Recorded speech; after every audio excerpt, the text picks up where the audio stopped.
in three dimensions: cooperation, competition, and conflict. And how we manage our relationships on these dimensions will ultimately determine the kind of world we will create for the children of tomorrow. So when we sit in this chamber to deliberate on the cooperation or competition or conflict between member states, we are actually designing and deciding our future. I am therefore glad that the theme of our debate this year touches on all three of these dimensions, because the bottom line is that in all three we can and must do better. This year's theme calls on us to act together to advance peace, sustainable development, and dignity. This is a call to stronger multilateral cooperation. But if we are serious about cooperation, then we must act with urgency in fixing and reforming the United Nations and other multilateral institutions. And one fix that we from Africa demand is for the United Nations to embrace democracy in the Security Council by giving 2 permanent seats to Africa with veto power. When I first made this call in my inaugural address in this chamber, I was delighted to hear President Biden also announce that the United States is in favor of this reform. Similarly, when I met President Xi Jinping of China 3 weeks ago, I was delighted to hear that he too is in favor of stronger representation of the interests of developing countries in the Security Council. So, Mr. President, the time to fix this is now. We need this fix to strengthen our voice on the issues that matter to us in Africa. In the 4 years that I have been president, I have declared state of national disaster every year because of climate change impacts that we cannot solve without multilateral cooperation. And for one of those years, I was chair of 2 development communities, namely the Southern Africa Development Community, SADC, and the Least Developed Countries, LDCs. And I learned firsthand that no nation can survive a global crisis or develop in the face of shocks without strong multilateral cooperation to sustain it. Even this year, I see how challenging it has been for my country and for Malawians.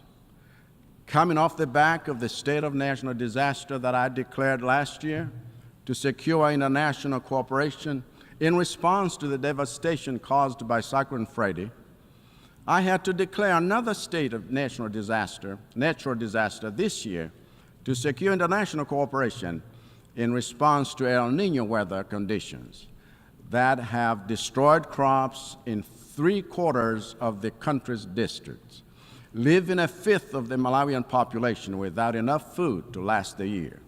And this is happening in the face of devastating trauma we have suffered as a nation for the past 3 months, from the tragic death of our Vice President, Right Honorable Dr. Saulos Klaus Chilima, in a plane crash, whose cause is yet to be established by the German experts we have asked to investigate the accident. Yet another example of the necessity of international cooperation. Even the great strides of development we have made over the past 4 years have been facilitated by strong international cooperation, whether it be the 4 road corridors and hundreds of secondary schools we are constructing through our cooperation with the United States, or the M1 road we are rehabilitating and expanding through our cooperation with the European Union, or the railway line system we have revived for the first time in 40 years through our cooperation with China, or the orthopedic and neurosurgery hospital we have developed through the cooperation with Norway, or the Makanjira Road we are ready to develop through our cooperation with Saudi Arabia, or the investments we are making to strengthen education and governance institutions through our cooperation with the United Kingdom, or the solar power plants that we have developed through our cooperation with Japan, or the extended credit facility from the International Monetary Fund that has unlocked access to the World Bank's and IDEA support through cooperation with developing partners, or the life-saving food assistance we mobilized for the people of Mangochi following the impact of Tropical Storm Anna through the cooperation with Iceland, or implementation of social protection programs to help rural women enjoy economic empowerment through our cooperation with Ireland, or the procurement of emergency food, fertilizers, and climate-resilient seeds for climate-ravaged Malawian communities through our cooperation with Tanzania, Ukraine, Egypt, Iceland, Russia, Morocco, and many others. Malawi is a testament to the power of cooperation to move a nation's development forward into an inclusively wealthy and sustainable future that is brighter than the past. It is, in fact, this foundation of international cooperation that we have built on to actively engage in intergovernmental negotiations for the pact of the future, for the future that we have fully endorsed at this 79th session of the General Assembly.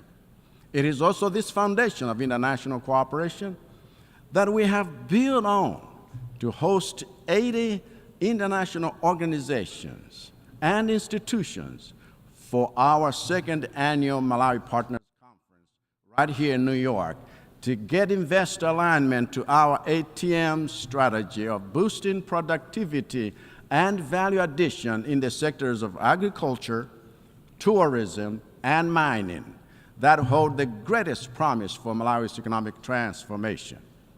If the future belongs to nations that know how to leverage the power of international cooperation, then the future belongs to Malawi. If the future belongs to nations with an apologetic commitment to multilateral collaboration, then the future belongs to Malawi. If the future belongs to nations that are driven by moral conviction to uphold the values of servant leadership, shared prosperity, ending corruption, and the rule of law, then the future belongs to Malawi. If the future belongs to nations that have adopted a no retreat and no surrender attitude towards the achievement of SDGs by 2030, then the future belongs to Malawi. If the future belongs to nations that put its children first, then the way that Malawi has done, by resolving to end child marriages and poisoning of children with lead products by 2030, that future belongs to Malawi. But, Mr. President, our efforts to move toward,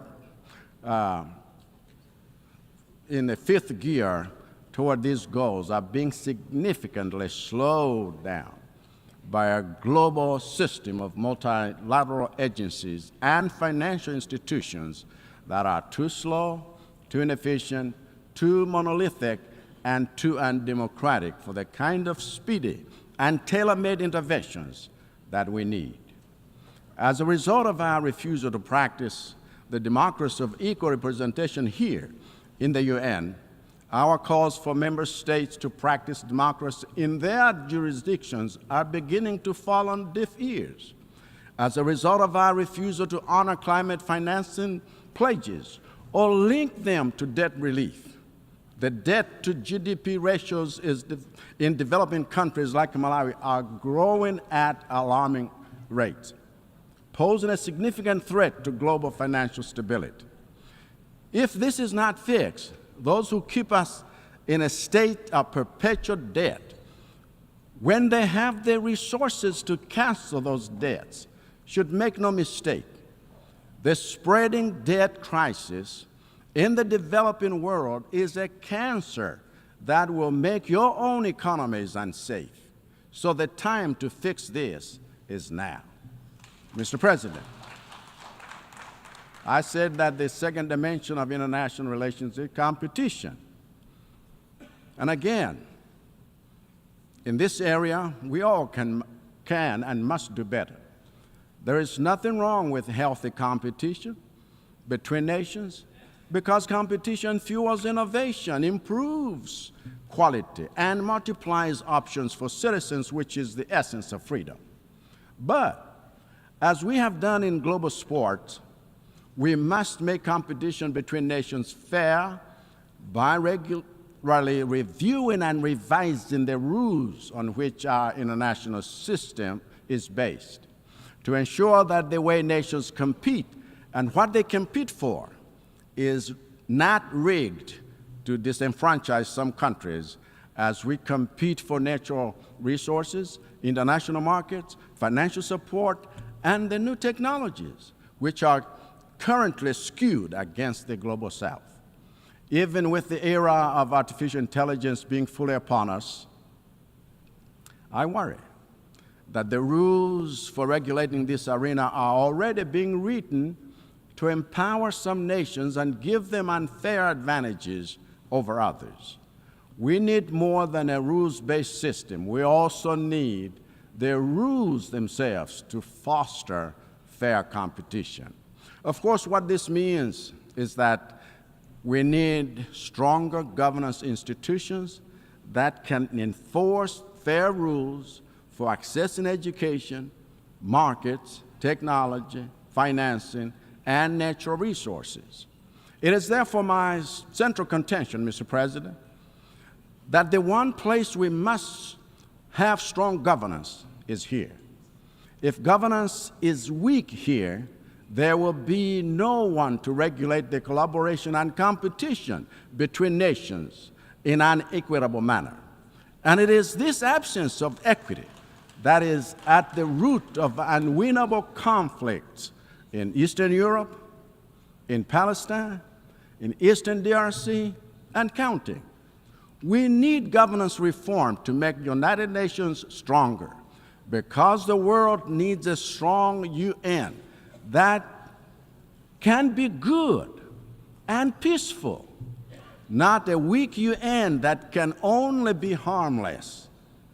And we need it now. Thank you for your attention.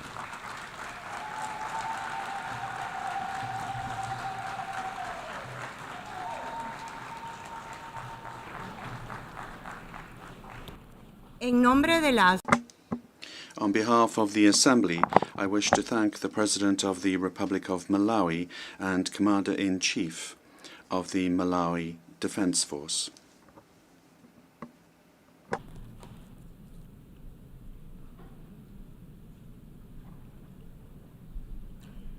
La Asamblea. The Assembly will hear an address by His Excellency William Samoei Ruto, President of the Republic of Kenya and Commander-in-Chief of the Defense Forces. I request protocol to escort His Excellency.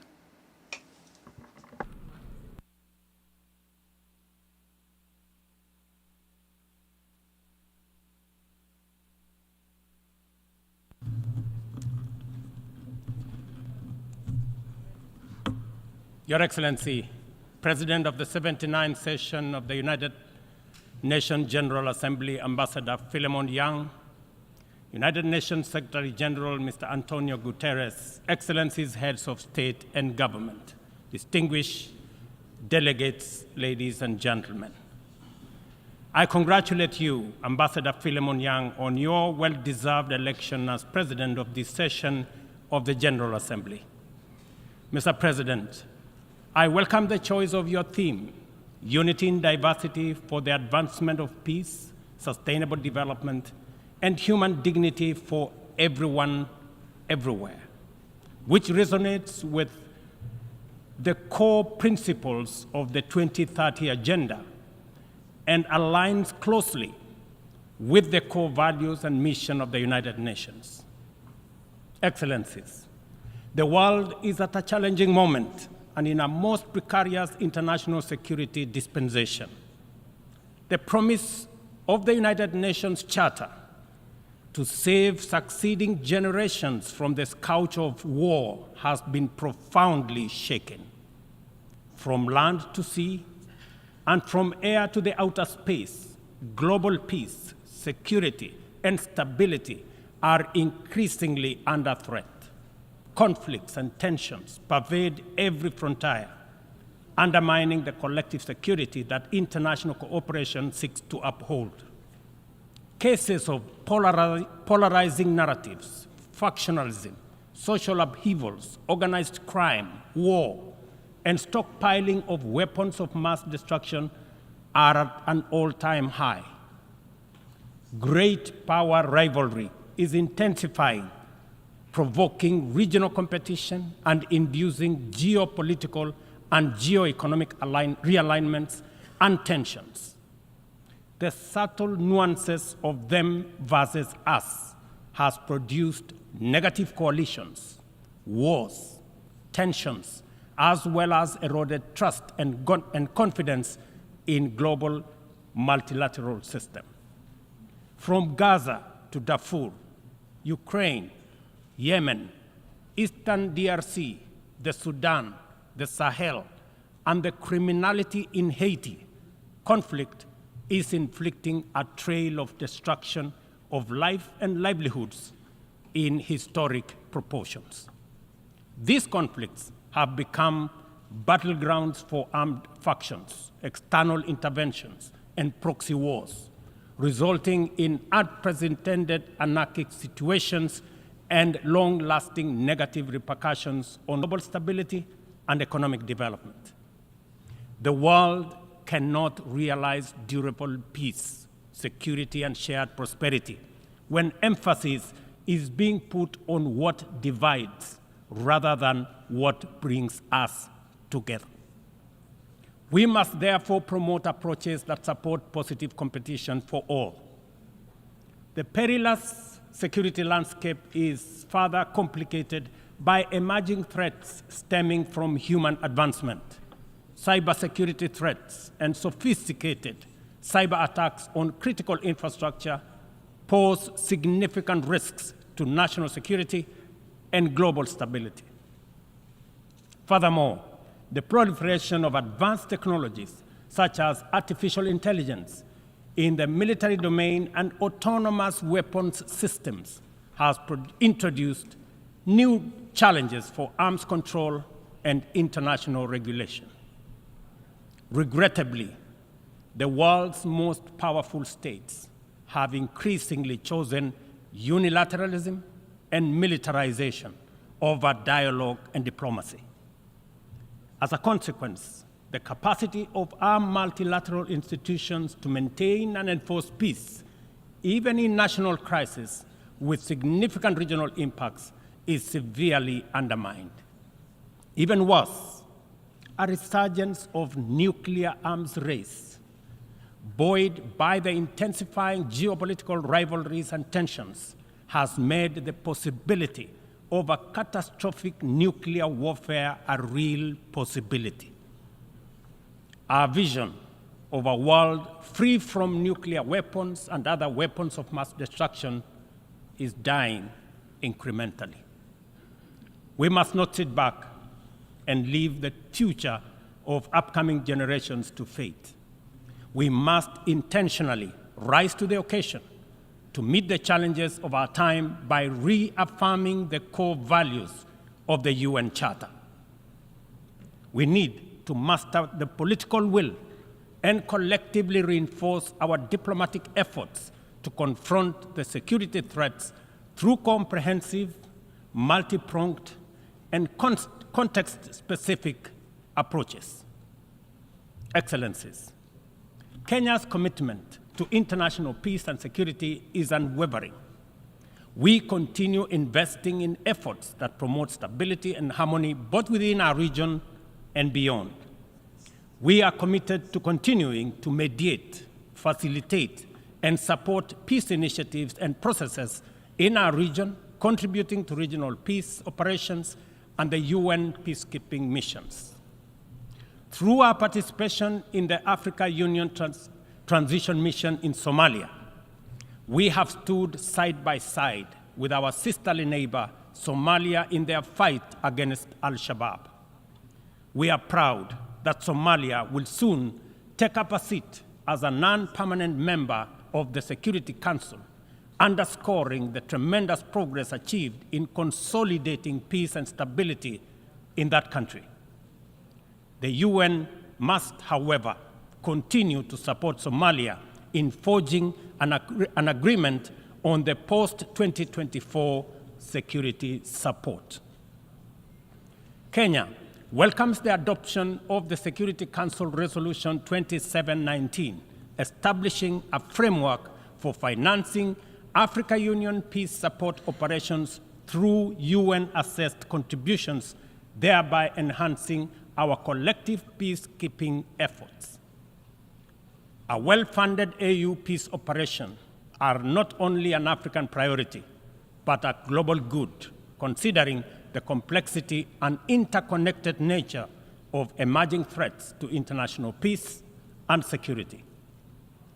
Earlier this year, under the request of the leadership of South Sudan, I launched the All-Inclusive Tumaini Initiative, bringing together the warring parties and the political leadership of South Sudan to address the root causes of the protracted conflict in that country. I commend the leadership of South Sudan and all the participating parties for their commitment to the peace process. I also thank all regional and international partners for their unwavering support, both political and financial, to the South Sudan Tumaini Initiative. Ladies and gentlemen, at the last General Assembly, I announced Kenya's readiness to lead a multinational security support mission to Haiti at the Haitian government's request. Following the Security Council's authorization under Resolution 2699, Kenya has deployed 382 specially trained police officers to Haiti. Just a few days ago, I had the opportunity to visit Haiti, witness the work of our officers in the field, and observe remarkable progress on the ground. Our support for the Haitian National Police has significantly advanced the pacification of cities and towns, protected critical infrastructure, and relieved many communities previously held captive by criminal gangs. I also commend Haiti's political leadership for forging an agreement and a promising roadmap towards free, fair, and democratic elections. We are deeply grateful for the financial and logistical support from the United States, Canada, and other member states that are shouldering this heavy burden. This has been critical to the MSS's deployment thus far. However, Kenya and other Caribbean and African countries are ready to deploy, but are hindered by insufficient equipment, logistics, and funding. I appeal to all member states to stand in solidarity with the people of Haiti by providing necessary support, either directly to MSS contributing countries or through the UN Trust Fund. I must emphasize, however, that Kenya will deploy the additional contingent towards attaining the target of all the 2,500 police officers by January next year. The progress so far in Haiti demonstrates that what was once deemed mission impossible is indeed a present and undeniable possibility. Mr. President, we must candidly acknowledge that international cooperation in its current form has clear limitations. It is constrained by entrenched systems and structures that prevent effective action and meaningful progress. Since the last General Assembly, the global situation has deteriorated across multiple fronts. Conflicts have deepened, economic disparities have widened, and the climate crisis has intensified. To address these challenges, we must rethink and reform global collaboration mechanisms, making them much more responsive, adaptable, and impactful. The existing international security architecture, represented by the UN Security Council, continues to hamper efforts to maintain international peace and security. The Council is, by all intents and purposes, dysfunctional, undemocratic, non-inclusive, unaccountable, autocratic, and at best, opaque.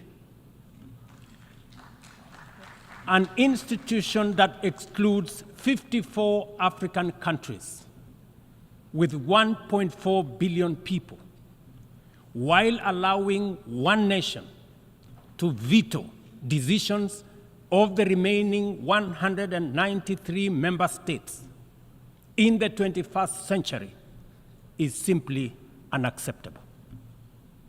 We must urgently seek to make the Security Council representative, inclusive, transparent, democratic, effective, and accountable. In Africa, we are not advocating for reform and collective action solely at the UN. In fact, we are also in the process of comprehensively reforming the Africa Union to become a fit-for-purpose institution that can effectively represent African nations globally and deliver prosperity. Excellencies, peace and development are inseparable pillars. One cannot flourish without the other. Yet, the 2024 Sustainable Development Goals report paints a bleak picture. Only 17% of targets are on track. Nearly half show minimal or moderate progress, and over 1/3 have stalled or regressed. The COVID-19 pandemic, escalating conflicts, geopolitical tensions, and climate change have severely impacted progress towards the SDGs and the Paris Agreement goals. Inadequate and unsustainable means of implementation, particularly in financing, technical support, and capacity building, continue to obstruct our efforts to realize the 2030 agenda. Biased methodologies employed by credit rating agencies further disadvantage African countries, making it more difficult to access affordable financing from international capital markets. Additionally, unilateral economic, financial, and trade measures not only impede the full achievement of economic and social development, but also undermine the principles of international cooperation, mutual respect, and sovereignty. Let us pause and reflect on the true significance of this predicament. Many countries in the global south are forced to choose between buying medicine and hospital equipment or paying their debt obligations, and between buying textbooks for school-going children or paying their debt obligations. They are forced to choose between hiring teachers and making sure that there is equipment in schools or paying their debt. I can go on and on. This is not an abstract illustration detached from daily reality, but the normal experience of millions of ordinary people. One must wonder what goes on in the minds of those who prioritize economic returns over people. Ladies and gentlemen, what really happened to humanity? Addressing these deep-rooted challenges requires transformative changes to build a more equitable and resilient global framework. We have outlined many of these solutions in the Pact of the Future, demonstrating our clear understanding of what needs to be done. However, we have yet to master the political will necessary to turn these commitments into action. It is a fundamental principle of development that no nation can achieve lasting prosperity if its neighbors remain impoverished. Our economies are interconnected, and the well-being of one directly impacts the other. We must ensure that developing countries have the necessary foundations to claim their rightful place in the 21st century global economy. This is not just a moral and fair imperative. It is a strategic necessity to address systemic challenges such as migration, labor market disparities, climate change, and global security. Strengthening these foundations requires reforming the international financial architecture, facilitating debt relief, concessional long-term at-scale financing, grants, and de-risking lending instruments is essential to increasing investment to develop vital infrastructure and expand critical sectors. Consider Africa's immense untapped potential in clean energy resources. Harnessing this potential is critical not only for the continent's economic growth and social resilience, but also for global priorities like accelerating the energy transition, combating climate change, and diversifying supply chains. Energy-hungry industries such as data centers, mineral processing, and manufacturing are seeking clean and affordable sources which Africa can provide in abundance. Yet, out of the 500 gigawatts of renewable energy added to the global mix in 2023, Africa accounted for less than 3 gigawatts. How is this possible, given the continent's vast natural resources, skilled workforce, and massive energy needs? We cannot allow Africa to be left behind this time round. Affordable financing is essential, but so are transformative policies and inclusive fair trade practices, market access, inclusive international tax cooperation, technology transfer, and capacity building. This is why, at COP28, we launched the Africa Green Industrialization Initiative, aimed at unlocking investments for the continent's immense opportunities. This Pan-African initiative promotes large-scale, high-impact, and bankable green industrial and infrastructure projects. Next month, in Nairobi, we will host an investment forum for the Accelerated Partnership for Renewables in Energy to attract investments for the untapped potential in solar, wind, geothermal, and hydropower. Globally, we also need to improve the tools we already have. The SDG Stimulus Fund, initiated by the Secretary General in 2023, requires our joint support to succeed, including from multilateral development banks. Similarly, replenishing the International Development Association, IDA, is essential to provide concessional loans to the world's poorest nations. Earlier this year, I hosted the IDA 21 Replenishment Summit in Nairobi, where African leadership reaffirmed the critical importance of IDA for developing countries and called for an ambitious replenishment of $120 billion. Our collective efforts must include trust and accountability to ensure that we fulfill our promises and our commitments. Additionally, we launched the Africa Club, the Alliance of African Multilateral Financial Institutions, to strengthen and support Africa's position in the global financial architecture. This body will serve as a powerful negotiator on behalf of the continent, coordinate with global financial institutions, and leverage African countries' balance sheets to increase investment and create jobs in Africa. We believe that African institutions, such as the Afri-Exim Bank, Trade and Development Bank, the Africa Finance Corporation, among others, understand the continent even better. As part of the reform of the international financial architecture, We must not only reform the multilateral institutions, but also support and stop bias against these African institutions.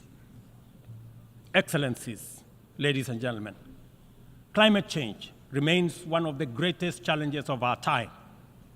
Biodiversity loss and pollution have created environmental crises that upend lives, reverse progress in poverty reduction, and strain ecosystems to their breaking point.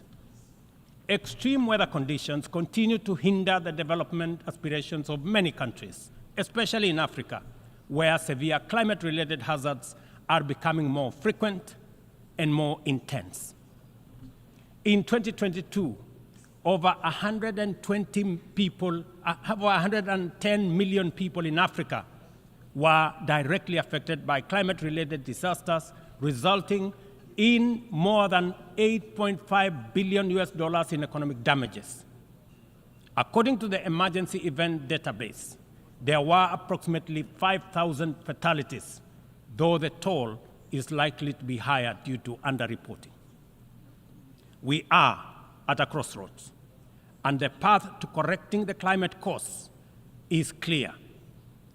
COP29, to be held this November in Baku, Azerbaijan, presents a critical milestone in ensuring that the solutions we implement are rooted in fairness and opportunity for everybody. However, the new climate financing goal expected at COP29 faces significant hurdles as deep disagreements persist over who should contribute and how much funding is needed. Without swift resolution, these divisions risk derailing our collective progress on climate action, just as the global situation becomes increasingly urgent. Let me be clear. Political posturing and inaction will neither protect the vulnerable from the consequences of a runaway climate crisis, nor save our civilization from ecosystem collapse. It is therefore critical that all nations step forward to meet this moment with ambition and responsibility. As we confront the escalating impacts of climate change, we must also recognize the interconnected environmental challenges we face, such as plastic pollution, which continues to wreak havoc on ecosystems and threatens global sustainability. It is imperative that we adopt a robust global plastics treaty during the 5th round of negotiations in Busan in the Republic of Korea this November. Kenya fully supports an ambitious outcome and the African proposal to establish the Treaty Secretariat in Nairobi, thereby reinforcing UNEP's role. It is indeed unfortunate and regrettable, ladies and gentlemen, that UNEP is the only body where secretariats of conventions created under it are increasingly being carved out and located elsewhere. UNEP, being one of only 2 UN headquarters in the Global South, must not be cannibalized for whatever purpose or reason, let alone excuse. Mr. President, as the host country of UNEP and UN Habitat, I take this opportunity to thank the Assembly for approving the upgrade of the infrastructure at the United Nations office in Nairobi, the largest UN campus in the world. This project includes the construction of new office space and the design of ultra-modern conference facilities. These developments mark a significant milestone towards enhancing the quality and accessibility of Secretariat services to member states. Not only will they serve current needs, but they will also strengthen the future success of multilateralism. We look forward to the Assembly's continued support as construction begins in 2025. It will be critical to ensure that UNON receives sustainable and predictable resources to ensure the timely completion of this upgrade. Kenya will continue to play its part in ensuring that UNON fulfills its mandate. Accordingly, the government of Kenya has undertaken extensive improvements and expansion of physical infrastructure around the complex and will continue working towards making Nairobi a regional and humanitarian hub for the United Nations. Mr. President, Excellencies, ladies and gentlemen, as we reflect on the theme of this session, the call for unity in diversity in the pursuit of peace, development, and human dignity, it is evident that we must reimagine international cooperation to align with the complex realities of the 21st century. Our actions must reflect our ambition and commitment to a world where progress is measured not just by economic growth, but by the well-being, rights, and dignity of every person. The challenges we face, from climate crisis to economic inequality, demand a bold rethinking of how we work together, grounded in mutual respect and shared responsibility. The achievement of the Sustainable Development Goals cannot be reserved for the privileged few. It must be a shared success that uplifts all nations, transcending borders and disparities. Our collective efforts to combat climate change must be rooted in fairness and equity, ensuring that no nation or community bears a disproportionate burden. This is our shared journey.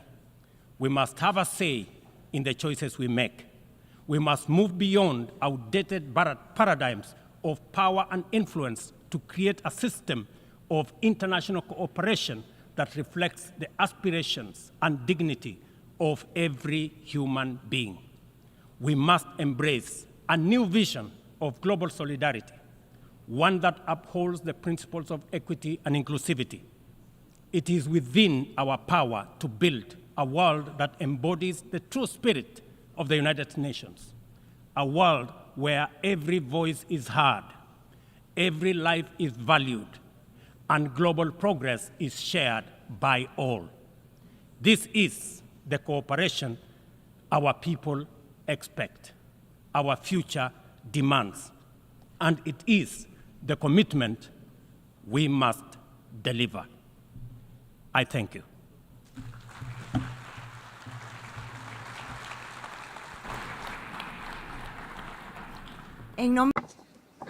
On behalf of the Assembly, I wish to thank the President of the Republic of Kenya and Commander-in-Chief of the Defense Forces.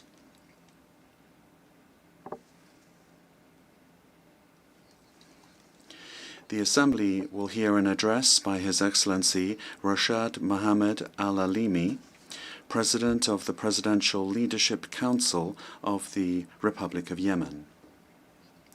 I request protocol to escort His Excellency and invite him to address the Assembly.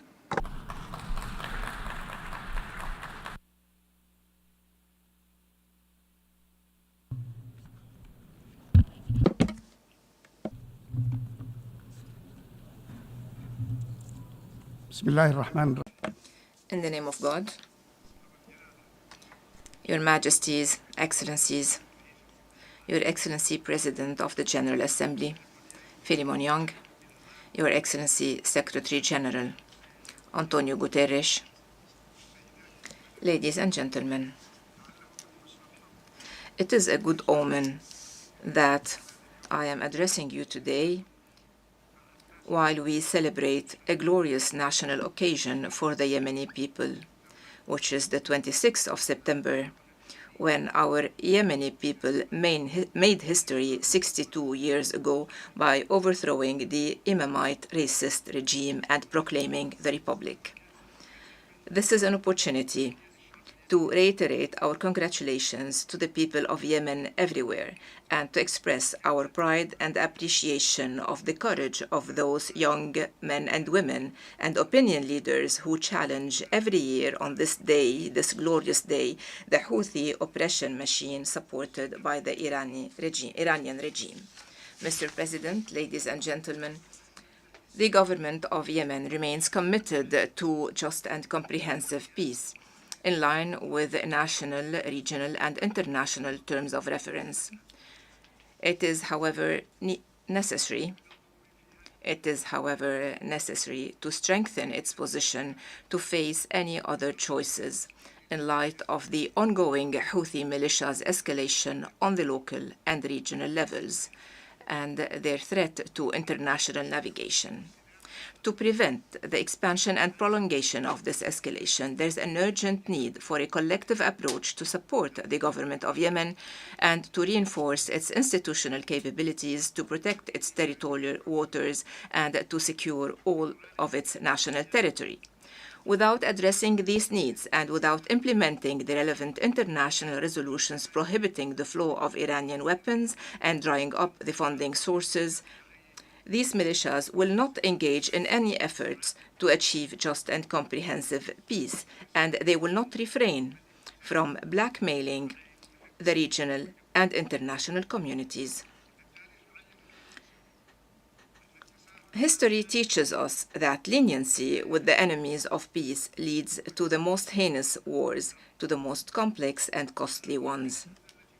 Despite the truce approved by the government of Yemen in April 2022, these militias persisted in their military breaches and in their grave violations of human rights and of national and international laws.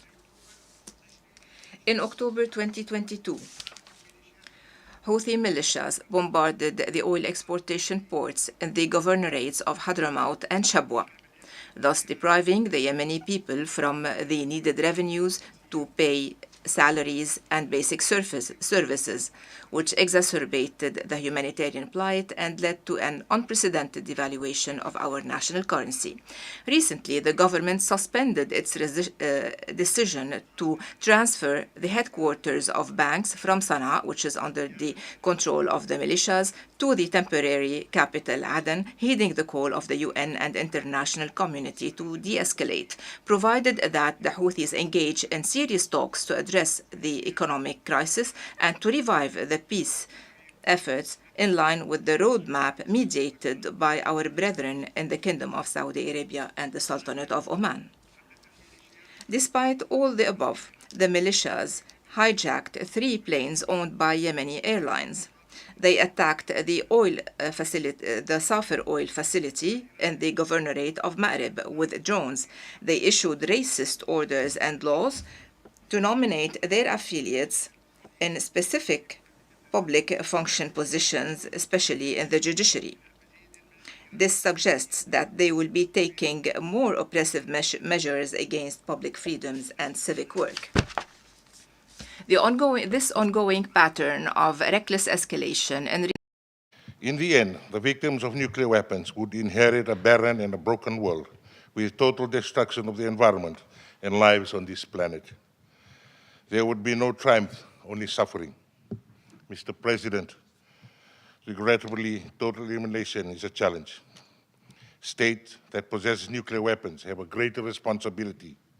We appeal to member states to engage in dialogue, to genuinely commit to arsenal reduction.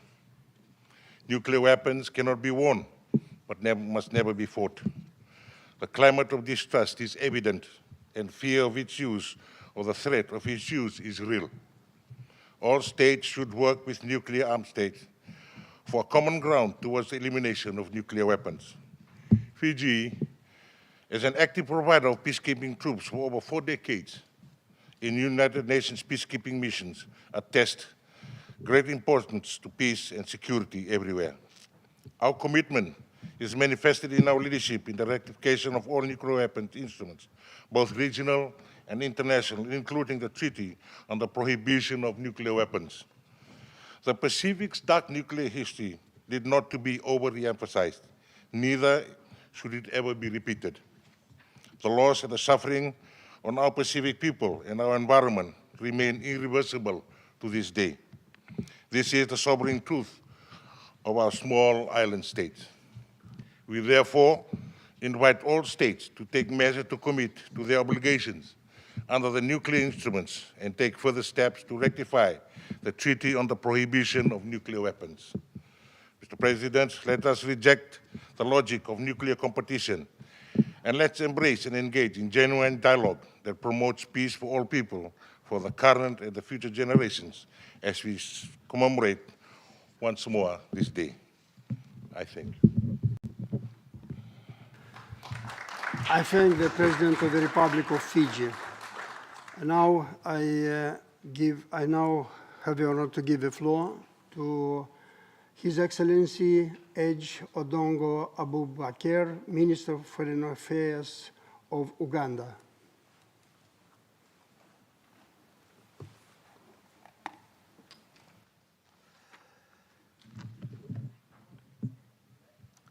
Mr. President, I'm going to present an abridged version of my statement. My full statement will be shared through the e-statement portal.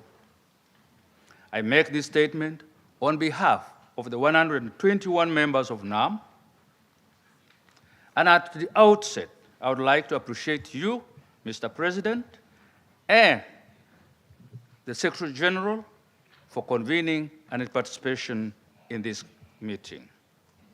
NAM welcomes the commemoration of 26 September as the International Day for the Total Elimination of Nuclear Weapons, as designated through the Assembly's Resolution 68/32. NAM considers observance of this day as an effective means of drawing the attention of the international public to the unacceptable dangers of nuclear weapons, the necessity for this total elimination, and the advantages for development as well as international peace and security. During the 19th summit held in Kampala this year, NAM reiterated its concern over the threat to humanity posed by the continued existence of nuclear weapons and their possible use or threat of use. In this regard, NAM emphasized the convening of the UN High-Level International Conference on Nuclear Disarmament as provided by the relevant Assembly resolutions. As long as nuclear weapons exist, the risk of their use or threat of use, as well as their proliferation, persists. The only and absolute guarantee against their use or threat of use is their total elimination. The slow progress towards disarmament and the nuclear weapons states' lack of progress towards total elimination of their arsenals in accordance with relevant multilateral obligations and commitments remains an issue of deep concern for NAM. NAM parties to the Treaty of Non-Proliferation would like to call for the full implementation of the commitments and unequivocal undertakings at the 1995, 2000, and 2010 NPT review conferences. NAM reiterates the urgent need for accountability and disarmament obligations under NTP through concrete, measurable, and time-bound actions and deadlines in a structured manner. NAM is concerned that qualitative and quantitative improvements in existing nuclear weapons and the development of new types contravene the commitments made to diminish the role of nuclear weapons. The improvements, modernization, and development of new types violate commitments made at the time of the conclusion of the CTB. NAM welcomes the convening of the 4 successful sessions of the Conference on the Establishment of a Middle East free of nuclear weapons and other weapons of mass destruction, according to the Assembly Decision 73/543. NAM expresses deep concern and strongly condemns the threat by the Israeli minister last October, where he suggested dropping nuclear weapons on Gaza. NAM further expresses deep concern by the Israeli Prime Minister's nuclear threat in September 2023 against Iran. These are outrageous statements. By the international leniency towards these rogue groups and their supporters. The outcome of this battle between the forces of peace and the axis of evil will determine who will survive, develop on this part of the world. It will determine whether the region will be dragged into more chaos, civil wars, hegemony, weapons, oppression, and underdevelopment. The road to peace goes through the forces of moderation in the region led by the Kingdom of Saudi Arabia, which has been defending the international resolutions and which extended a helping hand by hosting millions of those fleeing wars and armed conflicts.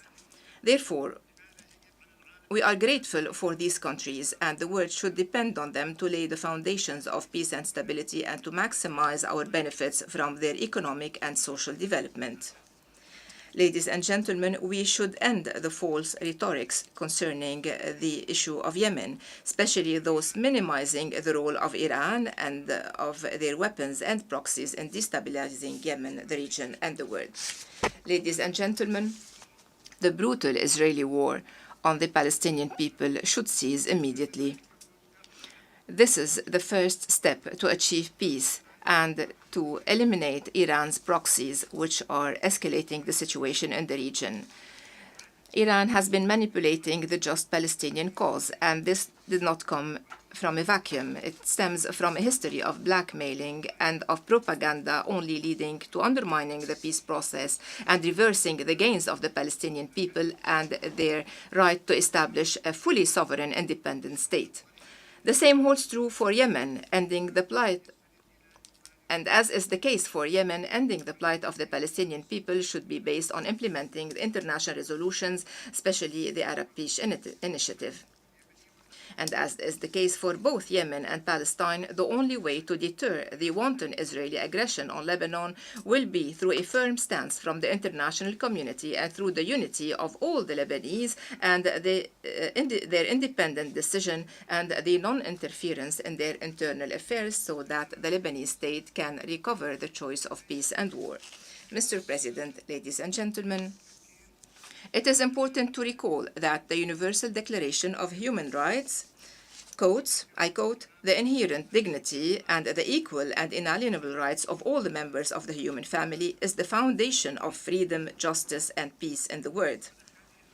End of quotation. Today, these values are undermined, and as are the ethics and national and international norms, with the grave violations perpetrated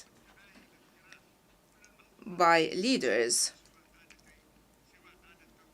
of Al-Qaeda and Daesh and by the Houthi militias, promising the world more devastation. Thank you, and may the peace of God be upon you. En nombre de la Asamblea, On behalf of the Assembly, I wish to thank the President of the Presidential Leadership Council of the Republic of Yemen.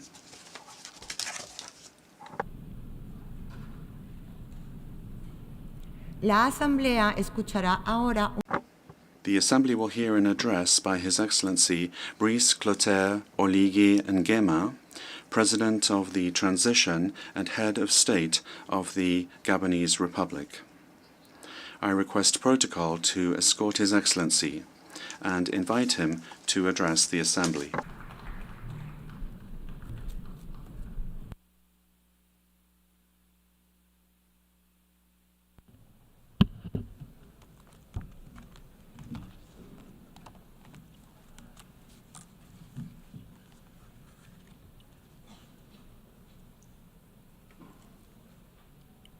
Monsieur le Président, President of the General Assembly, Heads of State and Government, Secretary General of the United Nations, distinguished ladies and gentlemen, on behalf of the Gabonese people, I am happy to take part in the work of this General Assembly of the United Nations. President Philemon Yang, in taking the floor for the first time before this august assembly, I would like at the outset to address to you my warm congratulations on your outstanding election to preside the 79th session of the General Assembly of the United Nations. And I wish you all the best. I express my compliments too to the seasoned interpreter that you are, representative of a brotherly country, Cameroon, linked to Gabon by geography, history, and culture. Please be assured of the full support of my country throughout your mandate. And finally, I would like to pay tribute, well-deserved tribute, to Mr. Antonio Guterres, Secretary General of our organization, for his tireless devotion and commitment to servicing the ideals of the United Nations. Mr. President, I'd like to take this opportunity to bring to your attention that the current debate is taking place at a moment where my country, Gabon, has just celebrated the first anniversary of the liberation coup. Indeed, our path towards the construction of a new Gabon to date has been able to keep its promises that we announced here at the last general debate, namely the establishment of transitional institutions, the release of prisoners of conscience, permanent inclusivity, the holding of an inclusive national dialogue, the drafting of a new constitution. The next step is to organize the referendum in the coming months and the adoption of an electoral code and a revision of the electoral register in accordance with the timetable adopted during the inclusive national dialogue. All of this progress, supported by the people of Gabon, contributes to a progressive return to our constitutional order through free, transparent, and peaceful elections as soon as possible.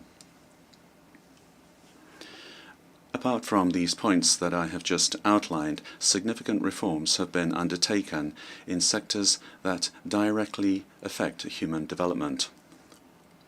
Roads, healthcare centres, schools, a return to school grants, the opening up of competitions for our major universities, lifting of the recruitment freeze, and the payment of pension arrears, all of this respecting our international commitments at the same time.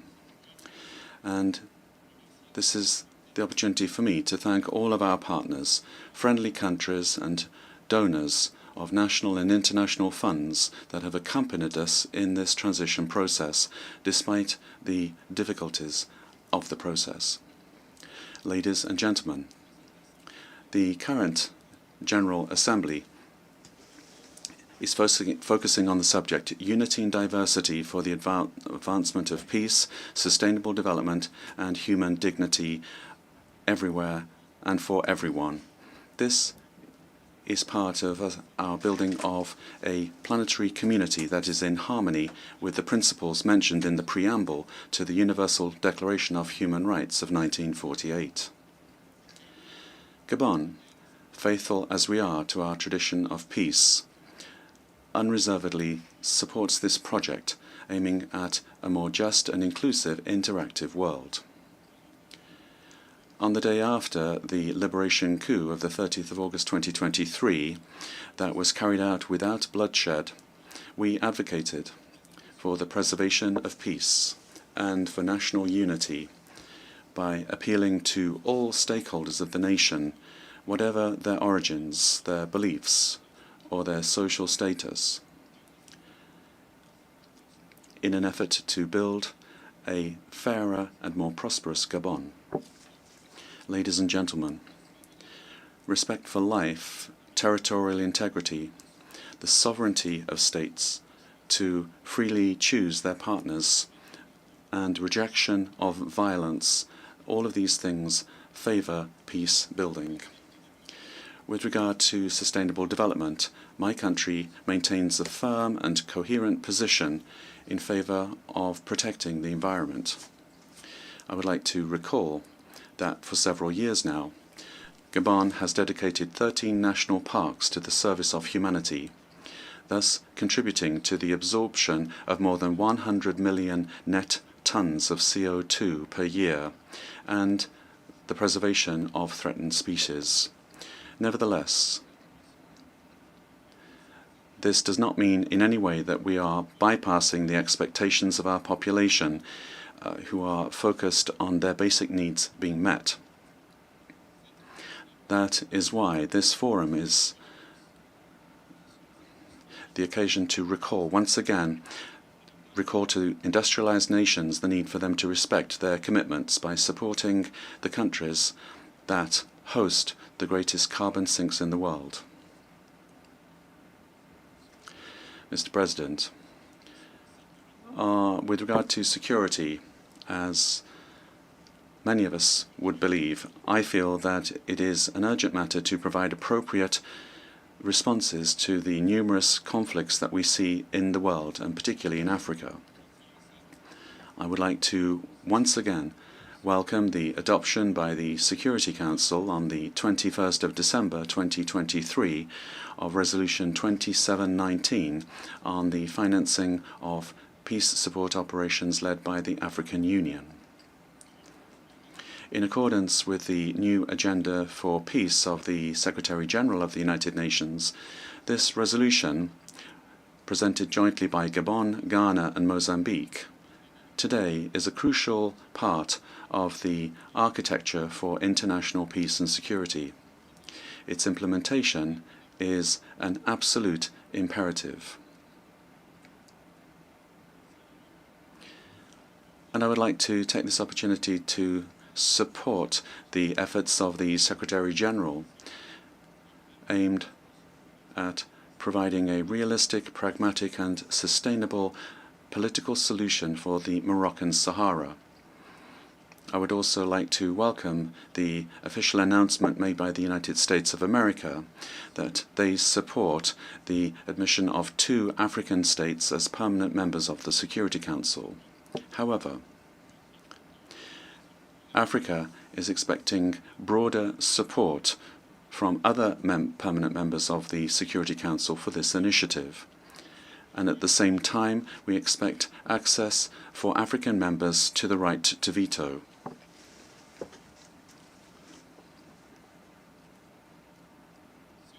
The right to veto, this would simply be justice for our continent.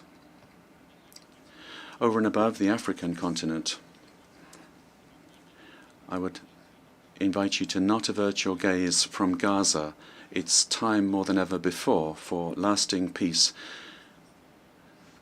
with a view to the harmonious existence of 2 states, Palestinian and Israeli. And I would also like to reiterate the position of Gabon for the lifting of the economic, trade and financial embargo imposed on Cuba because of its negative impact on the well-being of the population. President, ladies and gentlemen, as President Félix Houphouët-Boigny said, peace is not just a word, it's a behavior, it's a genuine state of mind. This legitimate aspiration of peoples is an ideal. It recommends that developed countries that have experience in resolving conflicts share with other states their know-how to build a more just and more balanced world. Unity in diversity for making progress in peace, sustainable development and human dignity everywhere and for everyone is, in my view, a genuine society of dialogue, tolerance and respect for others. This should help us to build a world where development will be adapted to everyone's needs, to the needs of all peoples. Mr. President, with regard to economic and financial matters, the 2024 report of the United Nations on Sustainable Development underscores once again the urgency for mobilizing massive funding in order to plug the financing gap in the economy aimed at several $billion. This is a reality. The international financial system, as it is at the moment, does not enable us to steer investment towards development and thus to ensure the dignity of our populations, which we are addressing in our debate this year. I also share with you the willingness of my peers to reform international financial institutions. This is crucial in order to produce financing for developing countries. Secretary General of the United Nations, ladies and gentlemen, heads of state and government, excellencies, ladies and gentlemen.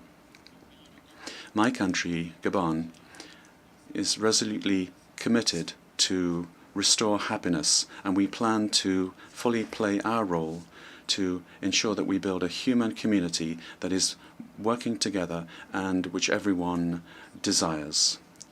Together, let us pool our efforts in the hope of a better future by acting in a different way in order to preserve the human race. I thank you.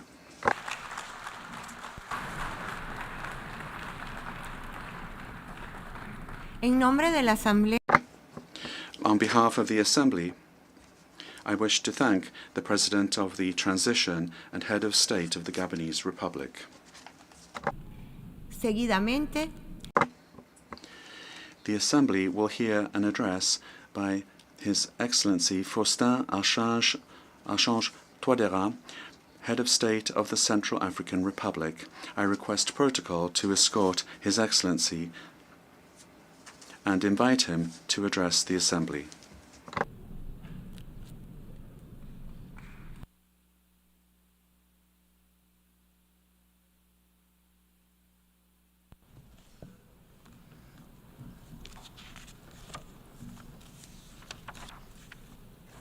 Monsieur le Président de l'Assemblée générale, President of the General Assembly, Excellencies, Heads of State and Government, distinguished delegates, ladies and gentlemen. It is a renewed honor for me to be taking the floor here before the entire world, speaking on behalf of my beautiful country, the Central African Republic. I am speaking with a view to contributing to the general debate on the theme of this 79th session of the United Nations General Assembly. Through its participation in the General Assembly, the Central African Republic is reaffirming its commitment to contributing to our joint pursuit of trust, peace, security, international solidarity, and mutual understanding, all of which are indispensable if we are to build a peaceful world that's conducive to sustainable development and the respect for human dignity, the human dignity of generations past and future, present and future. Before I proceed, I'd like to extend to His Excellency, Mr. Philemon Yang, our heartfelt congratulations. Congratulations on his shining and historic election to preside over the proceedings of the 79th session of the United Nations General Assembly. Your election is the symbol of an honor and well-deserved tribute that's been granted to our continent, Africa. Your election is also a source of great pride and inspiration for 51 million citizens of CEMAC, the Economic and Monetary Community of Central Africa, which I'm currently presiding over, steering the work of the Conference of the CEMAC Heads of State. It is also a source of pride and inspiration for your beautiful country, the Sister Republic of Cameroon. Your consummate knowledge of international affairs, as well as your far-ranging personal qualities, are a great advantage and a guarantee that our proceedings will be met with success. I stand convinced that you will do your best to serve the interests of the United Nations and all its member states, implementing the UN's vast reform program so that the organization becomes more effective, more inclusive, more representative, and better suited to our changing world, as well as to the resolution of the serious and pressing problems shaking all of humanity. Rest assured, you have the full support of the Central African Republic in your task. I'd also like to commend the high caliber of the work done and the accomplishments of President Denis Francis throughout the 78th session of the General Assembly. We extend to Mr. Denis Francis our gratitude and our satisfaction. United Nations Secretary General, His Excellency Antonio Guterres, I'd like to reiterate to you the gratitude of the Central African Republic and my country's full support, as well as the support of the government. We support your various initiatives which seek to make the United Nations a place where the efforts of nations come together. As you know, on the 30th of July of this year, the United Nations Security Council decided to lift in its entirety the unjust, illegitimate, and iniquitous arms embargo that had been imposed on the Central African Armed Forces for a decade. An embargo which caused us irreparable harm over those 10 years. Speaking from this rostrum, I'd like to extend to you the gratitude of the Central African people. We are grateful to the UN Security Council for its wise decision, a decision which, although belated, will allow my country to continue to act so as to rebuild national peace and security, and to work together with other states in the pursuit of peace, sustainable development, and the human dignity of present and future generations. I'd like to seize this opportunity to reiterate to all of you, all those who held the Central African Republic in their hearts and supported our noble fight. You have the gratitude of our people. The Central African Republic has vast mining potential. Therefore, I'm convinced that we'll continue to receive your support for the lifting of the embargo on diamonds imposed by the Kimberley Process, an embargo which has circumscribed our ability to work for peace, sustainable development, and the human dignity of present and future generations. Mr. President, the theme of this 79th General Assembly session is leaving no one behind, acting together for the advancement of peace, sustainable development, and human dignity for present and future generations. The theme is tied up with particularly important, significant recommendations, which will be of import in our discussions on the reform of the global peace and security architecture, as well as our discussions geared towards achieving the SDGs. As we know, peace is inextricably linked to sustainable development. Regrettably, as we meet here at this great world forum, year in, year out, as we meet at other fora for that matter, the world continues grappling with serious existential threats, becoming more unstable and more vulnerable. This 79th session is taking place at a very turbulent time, a time marked by mounting geopolitical crises, the war between Russia and Ukraine, the war between Israel and Hamas, the war in Sudan and in the east of the Democratic Republic of the Congo, terrorism, deteriorating economic conditions which are strangling growth in Africa, as well as rising fuel prices. We stand convinced that only dialogue can help us to put an end to conflict in a lasting way. The Central African Republic implores the parties to these various conflicts to opt for dialogue and diplomacy so as to find a solution to the various disagreements at the root of these conflicts and to save millions of human lives. The Central African Republic would like to note that the security situation has been stable for the most part in 2024. We are preparing to deepen our democratic roots by holding municipal and regional elections in the very near future, something that will be a first over the last 4 decades. With this in mind, special measures have been taken to apprehend remaining armed groups. These groups can no longer control various portions of our country's territory. As a result, they're engaging in organized crime, illegal exploitation, and fraudulent trafficking of natural resources, and they're doing this so as to be able to acquire military material and equipment. The 10th session of the Strategic Committee for Disarmament, Demobilization, Reintegration, and Rehabilitation, as well as the commemoration in Bangui of African Amnesty Month by the African Union's Peace and Security Council, this happened just a few days ago, were an opportunity for us to fully appreciate the significant headway that's been made and which has been possible thanks to the fact that stakeholders have taken ownership and participated in the global peace and security process underpinned by the political agreement for peace and reconciliation, as well as the Luanda joint roadmap. Despite of the progress that's been made, the Central African Republic continues to grapple with various challenges, specifically as regards the building of barracks, so we can station units in defense areas close to the places from which threats are emanating, as well as the acquisition of military material and equipment for our defense and security forces. Mr. President, climate change is having very serious repercussions. Deadly flooding, drought, and large-scale fires, which we've witnessed all over the world.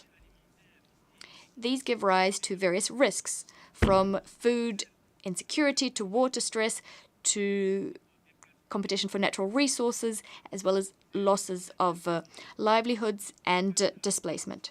These interdependent, cascading risks can have very serious knock-on effects on peace, security, and development across continents.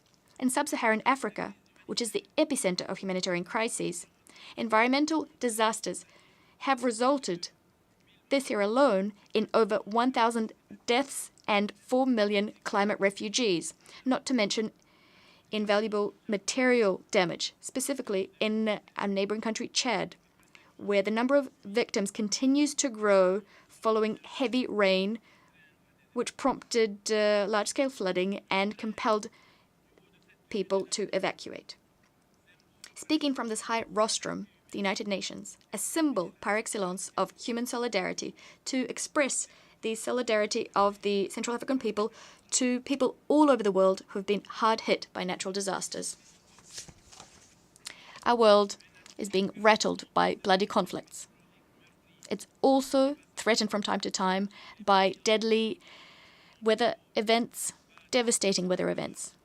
And in this world, developing countries, which have been impoverished by centuries of slavery, colonialism, and neocolonialism characterized by multifaceted meddling in their domestic affairs, unjust raw materials prices, onerous conditionalities imposed through the international financial architecture. These developing countries are looking on powerlessly as new security, financial, economic, food-related, and environmental challenges mount. Funding promises for vulnerable countries are taking time to come to fruition. Adaptation measures promised at various COPs and rising temperatures, all of these are changing as often as the weather does, beholden to the political, geopolitical, and geostrategic whims of the great powers. We're well aware of just how dangerous climate phenomena are. Thus, my country has crafted sector-specific policies. However, their effectiveness depends on climate funding, which is still unreliable. The Central African Republic would like to urge the United Nations to do more to implement the climate peace and development nexus, establishing synergies between climate adaptation and peace building, so as to holistically address the vulnerabilities linked to climate change, other vulnerabilities, and the risk of conflict. Mr. President, the world is teetering dangerously close to the brink. The UN peace and security architecture is being subjected to enormous pressure.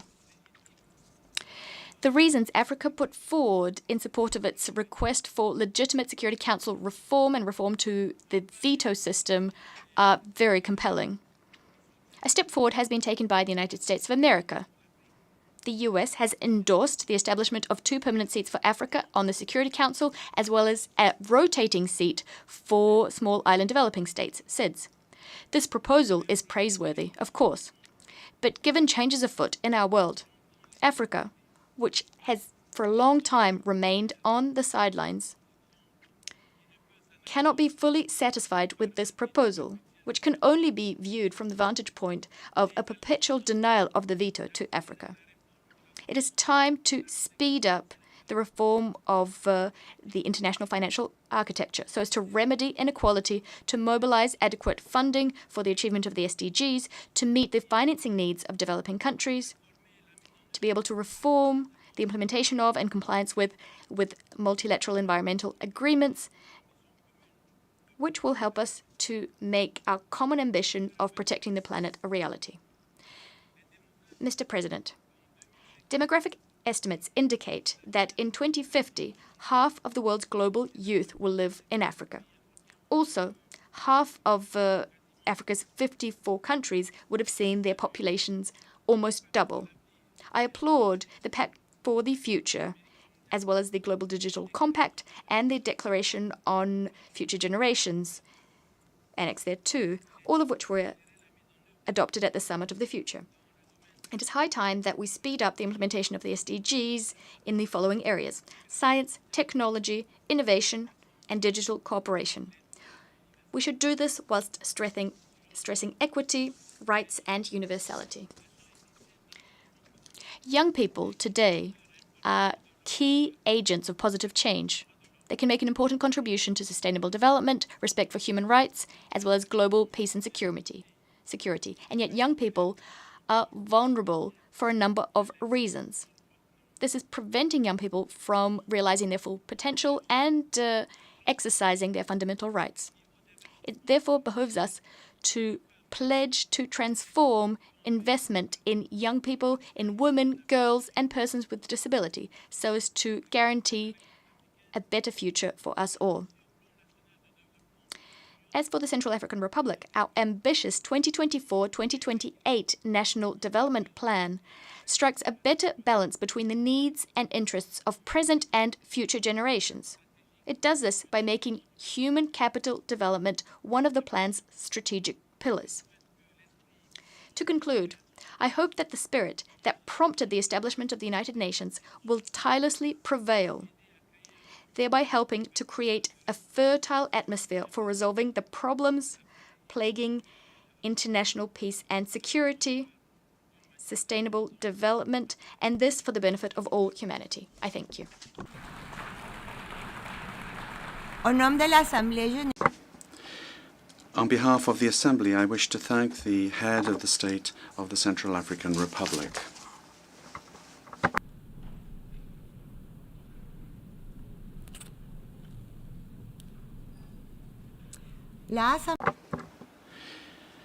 The Assembly will hear an address by His Excellency Mahmoud Abbas, President of the State of Palestine. I request protocol to escort His Excellency and invite him to address the Assembly.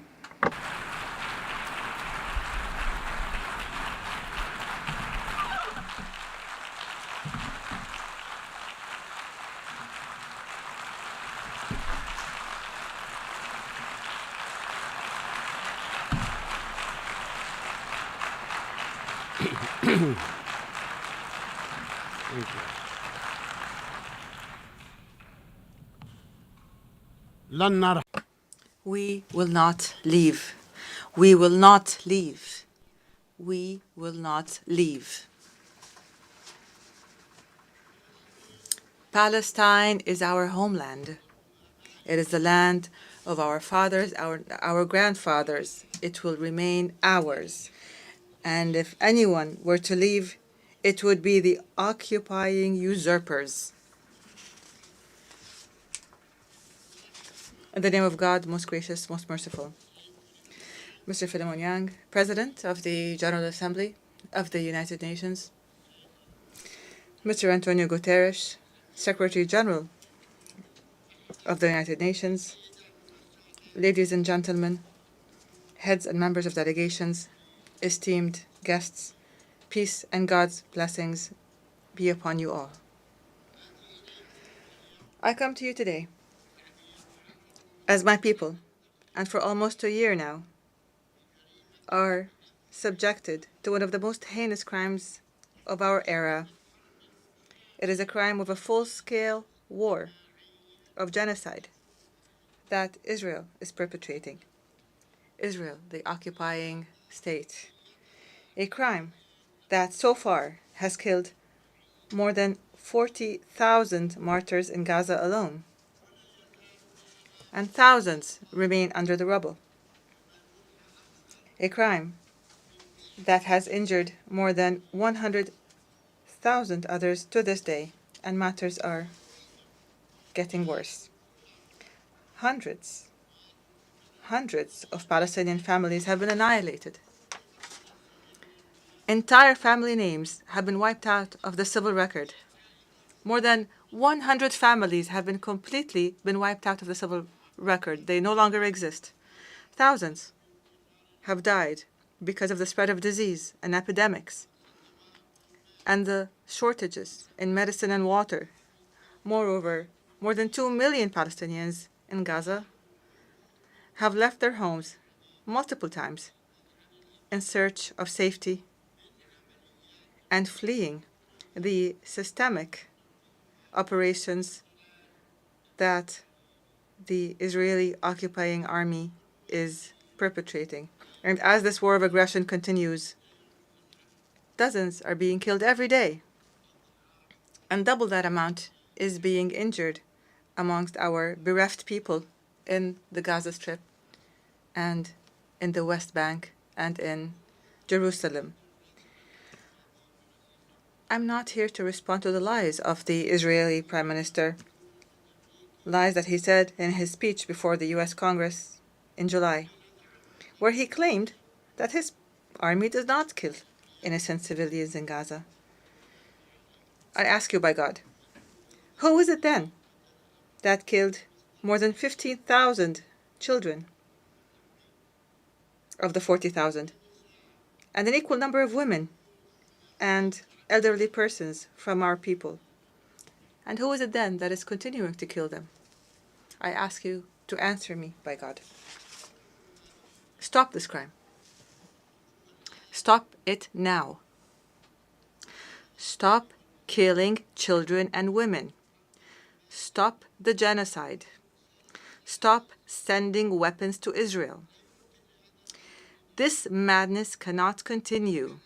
The entire world is responsible for what is happening to our people in Gaza and the West Bank. The West Bank that is under a daily and continuous Israeli aggression. It is under a vicious settlement activity. They're building everywhere in Palestine, as if all of Palestine is theirs. It is subjected to the terrorism of gangs of settlers under the patronage and support of the Israeli government and the occupying army, which destroys hundreds of houses in the lands of Palestine, not to mention what our eternal capital, Al-Quds, is being subjected to in terms of campaigns to change its nature, to Judaize it, and to aggress it and its holy sites and landmarks, to change its historic and legal status. We've recently heard a terrorist Israeli minister calling for building a temple in the Al-Aqsa Mosque. We must condemn and stop this reckless minister and those like him who want to set fire, a fire of religious conflict and strife that will burn everything in its way. The Aqsa Mosque and its surroundings, ladies and gentlemen, is the exclusive property of Muslims. This has been endorsed by a resolution taken by the League of Nations in 1930. This was a resolution by the League of Nations, and we will accept nothing else regardless of the circumstances. Ladies and gentlemen, we have repeatedly warned here in the General Assembly that the situation in the occupied land of the State of Palestine warns of an explosion, and this explosion has happened. It happened on October 7th of last year and afterwards. And from the very first day, I stressed the need to immediately stop the war. I condemned the killing of civilians regardless of who they are and regardless of what side they were on or any people they were from. I demanded the release of prisoners and those detained by both sides. There is no need to detain women, children, and the elderly. We've said this repeatedly. To anyone who has those people detained, I called for immediately going to the negotiations table to implement a two-state solution based on international resolutions. But instead of heeding the voice of reason, the Israeli government took advantage of what happened to launch an all-out war of genocide against Gaza. It committed and continues to commit war crimes as acknowledged by the international community. They're called war crimes. Israel today is now launching a new aggression on the brotherly Lebanese people. The Lebanese people are now being subjected to a war of genocide. And Israel must stop the war in Lebanon and in Palestine.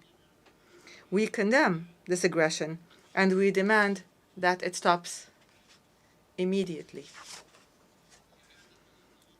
Israel has reoccupied the Gaza Strip in its entirety, and it has destroyed it almost entirely, so that Gaza is no longer fit for life.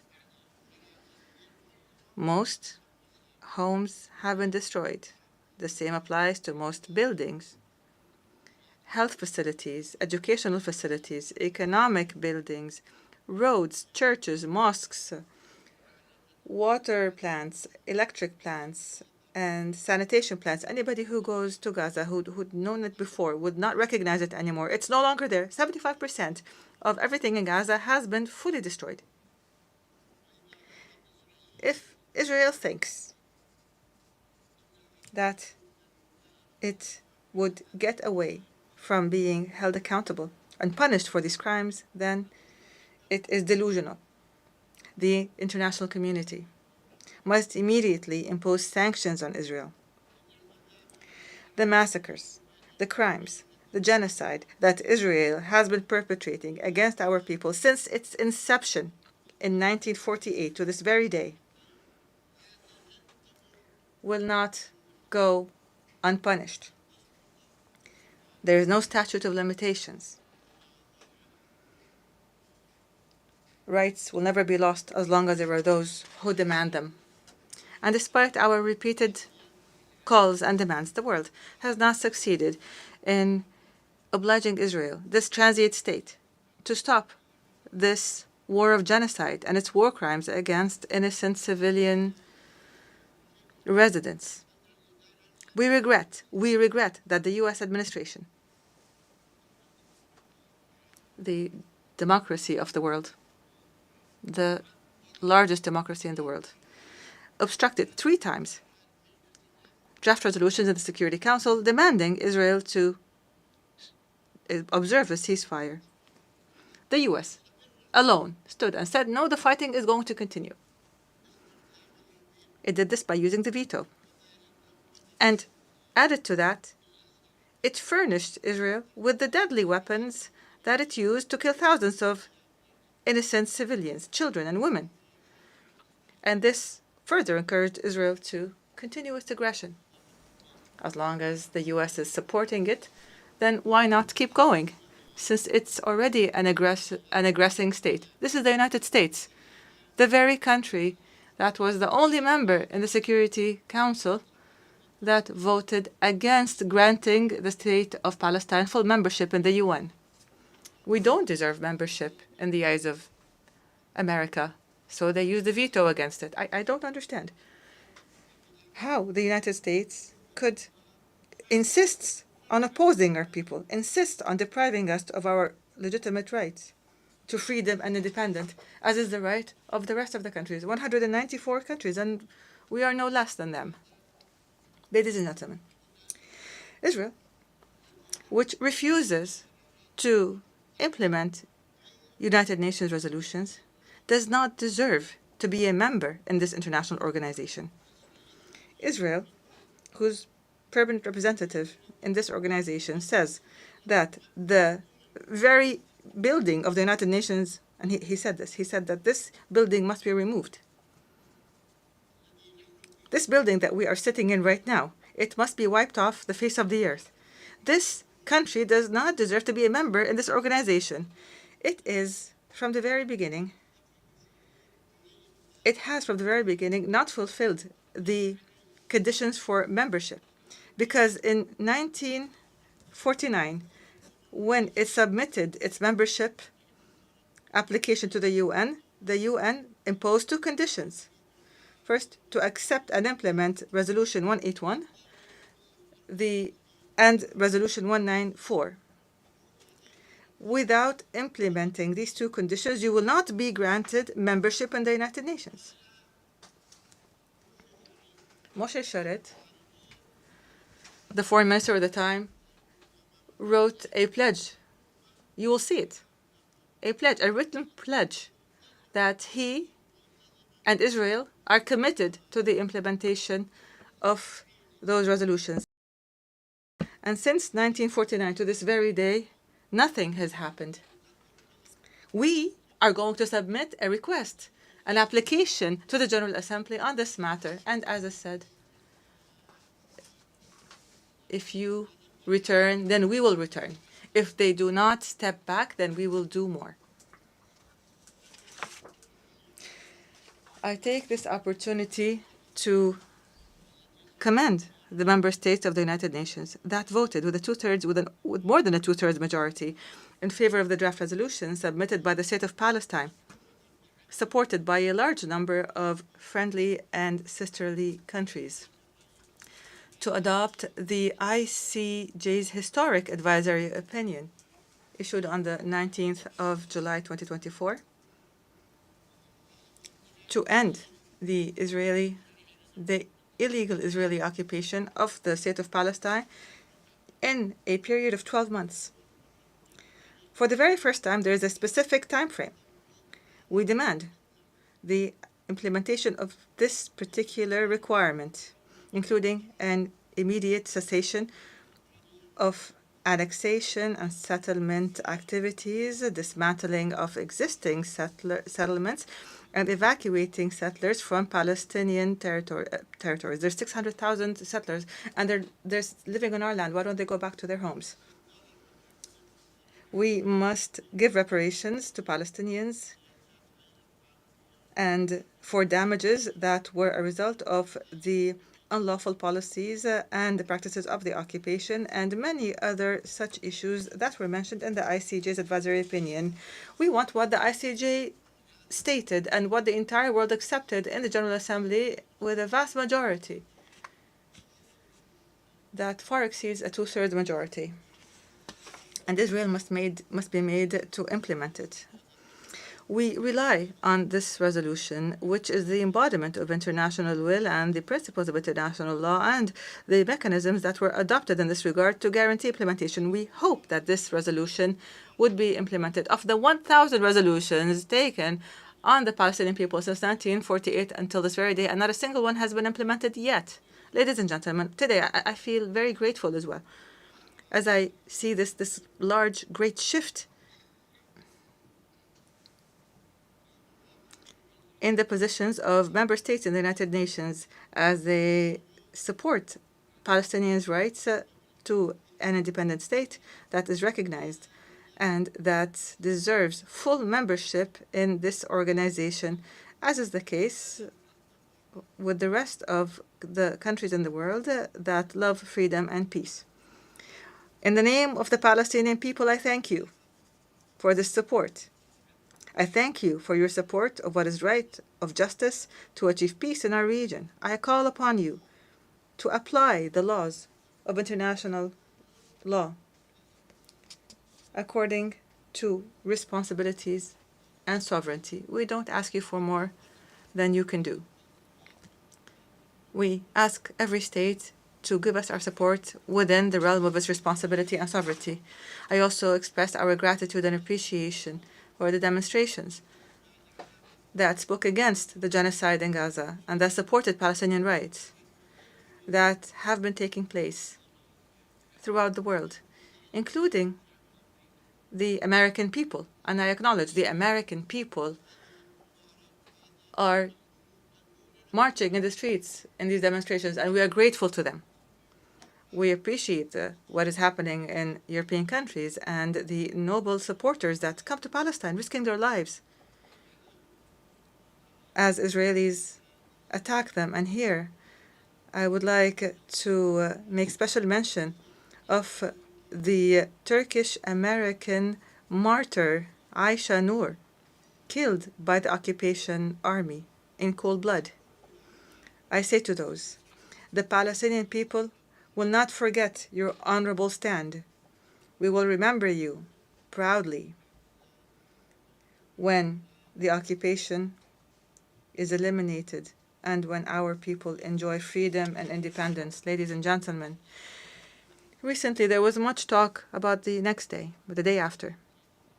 What shall we do on the day after? What is our policy for the day after?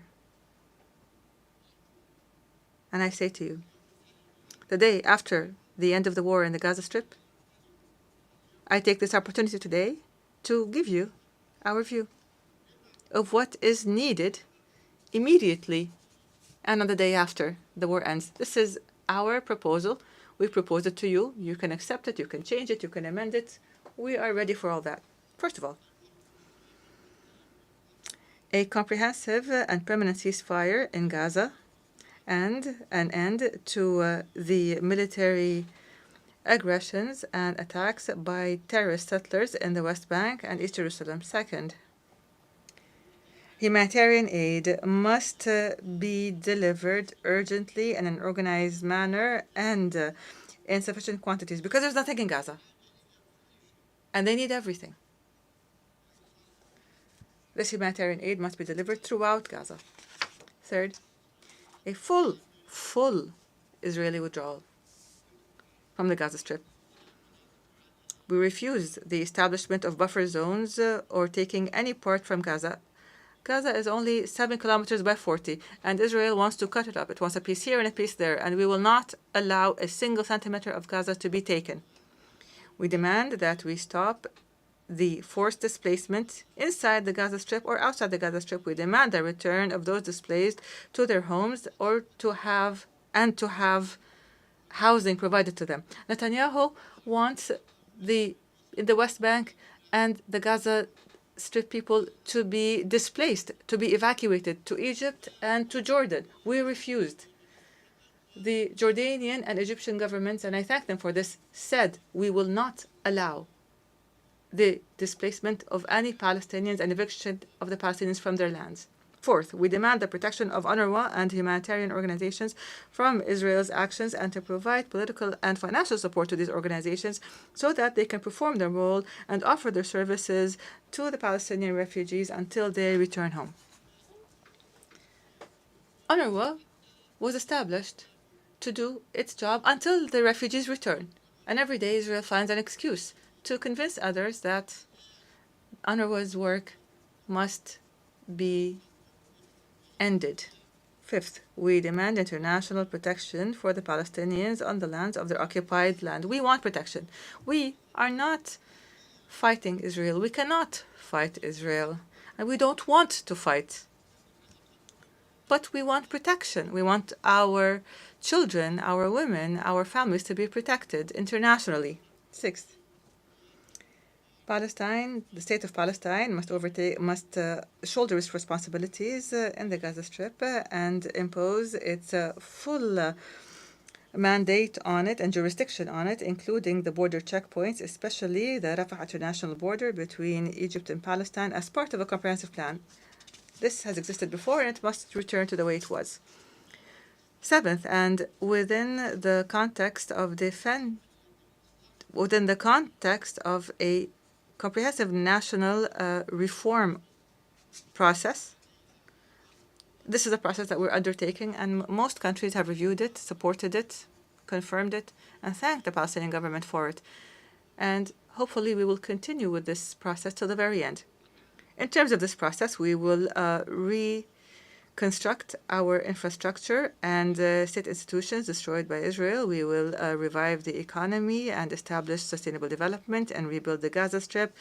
And we will hold the State of Israel fully responsible. 8, the authority of the State of Palestine and the Palestinian government and the PLO, the legitimate and sole representative of the Palestinian people, will have authority on all Palestinian territories in the Gaza Strip, the West Bank, and Eastern Jerusalem, as has been stipulated for us by international law. We are not asking for more, but we will not accept any less. The West Bank, the Gaza Strip, and the Eastern Jerusalem. We will not ask for more, but we will not accept any less.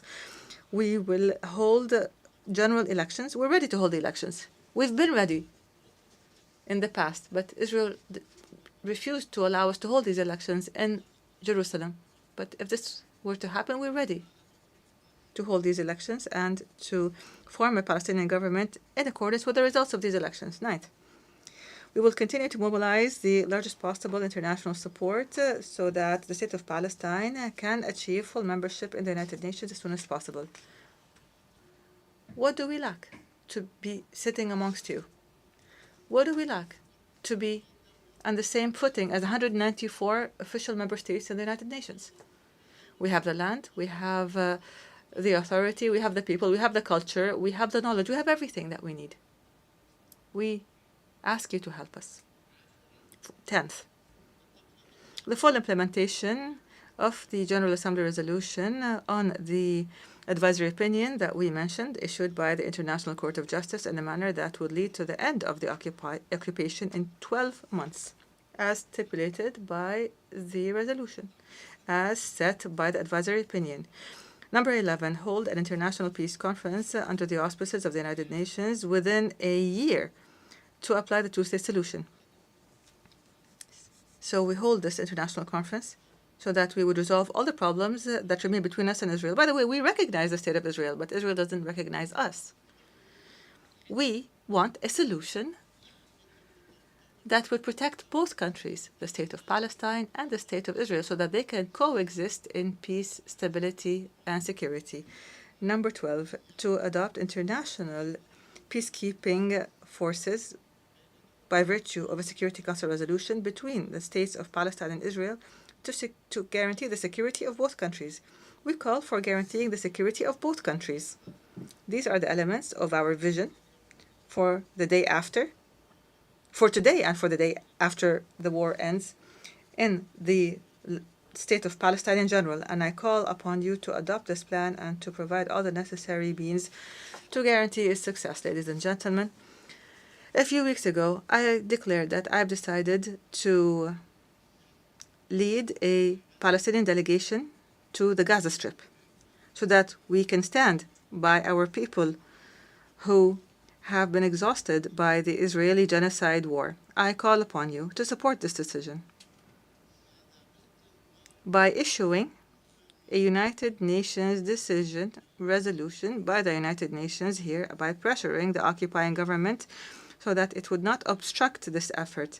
And here I welcome any state, any party that wants to join us in this visit. We'll be happy to go with you to Gaza so that we could all see the tragedies that are taking place. I salute our heroic people that are sacrificing all that is precious for Palestine in the Gaza of sacrifice, in the West Bank of solidarity, of Al-Quds, which is our crown jewel and our capital. We salute our people in the diaspora, in the camp, in the refugee camps, to our brave prisoners in Israeli prisons. 6,000 prisoners. Israel arrests whoever it wants. Those prisoners whose dignity is being violated every day. Palestine will be free. It will be free despite anyone who objects to that. Our people will live on the land of their fathers and grandfathers as they have done for more than 6,000 years. They will continue their legitimate struggle for independence. The occupation The occupation will end, will end, will end. God's and peace blessings be upon you.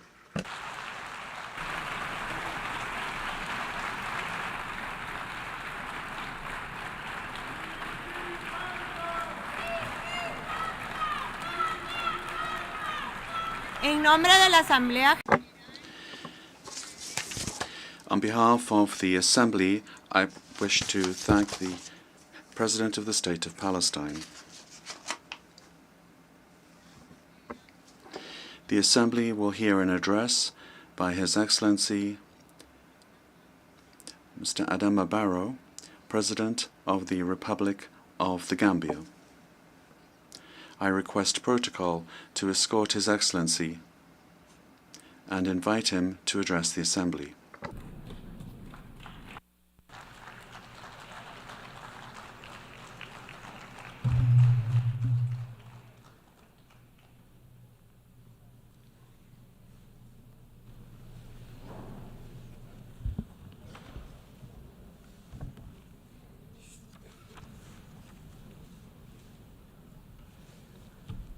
President of the 79th session of the UN General Assembly, Secretary General Mr. Antonio Guterres, Your Majesties and Excellencies, Heads of State and Government, Heads of Delegation, distinguished delegates, ladies and gentlemen,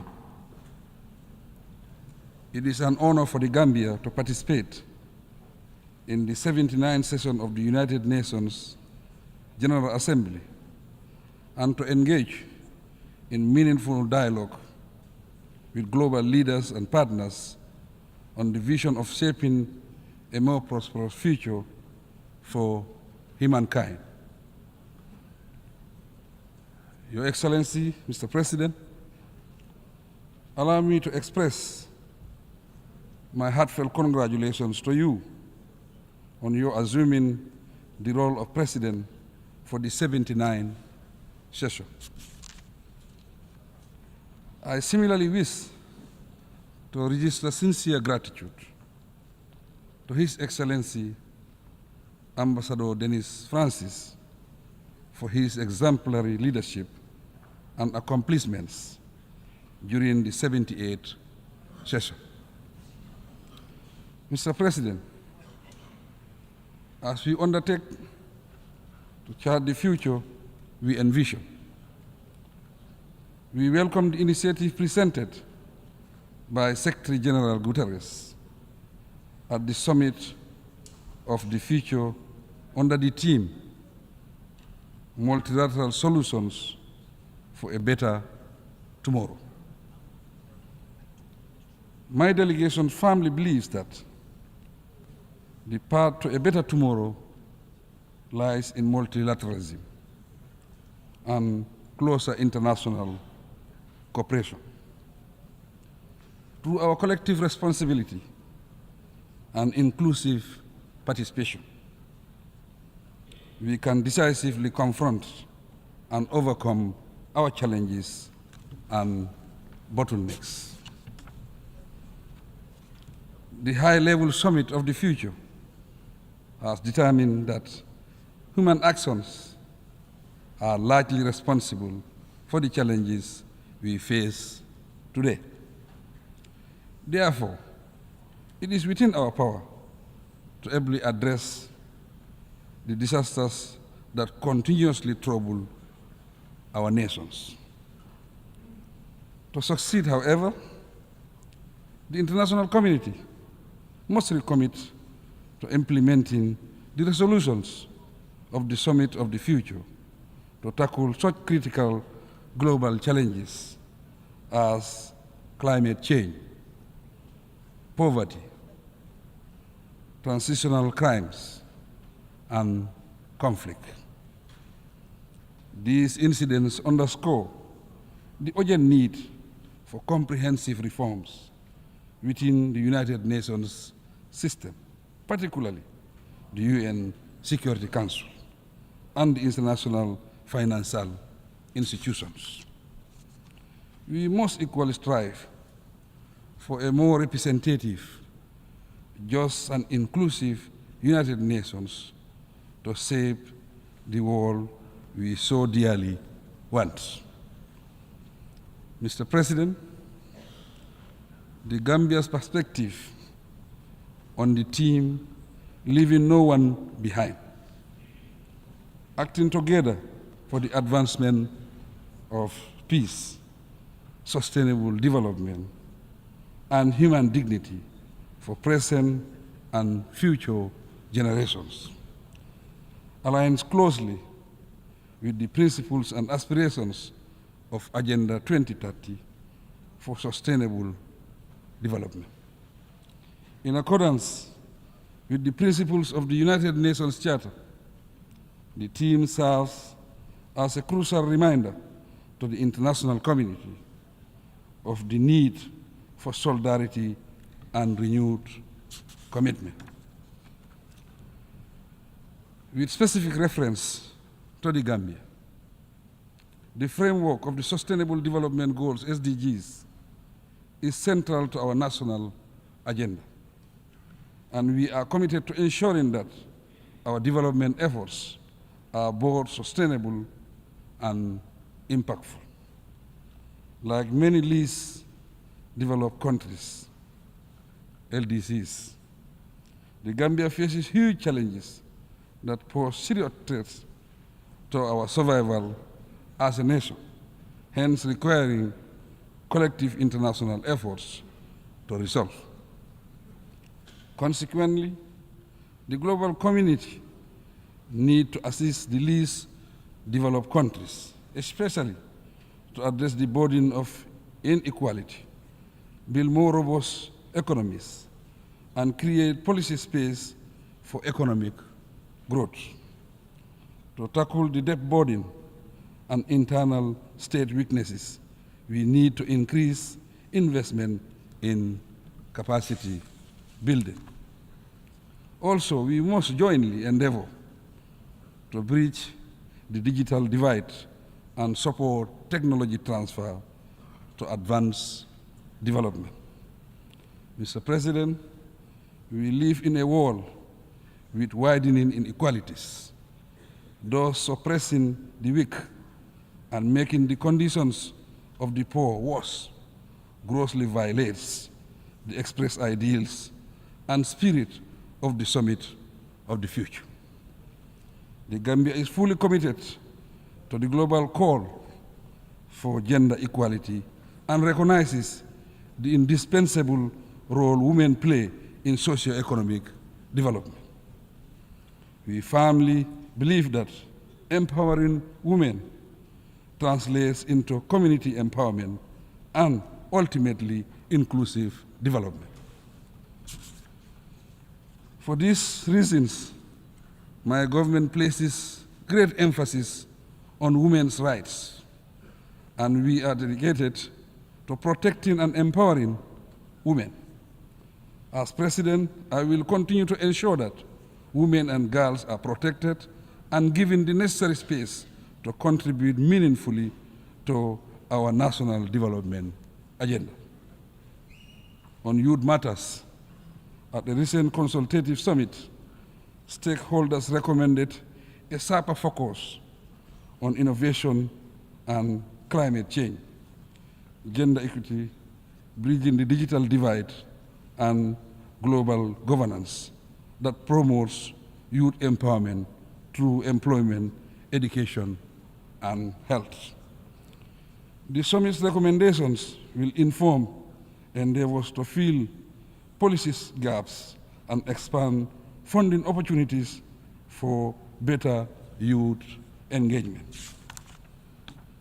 Furthermore, my government commits to aligning our national priorities with global benchmarks and in partnership with youth-led organizations and other stakeholders. We also resolve to use transformative solutions to create greater opportunities for all. Mr. President, the Gambia believes in collective international efforts to combat global challenges.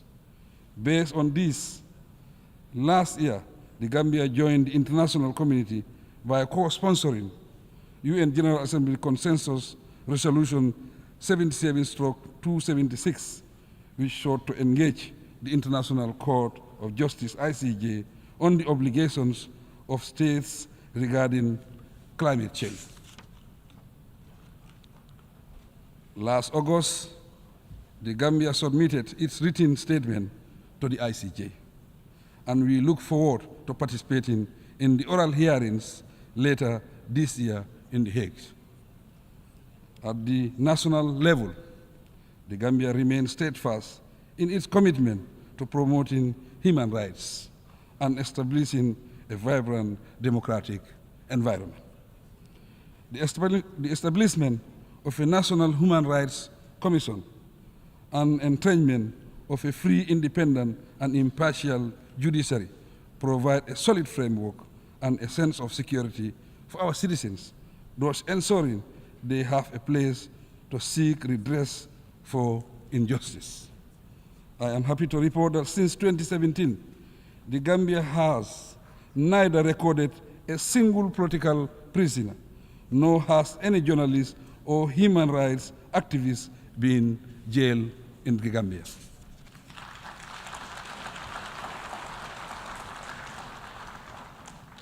Proudly too, in August 2024, the Gambia was recognized as one of Africa's leading defenders of freedom of expression and ranked third in Article 19's Global Expression Report 2024. We will continue striving to better our situation. Mr. President, as committed advocates of peace and security, respect for basic rights and freedoms, and the application of international law, we stand firmly against injustice, no matter where it occurs. No doubt, as a nation of peace, guided by democratic principles, we have learned valuable lessons to act upon and share. With the help of the international community, we are steadily taking steps to bring closure to the saga of the victims of dictatorship in our country. So far, we have successfully managed the transitional justice and reform processes. Moving forward, we count on your support in the next critical stages of ensuring justice, reconciliation, reparation where necessary. The Gambia will continue advocating preventive approaches to peace building to avert future conflicts. Once again, I take this opportunity to express our appreciation of all the support the UN Peace Building Commission has been extending to us. Mr. President, the ongoing conflicts in Palestine, Sudan, the Sahel, Ukraine and Russia, the Democratic Republic of Congo, Libya, and other conflict zones demand the international community's immediate intervention. We must explore all diplomatic means to restore lasting peace worldwide and free all innocent people, particularly women and children, from the calamities of war. We call on the international community to prioritize support for the post-conflict reconstruction of Gaza and the improvement of economic conditions in the West Bank, even though the situation in that region is extremely serious. The intense destruction of lives and property continues.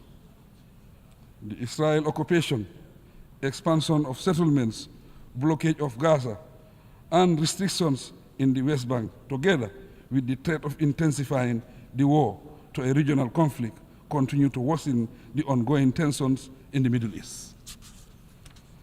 Accordingly, I call on the United Nations, the international community, and the Organization of Islamic Cooperation, OIC member states, to join forces and urgently bring about permanent peace in Palestine.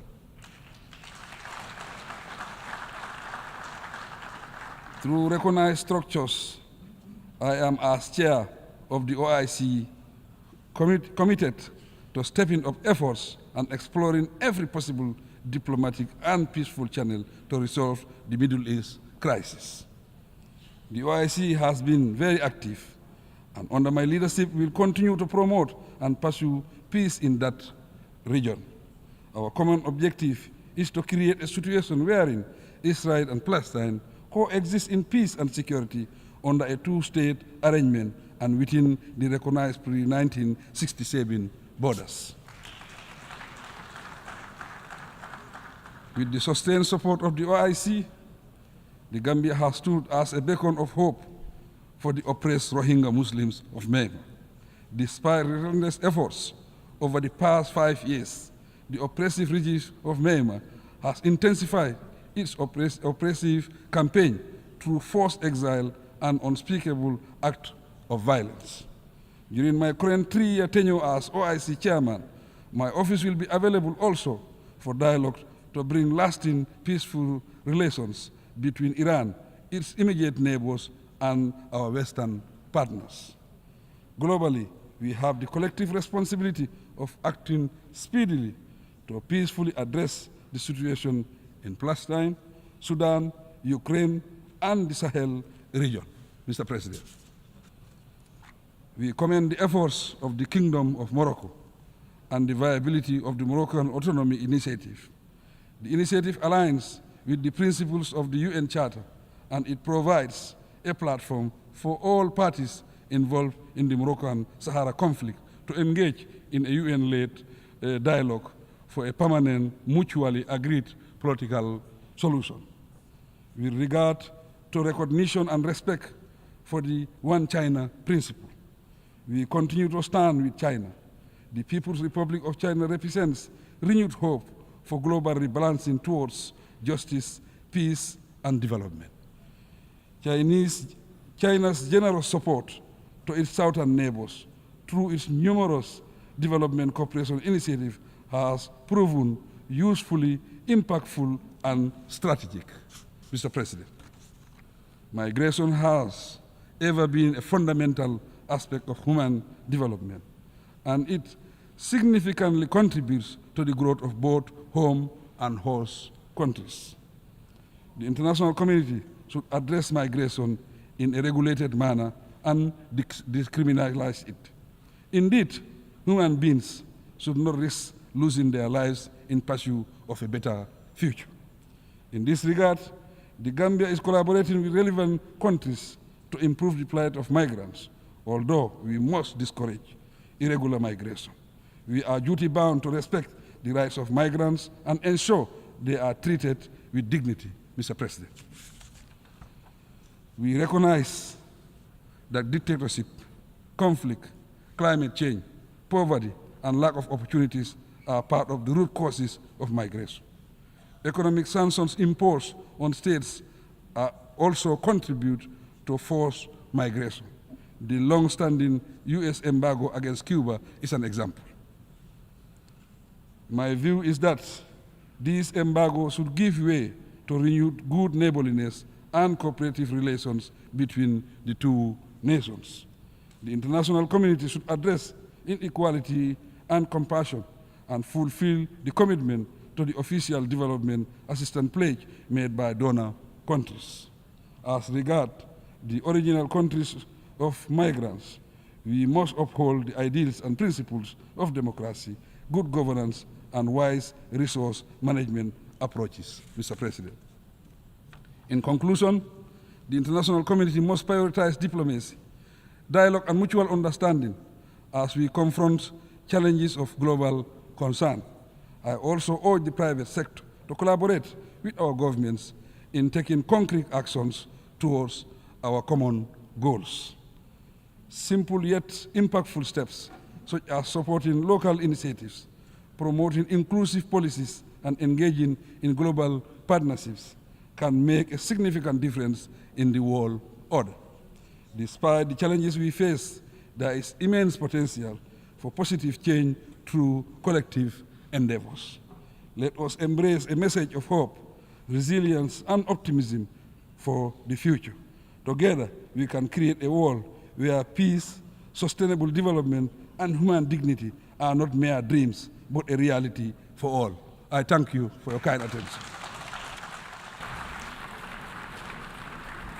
En nombre On behalf of the Assembly, I wish to thank the President of the Republic of the Gambia.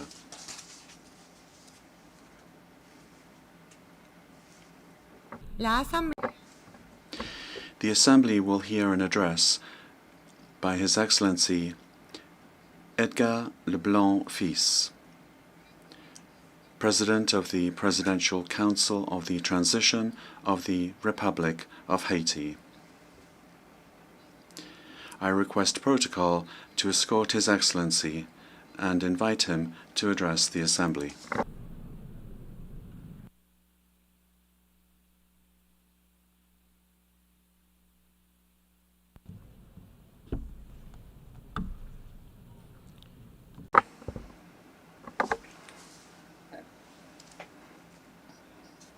Excellencies, President of the General Assembly, Secretary General of the United Nations, Excellencies, Heads of State and Government, Heads of Delegation, distinguished delegates, dear compatriots, I have the immense honor to represent here at the General Assembly of the United Nations the Haitian people at a particular crossroads in our history. We are a proud people. Despite all of the difficulties, we've always been able to lift ourselves up. The first black republic in the world, Haiti is proud of its heroic fight for freedom and human dignity. Today, we find ourselves at a decisive crossroads. It is with the weight of this history on our shoulders that we have a hope for a better future. This is how I address you today, calling for solidarity on the part of the international community.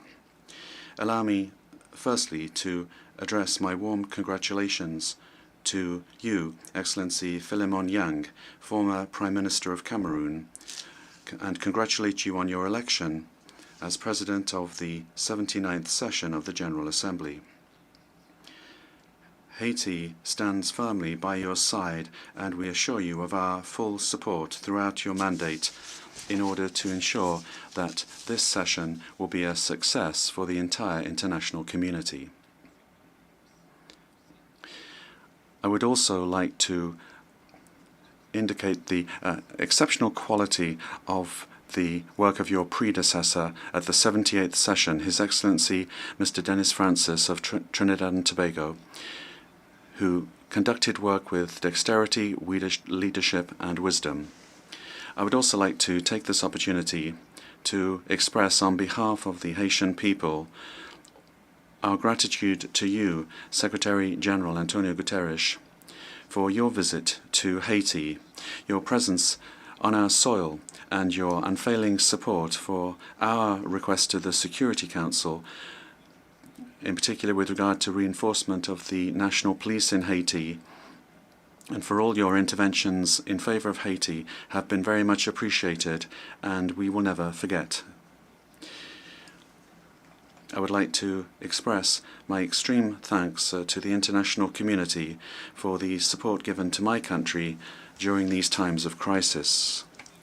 This solidarity, which can be seen through the security initiatives, also those of humanitarian aid and support for development, is very much appreciated. It is through this ongoing cooperation and adapted to our situation that Haiti is becoming stronger, more resilient, and will continue towards development and progress. I would like to greet here all Haitian compatriots throughout the world who, whilst being attached to their country of birth, are forced to seek out more favorable skies in order to make a living. Everyone recognizes that they're very hard workers, and I want to tell them, wherever they are, that the Presidential Council of Transition and the government is thinking of them whilst we await an improvement of conditions so that they can come back into the fold. I would also like to take this opportunity to greet Amnesty International and other organizations closely following up on the defense of human rights of Haitians and violations of these rights throughout the world.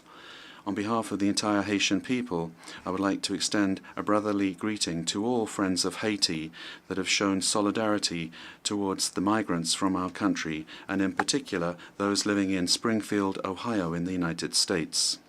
The long history of friendship and reciprocal solidarity between our two nations since our participation in the Battle of Savannah of 1779 have enabled us to say with confidence that the American people reject any incitement to hate against our community. The active participation of Haitian immigrants at various levels of life in the United States is tangible and significant. In this regard, the passions that naturally arise during an election campaign should never serve as a pretext for xenophobia or racism in a country such as the United States, a country forged by immigrants from all countries and which has become a model of democracy for the world. Mr. President, Excellencies, ladies and gentlemen, the theme of this 79th General Assembly is leaving no one behind, acting together for the advancement of peace, sustainable development and human dignity for present and future generations. This very much resounds with the major challenges that we are facing today. This theme is an urgent call for unity and international cooperation in a context where inequalities, conflicts and the climate crisis are rendering even more vulnerable millions of people throughout the world. Whilst many nations are struggling to achieve the Sustainable Development Goals, it is more necessary than ever to guarantee that all voices, and in particular those of the most marginalized, are included in the global decision-making process. This theme is also of capital importance when it comes to the context of the crisis in Haiti. It speaks to our fight to restore peace and stability, ensuring that every Haitian citizen is able to enjoy their fundamental rights. Acting together, as underscored by the theme, is essential for Haiti because our recovery can only happen with this international solidarity. President, Excellencies, ladies and gentlemen, today our world is facing unprecedented challenges that are of deep concern to the entire international community. The United Nations, in its historic mission to promote peace, security, and sustainable development, is in the front lines of the crises that are not only threatening isolated nations, but the entirety of humanity. Climate change undoubtedly is one of the great perils of our time. According to recent data of the Intergovernmental Panel on Climate Change, global temperatures have already increased by 1.1 degrees Celsius since the pre-industrial era. This increase has led to an increase in intensification of climate phenomena such as hurricanes, droughts, and floods, disasters which particularly affect the most vulnerable nations such as Haiti. In 2023, the United Nations Programme for Development estimated that more than 100 million additional people risk descending into poverty between now and 2030 due to the effects of climate change. For Haiti, which is part of the countries that emit the least greenhouse gases but which experiences the most devastating impacts of this global crisis is making it even more difficult for us to guarantee food security, access to drinking water, and economic stability. Armed conflicts also continue to sow destruction and to ravage human lives. According to the High Commissioner of the United Nations for Refugees, the number of people forcibly displaced was 110 million in 2023. That's the highest figure that we've ever seen. Whether it be in Syria, in Ukraine, or in the Sahel region, these prolonged conflicts are exacerbating poverty, destroying vital infrastructure, and leading to massive flows of refugees.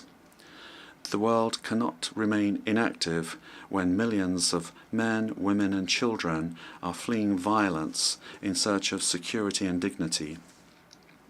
The commitment of the international community is more necessary than ever before in order to find diplomatic solutions and to promote peace initiatives.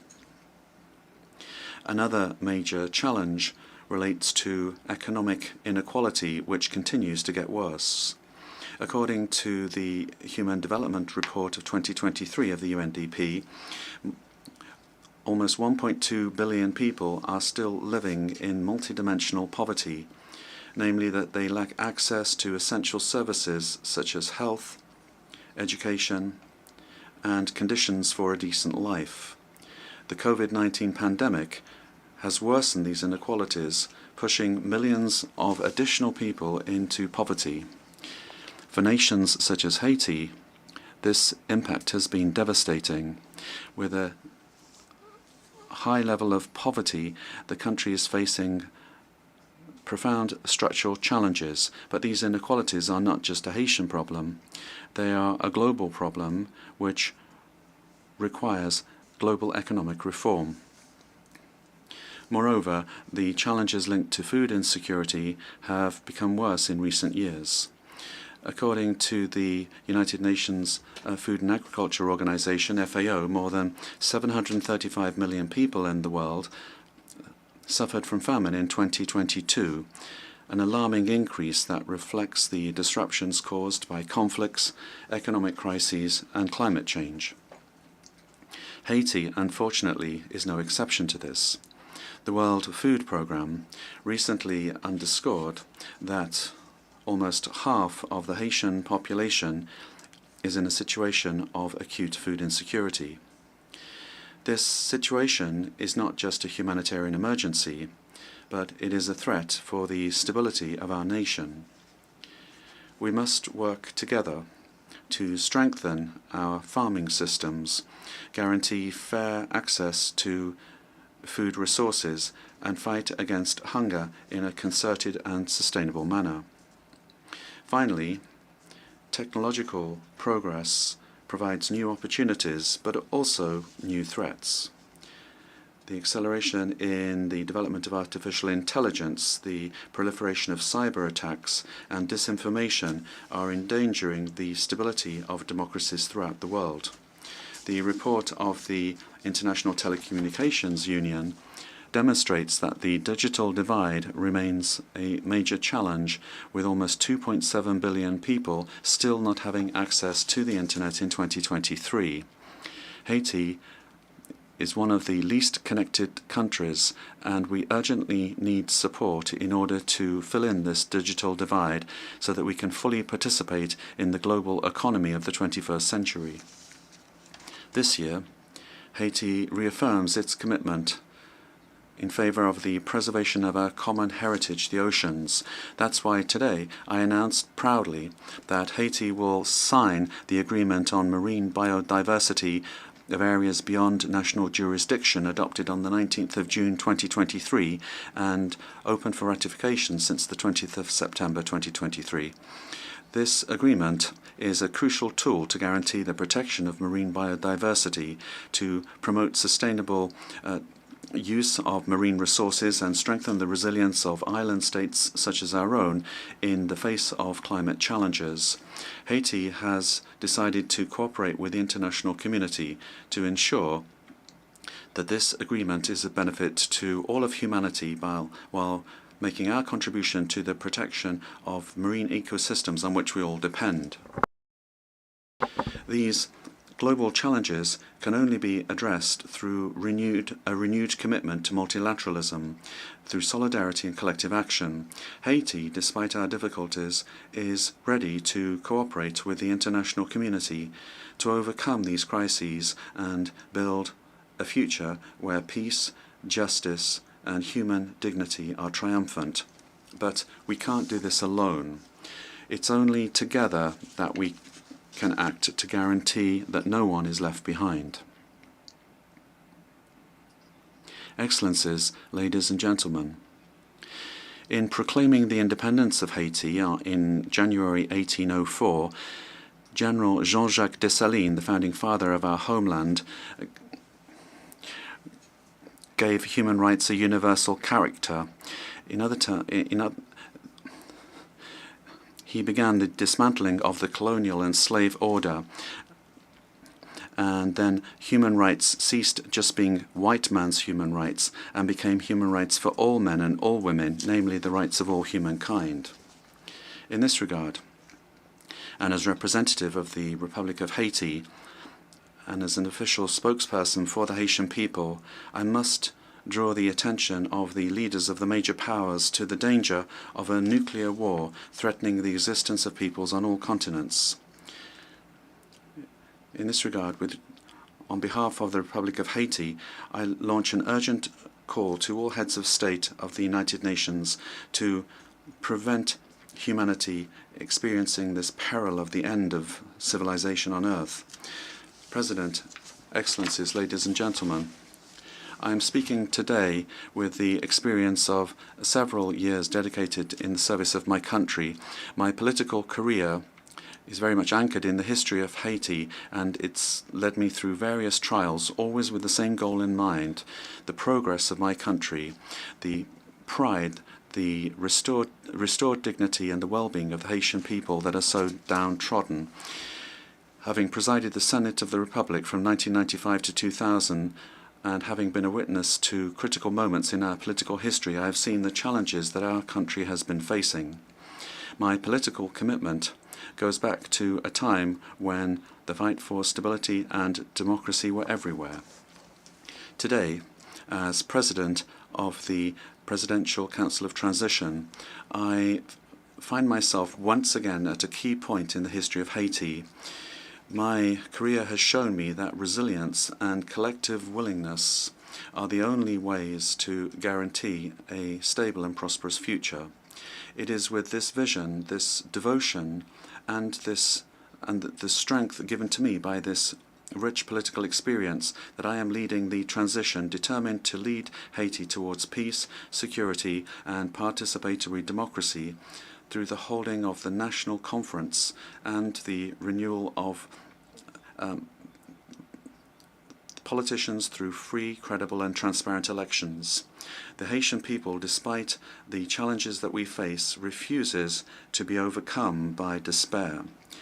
The challenges are unprecedented: devastating violence, political instability that is persistent, a precarious situation virtually everywhere, and a humiliating level of poverty that challenge the Haitian people's capacity for action and their intelligence.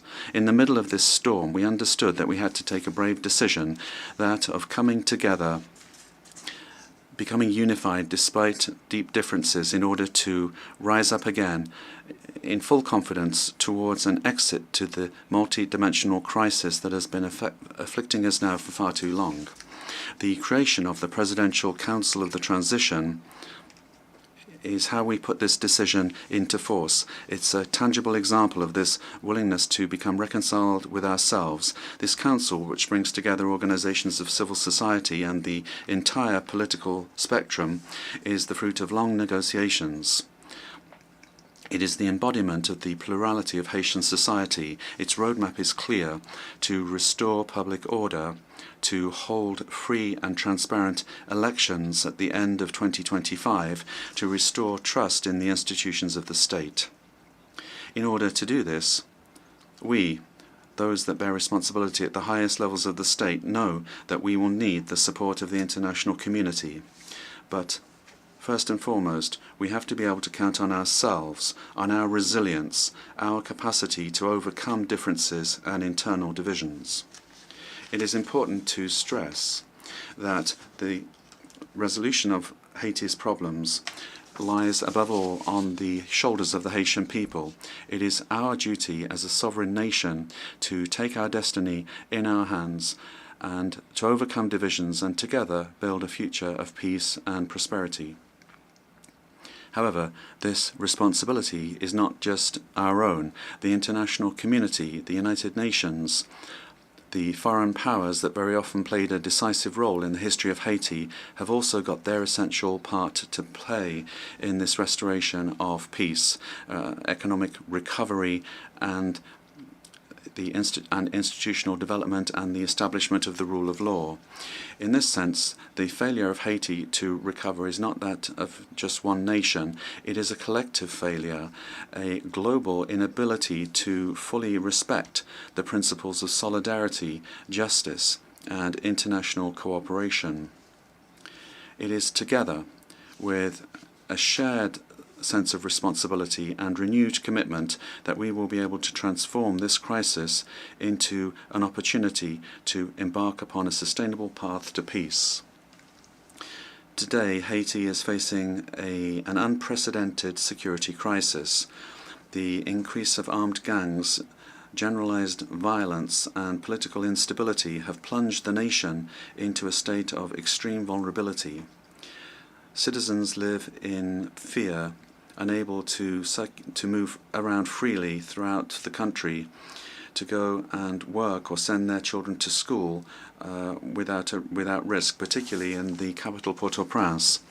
This situation is affecting all aspects of Haitian society. It's weakening institutions, paralyzing the economy, and it's undermining hope in a better tomorrow.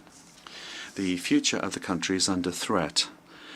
50% of gang members from the capital region are made up of children and young people, girls and boys. They very often serve as cannon fodder during operations against the police. They are subject to serious violations of all kinds, including sexual violence. This abuse and violence exercised against children and young people, teenagers, must be considered as a crime against humanity, given the consequences that this has on future generations. The restoration of national security is an absolute priority for the Haitian authorities. They are fully committed to putting an end to this spiral of violence and to restoring order in order to guarantee every citizen the fundamental right that they have to security. They are aware that peace and stability are the indispensable foundations that will enable Haiti to rebuild and restore trust in its institutions and to ensure the socio-economic development of its people. With this in mind, the decision of the Security Council to authorize the deployment of the Multinational Security Support Mission through Resolution 2699 was a direct response to the calls of the Haitian people.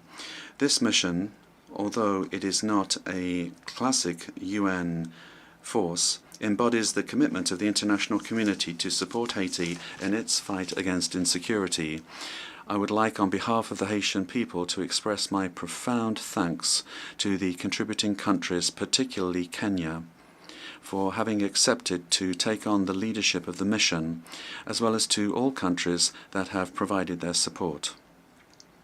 The national security forces, with the support of the mission, have already demonstrated tangible results on the ground, making it possible for the population, little by little, to see normal life restored, but a lot still remains to be done. Haiti has hosted several United Nations missions over the last 3 decades, particularly MINUSTAH. Although some of these missions have helped to temporarily stabilize the country, they have also left behind a heavy heritage of consequences. Allegations of serious violations of human rights have eroded the trust of the Haitian people. The lack of prosecutions and reparations for the victims have reinforced a sentiment of impunity, undermining the efforts at rebuilding. Nevertheless, it's never too late to act and to learn lessons from the past.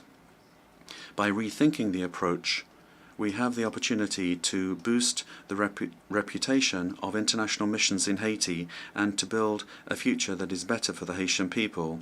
It is in this spirit that we would like to see a thought being given to transforming the security support mission into a peacekeeping mission under the mandate of the United Nations. This transformation would make it possible not only to secure more stable funding and to extend the capacity of the mission, but also it would make it possible to strengthen the commitment of member states to security in Haiti. I am convinced that this change of status, whilst recognizing that the errors of the past cannot be repeated, would guarantee the full success of the mission in Haiti. Excellencies, ladies and gentlemen, today I stand before this Assembly as the voice of the Republic of Haiti, a country whose history is inextricably linked to the ideals of freedom and justice that we all celebrate here.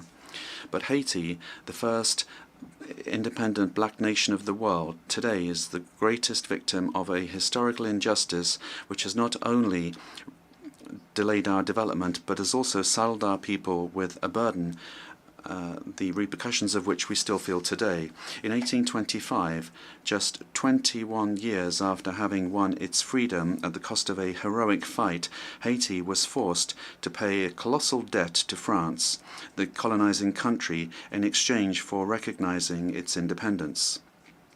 This ransom, imposed under threat, siphoned off resources of the young nation, plunging it into an infernal cycle of impoverishment, which it still struggles to overcome. This debt was a form of punishment for our audacity in throwing off the chains of slavery and raising up Haitians to claim their human dignity. It was an unjust penalty which asphyxiated the economic and social potential of the black people of Haiti for generations. In today's context, where more than ever attention is being paid to efforts to restore without delay security and respond to the immense humanitarian needs in Haiti, I think it is important to draw the attention of this Assembly to the after effects of our colonial past and the ransom paid to certain powers that have largely mortgaged the development of Haiti. It is worth recalling that Haiti was the only country to have paid for its independence, obtained, however, through the fire and the sword. On the eve of the 200th anniversary of this unprecedented event in history, hasn't the time come for these amounts paid to be returned? In this regard, my country welcomes the proposals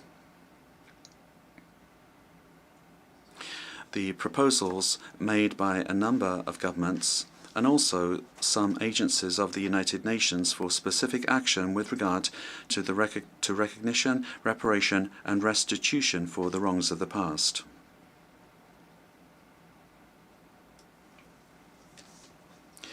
Haiti has absolute confidence in the United Nations organization,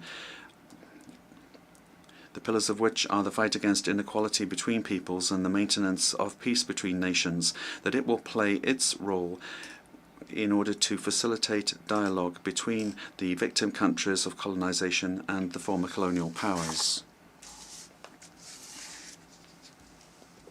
Here, at the 79th session of the General Assembly, Haiti, and through my person,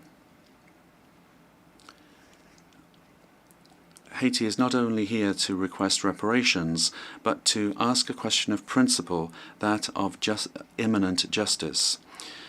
My approach is resolutely committed, structured, and well documented. The National Committee for Restitution and Reparation, in cooperation with CARICOM's Restorations Commission, has already undertaken exhaustive work on this subject. We demand recognition of the moral and historic debt and the implementation of just and appropriate reparations which will make it possible for our people to free themselves from the invisible chains of this unjust past. Excellencies, ladies and gentlemen, history teaches us that nations do not rise up in isolation, but by unifying forces in a resolute commitment to build a better future, Haiti, this land that has offered the world a symbol of unshakable freedom and which has helped several nations to throw off their yoke of barbaric colonialism, is not looking for charity, but justice, respect,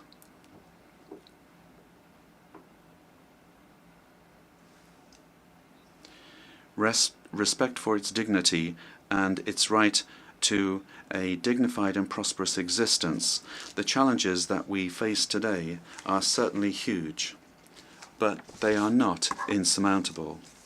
They require of us all a shared vision, a profound sense of our common humanity, and determination to turn crises into opportunities for renewal. Each nation, be they small or large, rich or vulnerable, has part of our collective future in their hands. It is in this interdependence that resides the genuine strength of multilateralism. May this general debate be the moment where we reaffirm our unfailing commitment towards peace, human dignity, and sustainable development, because what we do today will resound for centuries to come. History will judge the way that we have been able to respond to the challenges of our times, together in a spirit of solidarity and cooperation. We can and we must build a future where no people, no nation is left behind. Long live Haiti. Long live international cooperation. Tomorrow, another country. Tomorrow, another world. I thank you for your attention.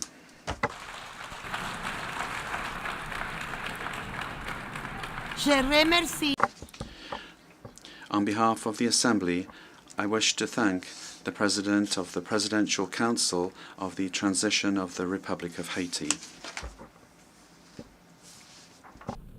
Seguidamente, la Asamblea The Assembly will hear an address by His Excellency Abdel Fattah al-Burhan Abdel Rahman al-Burhan, President of the Transitional Sovereign Council of the Republic of the Sudan. I request protocol to escort His Excellency and invite him to address the Assembly.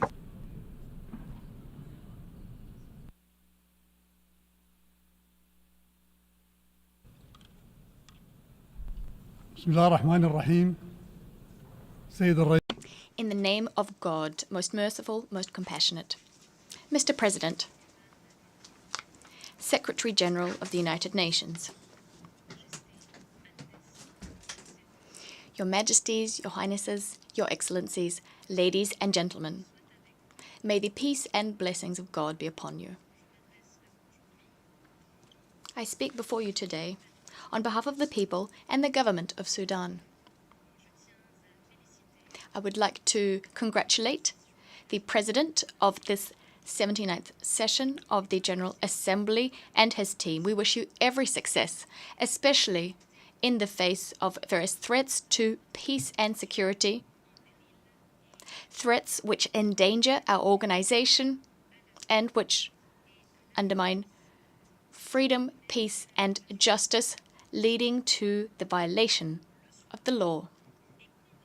Sudan stands convinced of the important role played by the United Nations. We support all initiatives geared towards reforming the organization and its bodies, specifically the Security Council, with a view to enshrining pluralism, collective security, and upholding human rights, all the while tackling the challenges of climate change and ethnically and ideologically motivated terrorism.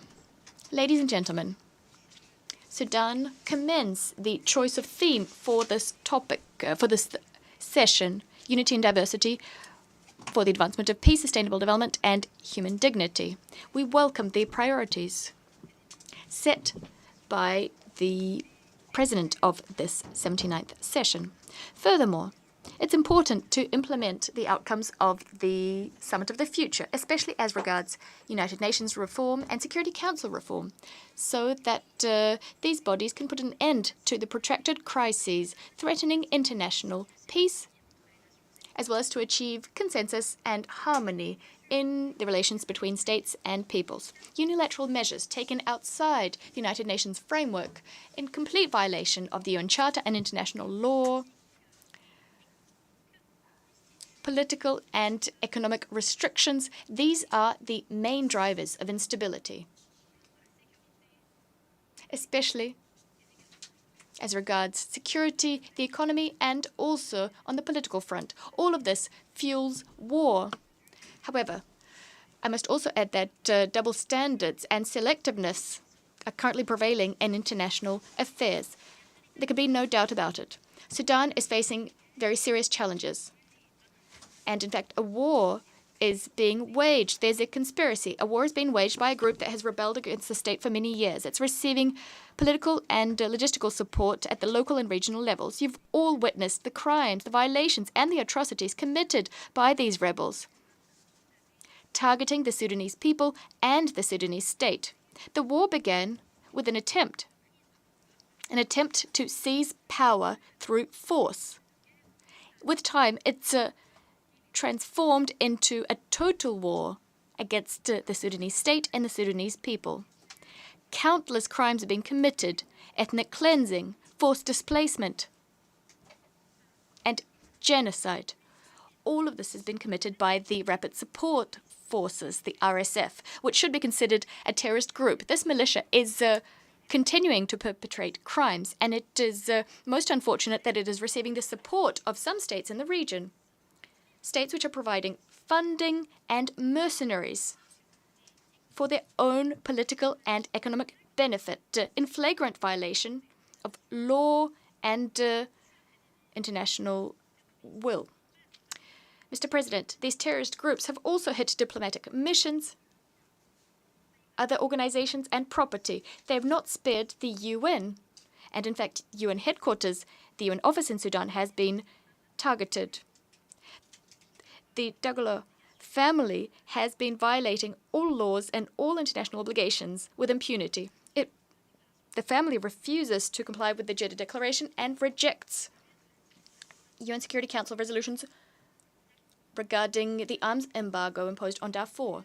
Thus, ethnic cleansing crimes are continuing. Most recently, we also recorded a violation of the resolution on El Fasher, the capital of North Darfur State.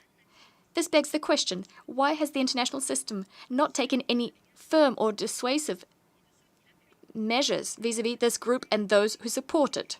Despite everything that's been done, all the crimes, we witnessed crimes against humanity, war crimes, despite their refusal to implement Security Council resolutions and decisions adopted by regional organizations, all the more reason to call for Security Council reform to avoid this policy of impunity and double standards becoming key characteristics of this organization. Ladies and gentlemen, this devastating aggression being waged by the RSF with the support of states in the region providing funding and mercenaries as well as weapons to the RSF have resulted in deaths of dozens of thousands of Sudanese and the displacement of many millions more. Sudanese people have been forced to leave their lands, their motherland, to evade these armed groups. They've taken refuge in various regions. Millions more Sudanese are living in peace today in other parts of the country. Systematic attacks committed by the militia are contributing to the suffering of our compatriots.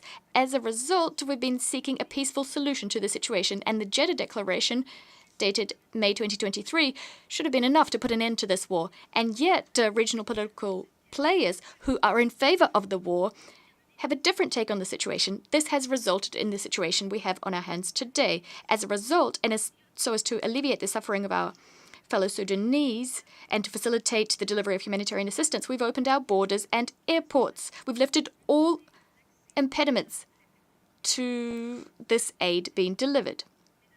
Mr. President, ladies and gentlemen, the Sudanese government is steadfastly committed to facilitating humanitarian assistance, protecting humanitarian convoys and personnel, as well as medical personnel. We fully uphold international humanitarian law and measures geared towards the protection of civilians. The protection of civilians is our responsibility, especially when women and children are being hit the hardest by violations committed in areas controlled by the militias. Some women and children have even been sold in marketplaces. The humanitarian crisis affecting a large majority of our population, owing to the aggression being waged by the Dagala militia, require us to act in concert with one another. It's necessary to provide assistance to millions of displaced persons and refugees. On our side, we're doing everything within our power so as to ensure that aid is delivered to those who need it most. We would like to thank all neighboring states who've welcomed displaced persons and refugees. We thank organizations providing assistance to the Sudanese people as well. President, we face a very tall challenge. This organization must shoulder its responsibility, specifically so as to protect developing countries in the face of the avarice of some other states who would like to control our people's riches through the use of force, and specifically through the use of money. We hope that the will of our people will prevail. Numerous crises, including the one underway in Sudan, are the product of a policy of double standards, as well as political approaches based on exerting power, economic blackmail, and the fact that the organization has not managed to deter those who defy the will of their people and of nations, threatening international peace and security. Mr. President, today we have a marketplace of initiatives. Some of these initiatives serve narrow interests, and the corrosive effects of this are patently obvious.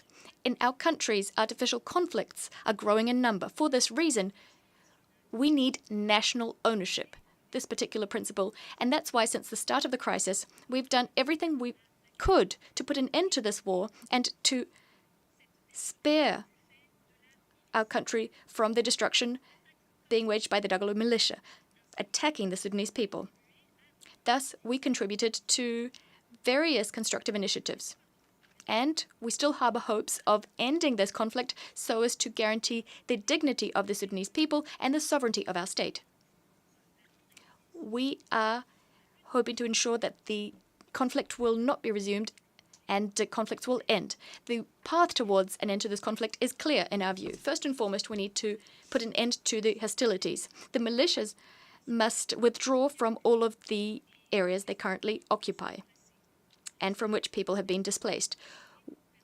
They must lay down their weapons so that people can go back to their homes and so that assistance can be delivered. This will also facilitate the reopening of roads, airports, and the resumption of production. Second, this end to hostilities must be accompanied with a comprehensive political process so that we can see through the political transition, avoiding the resumption of war and potential coups d'etats.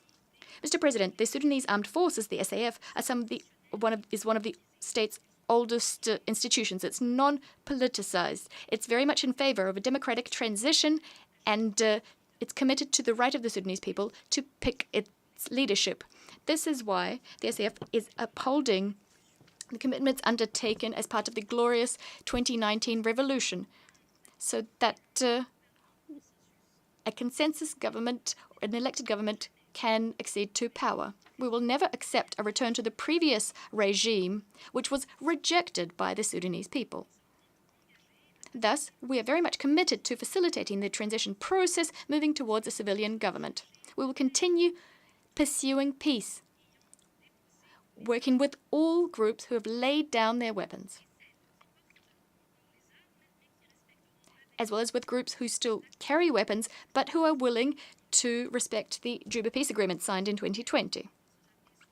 Throughout this war, the Sudanese Armed Forces have done everything they possibly could, continuing to uphold international humanitarian law as well as the Geneva Conventions and Protocols thereto, working to protect civilians and to facilitate the delivery of humanitarian assistance. We stand ready to partake in all initiatives that can help to put an end to this war.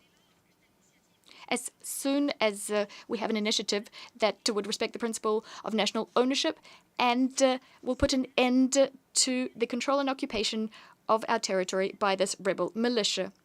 We are also in favor of all initiatives which will protect civilians and guarantee the dignity of our people. These are the prerequisites for a return to democracy. It's unacceptable for a government as well as for the Sudanese people to partake in these, to see organizations who've supported the war, states who've supported the war and massacres of Sudanese partaking in such initiatives. Some of these organizations and states have allowed weapons to be funneled through their territory to the militias. And they've also provided political support to these rebel groups. We must therefore continue acting to convince the aggressors that they shouldn't be receiving this assistance. Mr. President, I'd like to thank all of the states as well as the organizations and various human rights defense groups as well as civil society organizations, all those who've tried to paint a true, accurate picture of what is happening in Sudan. I welcome the outcome of the Summit, the Great Lakes Summit in Rwanda, and the meeting that took place in Yaoundé. There, at all of these meetings, the RSF were described as a rebel group working against the state. We've managed to circumscribe the activities of this group and deter them. Hopefully, we'll be able to deter them from acting in a similar fashion in other countries. The RSF should be called out for what they are. They've rebelled against the state. They're committing terrorist crimes and should be considered as such here at the United Nations. Mr. President, before I conclude, I'd like to reassert our position vis-à-vis the issue of Palestine and the right of the Palestinian people to establish an independent state within 1967 borders. It's necessary to put an immediate end to the aggression being waged in Gaza and in Lebanon. We also call for Palestine to become a fully fledged member of the United Nations. By way of conclusion, we'd like to extend our gratitude to all those who've supported us through these testing times. Millions of Sudanese still need your help. Thank you very much, Mr. President. I'd like to reiterate that the will of the Sudanese people will prevail. May the peace and blessings of God be upon you all. I thank you. On behalf of the Assembly, I wish to thank the President of the Transitional Sovereign Council of the Republic of the Sudan. The Assembly will now hear an address by His Excellency Carlos Manuel Villanova, President of the Democratic Republic of São Tomé and Príncipe. I request protocol to escort His Excellency, and I invite him to address the Assembly.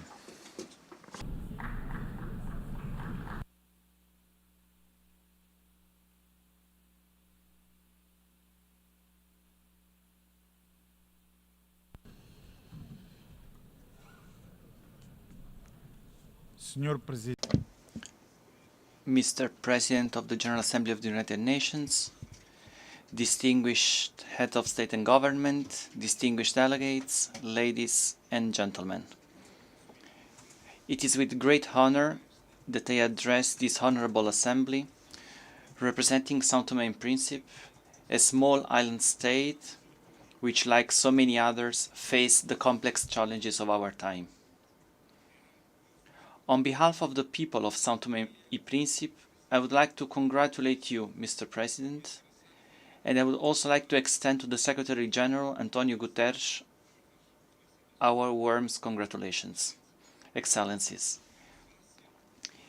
it is easy for me, as it is for anyone present in this assembly, to say that what stands out in relation to international issues is the uncertainty and insecurity that marks both the present and the future. As a small island state, my country is on the front line of the consequences of climate change, and the climate crisis represents the greatest existential threat to our populations. Although we are responsible for a tiny fraction of global greenhouse gas emissions, we are among those who suffer most from its impacts. sea level rise, more frequent and intense storms, coastal erosion and loss of biodiversity threaten not only our livelihoods, but also our very existence. It is therefore imperative that the international community strengthens its commitment to the Paris Agreement and ensures that the voices of the most affected nations, like ours, are heard and integrated into concrete actions. We call for global action that is not only ambitious, but also urgent. COP29 on climate change, to be held next November in Baku, Azerbaijan, will be a crucial opportunity to reaffirm the collective commitment to limit global warming to 1.5 Celsius. However, commitments have not been sufficient. We need concrete, immediate actions to mitigate the impacts of the climate crisis.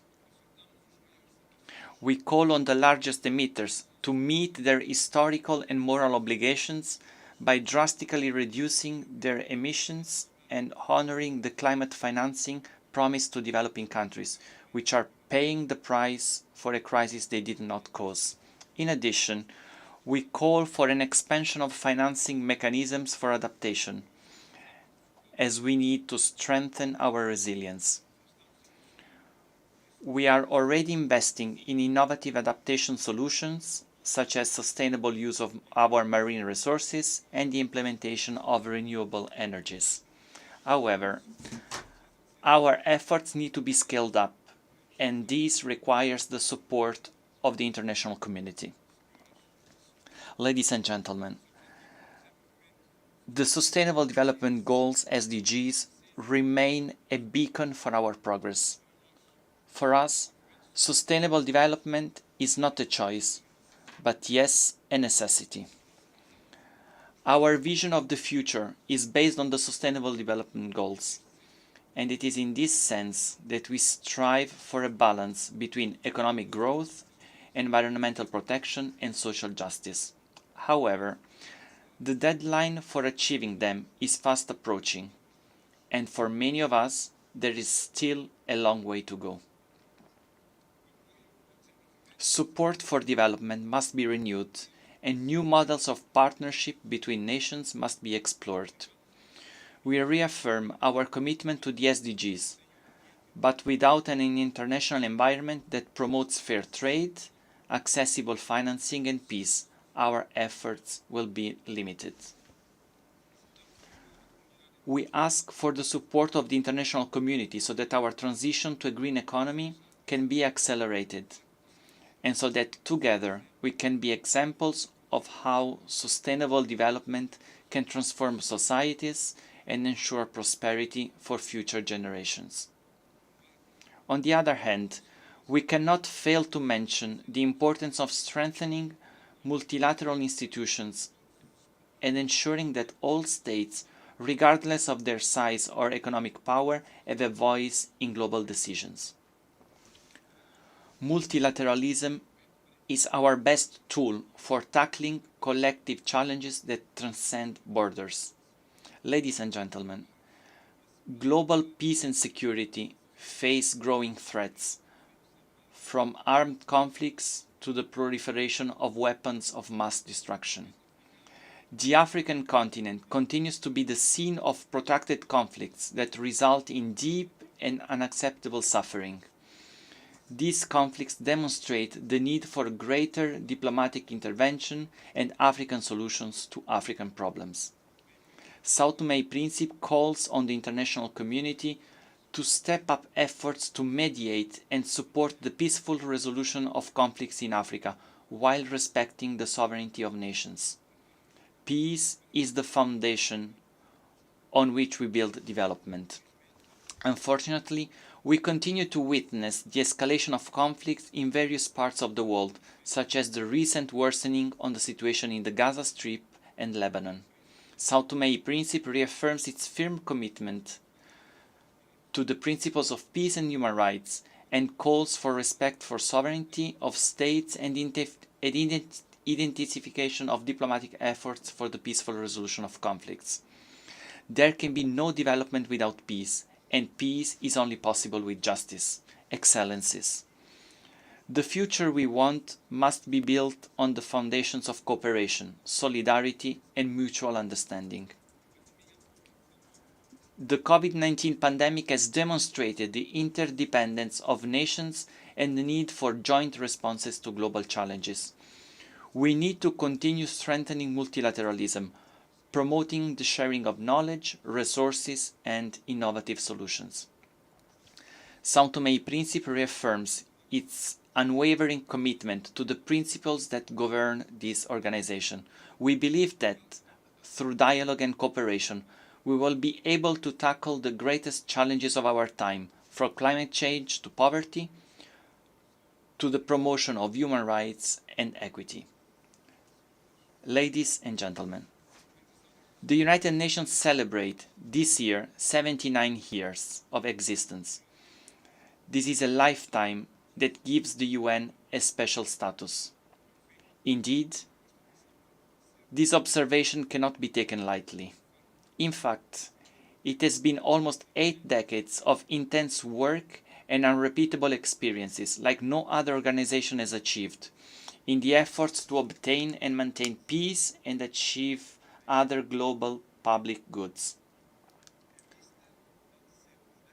On this occasion, we must praise the inescapable commitment of the Secretary General, whose action on all fronts touches us deeply. Faced with our persistent dilemmas, it is imperative that we bring a new content of hope to the world stage. This is an unavoidable objective and role of the United Nations, but this mission is also ours.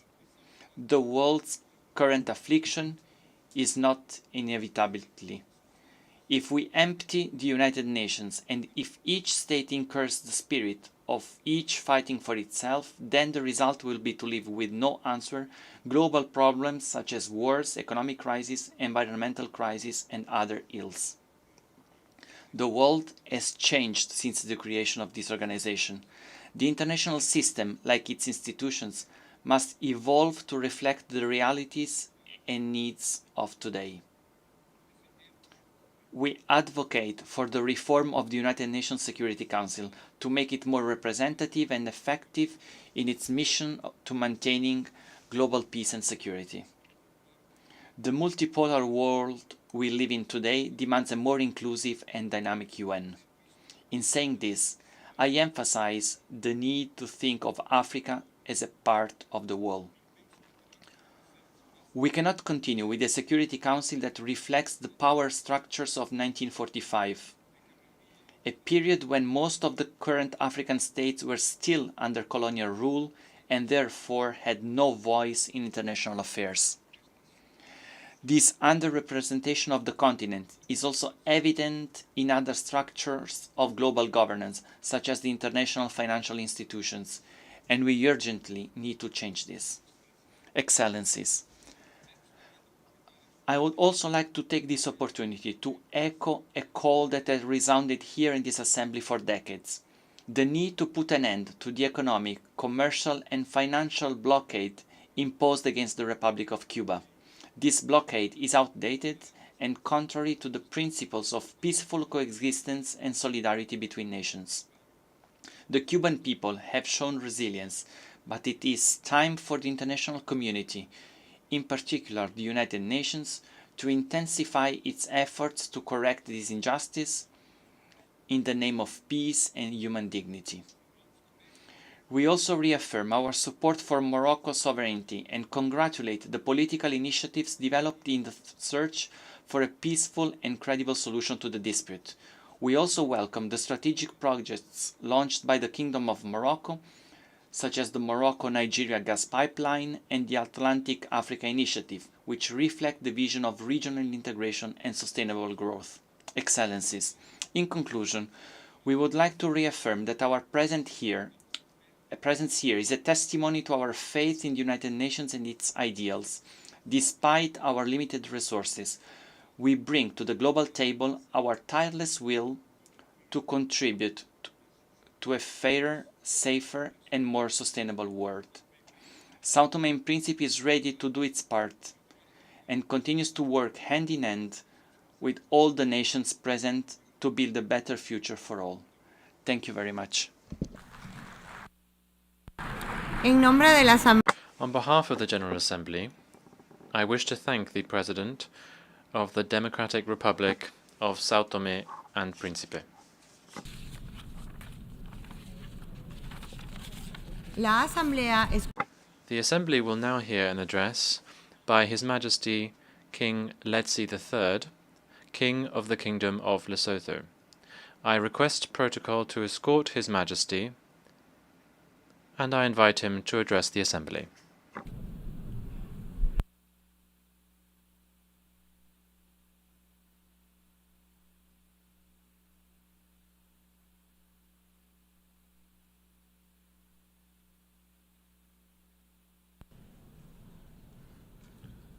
Your Excellency, the President of the 79th session of the General Assembly, Your Excellencies, Heads of State and Government, Your Excellency Mr. Antonio Guterres, the Secretary General of the United Nations, distinguished delegates, ladies and gentlemen. Mr. President, I wish to congratulate you on your well-deserved election to the office of President of the 79th session of the General Assembly. I'm confident that with your vast experience and wealth of knowledge, you will successfully guide the Assembly to live up to its commitments. I therefore assure you of my delegation's full support and cooperation in all your endeavors. I would also like to pay my tribute to your predecessor, Mr. Dennis Francis, for the excellent manner in which he discharged his duties as President of the Assembly during the 78th session. To Secretary General Mr. Antonio Guterres, I express my country's deep gratitude and unwavering support for your exceptional work on behalf of humanity, especially amidst the significant challenges facing multilateralism today. Under your leadership, the United Nations has navigated numerous obstacles, including the COVID-19 pandemic, escalating debt crises, and the impacts of climate change. In your address to the General Assembly, you highlighted the importance of peace within communities, peace with justice, peace with dignity, and peace with nature, emphasizing that building peace is humanity's greatest responsibility. The UN was founded on the belief that nations can and should live together in peace and work with each other to resolve conflicts peacefully for the betterment of our lives. It also established the framework for justice, respect for international law, and the promotion of global socio-economic development. As the UN celebrates its 79th anniversary this year, we must reaffirm the enduring conviction of our founders and reassert their sense of purpose. As I stand here today, I resonate with these sentiments, drawing from our nation's history and experiences. This year, Lesotho commemorates 200 years since the founding of the Basotho Nation, with the pinnacle of this celebration occurring on the 4th of October. What, then, can we, as a smaller nation, contribute to the global discourse on peace? Mr. President, Lesotho was founded on the principle of peace, kgotso. Our founder, Morena Moshoeshoe I, cherished peace as one of his core values. Writers and researchers have described him as, and I quote, "no common man," as someone who stands out clear in the light, original, able, enlightened, and upright. His humanity, his mildness, his love of peace and justice, for his horror of war, his forbearance under extreme provocation are conspicuous upon every occasion. End of quote. These are qualities that have inspired us as Basotho. Morena Moshoeshoe I was able to bring together different tribal groups, avert conflicts, and negotiate lasting peace that to this day we strive to maintain. Basotho are a nation built on tolerance, inclusion, and unity, which are also the key principles enshrined in the Secretary General's new agenda for peace. It is in this context that we hail as most appropriate the theme chosen for our general debate this year, namely, leaving no one behind, acting together for the advancement of peace, sustainable development, and human dignity for present and future generations. The relevance of this theme at the present juncture in international relations is beyond doubt. Through collective action, we can conquer the challenges facing humanity and realize a sustainable future for all. However, this will require leaders with humanity, mildness, a love of peace and justice, horror of war, and forbearance under extreme provocation. These are ideals that can be achieved. My ancestor, as testified by many, was the embodiment of these traits which built a nation that stands to this day. Business as usual will not preserve our world as we know it. The enjoyment and exercise of human rights and attainment of sustainable peace and development require a deliberate, fundamental shift and commitment by the world's leadership. In the words of another of my ancestors, and I quote, "Always be slow to take arms at all times. I beseech you, lean upon this rod of peace. Always keep it clear in your mind that it is far more profitable to harvest food in the grain fields than to kill men in the battlefields." End of quote. In today's rapidly changing world, the UN has continued to forge peace in conflict-ridden areas around the world, promoting human rights and lifting thousands out of poverty. Lesotho reaffirms its commitment to advance this collective vision of an effective United Nations to ensure a prosperous and a lasting future for all our people. Mr. President, the world faces significant challenges as the deadline for achieving the Sustainable Development Goals approaches.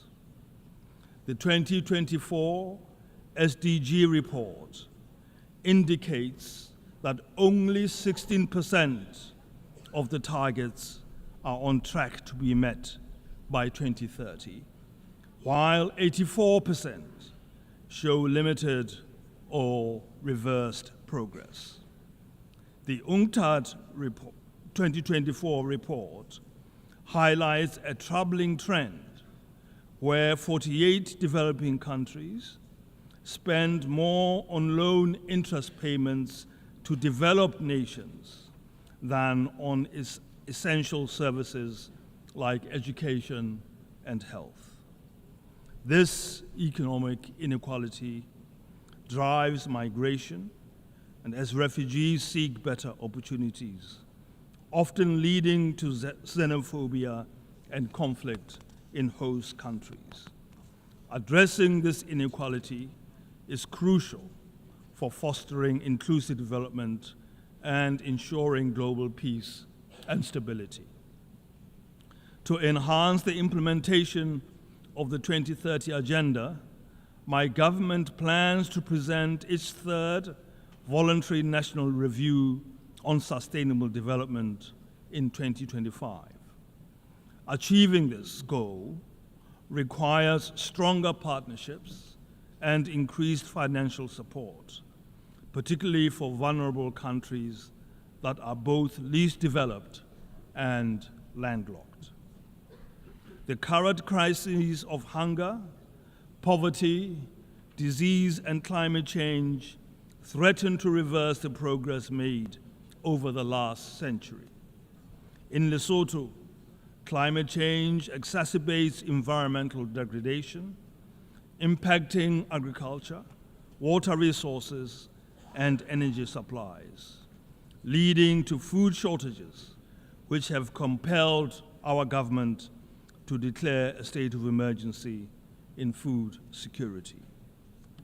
However, we are committed to responding to these challenges by pursuing opportunities that will enable greater self-sufficiency for the country. Lesotho's stock in trade is a high-quality suite of renewable energy resources of sun, wind, and a plentiful supply of the purest mountain water. We are therefore in a position to establish a sustainable renewable energy and water economy. Our priority is to satisfy the deficit in our domestic energy demand and to export clean energy and high-quality water to the region. Our goal to fully meet commitments of the Paris Accord well in advance of 2050 will be attained, with the potential of Lesotho being among the first countries in Africa to be a fully carbon-neutral electricity generator.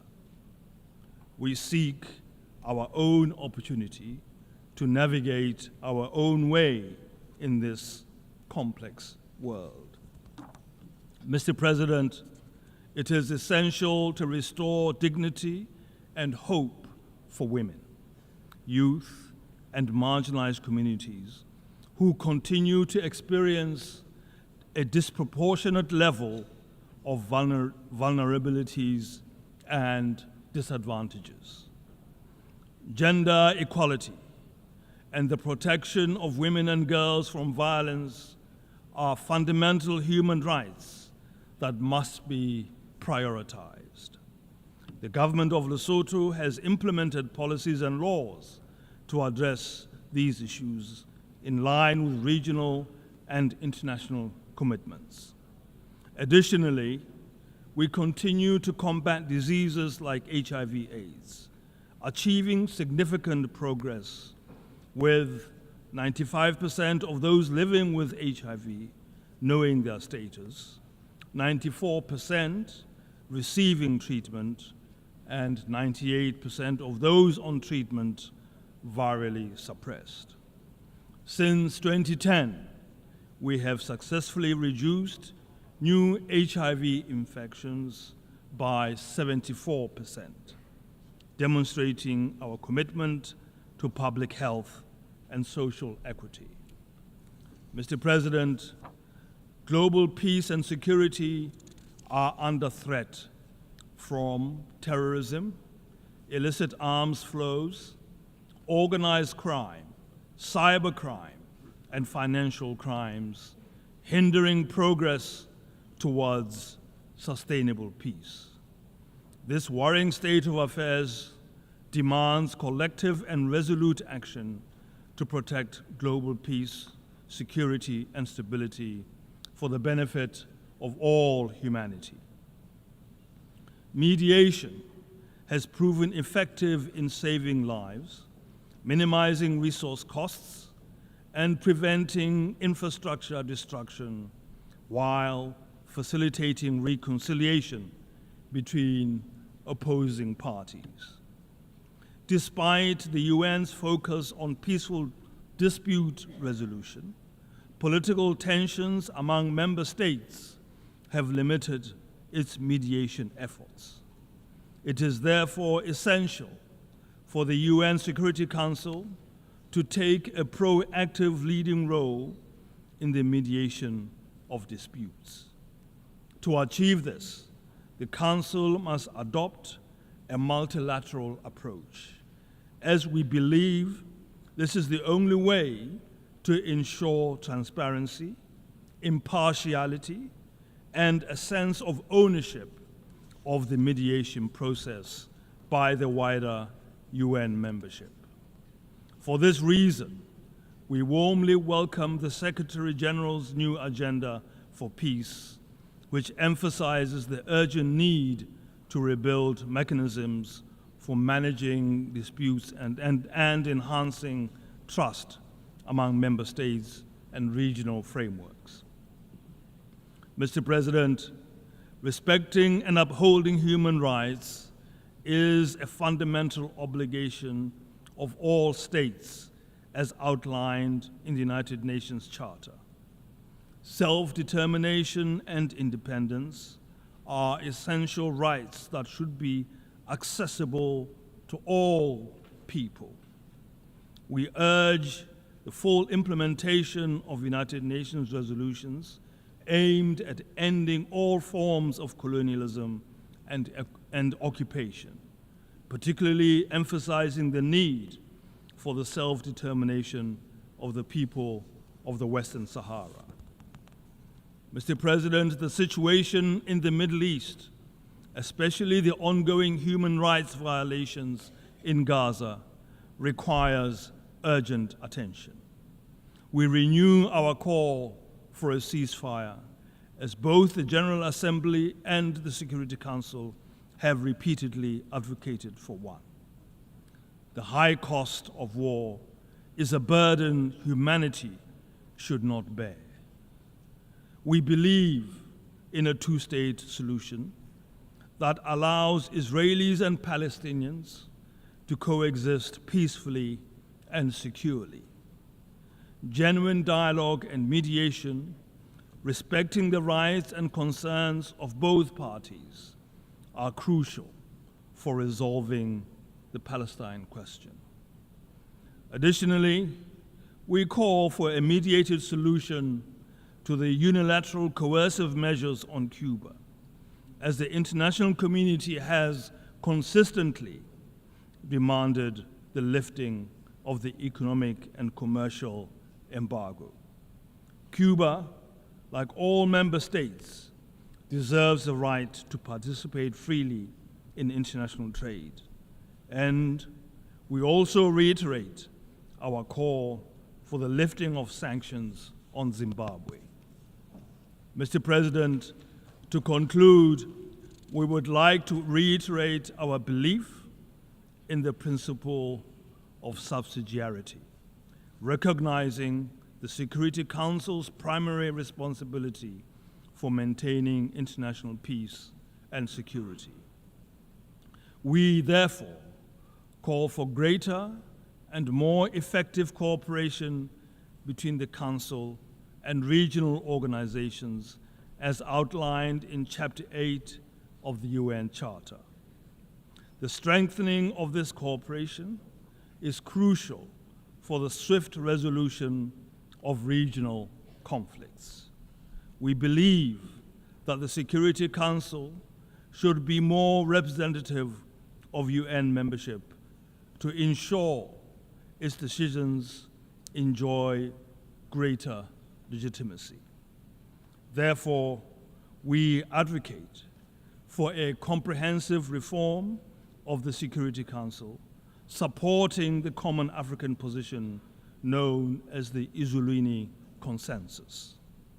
We also believe that the UN should continue to be a place where all our aspirations for a better and secure life for humanity must be championed. Let us work together to build a United Nations that reflects a broad consensus among member states, reinforcing its central role in global governance and fostering collaboration with regional organizations while ensuring that all members respect its charter. I thank you.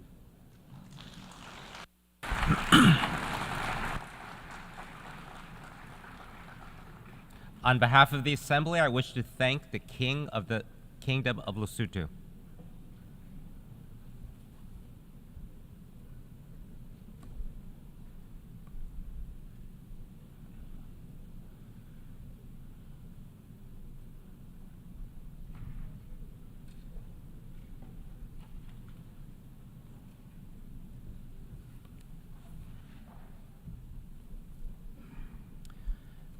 The Assembly will hear an address by Her Excellency Gordana Silyanovska-Davgova, President of the Republic of North Macedonia.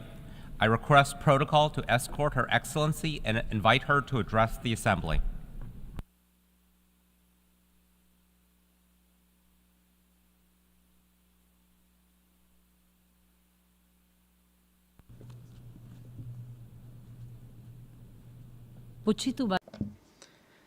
Distinguished President of the United Nations General Assembly, esteemed Excellencies, ladies and gentlemen.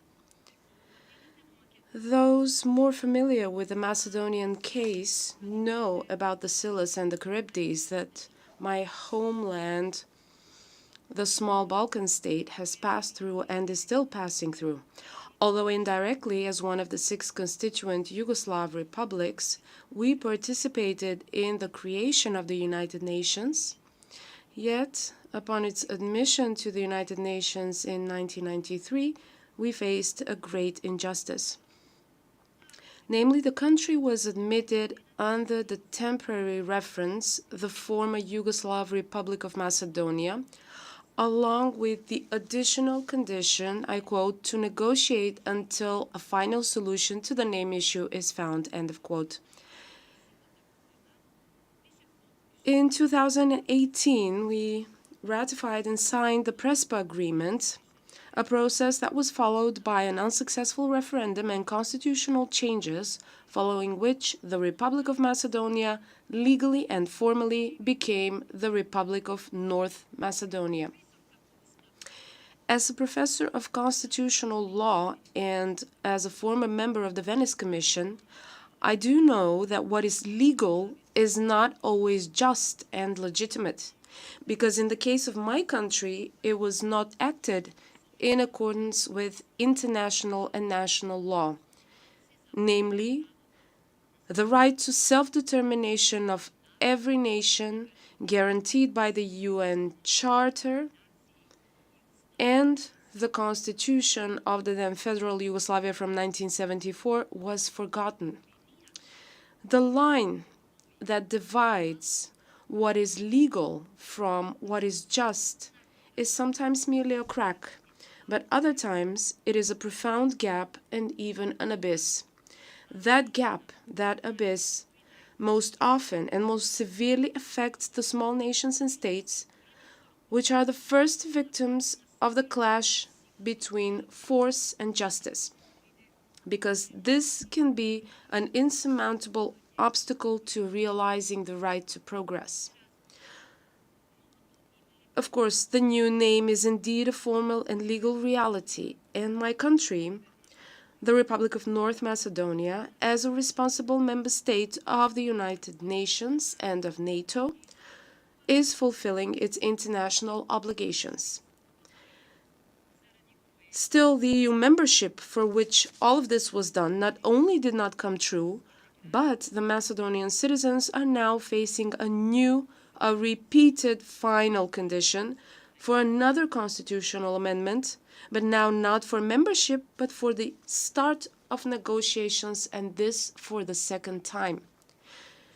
To us, membership in the European Union after 20 years of negotiations and 16 positive European Commission reports resembles Mr. Godot, because we have been waiting for him since 2005, always encouraged by international representatives with the refrain, just this one condition more, just this one concession more, just this one constitutional amendment more. Thus, we became a sui generis state with 36 constitutional amendments in 30 years, anchored in the geopolitical region called the Western Balkans. As a peace-loving country, committed to good neighborliness and regional cooperation, we expect understanding and cooperation from our neighbors without the threat of a veto. Because if there is a veto, there is often no justice.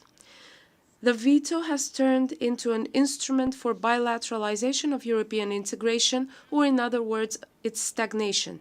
In conditions of conflict on the European soil, the stagnation of the European integration not only demotivates Macedonian citizens and slows down reforms, but it also destabilizes the region of Southeast Europe, leaving room for penetration of malignant imperial and great power influences. Enlargement must be tied to the meritocratic Copenhagen criteria, and it must be freed from the veto linked to the attempt to revise history and to disrespect national and cultural identity. From our European and strategic partners, we expect understanding and fair and just unblocking of the process of negotiations for membership in the European Union, rejecting double standards and respecting our own principles and values embedded in the fundamental constitutional documents. The European reunification is like an unfinished symphony without us. The European Union is not only a political system, it is also a political philosophy in which the largest number of Macedonian and Balkan political actors and citizens do believe. Integration is a powerful motive and a key driving force for democratic development. The full integration of the Balkans into the EU will put an end to the endless redrawing of borders and so-called Balkanization as a phenomenon. However, and of course, the Balkan states must behave in compliance with the European standards by regionally connecting and cooperating. The experience is valuable, and the help of the countries of the region that have become part of the EU already is precious. Same goes for those that are on the European path. We must learn to support each other, as was the case with the COVID pandemics, floods, and fires, instead of blocking each other on our European journey. Homo Balkanicus can become Homo Europicus whenever he wants. Esteemed Excellencies, the line that divides the legal from the just is not only intertwined in the Macedonian case, but also in almost all issues that are on the United Nations agenda, including those covered by the topic of this year's general debate, leaving no one behind and acting together for the advancement of peace, sustainable development, and human dignity for present and future generations. We are faced with some big questions. Let me start with the most important one: peace. Is a just peace possible when we are faced with more and more wars, and flagrant violations of the Charter of the United Nations. Is a just peace possible with the deepening militarization of politics and the new arms race? Is human dignity possible in an environment of double standards, when human life is not equally valued and when the sufferings of innocent victims in conflicts are not treated equally? How can we achieve a fair and just development plunged into the race for profit at the expense of the nations and of the planet, when global public resources are sacrificed, marginalized, stuck at the periphery, forgotten in national and corporate policies and actions? How can we achieve social justice in conditions of growing economic, educational, gender, and digital disparity between states and within the states themselves, with less and less winners and more losers from globalization and digitalization, the former sinking into decadence and the latter into pauperization? How will we ensure generational justice if we continue with the irresponsible and uncontrolled exploitation of limited resources? How will we create a safe and sustainable future for our descendants if we continue with ecocidal production practices and consumer habits that leave a world choked with air pollution, poisoned with pesticides, and littered with plastic? With the alarming level of greenhouse gas emissions that are rapidly leading to climate change with catastrophic consequences, can we even talk about responsibility, or should we start thinking about survival or our ability to live? The main problem is that all those injustices are systemic, which means that if they are not legalized, then they are tacitly tolerated. What is legal, unfortunately, is not always just and moral, if I may say this once again. Why is this so? In the most famous dialogue about power and justice, Thucydides recalls that justice is a word that has value in disputes between men only when both sides are of equal strength. In other cases, the strong do what they can and the weak what they must. However, the United Nations exist to ennoble this cruel Thucydidean world by securing legal equality among nations, taming the power of the great, and protecting the smaller nations. This legal equality is a prerequisite for achieving the highest goals of the United Nations: peace and security, human rights, and sustainable development. The United Nations exist to bridge, or at least to narrow, the gap between the legal and the just. We are facing a big challenge. How can the legal become just? Or how can the just become legal? And how can the legal and the just be implemented? Respected attendees, there are no simple, inexpensive, and painless solutions to this dual challenge. Here, in the solemn hall of the General Assembly, for years, world leaders have shared their experiences and disappointments from the United Nations, which, not infrequently, oscillate between two extremes: utopian optimism on one hand, and nihilistic pessimism on the other. Still, reality is complex and contains both successes and failures. The United Nations have prevented another world war, but they failed to prevent and preclude regional conflicts, including the war in Ukraine and the bloodshed in the Middle East, the scenes of which resemble Picasso's Guernica. The World Organization has lifted millions of people out of poverty, but it still fails to eradicate hunger. With the right to self-determination, it accelerated the process of decolonization, but failed to bridge the gap between the rich North and the poor South. The United Nations are the main driver for resolving global security, migration, health, environmental, energy, and climate crisis, but hardly any of them are fully and justly resolved. The resolutions of this very General Assembly reflect the will of the majority of nations, but are not always consistently respected.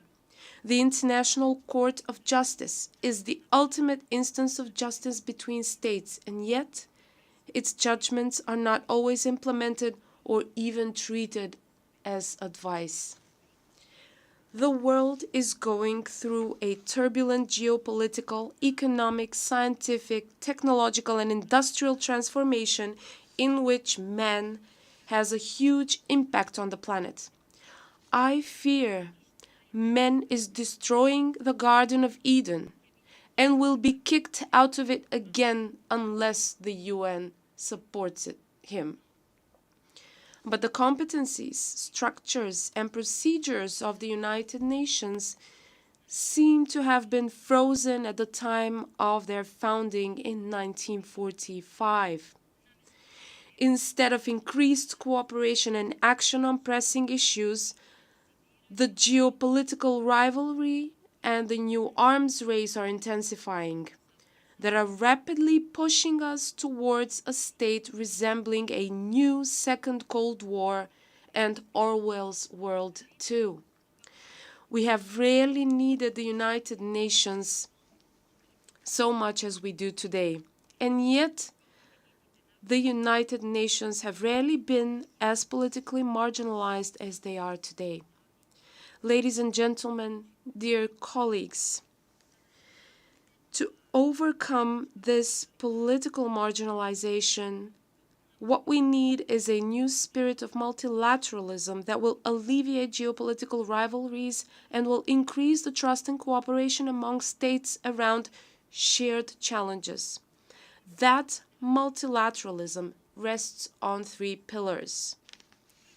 The first pillar is the consistent compliance with the Charter of the United Nations and international law, which exists to protect the weaker from the predatory instincts of the stronger. In this context, the Macedonian state firmly perseveres on the stance that territorial claims and the attempt to acquire territory by force are a flagrant violation of the Charter of the United Nations. When dangerous precedents go unchallenged, they transform into tolerated practices that threaten world peace and security. Therefore, we support efforts for a sustainable, just, and lasting peace in Ukraine based on international law, including the UN Charter. In that regard, we fully complied with the common foreign and security policy of the European Union. This is important to us, since wars and conflicts also affect peace and stability of Southeast Europe and the Western Balkans.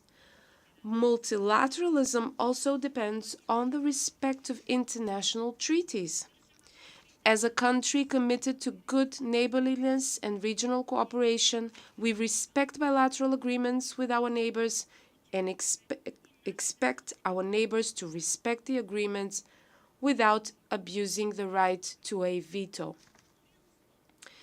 The second pillar of multilateralism is consistent implementation of the Sustainable Development Goals and the related Paris Agreement and the Sendai framework for disaster risk reduction. At national level, with the support of the United Nations and its agencies, we are incorporating the 2030 Agenda into our long-term development strategies, policies, and laws.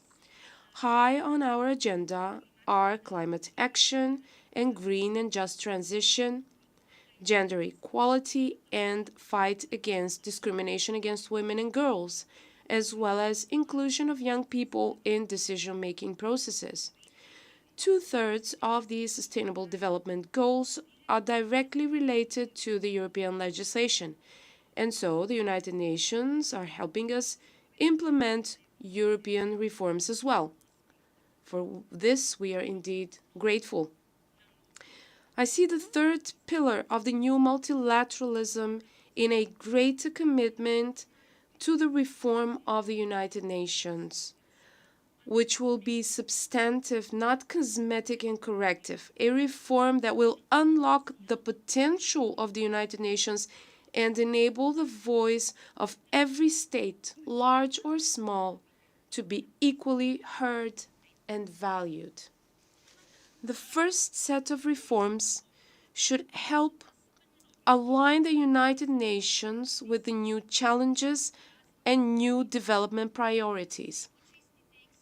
The more frequent extreme weather phenomena caused by climate change are just a prelude to what kind of future awaits us and our descendants if humanity's attitude towards nature and the planet does not fundamentally change. We need a new social contract, as per Rousseau, but also a natural contract, as per Michel Serra, based on which we will treat nature as a partner. The second set of reforms would cover the structures and procedures of the United Nations, starting with the voting rules, through financing, up to the autonomy of the Secretary General. As I said, if there is a veto, there is often no justice. It is an undisputable fact that the right to a veto is legal, but the question is, how just is it? If and when it is used to paralyze processes on which the attainment of the goals of the Charter and the expectations of the people of the world depend. It is necessary for the General Assembly to be given a greater role in decision-making as a representative body of the nations in the spirit of the legitimacy of the Security Council springs from the General Assembly, so it should function as a kind of coalition government of nations.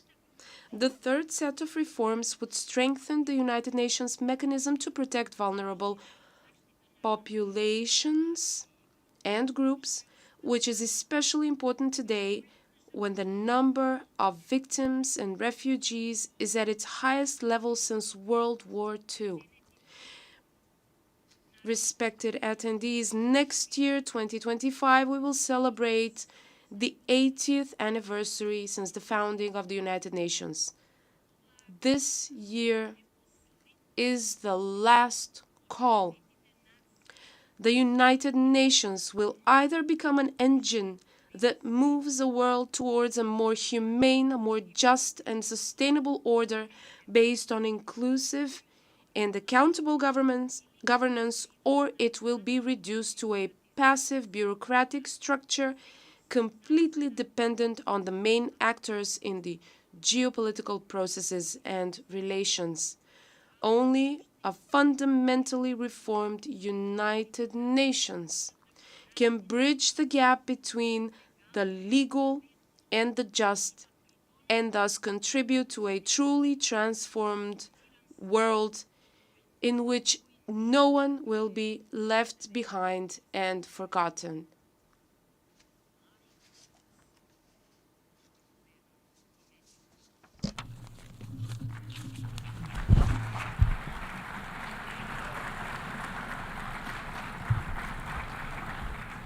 On behalf of the Assembly, I wish to thank the President of the Republic of North Macedonia.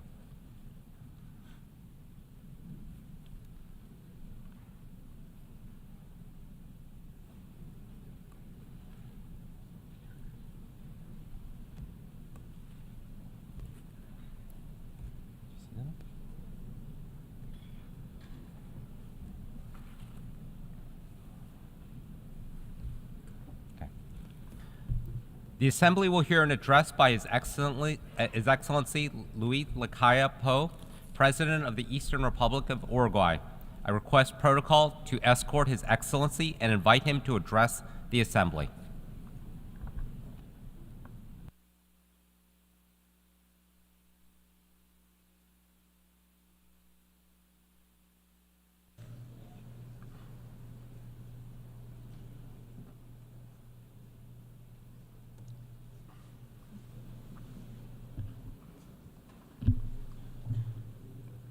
Buenas tardes para todos. A very good afternoon, everyone. I would like to greet everyone here, all delegations. Today is my last speech here as President to this Assembly, and I would like to take this opportunity to greet everyone here, and in particular the delegation of Uruguay, who has worked so hard here at the United Nations. As is my last statement, I was looking over the previous statements I had delivered, and in these previous statements there was a common thread. And this is in line with how I see my vision for our country and how states relate between each other. This is the concept of freedom with responsibility, responsible freedom. I would venture to say that the first can't exist without the second. The life in society is about the development of the individual and at the same time the common good.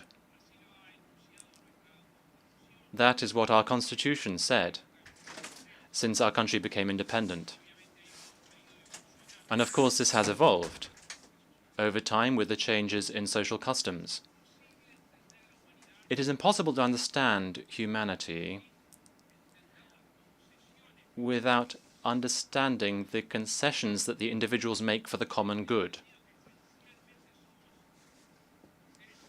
Essentially, we are social beings, and this ultimately impacts everyone, or at least that should be the case.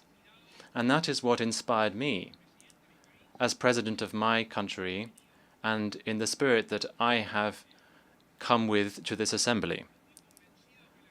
I am convinced that globalization will only continue further, and this represents an excellent opportunity to understand ourselves better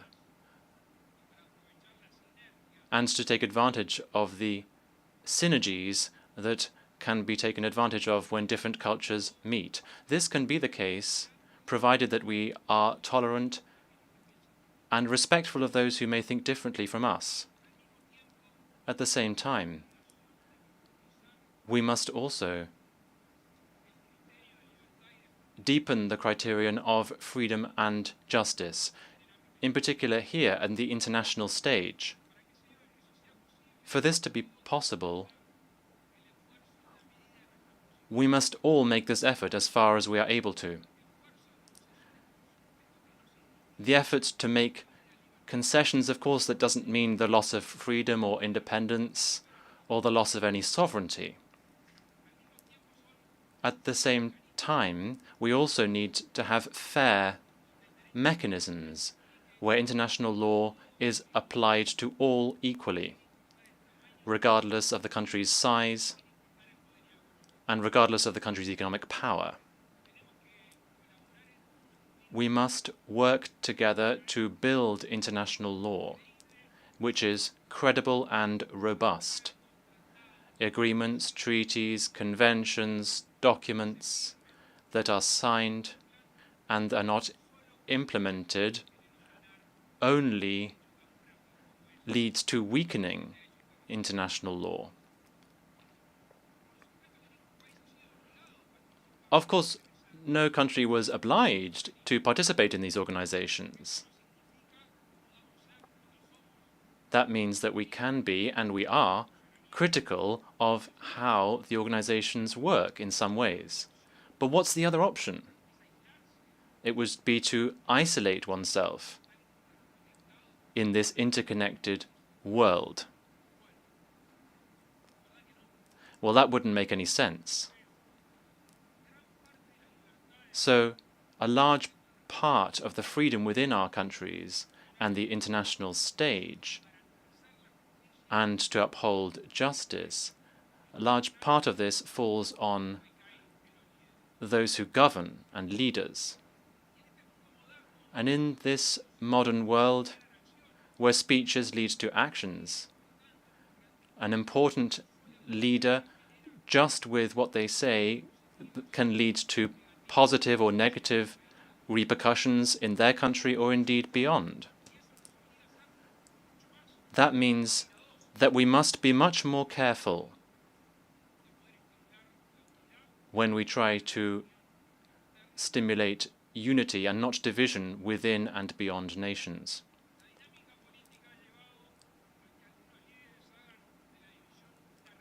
Politics has meant that some leaders have used division as a tool to reach power and to stay in power. But of course, there's one thing to defend one's own beliefs or those shared by some individuals, and it's quite another thing to attack others' beliefs and others' way of life. In some countries, formal democracy in terms of elections, constitutions, and laws, such as the material, which is the material democracy that citizens experience on a daily basis.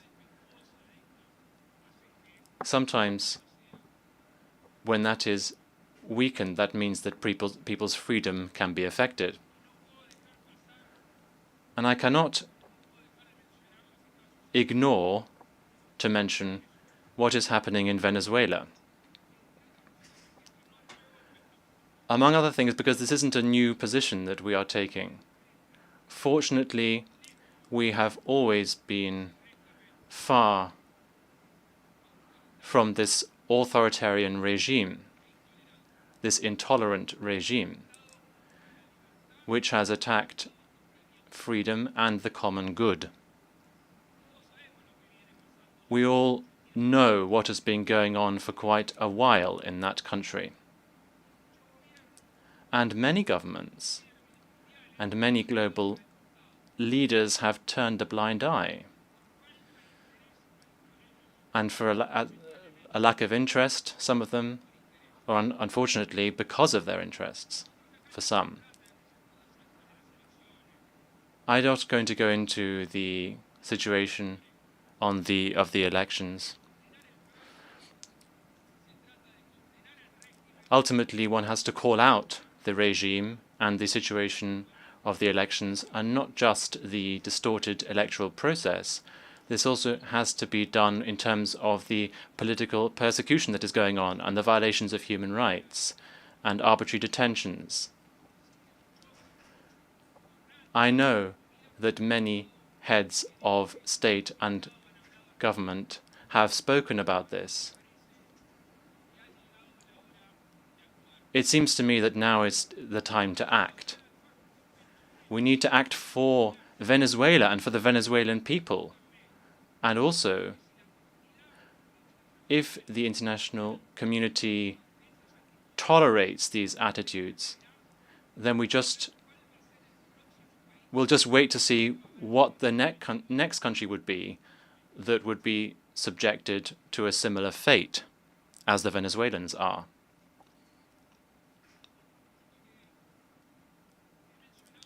Another matter that I touched upon in my previous statements here pertains to the environment and the economy.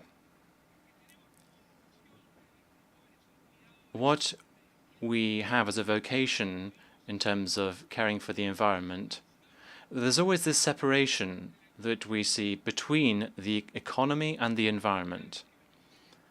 And the first time that I came to this assembly and I heard speeches from heads of state on this matter, since then I am pleased to see that there has been something of an evolution, quite a quick evolution on this matter. Now we are seeing how the economy and the environment are interlinked, and this is excellent news for humanity. Sustainable financing, for instance. My country has been a pioneer in issuing instruments such as green bonds or access to loans, where fulfilling environmental goals and caring for the environment is tied to these financial products according to performance. And this has a very important and interesting domino effect because it helps states to access financing and also to care for the environment. But also governments can then reward producers and those in industry for good behavior, for caring for the environment and for creating a clean economy. And ultimately that will lead to greater benefits in the future. I mentioned a few minutes ago the concept of justice and international law. Now, this law is applied differently in different cases. There are countries who pollute, and we see some countries who are making major efforts to try to improve their environmental situation. In order for this path to be sustainable in the medium and long term, the goals domestically should be fulfilled for each country, and at the same time, countries need to shoulder economic commitments. And in addition to just undertaking commitments, they have to fulfill them, because in the absence of this implementation, ultimately that would lead to a loss of stimulus in caring for the environment. Lastly, I just wish to mention one other point that I have also touched upon previously. And on this there hasn't been much positive change. I'm convinced that it is not possible to fully enjoy freedom in the international community if there isn't the freedom of trade, if there isn't free trade. Protectionism has hindered the development of our peoples. It has led to a vicious cycle where isolation is being stimulated and protectionism is being stimulated given these barriers that are being erected. We have to aim for a more open world for other countries' goods and services, and that does not in any way mean neglecting the domestic economy. It is possible to have open-facing policies in terms of trade and also stimulate the domestic economy. We have to build a more open world if we really believe in the equality of opportunities. The reverse case would be clear. That is to say, we would not be able to generate wealth and generate jobs and ultimately not be able to generate prosperity if we do not do this. I wish to repeat today a concept that I mentioned in one of my previous statements to this Assembly.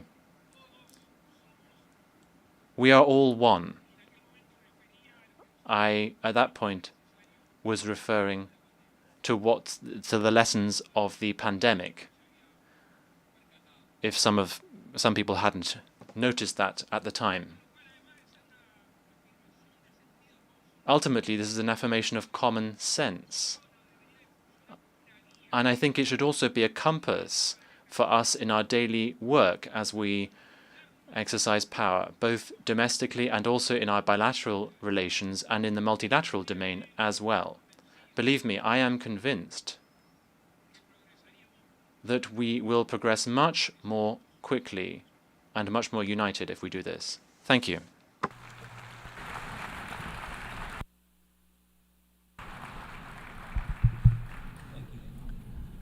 On behalf of the Assembly, I wish to thank the President of the Eastern Republic of Uruguay.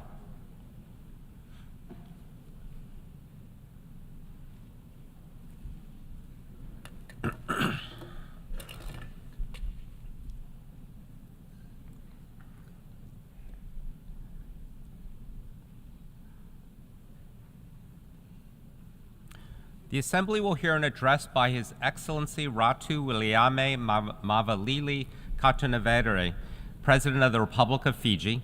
I request protocol to escort His Excellency and invite him to address the Assembly.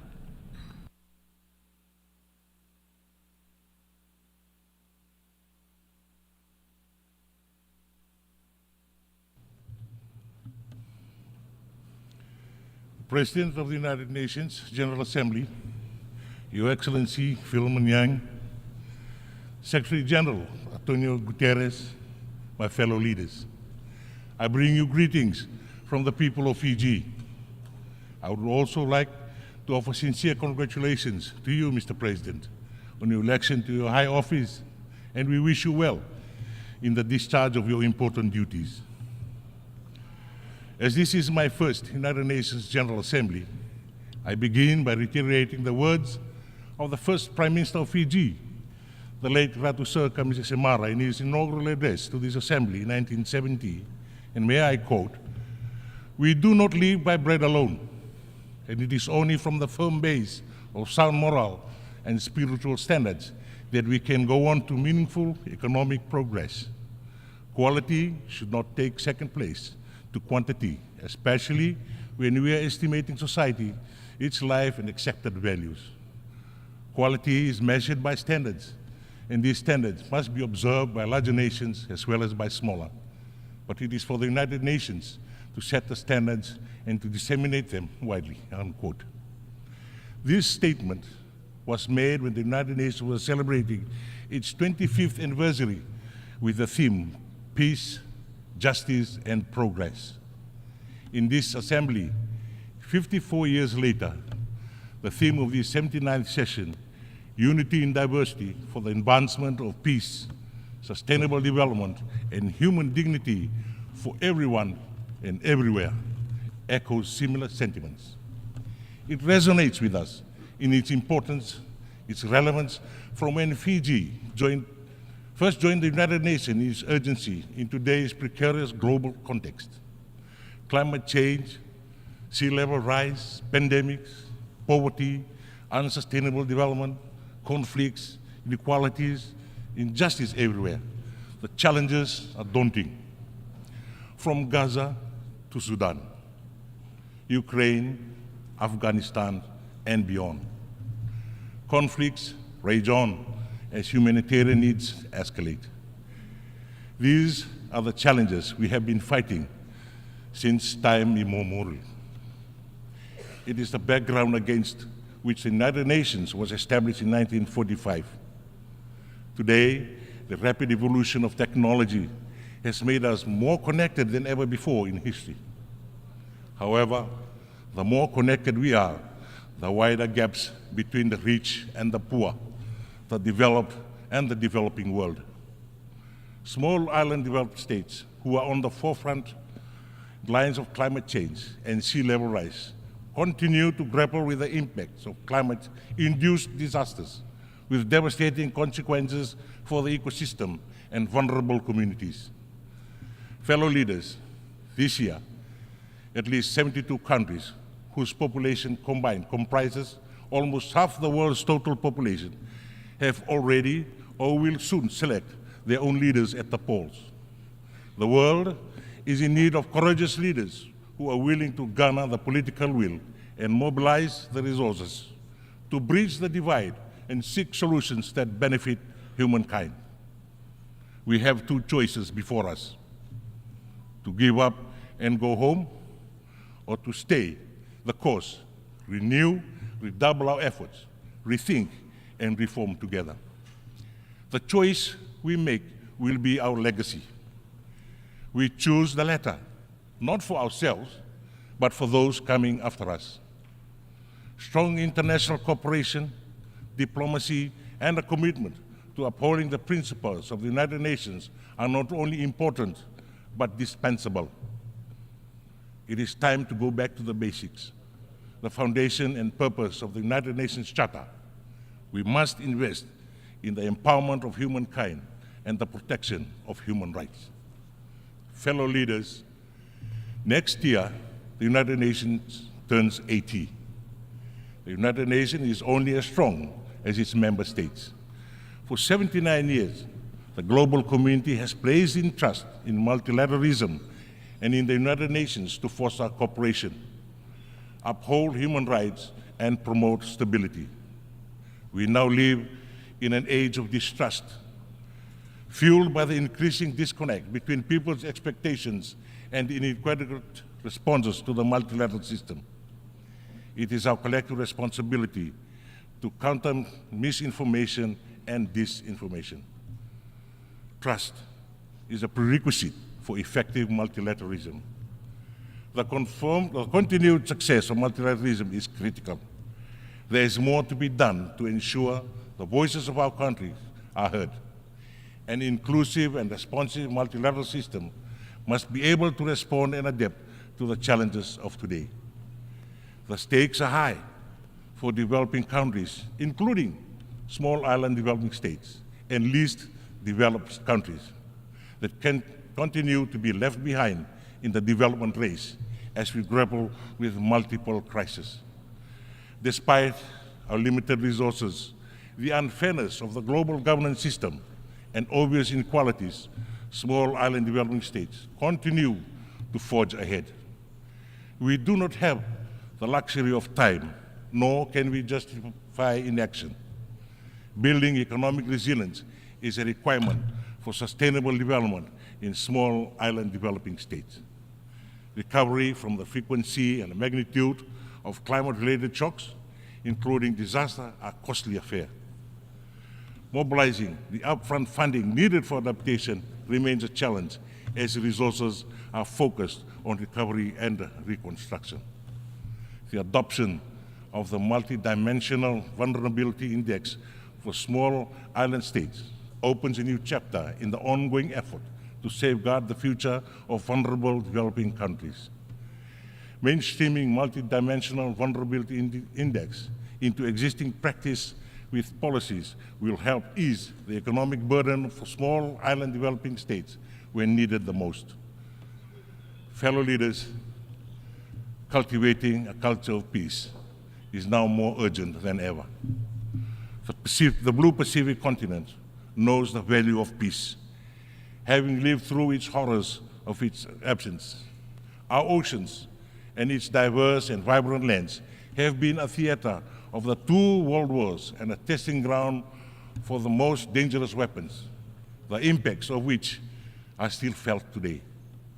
Yesterday, the 25th of September, there was an unilateral test firing of ballistic missile into the Pacific Ocean.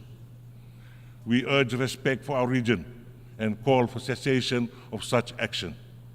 Under Principle 4 of the Ocean of Peace, as was endorsed by the Pacific leaders in Tonga last month, our statement reinforces the Pacific's peaceful example to uphold international law and urge others to refrain from actions that undermine peace and security in the Blue Pacific. Under Principle 12, the Oceans of Peace sets and champions the rules of responsible, peaceful, and deconflicting behavior. Fiji may be a small state, but through our leadership and stewardship roles in the region, we make a profound contribution to regionalism and multilateralism. Fiji's first ever foreign policy white paper builds on the three interconnecting themes of Fiji's foreign policy: sovereignty, security, and prosperity. Fiji's National Development Plan for 2025 to 2029 envisions empowering the people of Fiji through unity, based on the pillars of economic resilience, people empowerment, and good governance. True to the spirit of multilateralism, our bilateral, regional, and multilateral development partners are a key part of our efforts. We commit to the principles of the 2050 strategy for the Blue Pacific continent and to the Pacific leaders' vision of a prosperous Blue Pacific continent. Fellow leaders, as a large ocean state, Fiji is a proud advocate for the United Nations Convention on the Laws of the Sea. Fiji has signed and will ratify the agreement on biodiversity beyond national jurisdiction in the lead-up to the Third Nations Oceans Conference in France. Fiji has ratified the World Trade Organization agreement on fisheries subsidies, which aims to eliminate harmful subsidies that contribute to illegal, unregulated, and unreported fishing. We call for a concerted effort at the World Trade Organization to finalize Part 2 of the Fisheries Subsidies Agreement that addresses subsidies to overfishing and overcapacity. Fiji reiterates the importance of understanding the vast ocean space, guided by science and data, in order to undertake risk-informed decisions. As the global community prepares for the climate COP in Baku, Azerbaijan, we call on countries to work together with the United Nations to implement the outcomes of the global stock take undertaken in COP28. Deep, rapid, and sustained reductions in greenhouse gas emissions in line with the 1.5 degrees Celsius must be vigorously pursued and accelerated. The phase-out of unweighted coal power, transitioning away from fossil fuels in energy systems, will contribute to the achievements of net zero targets by 2050. Both adaptation and mitigation finances require a substantial increase. We call on states to commit to finalizing the new collective quantified goal and address glaring gaps in climate finance.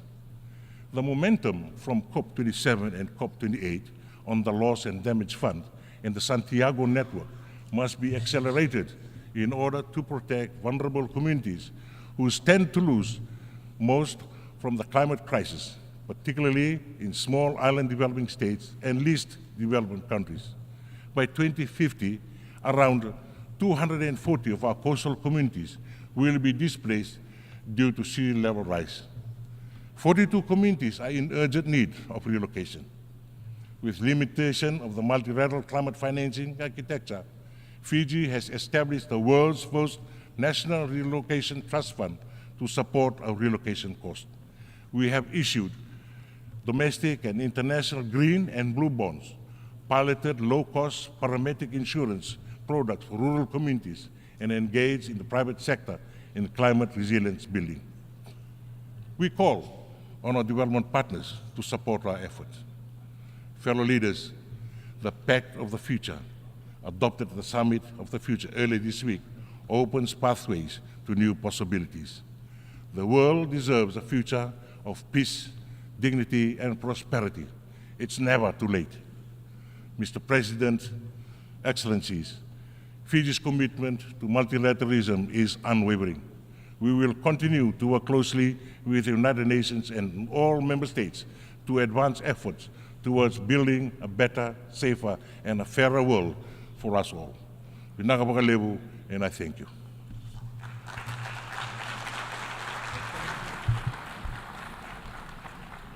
On behalf of the Assembly, I wish to thank the President of the Republic of Fiji. The Assembly will continue its consideration of Agenda Item 8, entitled General Debate. The Assembly will hear an address by His Excellency Teodora Ngema Obiang Mangwe, Vice President in charge of National Defense and State Security of the Republic of Equatorial Guinea. I request protocol to escort His Excellency and invite him to address the Assembly.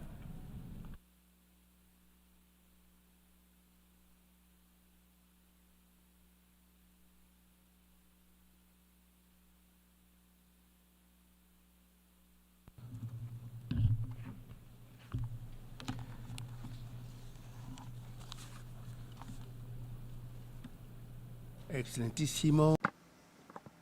Your Excellency, President of the 79th session of the United Nations General Assembly,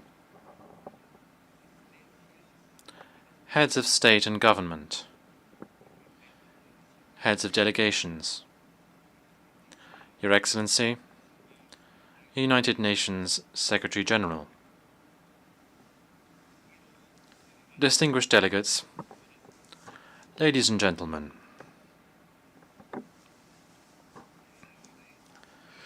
on behalf of His Excellency Obiang Nguema Basogo, President of the Republic of Equatorial Guinea, allow me first of all to congratulate His Excellency Philemon Yang upon his unanimous election as President of this 79th session of the United Nations General Assembly. And I wish also to congratulate the other members of the Bureau. We can assure them that they will have the full support and cooperation of the Republic of Equatorial Guinea throughout their presidency. In the same vein, we would like to commend His Excellency Mr. Dennis Francis, the outgoing president, whose presidency saw the achievement of many important resolutions that bear witness to his brilliant leadership and also his decisive dynamism that he was able to show during his term in office. President, the topic for this 79th session of the General Assembly states as follows: leaving no one behind, acting together for the advancement of peace, sustainable development, and human dignity for present and future generations. That is a theme that is very pertinent given the current state of affairs around the world, including major global challenges such as wars, the existence of armed groups, terrorism, crises brought about by the effects of climate change, organized criminal gangs, the possibility of emerging health crises, discrimination, and the food crisis as a result of armed conflicts that trigger it or may lead to hunger in different countries. Indeed, this backdrop requires us all to recall the need and importance of giving greater emphasis to multilateralism and international cooperation. These are crucial if we are able to overcome these global challenges that humanity is currently facing. We also must promote sustained economic growth and sustainable development. This pursuant to the relevant resolutions of the General Assembly, as well as recent conferences and summits held under the aegis of the United Nations. Equatorial Guinea has an unwavering stance vis-à-vis the conflicts that are currently raging throughout the world. We are clear about the need to prioritize the quest through all means to ensure the prevalence of peace throughout the world by using preventive diplomacy, negotiation, and inclusive dialogue at all times to put an end to these conflicts.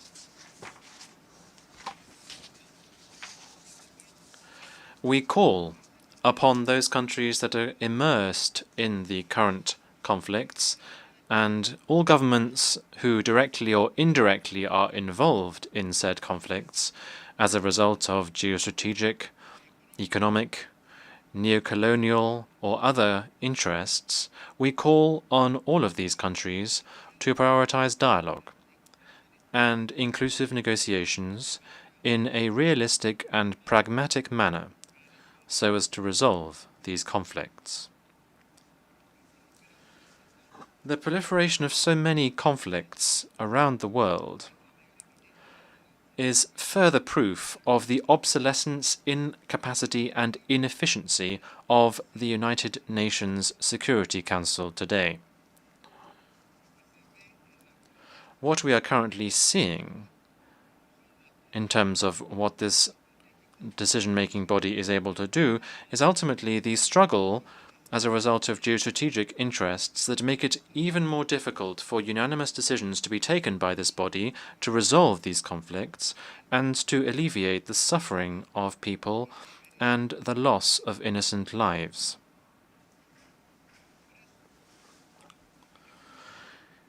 That is why there is an urgent need to reform the Security Council.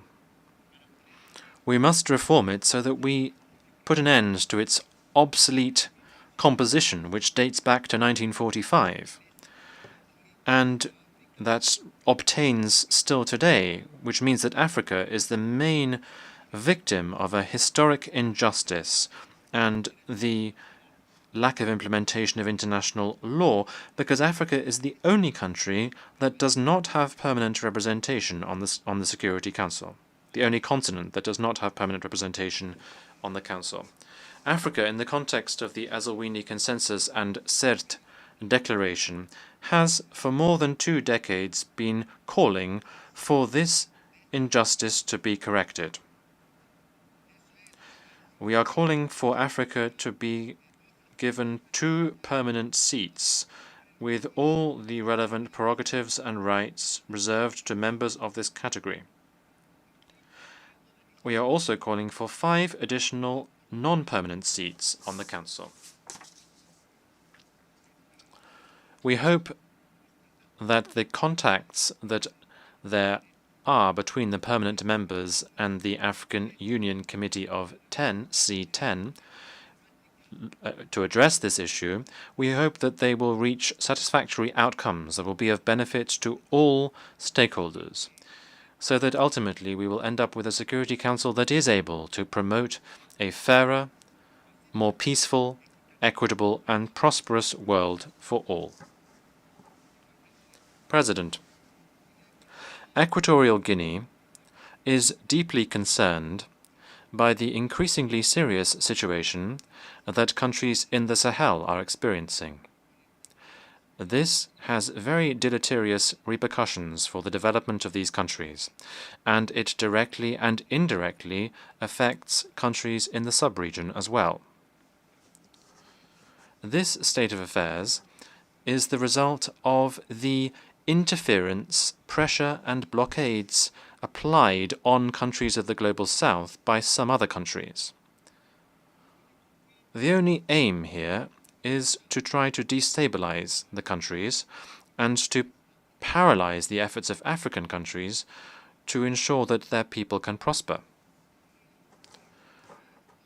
There is no country in the world that is perfect domestically. However, some countries have attempted to be judges and arbiters, to intervene in and lecture other countries, which are nevertheless sovereign. They interfere in the domestic affairs of other countries with clear meddling. All countries in the world are sovereign, and they therefore have the right to decide with which country to maintain relations and to sign bilateral agreements that would benefit their respective governments and peoples. President, we fail to understand why the embargo on Cuba has not yet been lifted. The economic, commercial, and financial blockade on that country, which has gone on for various decades, must be lifted. Equatorial Guinea calls for the embargo on Cuba to be immediately lifted, and also for this country to be taken off the infamous lists of states that are alleged to be sponsors of terrorism. Lifting this embargo is even more necessary now, because we have just adopted by consensus the Pact of the Future, and this states that we will leave no country behind. It is crystal clear that African economies can become major actors in global supply chains. They can make use of their vast resources and raw materials which are necessary for advanced technologies and their own consumption markets, which are only growing. That is why Africa deserves particular attention in terms of efforts and initiatives to support and finance development.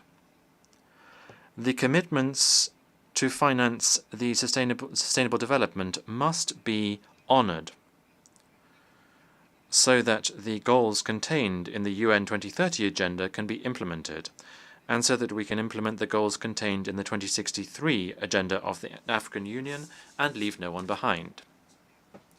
Equatorial Guinea is committed to promoting and protecting human rights as a global issue. This includes the plan for children's rights to eliminate racism, racial discrimination, xenophobia, and relevant and related forms of intolerance, the rights of persons with disabilities, the rights to food, housing, countries' rights to use and commercialize their natural resources to meet their people's needs. Against this backdrop, we also need to consider humanitarian rights. We are seeing these rights being violated systematically in the ongoing conflicts. People in the conflict zones are being deprived of the humanitarian aid that they so sorely need, both in terms of food and healthcare. Equatorial Guinea wishes to make clear its major concern about the crisis that Haiti is experiencing. We think there needs to be an in-depth analysis about the chronic situation that this brother country is in, so that a sustainable solution can be found for it. That is why we will continue to propose holding a United Nations International Conference for Haiti. I conclude my statement by reiterating our congratulations to our brother, His Excellency Philemon Yang, and we would like to wish him the best of success during his presidency at this session of the General Assembly. Again, we assure him of the full support of the Republic of Equatorial Guinea. Thank you.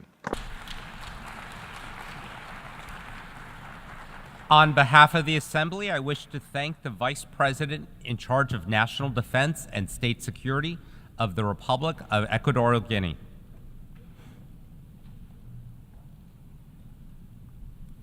The Assembly will hear an address by Her Excellency Uduj Sengabao Senyor, Vice President and Minister of Justice of Palau. I request protocol to escort Her Excellency and invite her to address the Assembly.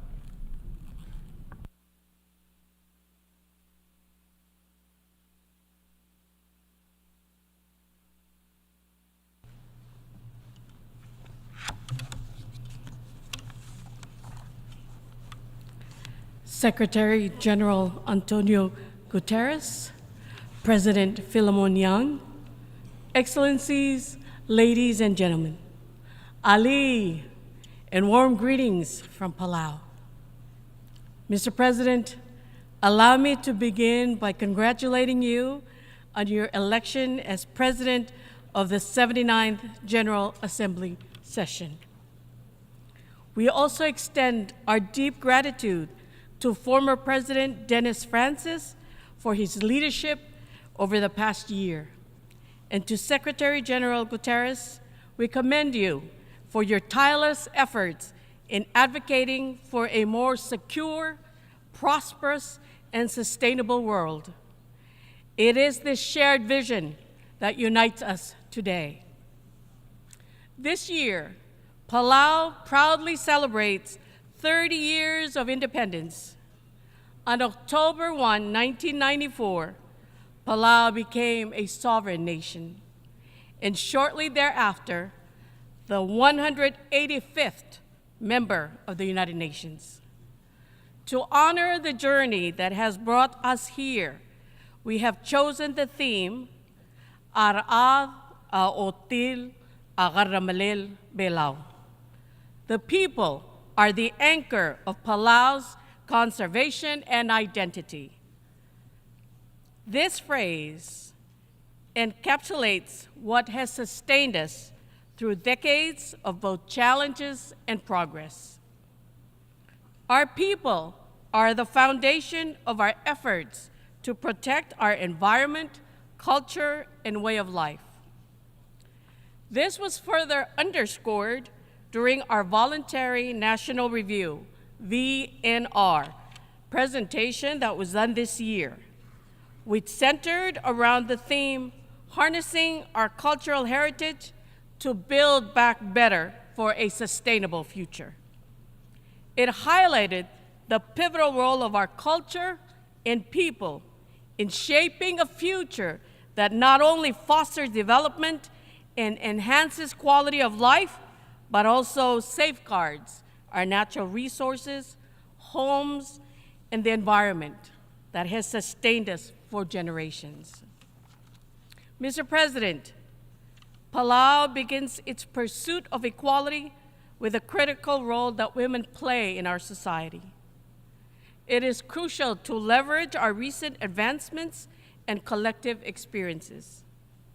This was highlighted at the first ever meeting of women in elected leadership held in Palau on September 20th, 2023. Over the past 4 years, we have undertaken initiatives that empower women in their traditional roles, such as the keepers of the Masay, Tarapach, enabling them to scale their entrepreneurial ventures and raise their profiles. These efforts are giving our women a pathway into entrepreneurship and business, amplifying their voices in new arenas.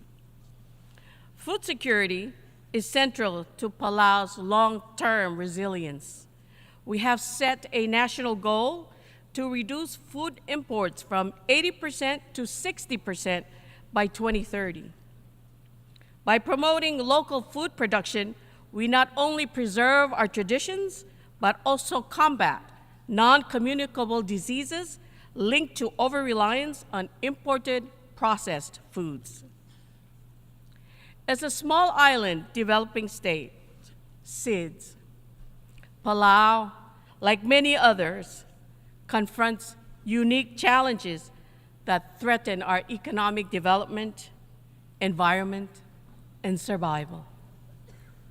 While SIDS contribute less than 1% of global greenhouse gas emissions, we bear the brunt of the climate crisis. Palau has experienced the unmistakable signs of climate change firsthand. More intense storms, landslides, and prolonged droughts are becoming the new normal. The ripple effect of climate disasters globally have caused the cost of imported foods to skyrocket, further jeopardizing our food security and economic stability. The global response to climate change is a matter of life and death. Through the Paris Agreement and other international frameworks, we have underscored the vulnerabilities of island nations like ours. One of the most urgent challenges for SIDS is sea level rise.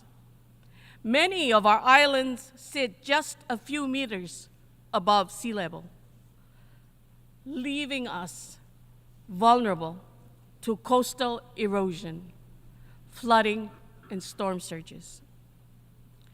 This is not only a present threat, but an existential crisis for future generations. In Palau, we are taking steps to relocate critical infrastructure, including our national hospital and schools, to protect our people from rising waters and climate-related disasters. Adaptation is vital for our survival.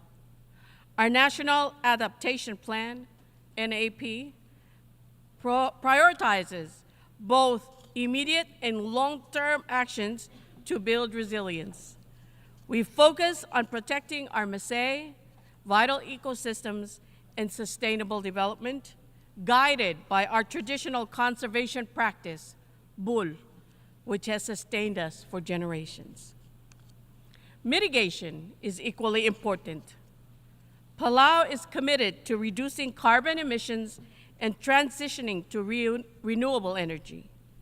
Solar, wind, and ocean energy provide opportunities to reduce reliance on imported fossil fuels and secure a cleaner, more sustainable future.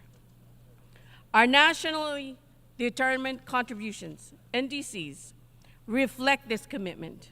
We remain mindful of the environmental impacts of renewable energy waste, such as solar panels and batteries, which require responsible management. As co-chair of the Ocean Panel, alongside Norway, Palau plays a vital role in shaping global ocean governance. The high-level panel for a sustainable ocean economy, now composed of 19 nations with the addition of the UAE, remains committed to advancing the sustainable use of oceans through science-driven policies. We expect the 2025 UN Ocean Conference in Nice, France, to be a pivotal moment for accelerating ocean action, and we encourage more nations to join us in this mission. As the first to ratify the Biodiversity Beyond National Jurisdiction BBNJ agreement, Palau remains steadfast in conserving and sustainably using marine biodiversity in areas beyond the national jurisdiction. This treaty symbolizes unity in safeguarding our oceans, and we urge international solidarity to ratify the BBNJ treaty swiftly so it can enter into force. Palau has also declared a national moratorium on deep-sea mining, reaffirming our unwavering commitment to preserving marine ecosystems. We call on the global community to exercise vigilance in protecting marine resources until we have a thorough understanding of the impacts of deep-sea mining.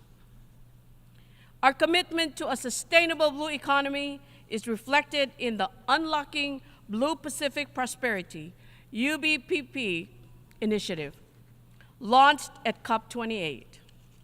The UBPP unites Pacific Island nations in addressing the dual challenges of climate change and ocean health.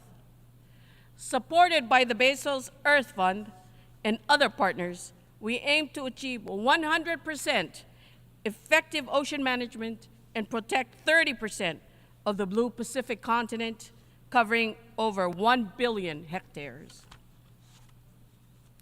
Mr. President, Palau is set to assume the chair of the Alliance of Small Islands Developing States, AOSIS, from 2025 to 2026. We are committed to leading the group of 39 member states in advancing the Antigua and Barbuda Agenda for SIDS, ABAS, ensuring that our voices remain central in global discussions. Our priorities will include expanding access to climate finance, strengthening resilience, and promoting a sustainable future for all island nations. Mr. President, Palau highlights the importance of the Multidimensional Vulnerability Index, MVI, in assessing the challenges faced by SIDS. Traditional metrics like GDP do not capture the economic and environmental shocks that disproportionately affect our nations. The MVI offers a comprehensive assessment to help us advocate for the support we need from financial institutions and global partners. Mr. President, we must address the urgent need for Security Council reform. The world has changed dramatically since the United Nations was founded, and the Security Council must evolve to meet today's realities. Equitable representation, including permanent and non-permanent members, is essential. We support Japan's bid for a permanent seat and believe that SIDS should also be represented on the Council to provide a voice for those on the front lines of global challenges. Finally, we continue to strengthen our national security through partnerships with allies, including the United States, Australia, Japan, and Taiwan. As Vice President and Minister of Justice, I emphasize the need for robust law enforcement and maritime cooperation frameworks. With Interpol membership and enhanced cyber defense capabilities, we are better equipped to protect our borders and our people. Palau reaffirms its strong and enduring relationship with Taiwan and calls for its meaningful participation in international organizations. Taiwan's exclusion undermines the principles of inclusivity and cooperation that the United Nations represents. UN General Assembly Resolution 2758 does not preclude Taiwan's involvement in efforts related to the Sustainable Development Goals, and we urge this Assembly to support Taiwan's rightful inclusion. Today, I stand before you with a call to action. We must unite to confront the existential threat of climate change, protect our oceans, and ensure that no nation, no matter how small, is left behind. We must prioritize science, conservation, and the well-being of our people. As President Whips said earlier this year, the road ahead requires unity, resilience, and collective action. Palau cannot mitigate the climate crisis alone. We need global cooperation to reduce emissions and safeguard our planet for future generations. Komsulang, I thank you.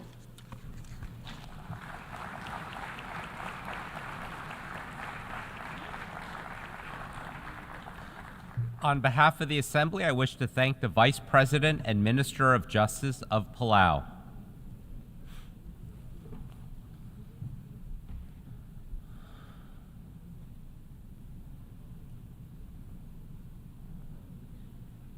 The Assembly will hear an address by His Highness Sabah Al-Khaled Al-Sabah, Crown Prince of the State of Kuwait. I request protocol to escort His Highness and invite him to address the Assembly.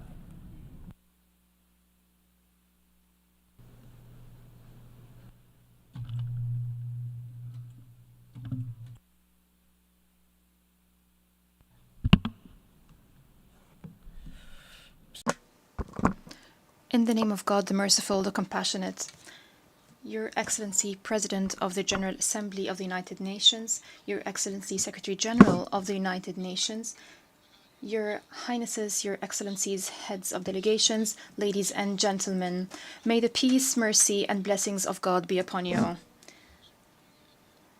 Allow me to convey to you the greetings of His Royal Highness, the Emir of the State of Kuwait, Sheikh Mishael Al-Ahmed Al-Jaber Al-Sabah. May God protect him. His Royal Highness wish you all success during the 79th session of the General Assembly of the United Nations. Mr. President, I congratulate you and your brotherly country on assuming the presidency of the 79th session of the General Assembly. We are confident that your vast experience in international affairs will allow you to lead the deliberations of the General Assembly with acumen. Your vision, unity in diversity, for the advancement of peace, sustainable development, and human dignity for everyone, everywhere, is of paramount importance. It's an urgent need in today's world. I would also like to commend the efforts by your predecessor, Mr. Dennis Francis, during his presidency of the past session. I highly value the wise leadership and constructive efforts by the Secretary General of this august organization, especially in light of accelerating global challenges. His efforts have been guided by fulfilling the noble mission of the United Nations. He has fully upheld the Charter, has always sought to maintain international peace and security by increasing the level of preparedness for all emergencies, through setting up innovative mechanisms whose pillars are human rights, dignity, strengthening justice, and international law. Mr. President, the effectiveness of this organization, the productivity of this organization is a responsibility to be borne by all member states and international community to address all challenges. Over the past few days, the Summit of the Future was convened, which mirrored the reality of today's world. The summit shed light on grave challenges that require a moment of reflection and a genuine and serious will to reform our institutions, most notably the Security Council and international financial institutions. History is full of different milestones. We would not want the Summit of the Future to be a global milestone that is not invested in optimally. The Secretary General has worked tenaciously, which is highly commendable, for us to stop and reflect together on the path of our joint multilateral action. He has been committed to bringing together the leaders of the member states to stress that the threats are confronting all of us. No country is immune to the repercussions of these threats. There is no way forward other than cooperation towards our joint objectives. Mr. President, we cannot be speaking about renewing international solidarity unless there is a genuine international political will for reform, especially reforming the Security Council and improving the mechanisms of international action so that we're able to keep abreast of global developments and repel any threats to the security and stability of our world. Unfortunately, this will remains absent. We have seen very clearly that there cannot be any political will without an environment of trust and effective participation. We believe that the Security Council bears the primary responsibility of maintaining international peace and security. Decision-making at the Security Council must be based on the principle of democracy and equitable representation of all member states. The Security Council must be able to respond to a world that is completely different to the world of 1945. We need a Security Council that is inclusive, transparent, efficient, effective, democratic, and accountable. Mr. President, technological innovations, AI, and social media are increasingly being used for incitement, terrorist recruitment, spreading hate speech, and mis- and disinformation. This adversely affects cyber security. We must give due attention to this issue. Many young people fell victim to these negative practices. This all proves that confronting this scourge requires international cooperation. To fulfill the aspirations and hopes of our peoples, to secure a brighter future, we need accountability. It is not reasonable to look forward to such a bright future when those who violate the Charter of the United Nations and the principles of international law and international humanitarian law are not held accountable. There will be no justice or equality as long as double standards are applied. There will not be any bright future unless everyone is fully committed to the principles and values of the Charter of the United Nations and international law. Mr. President, this year we're celebrating the 43rd anniversary of the establishment of the Cooperation Council for the Arab States of the Gulf. Throughout its blessed journey over the past 4 decades, it has proven that it is a pillar for stability and prosperity in our region. In this context, I would like to express our deepest appreciation to the brotherly state of Qatar for its efforts as current chair of the GCC. Its efforts enhances the work of the GCC at bilateral and multilateral levels. In December, the State of Kuwait will assume the chairmanship of the GCC. We reiterate our firm commitment to continue this blessed journey and to enhance strategic partnerships with regional and international organizations. We're committed to achieving the noble goals that we all aspire to. The GCC has always been and will remain, God willing, a voice of wisdom, moderation, and a beacon for constructive dialogue in a region fraught with challenges, in a region where change is fast.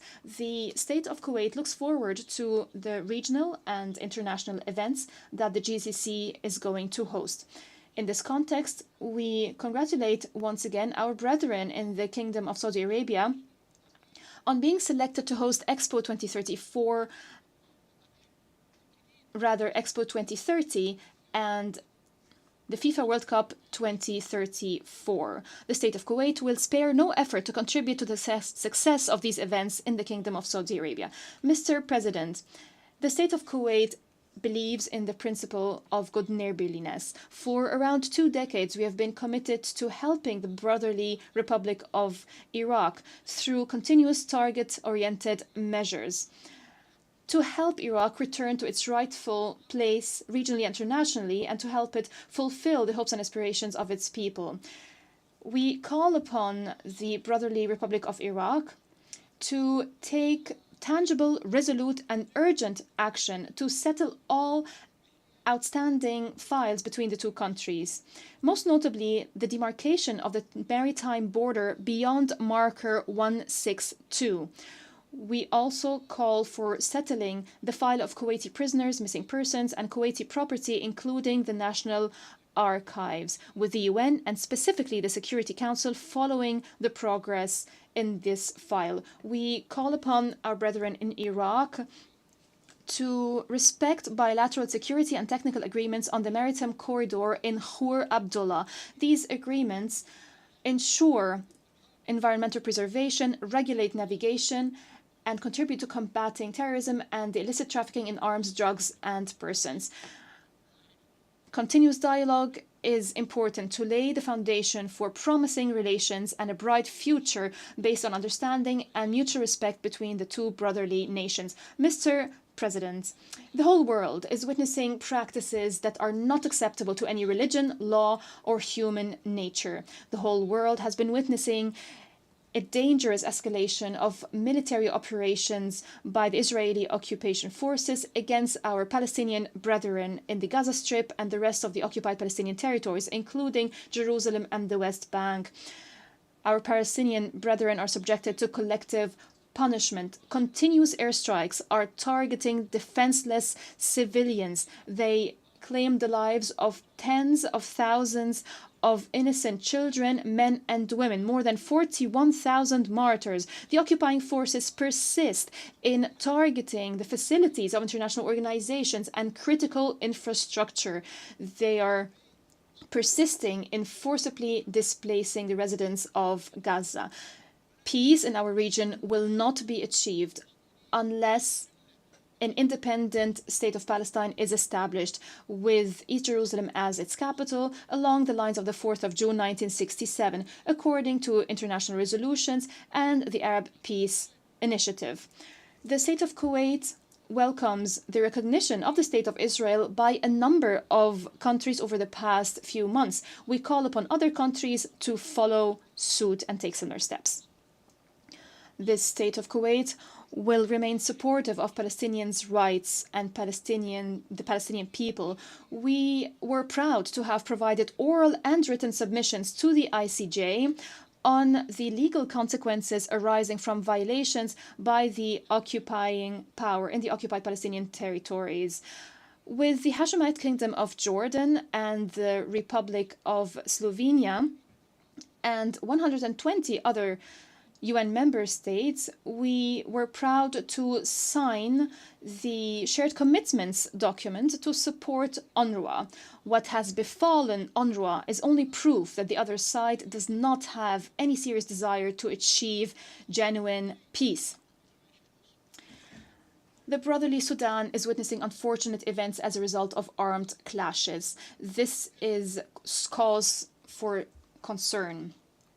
We call for immediate cessation of fighting. We call for resorting to dialogue and returning to the peaceful political track to maintain the security of the Sudan, its stability and territorial integrity. We support all ongoing regional and international initiatives to reach a political solution that ends this crisis, a political solution that provides the necessary protection to civilians and to facilitate the delivery of humanitarian aid. It is important to respect the sovereignty of the Sudan and the territorial integrity of the Sudan. Regarding the situation in the brotherly country of Yemen, the state of Kuwait renews its support to UN efforts through its special envoy.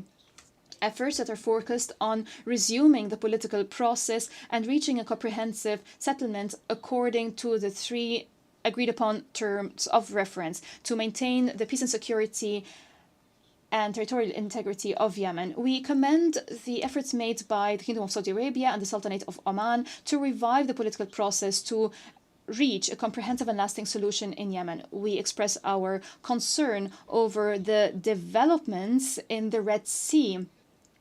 It is important to ensure the safety of maritime navigation according to international law and according to the UN Convention on the Law of the Sea of 1982.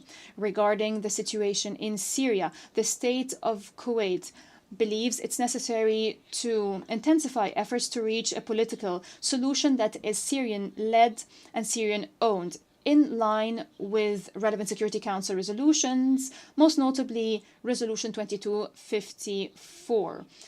A solution that fulfills the aspiration of the Syrian people to peace and security and stability, a solution that maintains the sovereignty and territorial integrity of Syria. Regarding the situation in Lebanon, the state of Kuwait condemns in the most strongest terms the airstrikes and military operations launched by Israeli occupation forces against the brotherly Republic of Lebanon. These operations have claimed the lives of hundreds of civilians, innocent civilians that have nothing to do with the dangerous escalation of the Israeli aggression, which is expanding day after day in flagrant violations of all norms and international law, including international humanitarian law. We have always warned of this aggression and its repercussions on the countries of the region and on neighboring countries. We also condemn violations by the occupation forces of Lebanese sovereignty and any attempts to drag Lebanon into the ongoing conflict in the region. Israeli occupation forces is disregarding international calls and Security Council resolution. We call for full implementation of Security Council Resolution 1701. We're following with great concern the latest developments in the brotherly country of Libya. We call for giving precedence to reason and wisdom. We call for resorting to a political dialogue to settle disputes according to relevant Security Council resolutions to maintain the stability, sovereignty, and security of Libya, and to fulfill the aspirations of the Libyan people to development and prosperity. At the regional level, we believe in strengthening good neighborly relations as enshrined in the Charter. We call upon the Islamic Republic of Iran to take serious steps to build trust and to engage in dialogue based on respect for other countries and non-interference in their internal affairs. Mr. President, through the Kuwait Vision 2035, we focus on responding to international financial and economic indicators to predict opportunities and to turn the state of Kuwait into a financial, commercial, and cultural center that is responding to regional and international developments. Foreign policy plays an important role in this expanded development process. Our diplomacy relies on digitalization to move from traditional frameworks so that diplomacy responds continuously to evolving developments on the global landscape. Our actions are based on a proactive approach, the result of an enduring legacy of providing relief and humanitarian assistance bequeathed on us by our forefathers. In conclusion, the State of Kuwait is committed to multilateral actions and the Charter of the United Nations to ensure a global governance that is strong to fulfill the noble mission of the United Nations in maintaining international peace and security and in serving humanity as a whole. The State of Kuwait looks forward to cooperating with brotherly and friendly countries to fulfill the aspirations of all peoples so that they live in a prosperous world where peace and security prevail. May the peace, mercy, and blessings of God be upon you.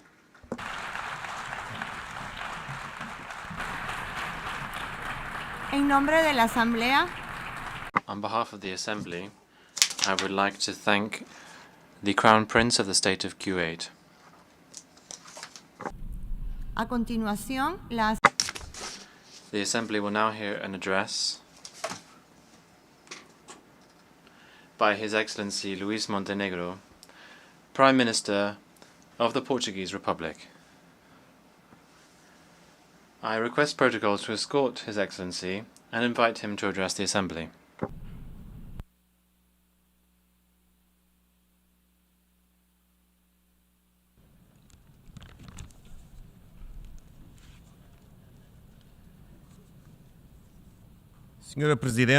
Madam President, Mr. Secretary General, Heads of State and Government, Excellencies, ladies and gentlemen.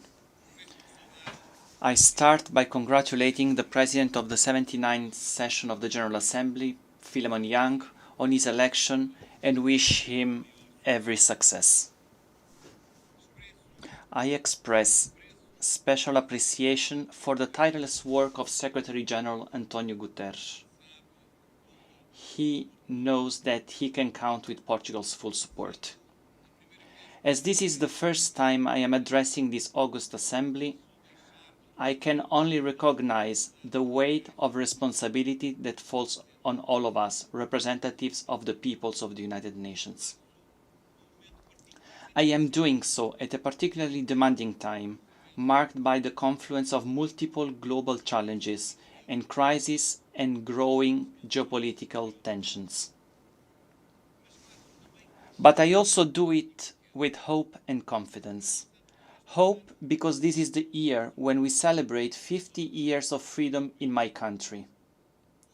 The Portuguese people, in freedom, clamored for democracy, peace and development.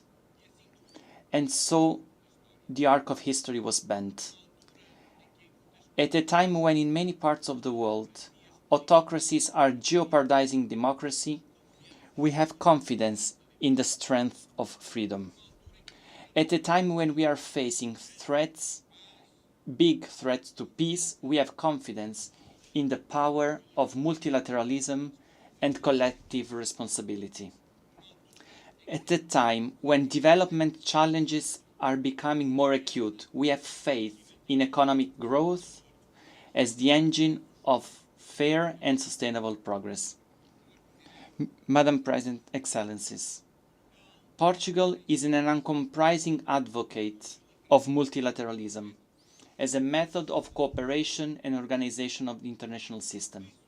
That's why we supported the Pact for the Future, adopted within the framework of the Summit of the Future, which illustrates the vision and reforming spirit of Secretary General Antonio Guterres. This pact reflects a renewed source of hope in the three central pillars of the United Nations: sustainable development, human rights, and global peace and security. It is with this confidence in multilateralism that Portugal, with the continuity and coherence that characterizes our foreign policy, is a candidate for a seat as non-permanent member of the Security Council for the biennium 2027-2028. We are guided by the will to work to prevent conflicts, promote a spirit of partnership, and protect people in the face of traditional threats such as terrorism and emerging threats such as biosecurity. We are determined to contribute to a more just, peaceful and inclusive international order founded on international law and based on the United Nations Charter. Mr. President, Excellencies, the Secretary General said in our common agenda that multilateralism faces a fundamental dilemma: to break through or to break down. We do not hesitate. We want to move forward with the reform of the global governance system to guarantee greater representativeness, transparency, justice, and cooperation.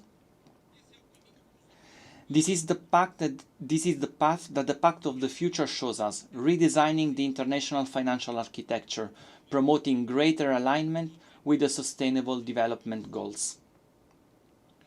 With Burundi, we led the 4th International Conference on Financing for Development to ensure that no country has to choose between fighting poverty or saving the planet. On another front, we are in favor of reforming the United Nations Security Council to make it more representative, agile and functional.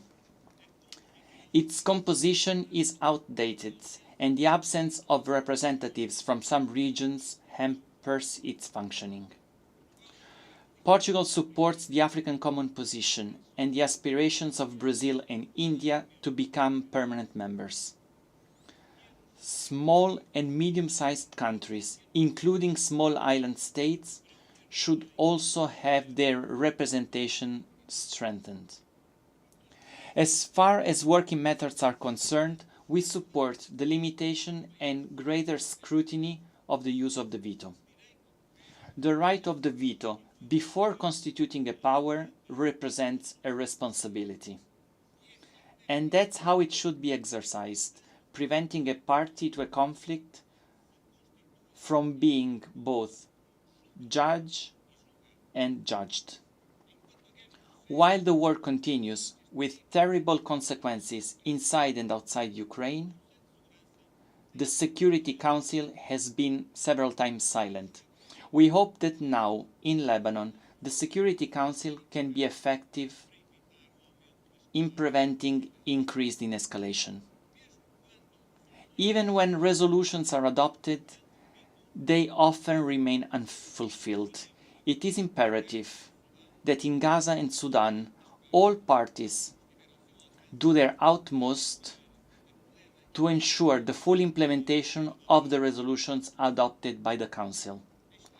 Excellencies, the world is now more prosperous overall, but socioeconomic divides are widening. Eradicating poverty and hunger are the first 2 Sustainable Development Goals. But chronic hunger is on the rise, affecting 1 in 10 people globally.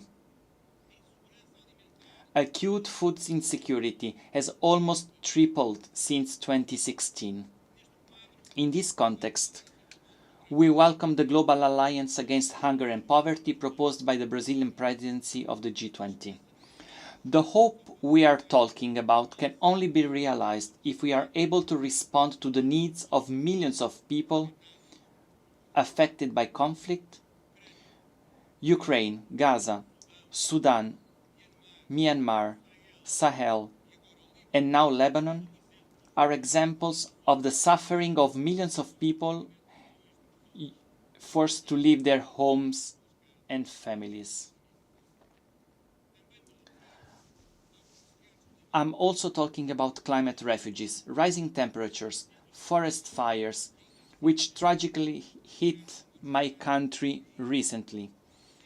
Droughts and other extreme weather have forced millions of people to move.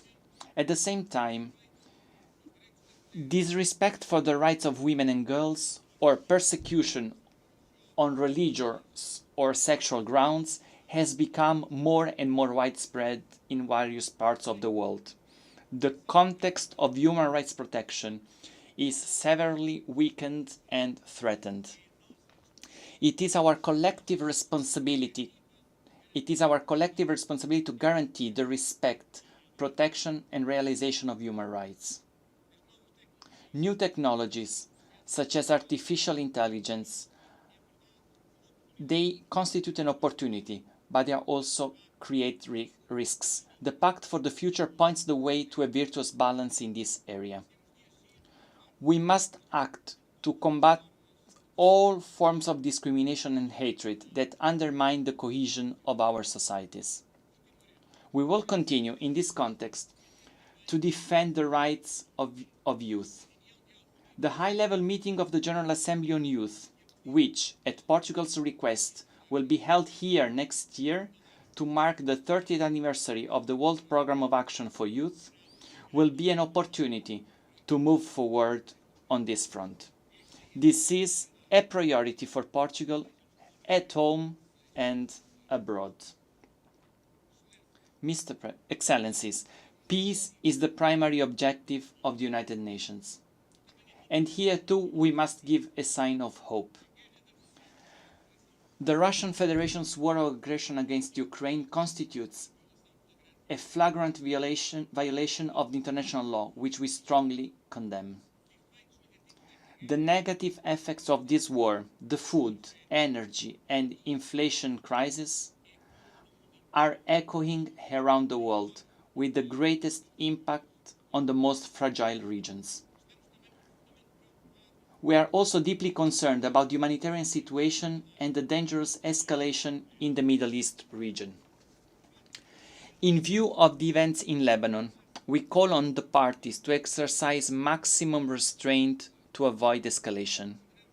We firmly condemn the horrific terrorist attacks perpetrated by Hamas on 7 October 2023 and demand the release of all hostages. We will not stand by the humanitarian disaster and the growing number of civilians victims in Gaza. It is imperative to unconditionally cease hostilities, guarantee the entry of humanitarian aid, and respect for international humanitarian law. It is also imperative to resume negotiations with a view to implementing the two-state solution, the only one that can bring peace and stability to the region. Portugal is against the expansion of settlements, the confiscation of land in the occupied Palestinian territories, and the actions of settlers that constitute violation of international law and obstacles to peace. It is our common interest for everyone and shared responsibility to ensure strict respect for international law and humanitarian law.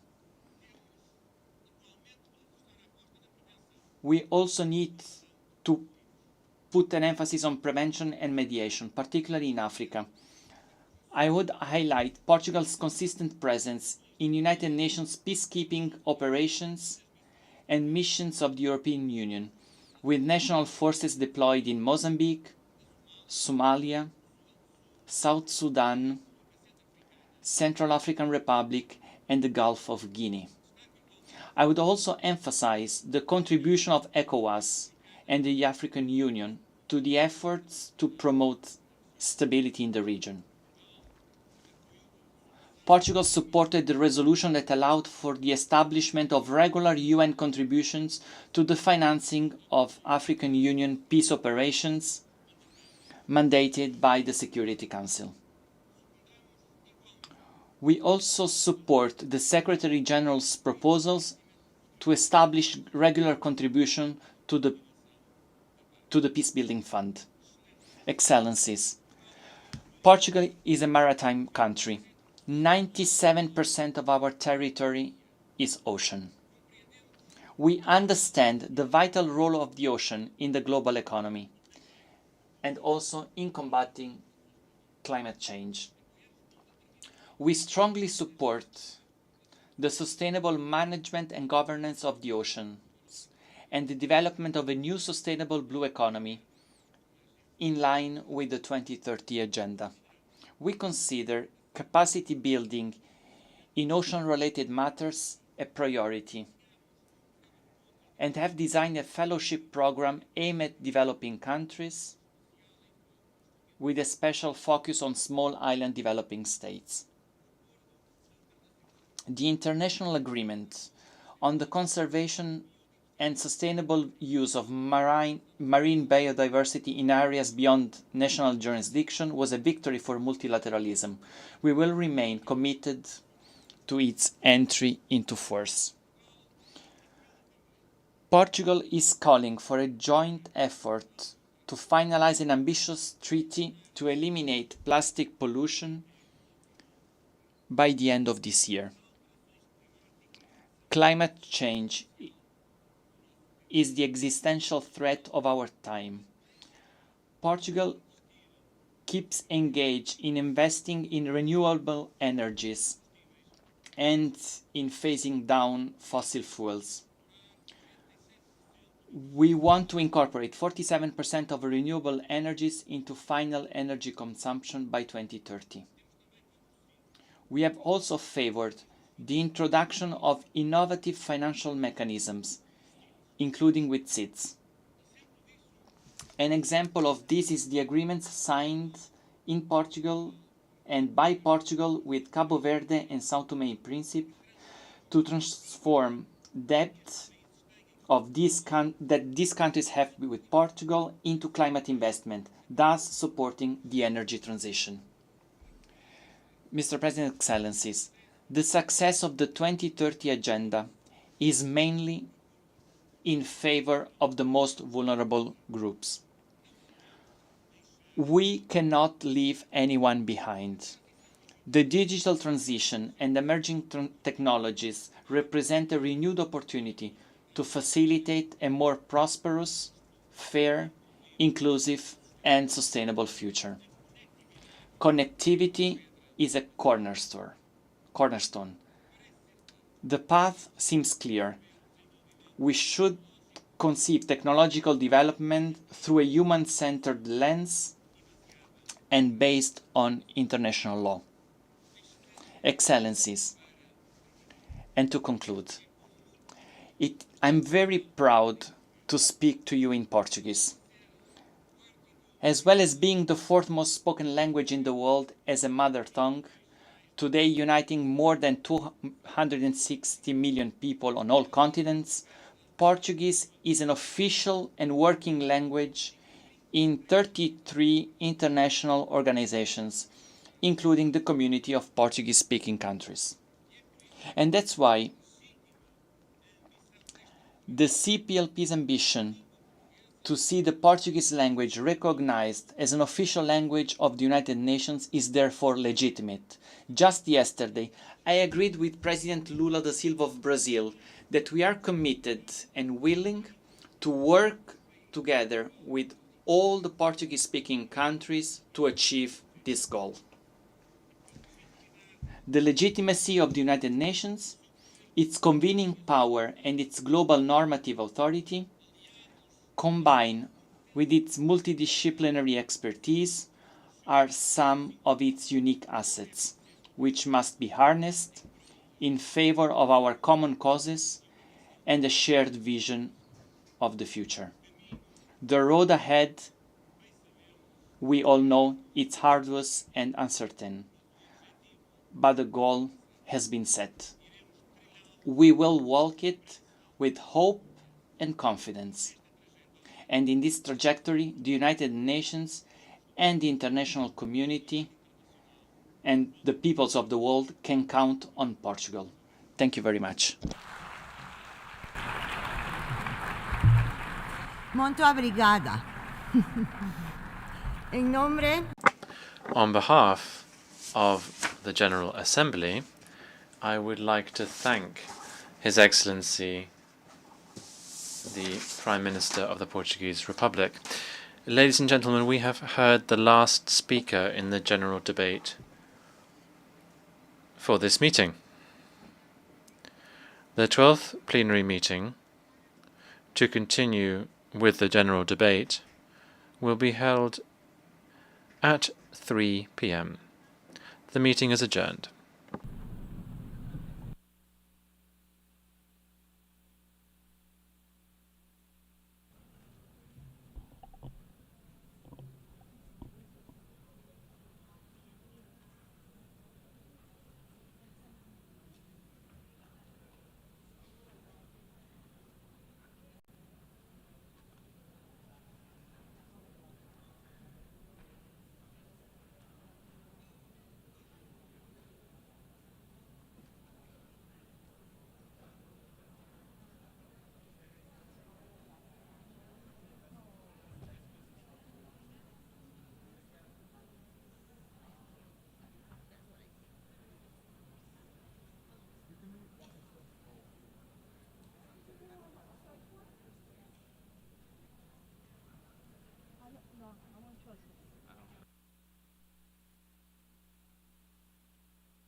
1.2, according to the latest science.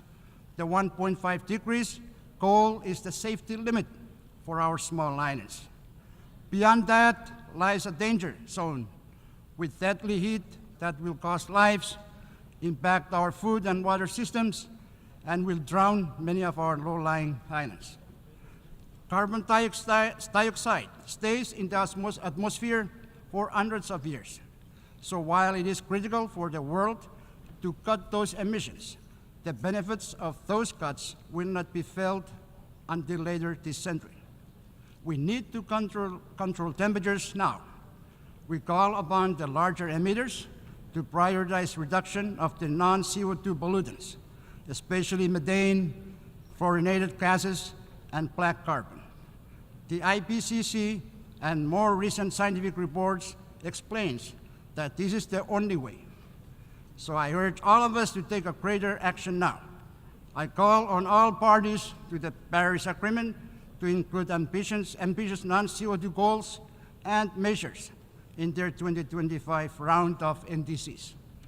As we take action on non-CO2 pollutants, we also need all countries to come together and agree on a global plan to transition away from fossil fuels in a fair, just, and equitable manner.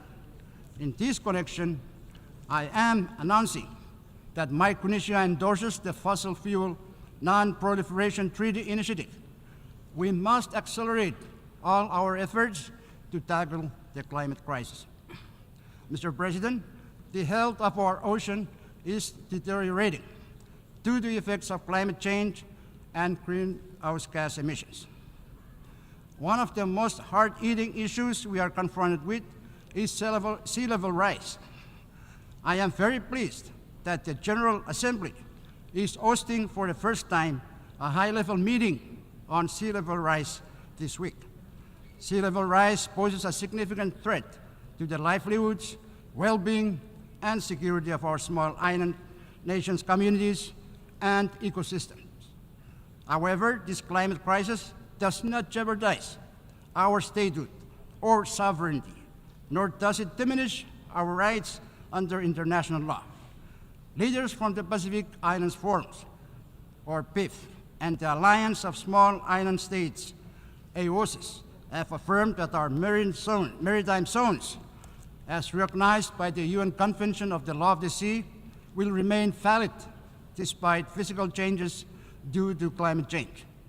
We emphasize that the statehood and sovereignty of PIF and AOSIS members will endure, along with the associated rights and responsibilities, including the protection of our citizens, regardless of the impacts of sea level rise. Mr. President, the International Seabed Authority is currently negotiating its draft exploitation regulations, and Micronesia is adopting a careful approach on seabed mining. We will consider all relevant factors regarding this matter and will join the Talanoa here being organized this year by the Pacific Islands Forum. Micronesia joins other nations in emphasizing the necessity of comprehensive knowledge, data, and scientific understanding of the marine environment and the impacts of deep-sea mining before any exploitation takes place. We urge the ISA to finalize all relevant regulations, standards, and guidelines for its mining code prior to exploitation. Additionally, it is crucial that all stakeholders, including adjacent coastal states, indigenous people, and local communities in the Pacific, are consulted and their perspectives considered before any exploitation occurs. Mr. President, Micronesia is pleased with the adoption of the United Nations PB&J agreement. I was the first leader to sign the PB&J agreement here in New York a year ago, and among the first to deposit our instrument of ratification. Currently, over 90 countries have signed, and we wish that all will sign.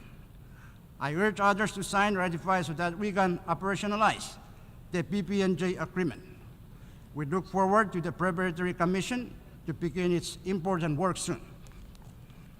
Mr. President, the international community is set to adopt a legally binding treaty to end plastic pollution, including in the marine environment in Busan, Republic of Korea, later this year. This treaty must address plastic pollution at its source, plastic production, particularly primary plastic polymers derived from fossil fuels. Micronesia's Bridge to Busan Declaration, launched earlier this year, calls for international support to regulate plastics production in the treaty. As negotiations near completion, we urge global backing for the declaration to ensure the treaty includes strong measures to curb plastic production and tackle both pollution and climate change. If we do not address the unsustainable production of primary plastic polymers, then the global goal of ending plastic pollution by 2040 and limiting the average temperature rise to less than 1.5 degrees Celsius cannot be achieved. Mr. President, Micronesia plays a vital role in the Pacific Islands Forum 2050 strategy for the Blue Pacific continent. As part of the large oceanic countries and territories, we are custodians of nearly 20% of the Earth's surface, placing immense cultural and spiritual value on our ocean and land as a shared heritage. Our leaders' commitments to the 2050 focus on preserving and protecting our oceans, ensuring a sustainable future for our children. Micronesia is dedicated to reducing and preventing the causes and impacts of climate change and sea level rise. With the support of our partners, we are committed to achieving net zero carbon emissions by 2050. We pledge to safeguard the future of our people by protecting our sovereignty, maritime zones, and resources, especially in the face of climate-induced sea level rise. Mr. President, the health of our people is crucial to Micronesia's nation's building. Non-communicable diseases, NCDs, significantly undermine our nation's well-being. NCDs hinder workforce productivity and contribute to poverty. Unfortunately, the Pacific has some of the highest rates of these diseases, with Micronesia ranking among the top countries. In 2016, NCDs accounted for 75% of all deaths in Micronesia. Recognizing this national health emergency, Micronesia has taken decisive action. Since 1995, we have participated in WHO's Healthy Islands Initiative, focusing on health protection, risk reduction, and promoting healthy lifestyles. We developed a national NCD action plan in 2006, and the Pacific NCD Roadmap has guided our efforts since 2014. In 2022, we reaffirm our commitment to securing the well-being of our people through the 2050 strategy for the Blue Pacific continent. Our fight against NCDs is key to building a healthier, stronger future for Micronesia. However, despite decades of effort under the Healthy Islands Initiative, NCDs continue to pose a serious challenge in Micronesia. The persistence of this disease warrants the need for renewed support and stronger partnerships. There is an opportunity here to reevaluate both the Healthy Islands Initiative and the Pacific NCD Roadmap, exploring ways to enhance their effectiveness. By working together, we can confront this crisis more robustly and ensure that we move forward towards a healthier and more resilient future. Mr. President, as we gather today, we are reminded of the importance of global peace and security, particularly in light of the ongoing conflicts in Ukraine between Israel and Palestine. Micronesia reaffirms its unwavering commitment to peace and dialogue. We condemn the invasions of Ukraine and the killing of innocent civilians. We also condemn the attack by Hamas on Israeli citizens on October 7th, and we believe that every nation has the right to defend its people and territory. We urge for the immediate and safe release of hostages and cessation of hostilities. And I urge all parties to work towards a peaceful resolution. It is our profound hope that both Israel and Palestine can resume meaningful negotiations with the goal of establishing two states living side by side in peace and security with clear and recognized borders. We commend the constructive efforts of the United States, Egypt, and Qatar in supporting the peace process, and we remain hopeful that through diplomacy and cooperation, lasting peace can be achieved. Micronesia remains committed that the protection of innocent civilians everywhere is of paramount importance, as peace can only be sustained when the lives and dignity of all people are protected. Mr. President, Micronesia joins Pacific Island nations in advocating for the establishment of a special representative for climate, peace, and security, emphasizing that climate change is a significant global security threat. The UN system, particularly the Security Council, must adapt to address the challenges posed by the climate crisis in a comprehensive and coordinated manner. Currently, the Council struggles to effectively tackle major peace and security issues, highlighting the need for comprehensive reform. This reform should make the Council more effective, inclusive, transparent, and accountable. It must reflect the realities of today rather than those of 1945. It is time for permanent membership of the Security Council to be expanded to include Japan, India, Germany, Brazil, and representation from the African continent. Additionally, it is crucial to amplify the voices of underrepresented regions, such as small island developing states, in a reformed council. Mr. President, in today's complex global landscape, strengthening the multilateral system for an inclusive, interdisciplinary UN is essential. Support for multi-country offices that represent the UN on the ground must be reinforced to assist vulnerable nations in fully implementing the 2030 Agenda for Sustainable Development. Additionally, the coordination role of resident coordinators should be supported and strengthened. For small island developing states, our reliance on stable international assistance for development cannot be overstated. We need sustainable assistance for development we need sustainable financing from donor partners and international financial institutions. It is no surprise that SIDS have led the charge for a more inclusive global financial architecture. The recently adopted Multi-Vulnerability Index, or MVI, is a crucial tool, providing a comprehensive understanding of the unique challenges faced by SIDS. The next step is to implement the MVI in a way that addresses our specific needs. Mr. President, the special case of SIDS in the context of climate change and sustainable development and our particular vulnerability to natural disasters and external shocks must be supported by an increase in climate finance and investment, including new and additional climate finance. We call on developed countries to fulfill their commitments in this regard. Mr. President, gender equality is vital for national building and effective governance. By acceding to the Convention on the Elimination of All Forms of Discrimination Against Women, or CEDAW, Micronesia is committed to achieving gender parity.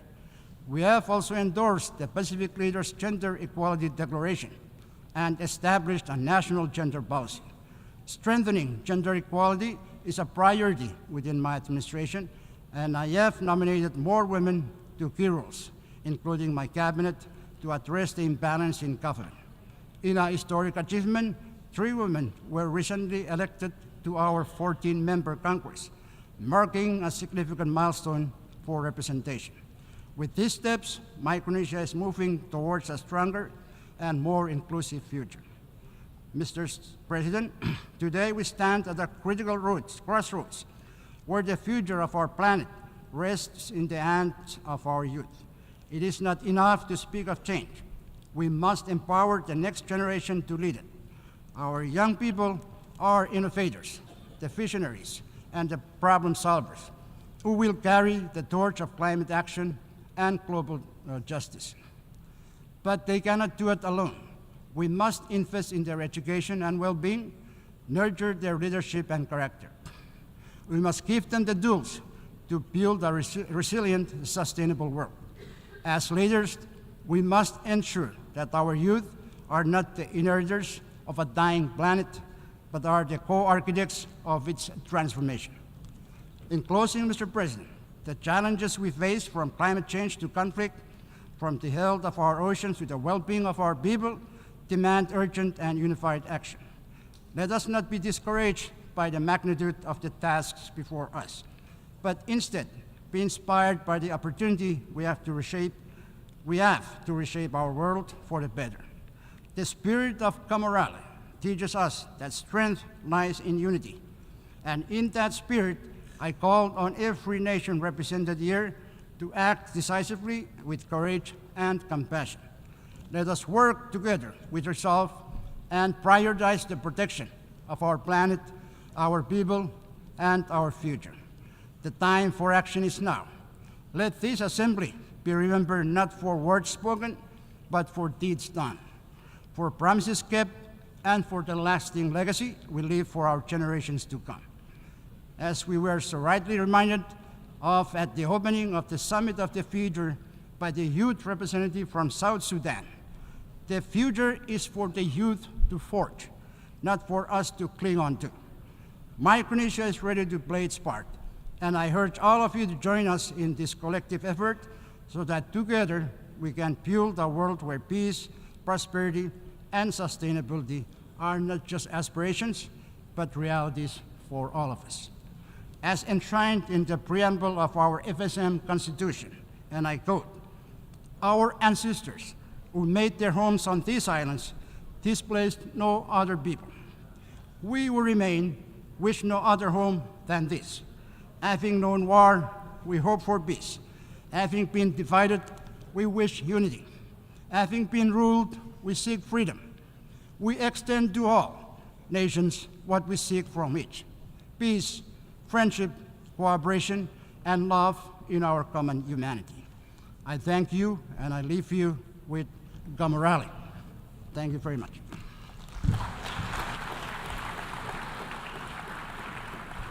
On behalf of the Assembly, I wish to thank the President and Head of Government of the Federated States of Micronesia.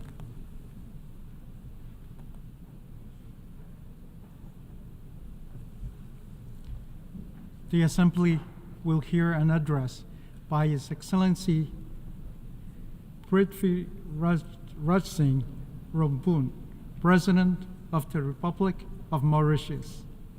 I request protocol to escort His Excellency and invite him to address the Assembly.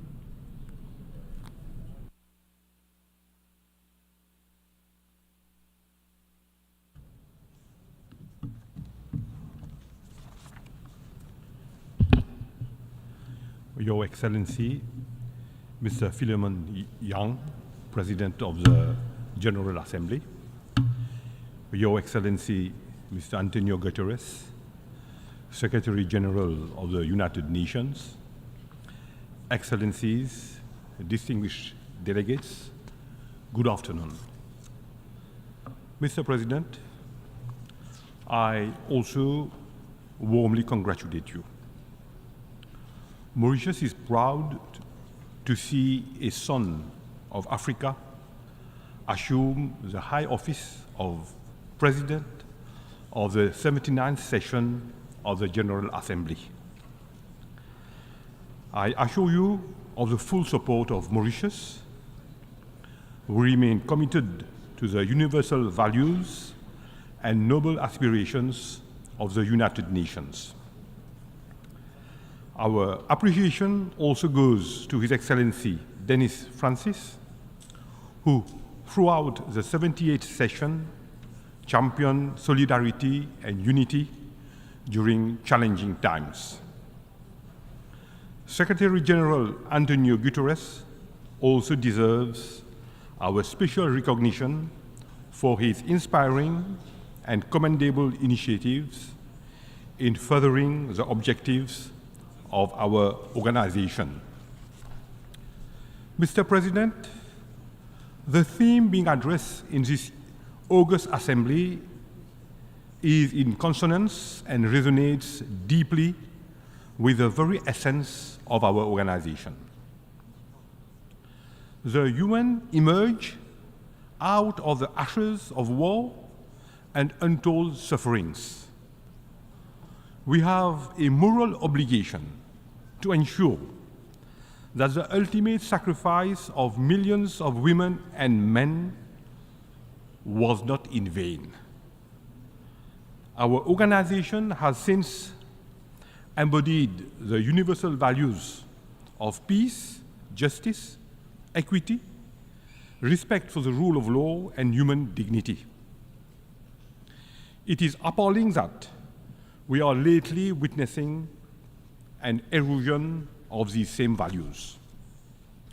Unfortunately, might is taking over and impunity still prevails. The dignity of the weakest is being shamelessly flouted on a scale never seen before. Behind protracted conflicts around the world lies inestimable human costs. Mr. President, the devastation and sufferings in Gaza are heart-wrenching.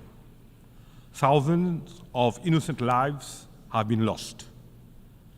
We urge the international community to find a solution for a de-escalation in the region, for a just and lasting peace.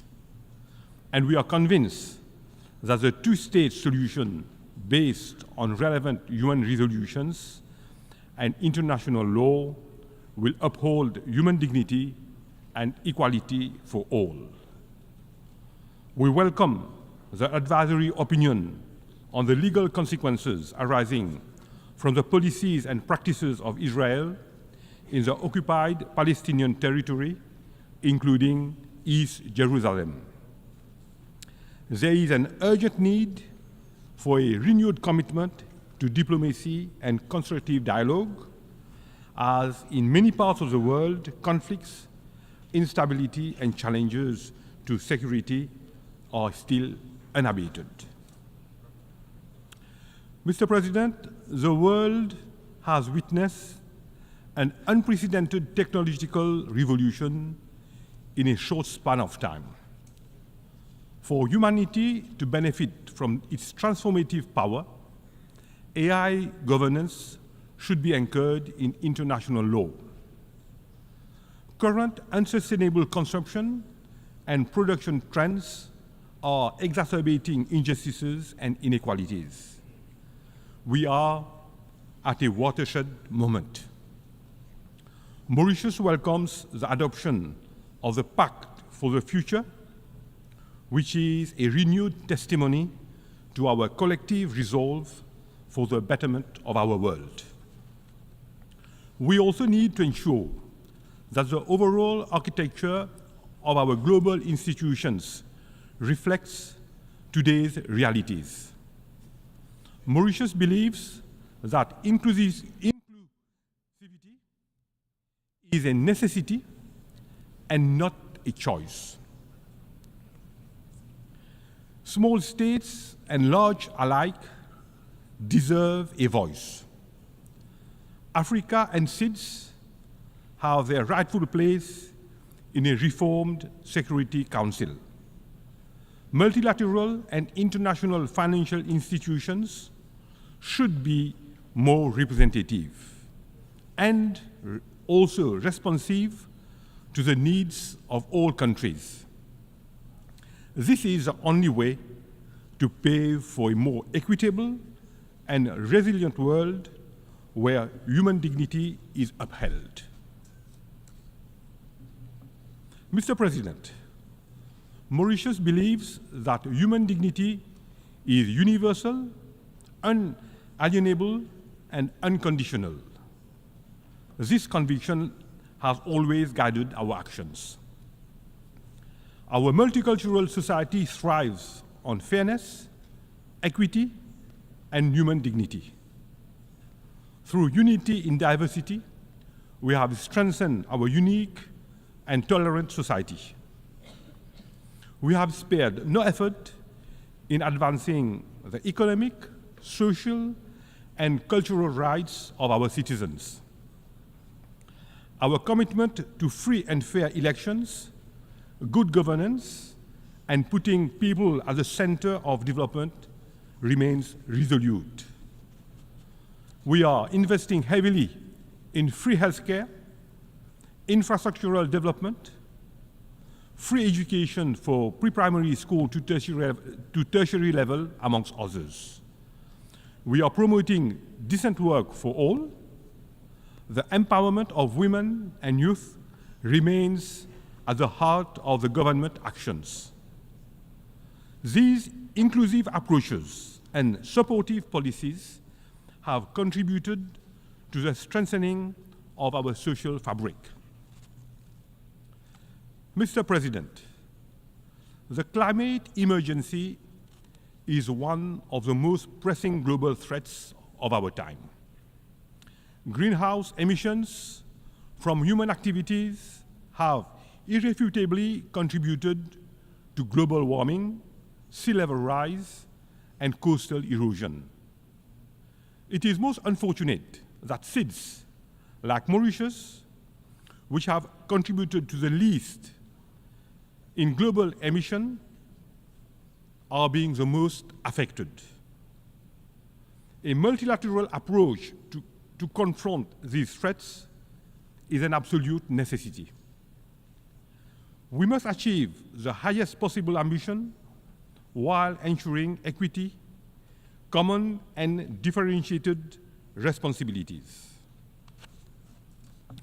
Our actions need to be guided by the latest scientific insights and informed by the outcomes of the global stocktake agreed upon at COP28, including its roadmap for keeping 1.5 centigrade within reach.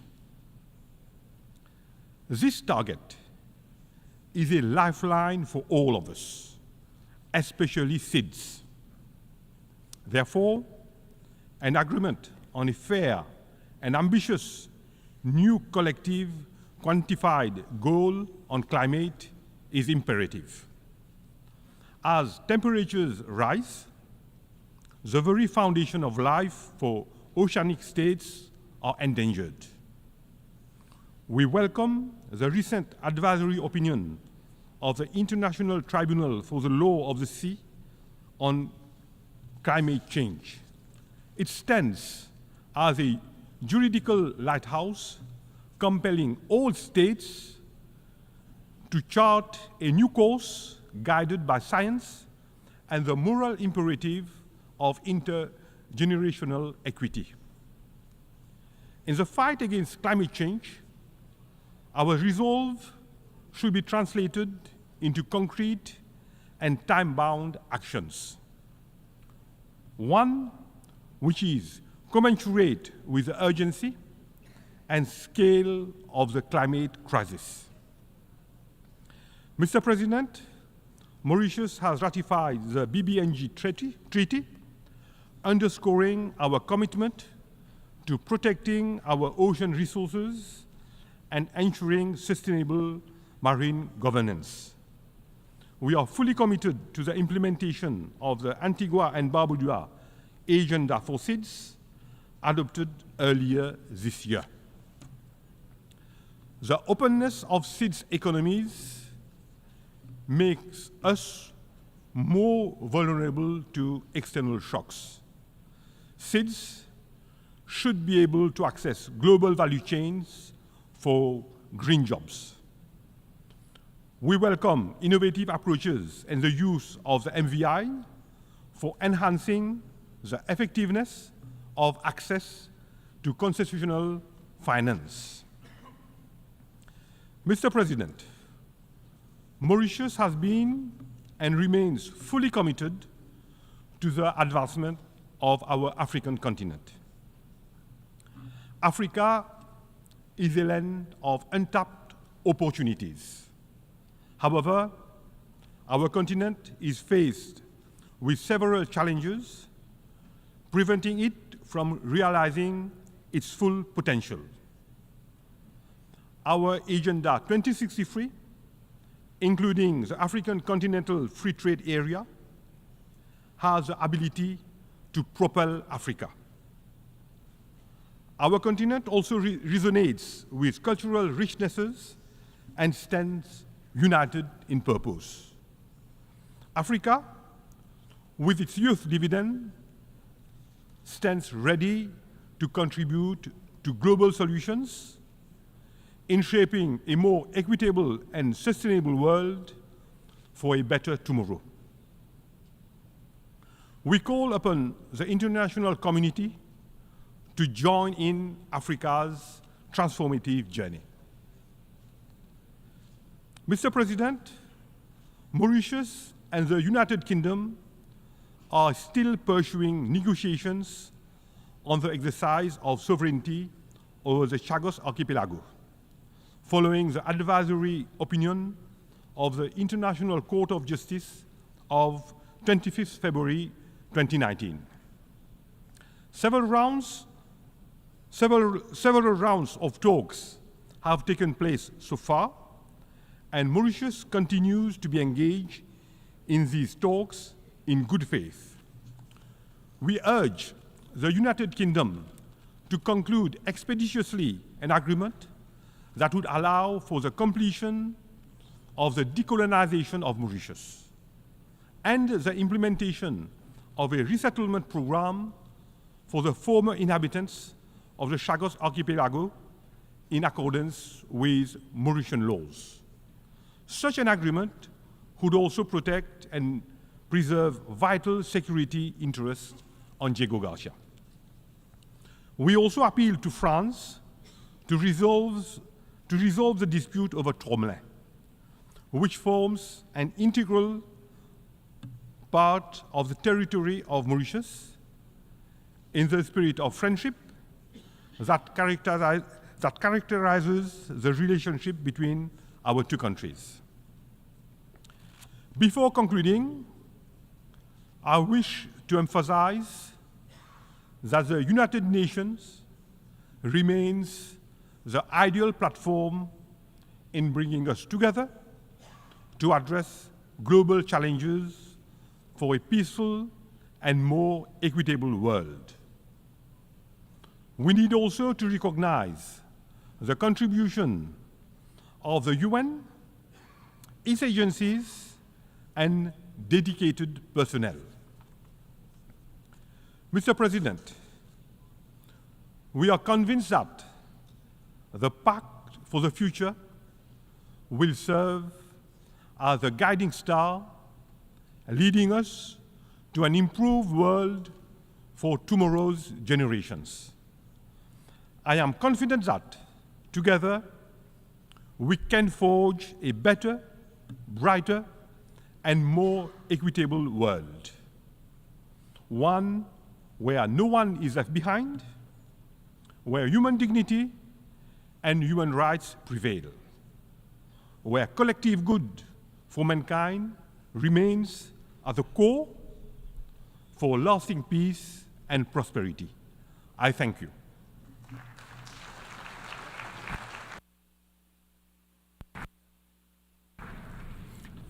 On behalf of the Assembly, I wish to thank the President of the Republic of Mauritius.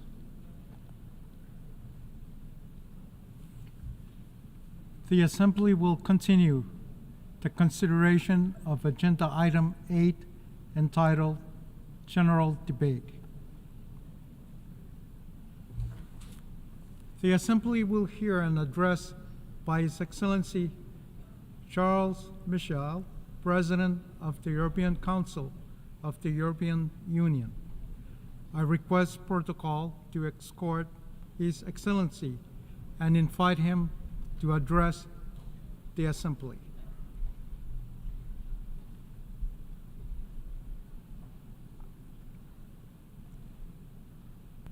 Monsieur le Président de l'Assemblée générale, President of the General Assembly, Excellencies, ladies and gentlemen,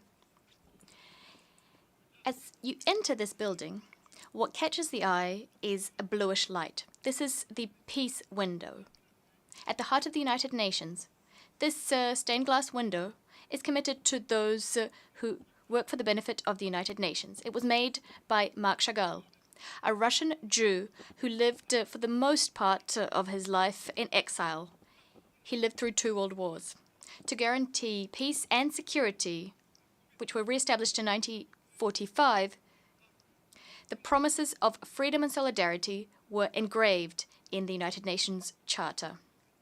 This is the 10th consecutive time I have the honor of delivering a statement from this rostrum. In 2015, I listed the challenges of our generation: conflicts, poverty, the climate, and migration. None of these challenges has been solved. And yet, at the time, we thought that we had a robust framework, the multilateral order, which would allow us to work together to tackle these challenges. A decade has gone by, and this framework is shattering before our very eyes. The use of force, growing numbers of unilateral acts, and what we're witnessing, often without any hope, is 3 major conflicts, which together are brewed into an explosive cocktail. In Ukraine, a permanent member of the Security Council has launched an illegal, unprovoked war. It is a flagrant attempt to impose the law using force instead of drawing on the force of the law. This war is a direct threat to the people of Ukraine and to each and every one of us. The European Union supports Ukraine and will continue to support Ukraine for as long as is necessary.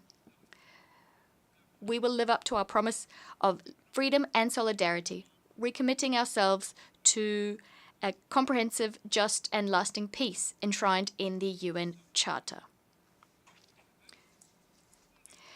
Freedom and solidarity. Drawing on these very principles, we'd like to condemn the terrorist attacks, vile terrorist attacks committed by Hamas. We call for the release of all hostages, and unconditionally so. Israel has the right to defend itself with due respect for international law and the principle of proportionality. We want an immediate ceasefire in keeping with the advisory opinion of the ICJ. The life of every civilian counts, and we condemn all indiscriminate attacks targeting civilian populations. The EU is taking action and wants to do more to achieve lasting peace within the framework of a 2-state solution. The endless escalation must end. And let me tell you, drawing Lebanon into this spiral is irresponsible, absolutely irresponsible. These calls, including calls addressed to the government of Israel, have to date borne no fruit. This cannot go on. We want a democratic, a strong state of Israel, living in peace and security side by side with the Palestinian people. The Palestinian people, which should have their own stable and viable state. The Palestinian people deserve respect and dignity. I say this to the government of Israel. Trying to achieve security without peace is impossible. Without peace, there cannot be lasting security. A world that is driven by revenge is a world that is less safe. The Palestinian people have the right to their own state. This will continue to result in Israeli security and the security of all Jews being undermined unless such a state is established. This will result in polarization and the undermining of the international system, which cannot be underpinned by double standards. Ladies and gentlemen, the wars in the Middle East and in Ukraine are resulting in terrible consequences, and women are paying the worst price for this, including in the civil war of Sudan. Over 20,000 people have died, 20 million people are facing an emergency, 8 million have been displaced. Across the Horn of Africa, the situation is turning into chaos. We must put an end to external actors feeding these wars. We must put an end to arms supplies. It is time to take action and to implement peace and reconciliation processes. Ladies and gentlemen, the life of a child killed in a school that was bombed is valuable. In Ukraine, in Gaza, everywhere. The dignity of a woman who's been raped, her besmirched dignity, is sacred in times of war and peace in Sudan, in Ukraine, elsewhere. Depriving an entire people of food is a crime of war in Ukraine, in Gaza, in Sudan, and elsewhere. A crime is a crime, regardless of who the perpetrators are or where the crime is committed. And our indignation can only be genuine if it is universal. The European Union defends international law equally across the board, everywhere. We condemn all acts geared towards destabilization, regardless of who the perpetrators are. Here I'm referring to Iran, which is using proxies to feed and conflicts in the Middle East.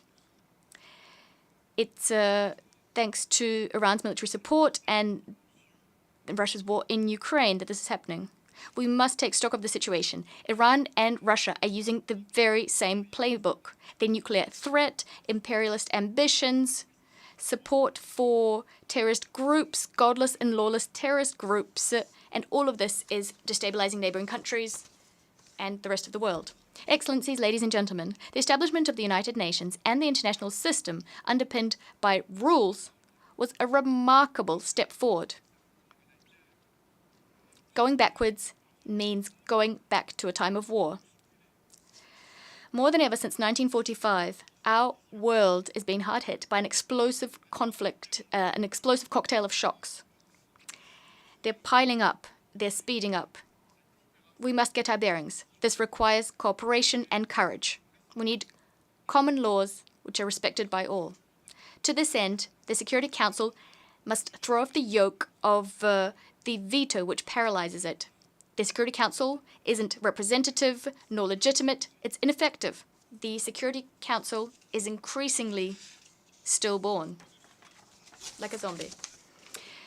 In June 1945, when the UN Charter was adopted, President Truman said that this charter will be expanded and improved over time. It will require adjustments. Decades have gone by. No readjustments were made. And yet we must reform the Security Council. It must become more inclusive. Africa and, the way I see it, Latin America should have permanent seats. Furthermore, regional organizations must be incorporated further into UN decision-making. Furthermore, they should have an advisory role to play in the Security Council, regional organizations, that is. Ladies and gentlemen, there cannot be any freedom when drought eats away at crops. We cannot have freedom when there are terrible hurricanes tearing down houses, when there are pandemics and some do not have access to medicines or vaccines. We must open our eyes and live up to the solidarity that's required of us. It's not just about dignity, morals, or solidarity. It's in the interests of developed countries to support the green transition as well as development, helping developing countries to buttress their health systems. And it is in that spirit that Dr. Tedros put forward the idea of an international treaty on pandemics. We've made a great deal of headway on these negotiations, but it's now time to finalize the agreement. MPOX has set alarm bells off once again. However, it's unacceptable for lobbies and egotistical behavior to block the road to sharing of vaccines and vaccine technologies. Distinguished colleagues, there cannot be freedom in a world when each individual can be boiled down to his or her data, to a commercial target that can be surveilled and manipulated. The digital revolution is, of course, a driver, an extraordinary driver of progress, specifically artificial intelligence. It's a new driver of prosperity. However, it must be harnessed for the benefit of humanity and freedom. We shouldn't commit the error, unless we've already committed it, of misusing natural resources and misusing personal data like we did with natural resources. Data and artificial intelligence are instruments of power. They are instruments of subjugation and economic and political domination. They can become weapons of war. We must create a framework so that we can move ahead at a global level. Technological competition is healthy. It promotes progress, but it must be something that occurs within a framework which we all agree to, rules of the game and fair competition. We need a global dialogue within the G7, but also together with the rest of the world, Africa, Latin America, Asia. We are going to work with them. We're also going to work with those whose ideas and sometimes whose behaviors we do not agree with. China is a key partner to help us tackle global challenges, which I mentioned earlier, to reduce risks, to diversify our supply chains. Because as we know, excessive dependence on a given supplier gives rise to vulnerability and thus conflict. We should also ask China to not support to not support Russia, neither directly nor indirectly, in its illegal war against Ukraine. Instead, China should use its influence to ensure respect for the United Nations Charter. Ladies and gentlemen, the international financial architecture should help us to reduce inequality, not to exacerbate it. When a Kenyan farmer cannot access microloans at acceptable rates, it's not just something unfortunate, it's a challenge to the entire global development order.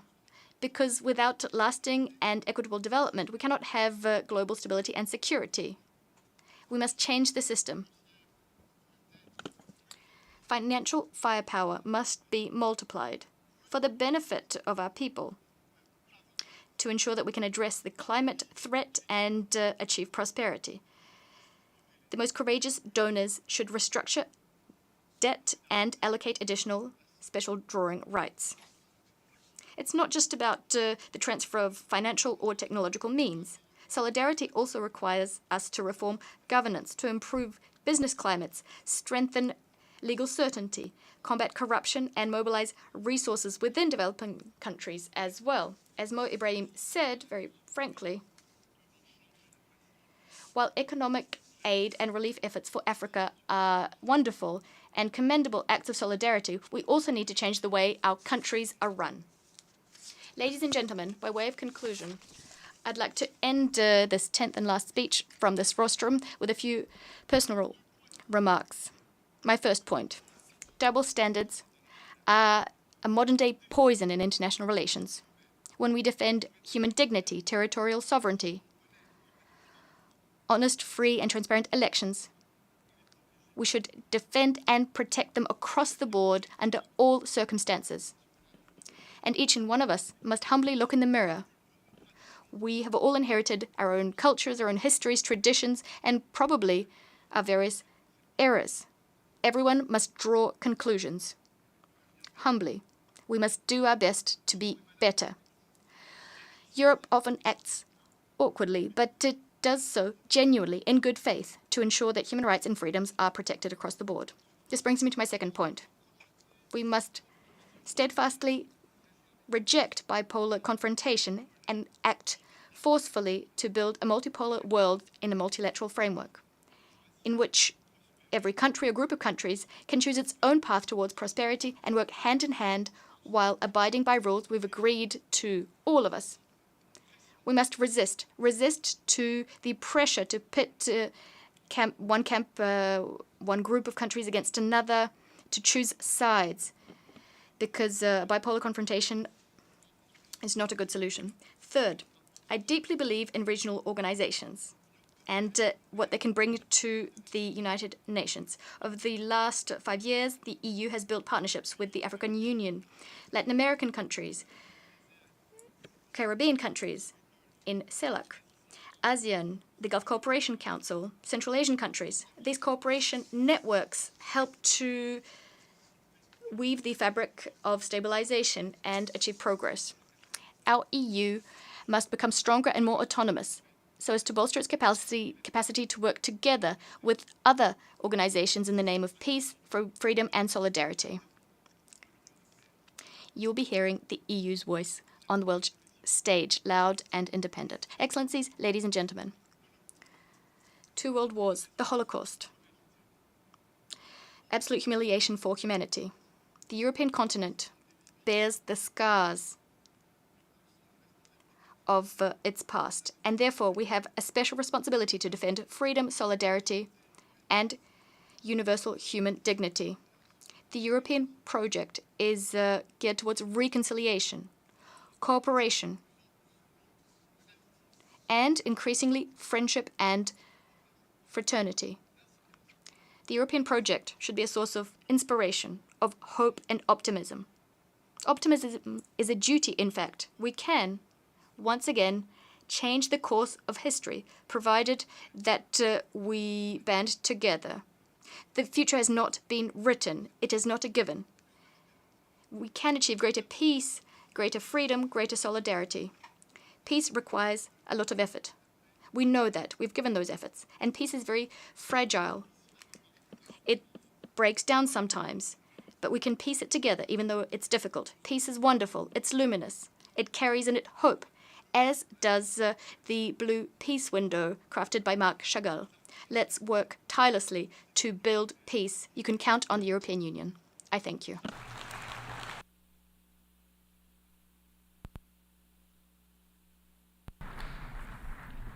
On behalf of the Assembly, I wish to thank the President of the European Council of the European Union.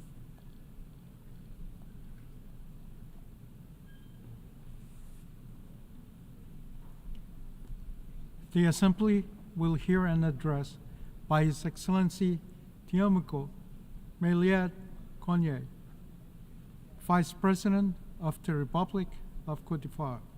I request protocol to escort His Excellency and invite him to address the Assembly.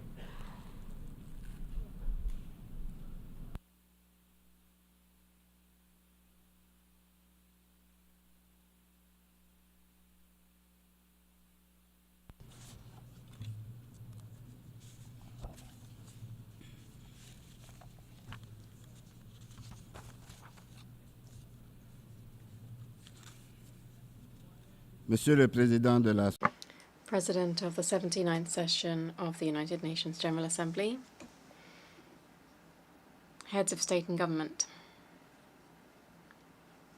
United Nations Secretary General, ladies and gentlemen. On behalf of His Excellency Mr. Alassane Ouattara, President of the Republic of Côte d'Ivoire, I wish to express my warm congratulations on the quality and depth of the debates during this session and on the remarkable success that was the Summit of the Future. Our general debate is being held against a worrisome global backdrop on the security, economic and political levels, calling on our nations to make a collective leap forward. With this in mind, my country welcomes the very relevant choice of the theme for this session, which invites our states to act together to build a safer and more united world. The world stands at a crossroads. Geopolitical tensions are multiplying and fueling the escalation of several armed conflicts. Violent confrontations in sensitive regions are pushing those regions to the brink of widespread conflagration. This situation of insecurity and setbacks to peace is being worsened by terrorism afflicting regions such as the Sahel. These conflicts are gradually wiping out years of progress and development for our people. My country believes this is the right time to call on the international community to mobilize for the people of the Sahel, who are paying a high price in the war against terrorist groups. True to our values and our tradition of hospitality, Côte d'Ivoire is hosting, in the best possible conditions, several thousand nationals from neighboring Sahel countries who are fleeing the violence of armed groups.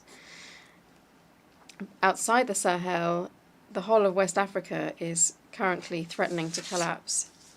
This trend could spread beyond the African continent if no effective measures are taken. For its part, Côte d'Ivoire is making available the Jacquesville International Academy for Combating Terrorism to all countries in order to help them to build their capacities in counterterrorism, in combating terrorism in all of its forms. Mr. President, the progress made by our countries in development and human security is currently being undermined by the effects of climate change. This heightens inequalities, poverty, and is leading to the forced displacement and leads to the forced displacement of millions of people every year. The relentless rise in the number of climate refugees is the tragedy of our time and tugs on our collective consciousness. In this context, Côte d'Ivoire calls on the United Nations and all of its partners to increase and to intensify their emergency humanitarian assistance for hard-hit populations. But we must go further on the climate issue and wholeheartedly implement measures that allow us to, in the short term, reverse the dangerous curve of global warming and its consequences on our societies. To that end, Côte d'Ivoire reiterates its call to developed countries to honour their pledges in climate finance and in supporting the energy transition. The Loss and Damage Fund should be rapidly filled up and used to relieve the suffering of populations in climate distress. Ladies and gentlemen, in addition to facing security and climate challenges, the world is undergoing a technological revolution for which few countries are prepared. Artificial intelligence harbours great promise for our societies, but it can also pose a host of threats and is open to abuse, particularly due to the lack of international regulations governing its use. Consequently, it falls to us to ensure that this technological revolution doesn't further widen inequalities and doesn't lead to a digital downgrading of some, but rather, on the contrary, that it serves the progress and well-being for all. For this reason, my country welcomes the adoption of the Global Digital Compact. This should enable us to make better use of this technological progress for all nations. Mr. President, it's clear that no single country can enable the world to overcome the global challenges that are eroding the foundations of peace and security, as well as the social progress that has been achieved over the last few decades. In light of this, our collective action should be firmly rooted in the unique multilateral framework of the United Nations. The world truly needs a dynamic and effective United Nations that represents the diversity of peoples and has the backing of the consensus of nations that underpins its legitimacy. In this context, the United Nations that we've inherited from the 20th century must undergo far-reaching reform so that it can fully play its role in today's multipolar world. In particular, the Security Council must open up to Africa in all membership categories in order to reflect this reality.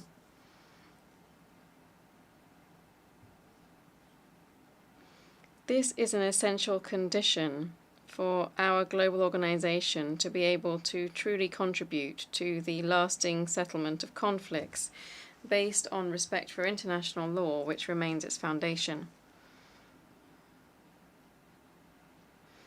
The same goes for the fight against climate change, which depends on the ability of our common organization to rally member states around this priority and encourage them to honor their commitments in this area.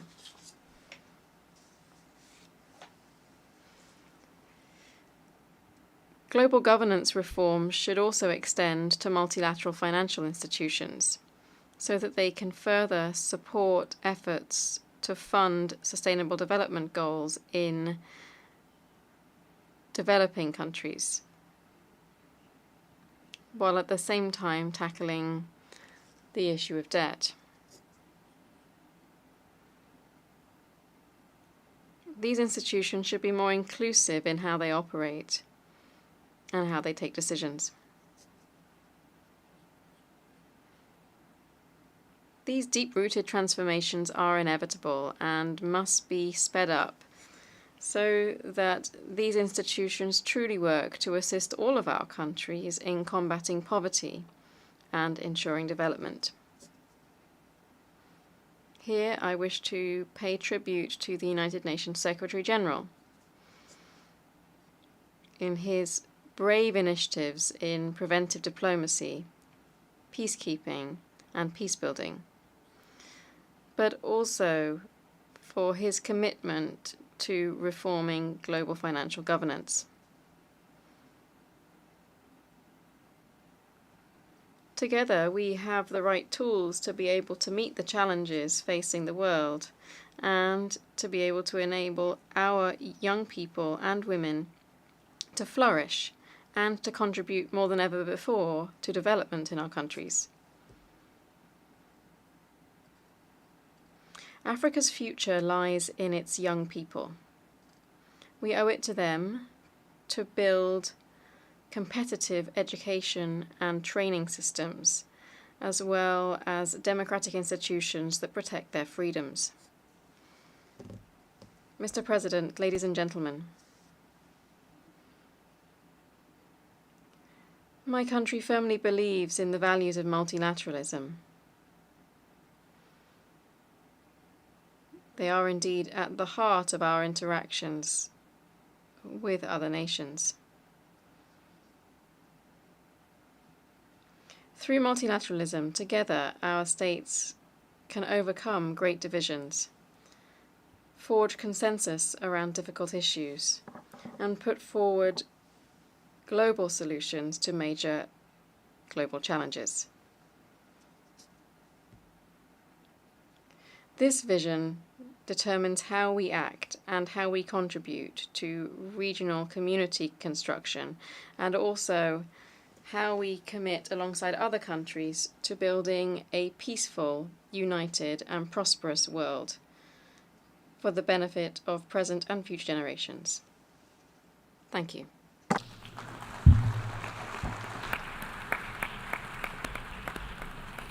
On behalf of the Assembly, I wish to thank the Vice President of the Republic of Côte d'Ivoire.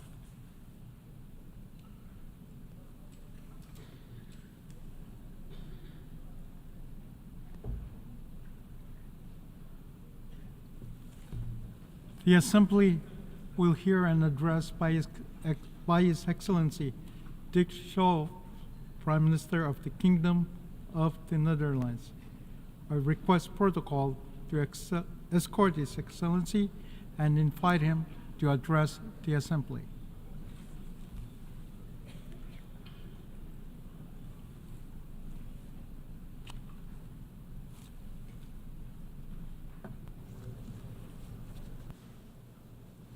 Mr. President, Your Excellencies, ladies and gentlemen, I stand before you as a proud new participant in what for many of you is now a familiar gathering. Those words not only describe my own role, but say something about the very essence of the United Nations. For each of us, our presence here is only temporary. Some are here a long time, others for only a brief period. But everyone's time here is defined by their own individual era. Today again, we embody that long tradition. Today again, we come together to work towards goals whose size and scope exceed our present reach. Today again, each of us is staying the course. And when our time is at an end, we will pass the baton to the next generation.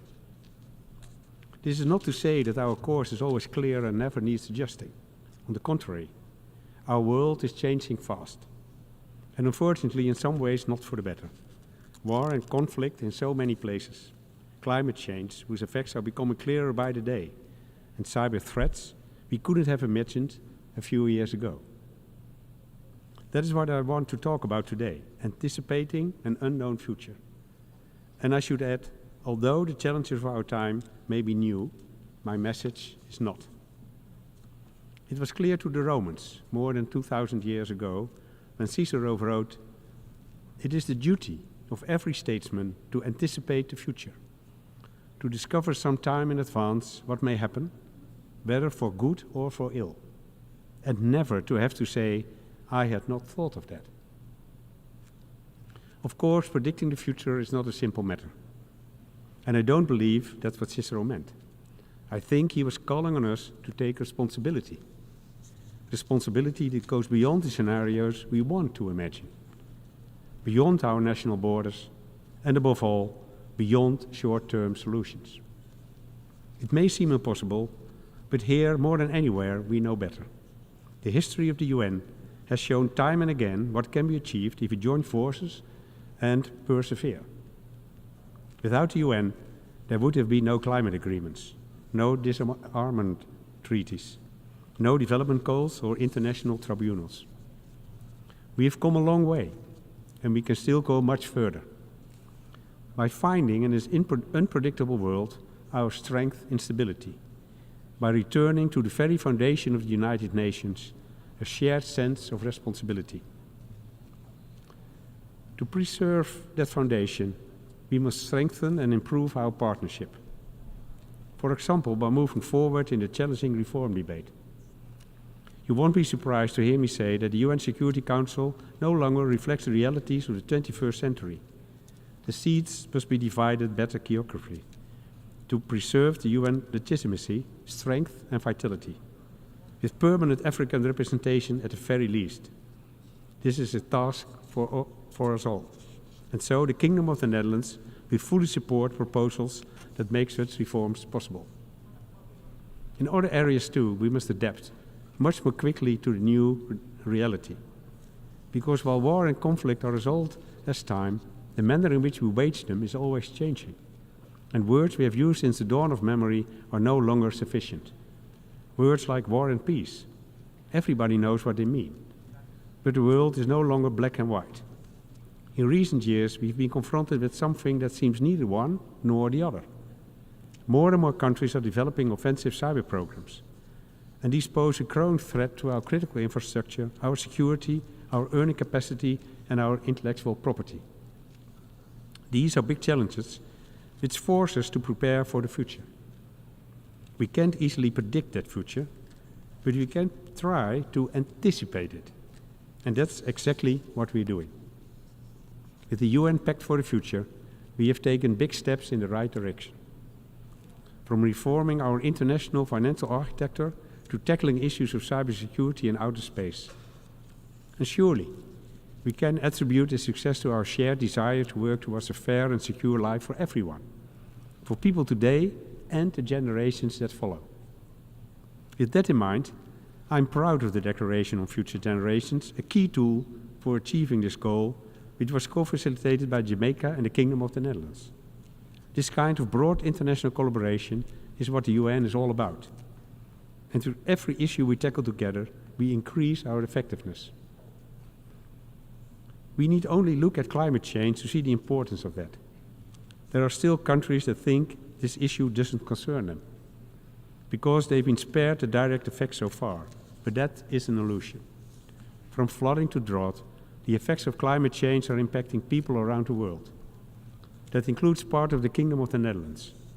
and not least the small island developing states, countries where the rising sea level is not just a future threat, but a current reality.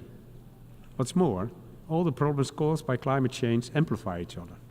So climate change is not limited to those countries that are directly affected. In truth, every country is directly affected. And therein lies the key to our approach, cooperation. Of course, that means committing to the climate targets of the Paris Agreement, the SDGs, and the measure we agree at COP29. But it also means using each other's knowledge and know-how. And the Netherlands has a long history of managing water. Today, we use that experience around the world. We contribute our expertise on food security and counter other challenges as they arise. At the same time, we also face issues that will always demand our attention. Issues as old as the UN itself. Protecting human rights, defending democracy, and promoting the international legal order. There are so many countries where these values are under pressure. In Venezuela, for example, people are demanding that their voices be heard. And to them I say, we hear you. We hear you call for a democratic transition. Today on this stage, I urge us not to forget those voices. And that's just one example. There are many more countries that feel forgotten, who wonder why the world is not paying attention to their suffering. Their day-to-day reality is also one of war, hunger, and poverty. Take Sudan, where 25 million people are facing acute hunger. We cannot close our eyes to this. We cannot turn away. We have a duty to listen and to take action. Earlier this year, the Kingdom of the Netherlands made an extra €10 million available, bringing its contribution to the crisis response in Sudan and surrounding countries to €80 million. But as we all know, that is just a drop in the ocean. I could run through a long list of other countries that need our help and support. I could try to describe their suffering, but it could never do it justice. You know, as well as I do, the places where war and conflict are raging. In Europe, for a long time, we thought that we no longer needed to worry about human rights, peace, and security. We thought that they were a given. But we were wrong, very wrong. Some of you may be thinking, not Ukraine again. But we need to address this, because the victims of the Russian war are not limited to Ukraine alone. This war affects everyone, as people in vulnerable countries know all too well. Since the global food supply has been deployed as a weapon of war, millions of people have been pushed back into hunger and poverty. They too are the victims of Russia. So to anyone still in doubt, I would say, this is not only a war between Russia and Ukraine, it's a war of aggression against everything that we in the United Nations stand for. The Charter of the United Nations, the very basis of our partnership, is clear on this subject. No state may use force against territorial integrity of any other state. And although it is up to Ukraine to set the conditions for a just and lasting peace, we cannot leave the responsibility of achieving that in practice to them alone. Ukraine deserves our help and support at every stage of the process. That means arranging and participating in a new dialogue on finding a path to peace. It means challenging those countries who support Russia's defense industry or help it circumvent sanctions. And it means calling Russia to account for its actions. There can be no impunity for its flagrant violation of the Charter. The Netherlands is fully committed to restoring justice for Ukraine. Yes, it is a process that will require time and great stamina. But that is something we have in abundance. We have the time, the patience, and the resources. For example, there are the International Criminal Court and the International Court of Justice, two pillars of accountability, based in my own city, The Hague, the international city of peace and justice. And I don't need to tell anyone here how important it is for these institutions to be able to do their work freely and independently. And that too is our collective responsibility. While we're on the subject of collective responsibility, there is unfortunately another major conflict that demands our attention. Almost a year has passed since October the 7th. Almost a year since the terrorist organization Hamas committed its atrocities and war broke out in Gaza. The suffering since then has been extreme. Far too many innocent civilians have been killed, abducted or wounded. Far too many people have been forced to flee and have lost their loved ones and their property. In the past few days, There have been a large number of civilian casualties in Lebanon, and countless others in the region could face the same fate if the violence continues. That cannot be allowed to happen. A major regional war must be prevented at all costs, and so must any new attack on Israel. That begins with supporting international diplomatic initiatives, such as the proposal by the United States and France for a temporary ceasefire, which is supported by many countries, including in the region. We call on Israel and Lebanon to support this plan. Give diplomacy a chance. I know that when it comes to Israel and Gaza, people quickly refer to their entrenched positions. Entire generations have grown up full of mistrust, fear, and even hate toward the other side.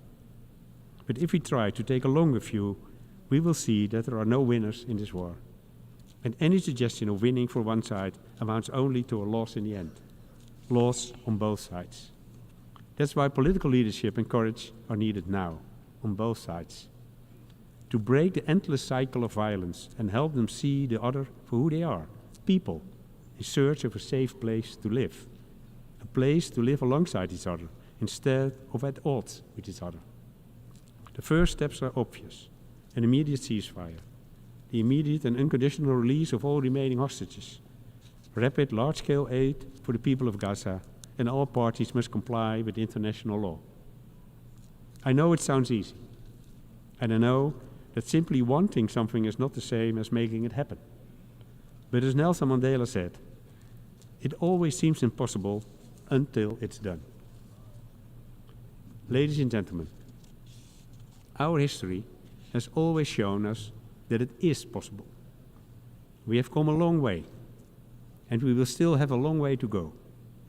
But the path that lies behind us can also show us the way forward, as long as we hold on to what we believe in, our shared values, our common cause, and above all, our ability to persevere.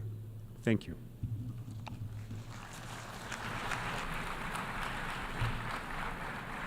On behalf of the Assembly, I wish to thank the Prime Minister of the Kingdom of the Netherlands.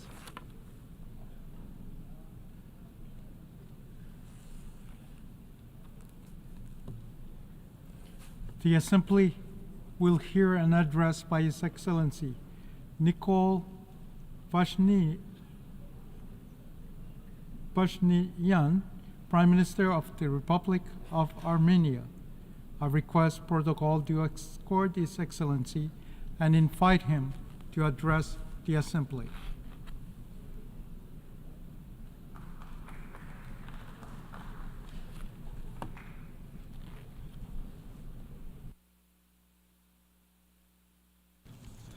Mr. President, Excellencies, ladies and gentlemen, this is my fourth speech at the UN General Assembly, and this speech will be significantly different from the previous ones.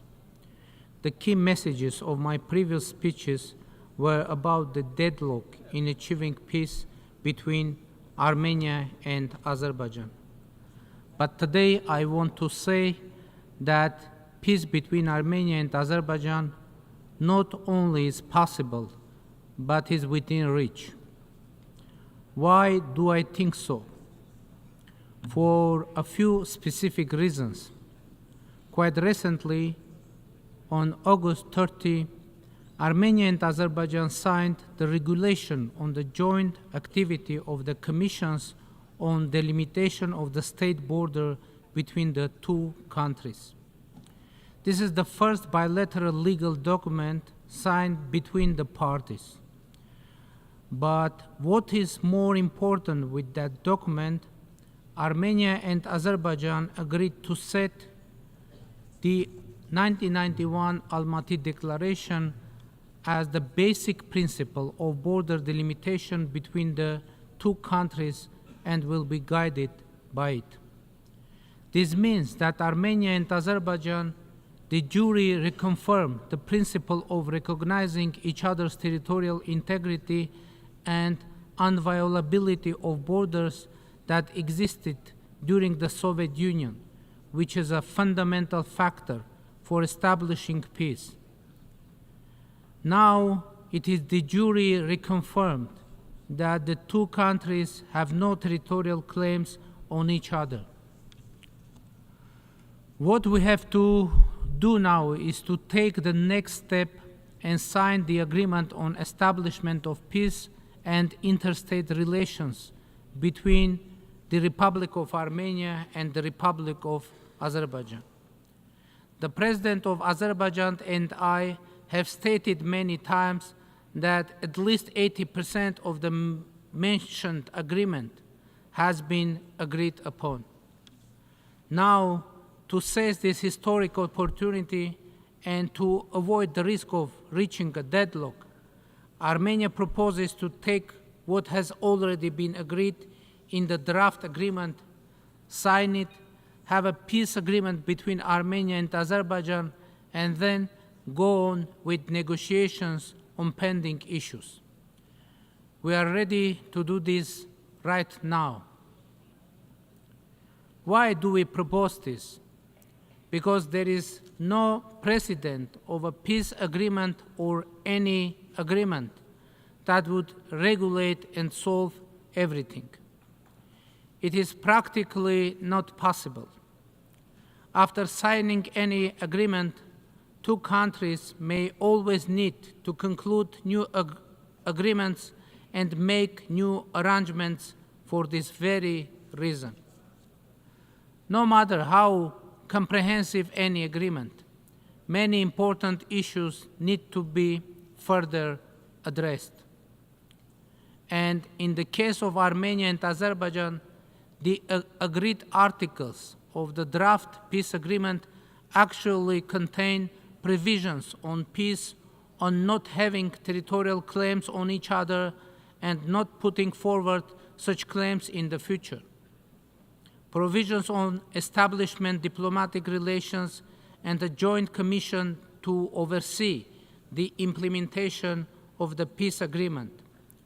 A provision on not interfering in each other's internal affairs, not using force and threat of force, and other important provisions. Signing the peace agreement with the already agreed articles will significantly facilitate the resolution of the non-agreed issues. The already agreed parts of the draft peace agreement provide tools for that. One of them is the diplomatic relations to be established between Armenia and Azerbaijan, and the second is the joint Armenia-Azerbaijan Commission to oversee the implementation of the peace agreement.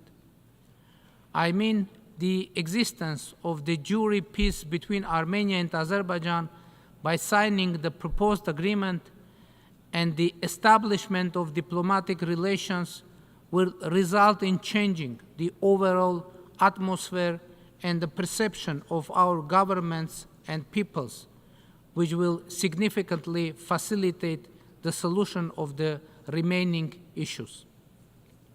Azerbaijan, however, insists that the Constitution of the Republic of Armenia is an obstacle to the peace agreement because it allegedly contains territorial claims on Azerbaijan. Without going into details, let me say that there is nothing of this kind in our Constitution. There are no territorial claims on Azerbaijan, and we can provide detailed written proofs regarding this to all our international partners concerned.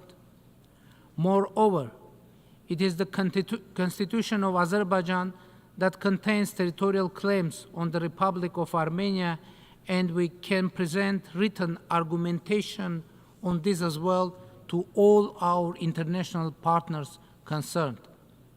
But pay attention, we do not consider the Constitution of Azerbaijan as an obstacle to the peace agreement for the simple reason that the agreed part of the draft peace agreement between Armenia and Azerbaijan contains wording that solves the problem, and that wording is as follows. None of the parties may invoke the provisions of its internal legislation as justification for its failure to perform the present agreement. Therefore, the signing of the agreement will address the concerns of both Armenia and Azerbaijan and will create legal guarantees for addressing them fundamentally. When we examine the agreed text of the peace agreement in terms of compliance with the Constitution of the Republic of Armenia, we see the following picture. Under the Constitution of Armenia, agreements that contradict the Constitution may not be ratified. And as in other cases, after signing the peace agreement with Azerbaijan, we must submit it to the Constitutional Court to verify the compliance of the agreement with the Constitution of the Republic of Armenia.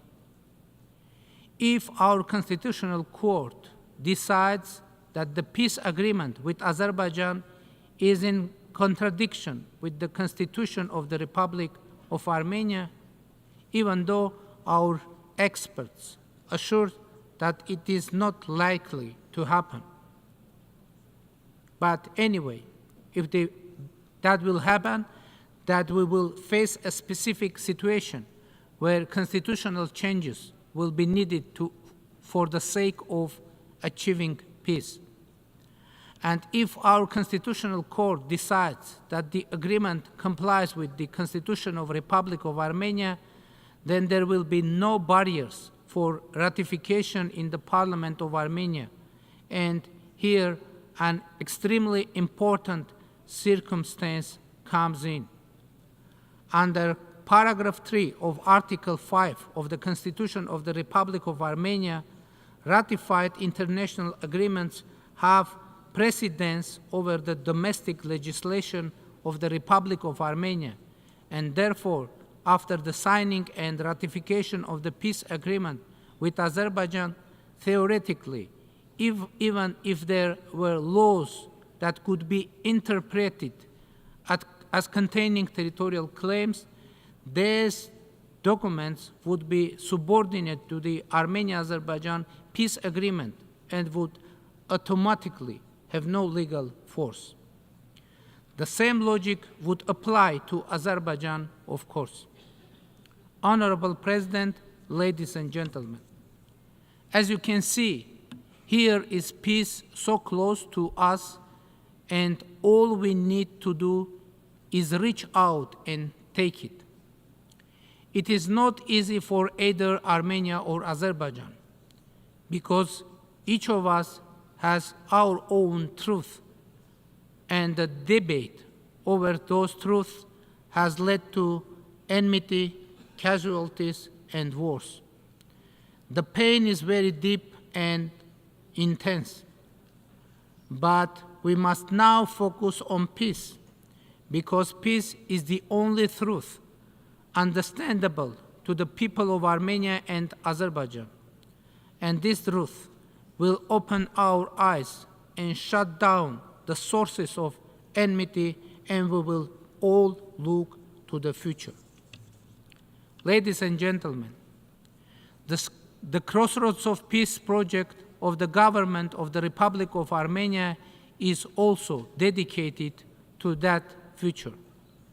The purpose of the project is not only to open automobile routes, railroads, and other transport communications between Armenia and Azerbaijan, but also to provide communication between Armenia, Azerbaijan, Turkey, and the whole region, as well as to create opportunities for the passage of pipelines and cables, and eventually provide opportunities for people-to-people contacts, which is a key and critical factor for peacemaking.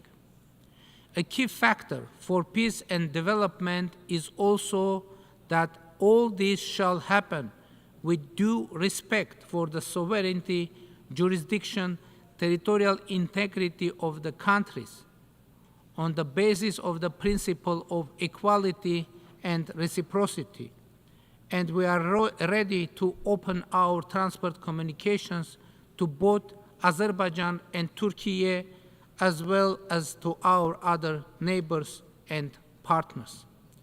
And we are ready to do it even today, right today.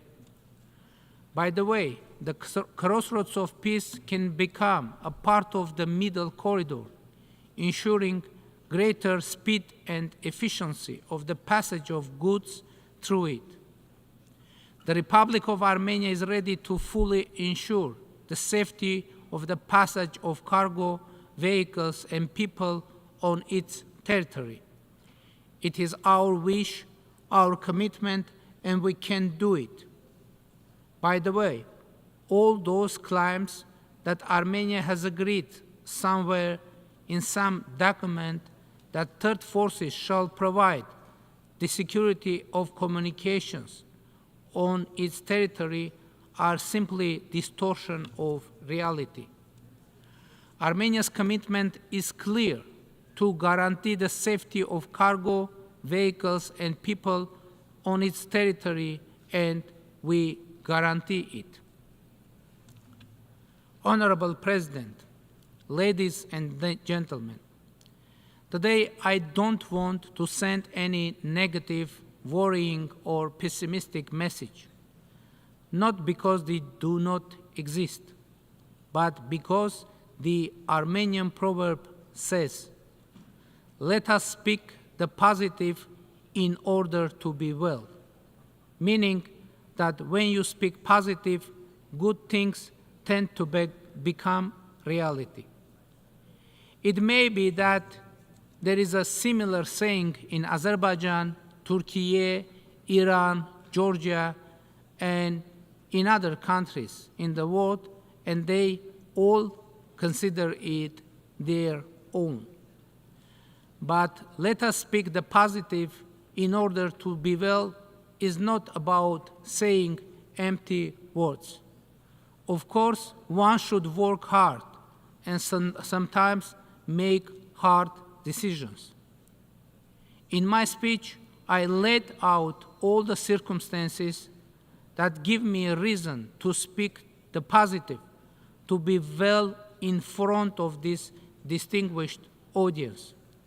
And if we rely on these circumstances, good things will happen, initiating a process of reducing the circumstances that generate the negative.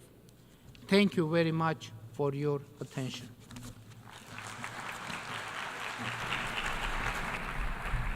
On behalf of the Assembly, I wish to thank the Prime Minister of the Republic of Armenia.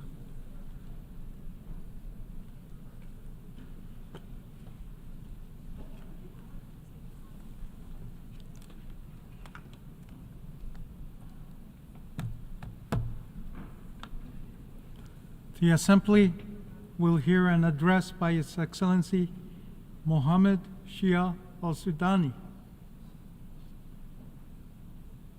Prime Minister of the Republic of Iraq. I request protocol to escort His Excellency and invite him to address the Assembly.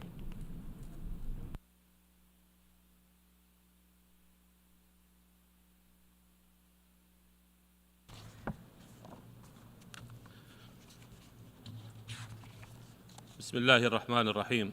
In the name of God, the most merciful, the most compassionate, Mr. President of the General Assembly, Mr. Secretary General, ladies and gentlemen, may God's peace, mercy, and blessings be upon you. The 79th session of the United Nations General Assembly comes in the midst of dangerous circumstances in the Middle East and the world, in which the global international order faces a difficult test that threatens its existence and renders it incapable of achieving the goals for which it was founded. These goals include the maintenance of international security and stability and human rights. Today, we are witnessing precedents in which all international charters and norms are being violated.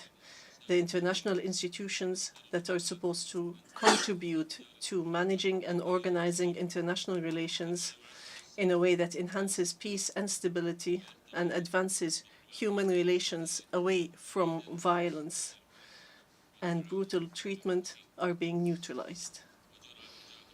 Important principles such as sovereignty, territorial integrity, multilateral cooperation, the laws of war, humanitarian laws, and the international humanitarian law, and the responsibility to protect and the right to self-determination have all been ignored.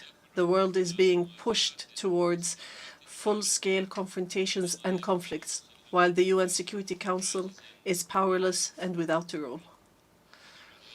In the absence of this responsibility, alternative mechanisms may be resorted to, and ignoring these institutions threatens to revert international relations to chaos. At the same time, we must not forget to commend some of the courageous positions of some of the figures heading these UN institutions, including the Secretary General of the United Nations, Mr. Antonio Guterres. However, we clearly see, despite great efforts, that there is a lack of effective influence. Putting an end to the violations taking place in Palestine and the region is the responsibility of everyone, particularly the Security Council, which has failed to achieve its most important objective, which is maintaining international peace and security. In occupied Palestine today, we are witnessing a people who are being attacked by an occupying military force, displacing millions without being deterred and killing thousands. There is public talk of mass starvation to exterminate these people and of the use of nuclear weapons to eliminate them by senior officials of the occupying entity without any measures to deter them. The International Committee, nor any of its members, has committed to the responsibility to protect them as mandated in international law. The Palestinian people have been denied the right to live in dignity in a state like all other peoples amid a shameful global paralysis. Rather, criminals are being empowered to persist in, exaggerate, and expand the conflict and attack others by supporting them and ensuring their repeated impunity. We have also witnessed more recklessness that has made international law and Security Council resolutions mere ink on paper in a series of aggressions against the countries of the region and the occupation and annexation of territories and the changing of international borders by force against the resolutions of the Security Council. These are dangerous precedents that threaten the entire international system and undermine the foundations of international institutions, resulting in dire consequences for all of humanity. In furtherance of extremism, the occupation invokes Security Council Resolution 1701 as a pretext for aggression against Lebanon. It selectively chooses this resolution and some of its provisions, while ignoring the numerous resolutions and the indisputable principles of international law adopted by the Security Council, including resolutions 242, 246, 252, 265, and 297. We are witnessing a brutal campaign of indiscriminate killing and the use of technology to carry out bombings remotely without regard for unarmed civilians, in a dangerous precedent that indicates the extent of the involvement of the occupation's government and its indulgence in committing crimes against humanity. Iraq, today, through its government and its people, and under the directives of the Supreme Religious Authority, stands with Lebanon and its brotherly people as it faces a new page of brutal aggression that seeks to plunge the region into conflict, which is something we have already warned against. we will continue to provide all possible assistance to overcome the effects of these attacks. Our position is based on a history of cohesion and a well-known Iraqi steadfastness that rejects aggression and occupation and rejects depriving people's right to their land, heritage, and holy sites, and that repeatedly condemns any international support or justification for the aggressor's pretexts. We also note the systematic targeting of international agencies and relief organizations in the occupied territories, and the audacity to harm their personnel, including United Nations agencies and including the United Nations Relief and Works Agency for Palestine Refugees, UNRWA, in Gaza, which is supposed to be protected under international law. I would like to recall that these abuses not only disrupt humanitarian action, but also violate international norms, protecting civilians and those providing assistance in conflict zones. These recent moves by the occupation seek to threaten the stability of the countries of the region by igniting a large-scale regional war. Iraq, as a founding member of the United Nations, hopes that this institution will achieve the objectives for which it was founded in maintaining peace and security and sparing the world the dangers of wars and tragedies that it has experienced throughout history. Allow us to express our disappointment at the failure of the Security Council and the international system to fulfill its obligations. Ladies and gentlemen, we note a significant increase in hate crimes and intolerance that affect our security and stability. We are in dire need of international cooperation in order to spread the spirit of tolerance and mutual respect, and to combat hate speech, discrimination, and violence that are steadily increasing around the world. We believe that one of the main aspects of hate speech is the growing phenomenon of Islamophobia, which undermines global efforts to achieve peace, security, and coexistence, and creates an atmosphere for attacks targeting our social and moral values, which are part of our human existence. Therefore, I call on the United Nations to make greater efforts to promote dialogue and understanding among different cultures and religions, and I stress the need to promote unity and harmony in the face of increasing polarization, while stressing the need for heads of state and heads of international institutions to stand against religious intolerance and hatred. Excellencies, as for Iraq, and in contrast to what I have mentioned, there are good developments, as the country where ISIS occupied a third of the territory, and where many observers believed that it was the end of Iraq as we know it. Today, 10 years later, Iraq is witnessing the implementation of a comprehensive plan for reconstruction and development, and the restoration of life to cities, and the rise of tall buildings and infrastructure and safety, and the spread of safety. We still have many fundamental challenges ahead of us in achieving economic, administrative, and environmental reforms and diversifying the economy. We have made great strides in achieving security. We have achieved a victory over terrorism, and soon we will crown this victory over this terrorist organization with a joint and important declaration with our allies and friends who stood by Iraq and supported it against a brutal enemy that posed a threat to the entire world.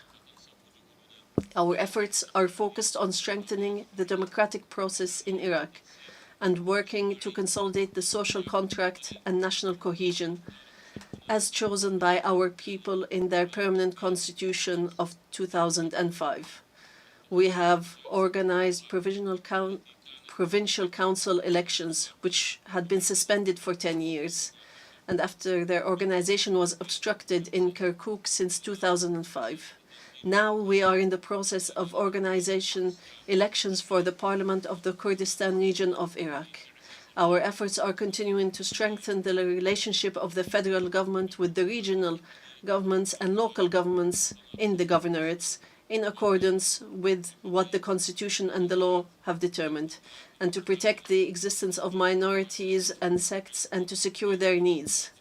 One of our priorities is to spread justice and preserve diversity, which we consider as one of our most important assets.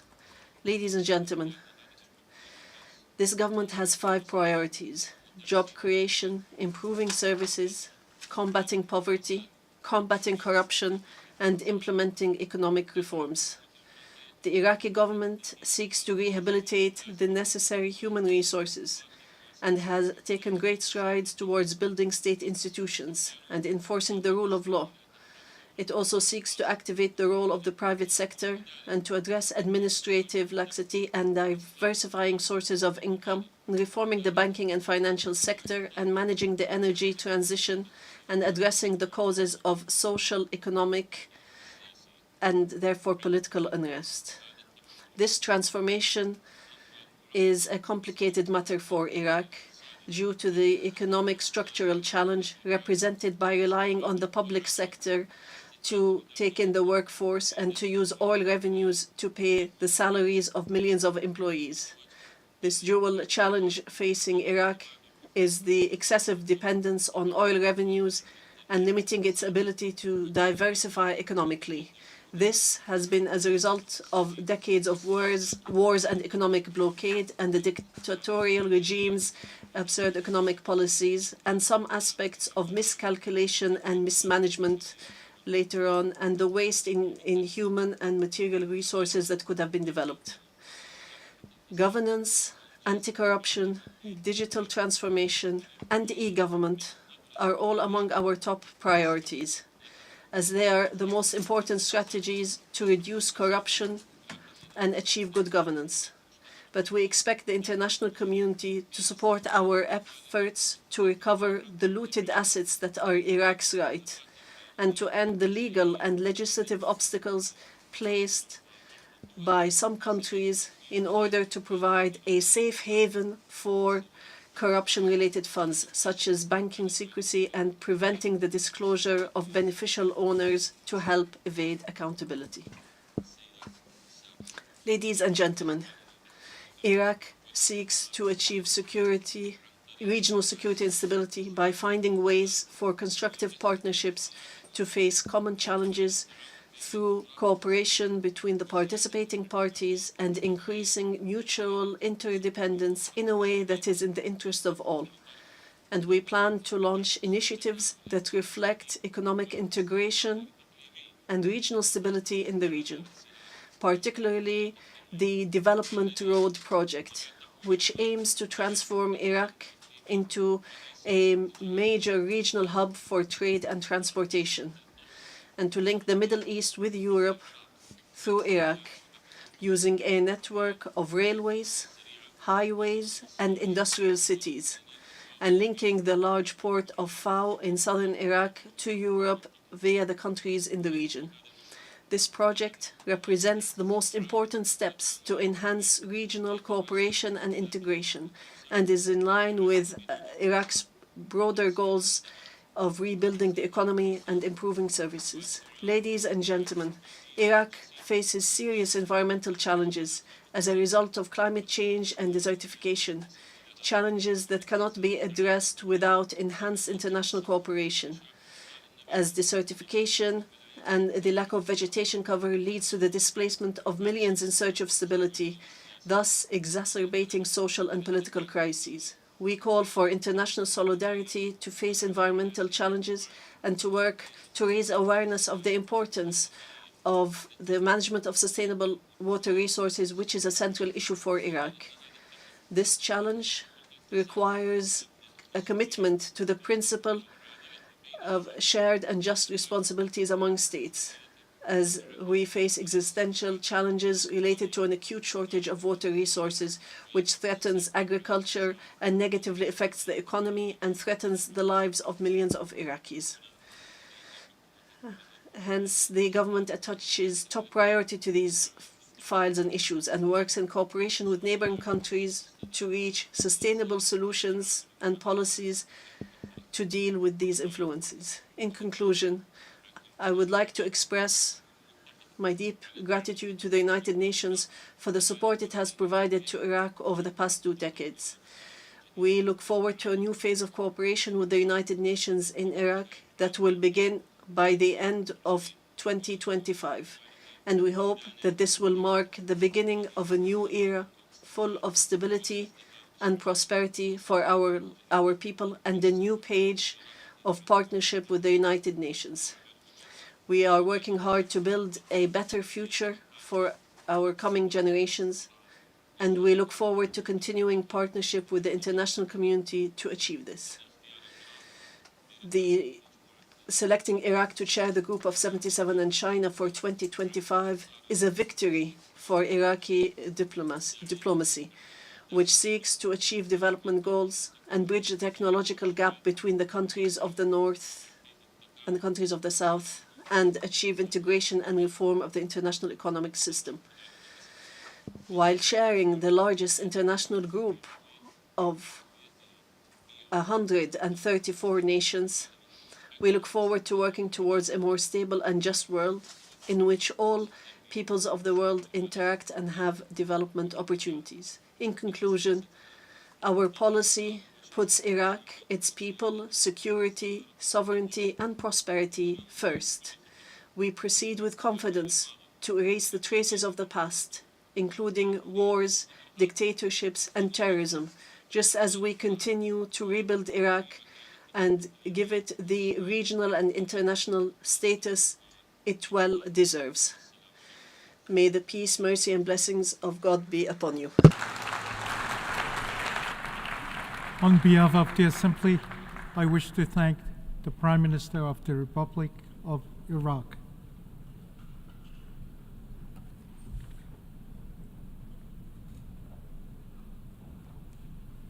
The Assembly will hear an address by Excellency Kyriakos Mitsotakis, Prime Minister of the Hellenic Republic. I request protocol to escort His Excellency and invite him to address the Assembly.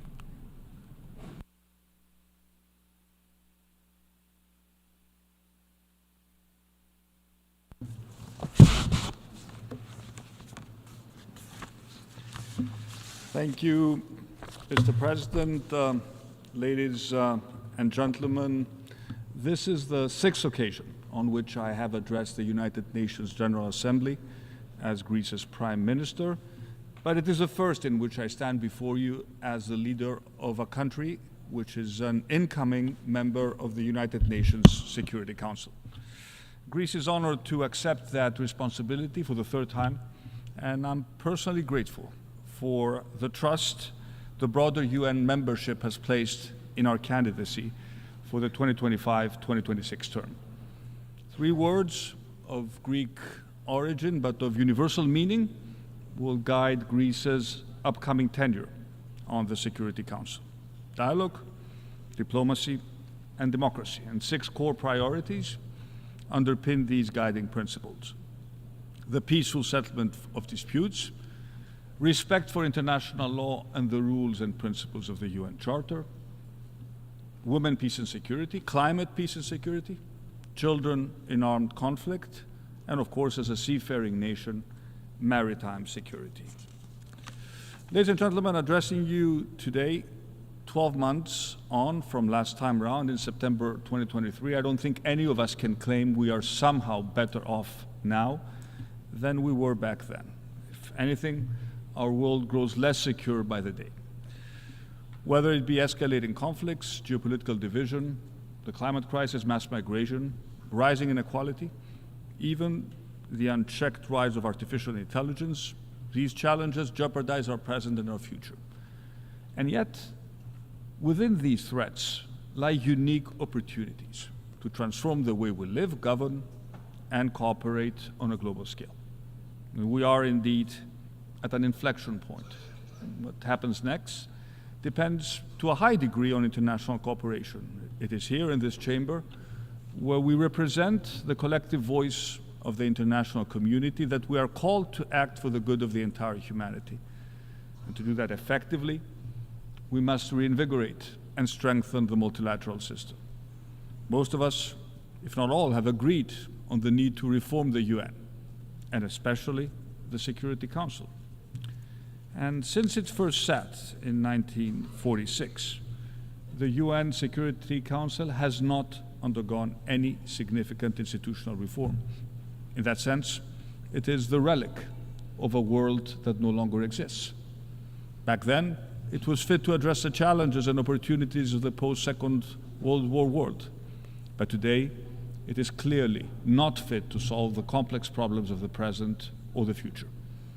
As far as the Security Council reform is concerned, I believe we all agree that it is essential to increase the meaningful participation of underrepresented nations.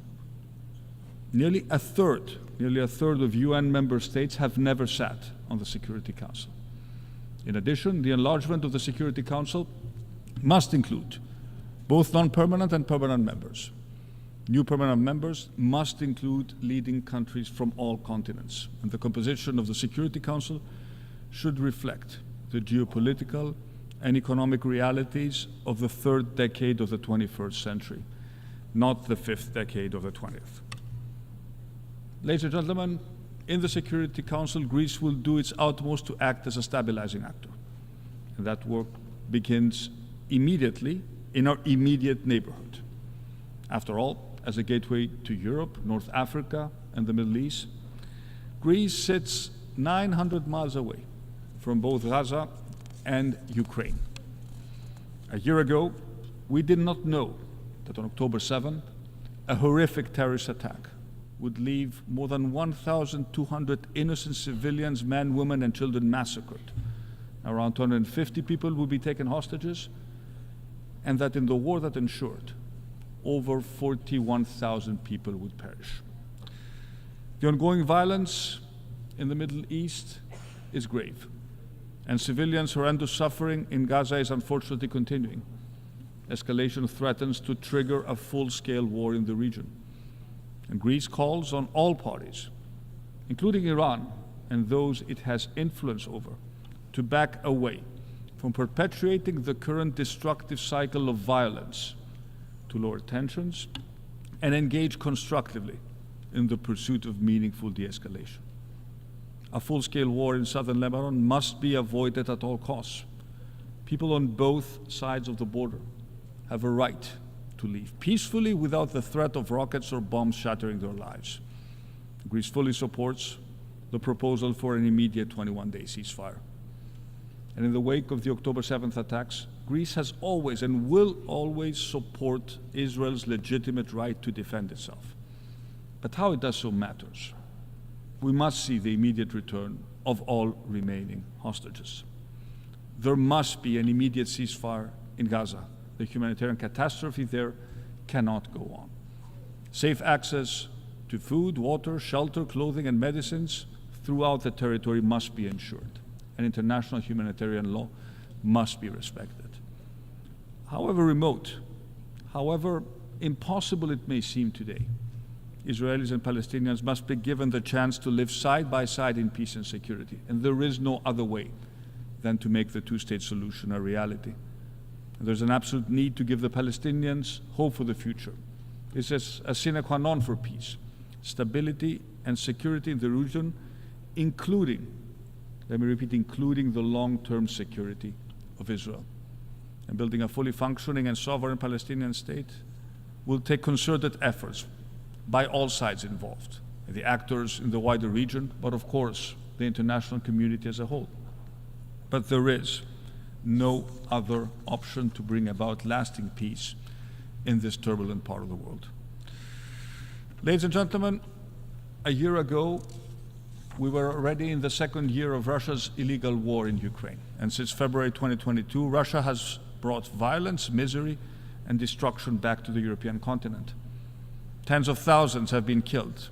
Millions have been displaced from their homes. The impact on civilian infrastructure and people's lives and livelihoods is colossal. We stand in solidarity with the Ukrainian people, who are fighting for their freedom and independence, and for the territorial integrity and sovereignty of their country. And respect for the territorial integrity of all states is the fundamental pillar of international law. It is the cornerstone of the UN Charter. In June, at the Summit on Peace in Ukraine, Greece stood shoulder to shoulder with many other UN member states, calling for a just and lasting peace in Ukraine, in full respect of Ukraine's independence, sovereignty, and international integrity within its internationally recognized borders. From the first hours of the Russian aggression, the European Union and its member states rose to the occasion, providing every possible support to the Ukrainians. We're committed to continue to do so. Why? The answer is simple. The war in Ukraine is not simply another local or a regional European conflict. It's a brutal challenge to international stability and to the international rules-based order that the UN stands for. And as such, it concerns the entire global community. Needless to also recall the very concrete impact this war has had on international food security, affecting economies and basic needs of populations around the world, especially in Africa. Ladies and gentlemen, Greece has been placed by geography in a complicated neighborhood, and I have repeatedly spoken from this stand on the difficult and at times tense relationship with neighboring Turkey. Over the past year, I have met President Erdogan 6 times, including our recent meeting on the sidelines of this assembly, a couple of days ago. Last December, we signed the Athens Declaration, a document stating our intention to resolve our differences according to the principles of international law and in the spirit of good neighborly relations. And we will continue to explore how to improve bilateral relations with Turkey. There is potential for increased cooperation to tackle common challenges such as climate change and migration. We will continue to keep channels of communication open to diffuse any tension that may arise. Greece is willing to work towards resolving the only major outstanding issue we have with our neighbor, the delimitation of the continental shelf and the exclusive economic zone in the Aegean and the Eastern Mediterranean. We have not been able to effectively address this difference for more than 40 years. But this does not mean that it is destined to remain unresolved. And I was glad to hear President Erdogan say that the limitation of maritime zones, in accordance with international law, is to the common interest of the entire region of the Eastern Mediterranean. And I strongly believe that we have today a window of opportunity, and we should be bold enough and wise enough to seize this chance. But if we are to try, we should both adopt a consistent approach in every aspect of our behavior towards each other. On the other hand, when it comes to Cyprus, where this year marked the 50th anniversary of Turkey's illegal invasion and subsequent occupation of over a third of the territory of the Republic of Cyprus, we unfortunately see no progress in Turkey's position. This invasion was and remains a violation of the fundamental principles of the UN Charter. As Prime Minister of Greece, I reaffirm here today our commitment to the sovereignty and territorial integrity of Cyprus and to a solution on the basis of a bizonal bicommunal federation with a single sovereignty, a single citizenship, and a single international personality in accordance with the relevant UN Security Council resolutions. A two-state solution cannot and will not be accepted. It is simply not a solution. President Christodoulidis gave yesterday from this podium an impassionate and sincere address recalling the violence and trauma of the Cyprus invasion 50 years ago. He also expressed his unwavering commitment to engaging in order to find a solution. And I, for one, have absolute trust in this commitment. He's right to argue that international law cannot be applied a la carte and that history cannot be rewritten or erased. Greece fully supports the efforts of the Secretary General for the resumption of negotiations within this framework. And we call upon Turkey and the Turkish Cypriot community to come to the negotiating table, to at least establish mutual trust and to engage in a frank and honest discussion in pursuit of a mutually acceptable, just and viable solution. And can you imagine how powerful a message for the world community it would send to all those seeking peace in seemingly intractable conflicts around the world if we can find a permanent, viable, and just solution to the Cyprus question? Ladies and gentlemen, let me also mention the other side of our neighborhood and its future, the Western Balkans. As the oldest European Union member in the region, Greece has always had a vision for the Western Balkans inside the European Union family. A vision that would reduce tensions and conflict and embed the rule of law and fundamental freedoms, driving development and prosperity for its people. There has been progress, but that progress has not been enough. 21 years after the Thessaloniki agenda, significant challenges remain. And allow me to be very frank. The countries of the Western Balkans need to take the definitive decision to leave behind the traumatic legacy of the past. And the political leadership of the Western Balkans needs to choose by action, not by words, to embrace a European future. By improving democratic governance, consolidating the rule of law and freedom of expression, pursuing difficult internal reforms, and very, very importantly, committing to good neighborly relations. Reviving nationalist narratives and agendas should have no place today in a region on the cusp of joining the EU. And let's start with the basics. International agreements must be respected and implemented fully and in good faith, whether we're talking about Dayton or Prespa or the Belgrade-Pristina agreements.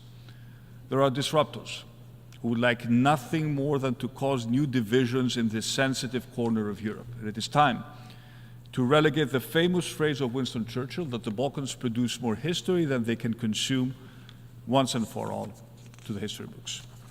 Ladies and gentlemen, let me conclude by addressing briefly two issues critical to our shared future: the advent of artificial intelligence and the adverse effects of digital technology, especially on our children and our teenagers.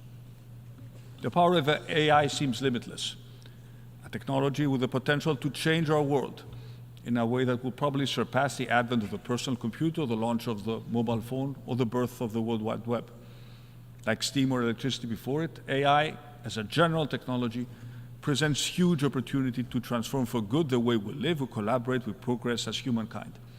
And if used correctly, it could very well be driving solutions across science, climate change, R&D, medicine. For our governments, AI has enormous power to enhance productivity, facilitate more effective decision-making, and deliver more efficient and higher-impact public services. It is indeed a game changer. However, AI also has the potential to do extraordinary harm. Unchecked and in the hands of malign actors, AI could yet become a weapon of control in an uncertain world order. We're already seeing how generative AI is used to create more and more convincing deep fakes designed to spread misinformation and disinformation. And it is not lost on me standing here in this assembly, created to protect peace and security and promote global dialogue, that our world is being shaped by transnational actors in the form of a few very large technology companies with more economic muscle than most of the countries represented here. And this is leading to an imbalance that we must address. Those driving the technologies that are fundamentally reshaping the societies are essentially not accountable, and that needs to change. They, like us, in the end, have a responsibility towards humanity. And unlike with climate change, where we continue to convene globally to discuss national contributions every year within the context of a global problem, with AI there is no such framework. The European Union is trying to rectify that. But just as with climate, the EU alone cannot address this challenge. And here I would like to praise the final report governing AI for humanity, presented just a few days ago by the high-level advisory body on AI established by the Secretary General. The recommendations of this report can truly contribute to an agile and adaptable regime of global governance of AI that helps showcase the benefits of AI and address its risks. Bluntly, if both a compact for the future and a global digital compact we agreed this week are to have any effect, then we may need to put the regulation and application of AI on a global footing. Eventually, what we may need is a COP for AI, with the participation not just of countries, but also of the global technology companies. And this is an issue of the utmost urgency for one additional reason, and let me conclude with that. We are already witnessing the adverse effect of digital technology and AI-driven algorithms on the mental health of our children and our teenagers. It took over a quarter of a century for campaigners to install seatbelts in cars, despite the fact that all the evidence pointed to belts saving lives. We are in a similar situation today when it comes to children and teenagers and their use of digital and social media platforms. Every day, children around the world are being exposed to content that exasperates feelings of loneliness and unrealistic standards of beauty. Frequently, our teenagers are pulled into extremist echo chambers. Bullying, once contained to the real world, now has its virtual twin. It follows children home from school and materializes on phones and tablets and bedrooms. Social media algorithms are constantly improved by AI to keep children online for the maximum amount of time and away from the real world of unsupervised play, and all for the purpose of making money. Countless studies have shown that heavy use of social media is linked to depression, feelings of isolation, sleep deprivation, and addiction. The brains of our children are being rewired and their development changed at an almost unimaginable scale. Yet we do nothing, or very little. That is why I applaud initiatives, such as the one announced by Australia, for putting an age limit on social media use with age verification technologies that cannot be circumvented. Others should follow suit. Technology companies must come to the table and show that they will take tangible and measurable safety and prioritize safety over profits. If they don't, pragmatic solutions like banning devices in our schools, which Greece has implemented as of this year, will be complemented by harsher regulatory responses. Digital technology is no different than any other industry that needs to operate under health and safety regulations. The overarching principle, the golden standard, is one and the same: do no harm. Ladies and gentlemen, we live in a rapidly changing world. We cannot let our differences be an excuse for inaction. And as Greece takes its seat on the Security Council, we do so mindful of the importance of our core principles: dialogue, diplomacy, democracy.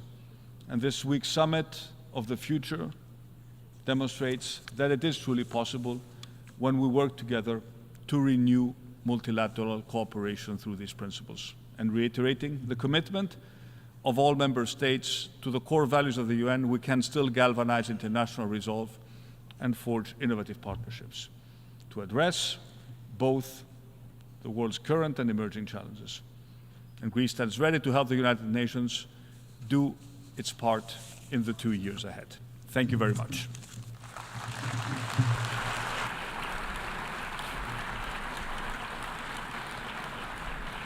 On behalf of the Assembly, I wish to thank the Prime Minister of the Hellenic Republic.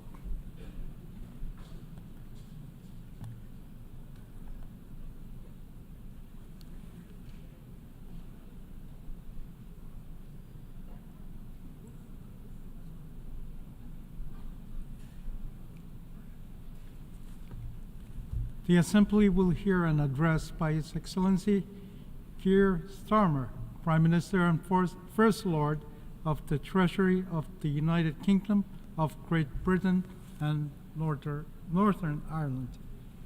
I request protocol to escort His Excellency and invite him to address the Assembly.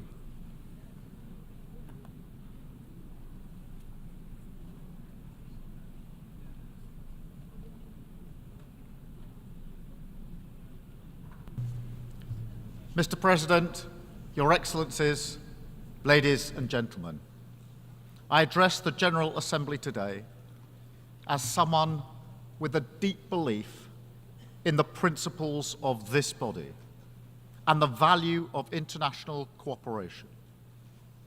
I remember reading the Universal Declaration of Human Rights as a student. It had a profound impact on me. I spent my career as a lawyer working to protect those rights. And the Declaration still inspires me now as Prime Minister, because it speaks about our inherent dignity, the very essence of what it is to be human, of equal and inalienable rights, based on a foundation of freedom, justice, and peace in the world. Yet as we meet here today, that can feel like a distant hope. Conflict touches more countries now than at any time in the history of this Assembly. Around the world, more fires are breaking out and burning with ever greater intensity, exacting a terrible toll. In Gaza, Lebanon, Ukraine, Sudan, Myanmar, Yemen, and beyond. The vast majority of humanitarian need in the world today is driven by conflict. After 20 years of gains in tackling poverty, disease, and in health, war is one of the main regions that progress has stalled. That is a catastrophe made by human hands. It has weakened the cause of cooperation, sowed political division between North and South, and turned the geopolitical dial away from the rule of law towards brute force and aggression. And this matters to us all. It matters to the British people. My government was elected to change Britain, to deliver national missions on higher growth, safer streets, cleaner energy, more opportunity, and a healthier society. But behind every one of these missions sits another insight, something that used to be unspoken, but now needs to be said, that we recognize that our success in Britain can never be separated from events beyond our shores. Global challenges rebound on us at home, and to grapple only with the effects of war, poverty, climate change, pandemics, or irregular migration when they arrive on our doorstep is to set ourselves up to fail. We must work with others to solve these problems at root, to tackle the causes. Britain is stronger when we do so. So we are changing our approach on the global stage too. My message today is this: we are returning the UK to responsible global leadership, because I think the international system can be better. We need it to be better. People talk about an age of polarization, impunity, instability, and unraveling of the UN Charter. And I fear that a sense of fatalism has taken hold. Well, our task is to say, no. We won't accept this slide into greater and greater conflict, instability, and injustice. Instead, we will do all we can to change it. This is the moment to reassert fundamental principles and our willingness to defend them, to recommit to the UN, to internationalism, to the rule of law, to work together for peace, progress, and equality. Because it is right, yes, absolutely, but also because it is plainly in our self-interest. So we are ready to step up in a spirit of respect and equal partnership. I don't claim that solving these problems is easy, but there are positive, practical things that we can do together. This starts with addressing the rising tide of conflict and preventing a regional war in the Middle East. I call on Israel and Hezbollah, stop the violence, step back from the brink. We need to see an immediate ceasefire to provide space for a diplomatic settlement. And we are working with all partners to that end, because further escalation serves no one. It offers nothing but more suffering for innocent people on all sides, and the prospect of a wider war that no one can control, and with consequences that none of us can foresee.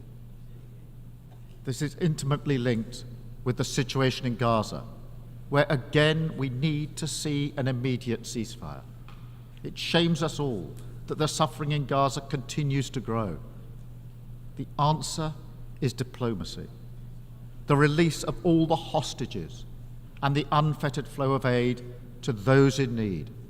That is the only way to break this devastating cycle of violence and begin the journey towards a political solution for the long term, which delivers the long-promised Palestinian state alongside a safe and secure Israel.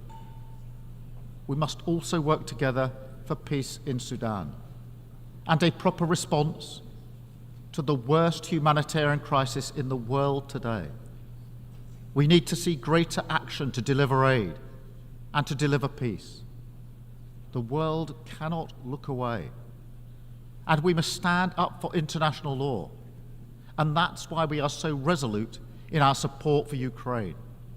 They are exercising their right to self-defense as provided for under the UN Charter and recognized by 141 members of this Assembly.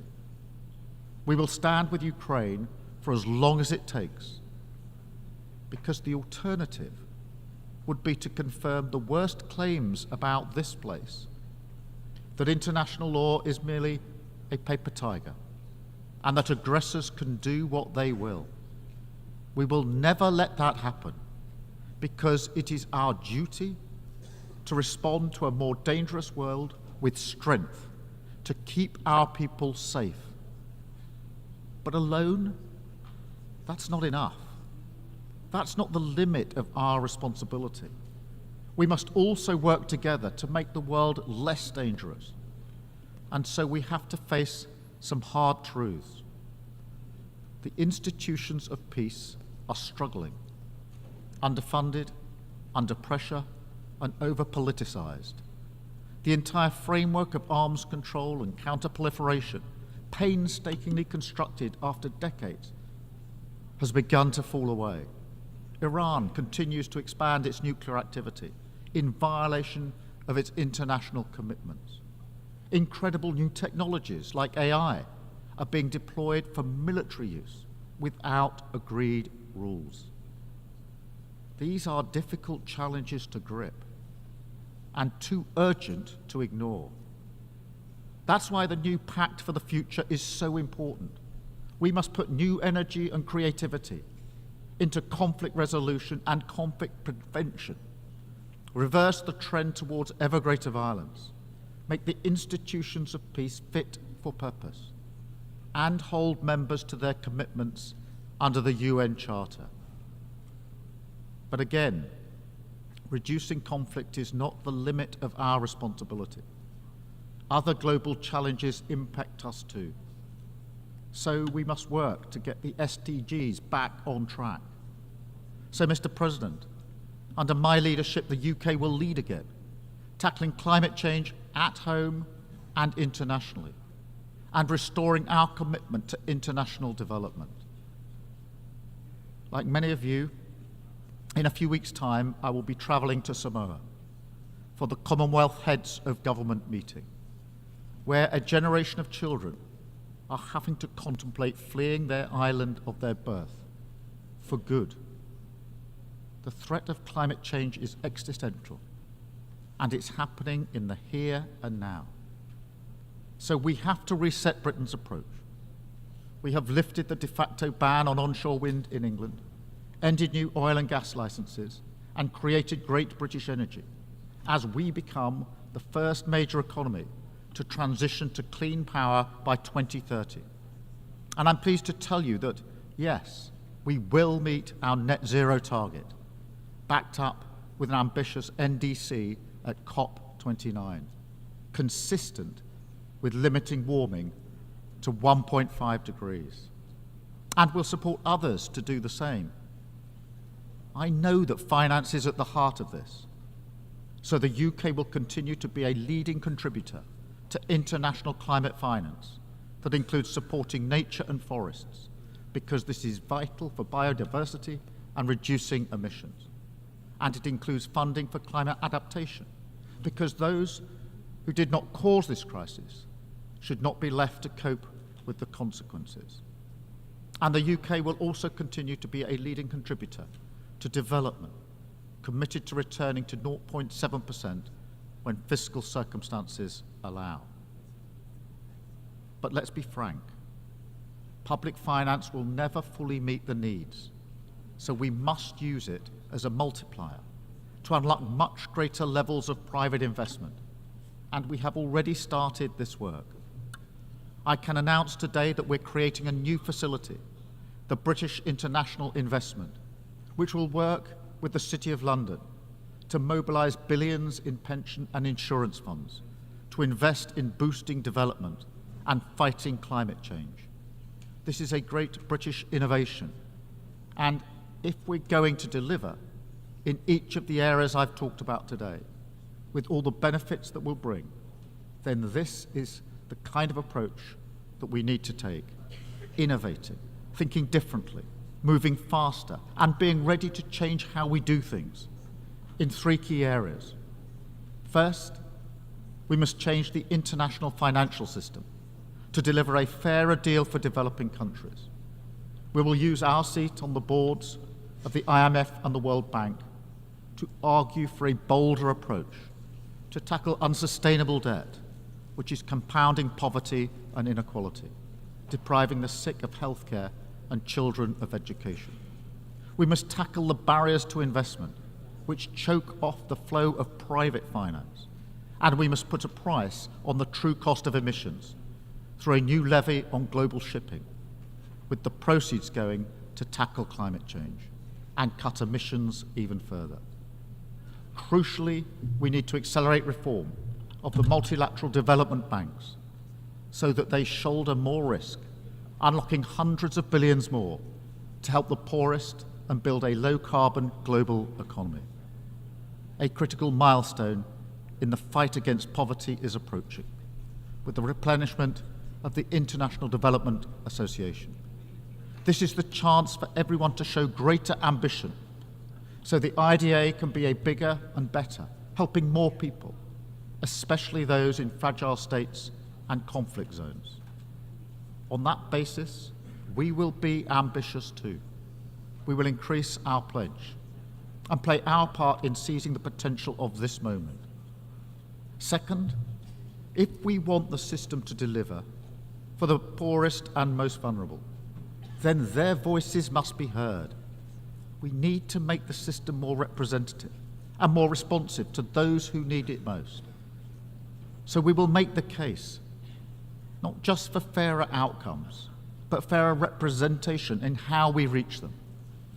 And this also applies to the Security Council.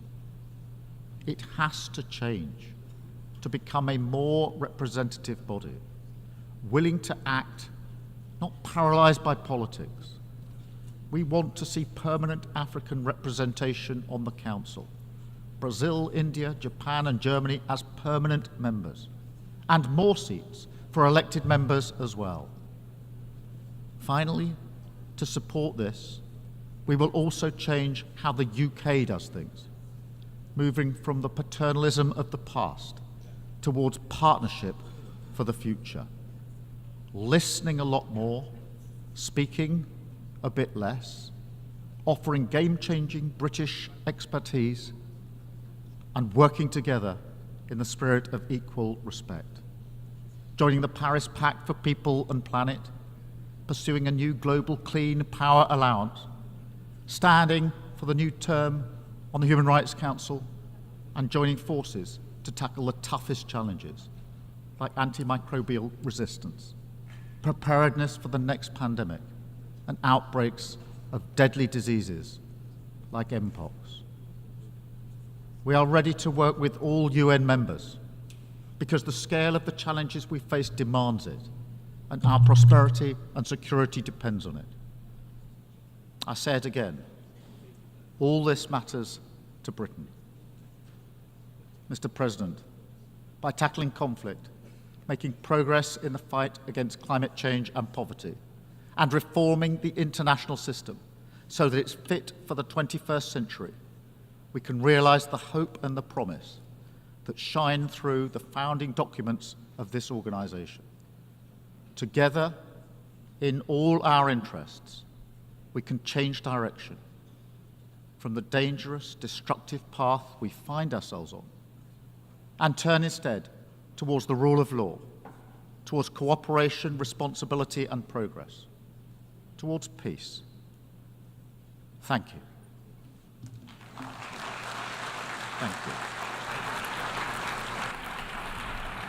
On behalf of the Assembly, I wish to thank the Prime Minister and First Lord of the Treasury of the United Kingdom of Great Britain and Northern Ireland.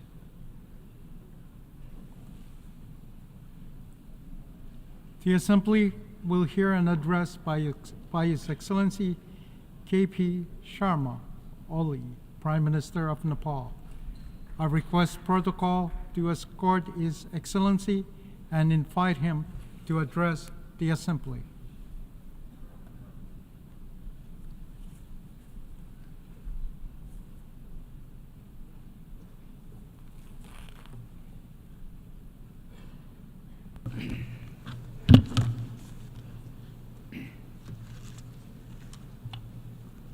Mr. President, Your Excellencies, the heads of state and government, Mr. Secretary General, distinguished delegates, ladies and gentlemen.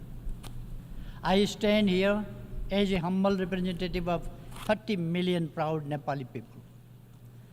At the very outset, allow me to extend my sincere congratulations to you, Mr. President, and distinguished members of the Bureau on your well-deserved elections. I would also like to reaffirm Nepal's full support as you undertake the important responsibilities entrusted to you. We extend our deepest appreciation to His Excellency, Mr. Denis Francis, and the outgoing President, for his commendable leadership in successfully guiding the 78th session of the Assembly. Our highest accolades are due to the Secretary General, Mr. Antonio Guterres, for his tireless dedication to reinforcing multilateralism and tackling global challenges. I fondly recall your visit to Nepal last year, Mr. Secretary General, and your message of peace from the sacred birthplace of Gautam Buddha, and the message of climate catastrophe of mountains from the Everest region. Mr. President, the world is at a watershed moment in history.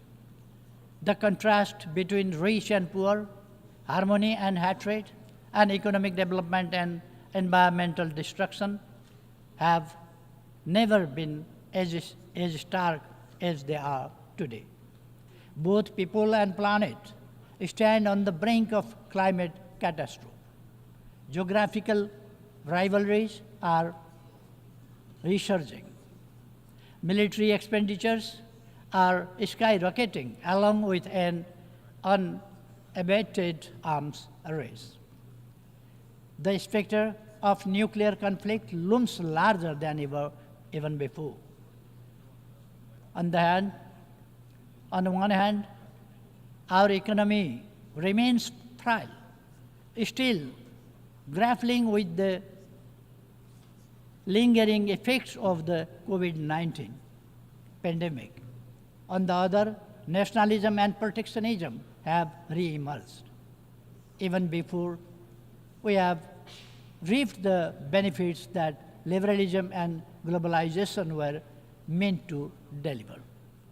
Even after 300 years of industrialization and modernization journey, it is deeply troubling that in our so-called civilized world of 21st century, wealth and prosperity are concentrated mostly at the hand of global north, and the poverty and destitution are heavily concentrated in the global south, particularly in the least developed countries. To overcome these travesties, we must demonstrate our leadership that promotes meaningful cooperation and collaboration.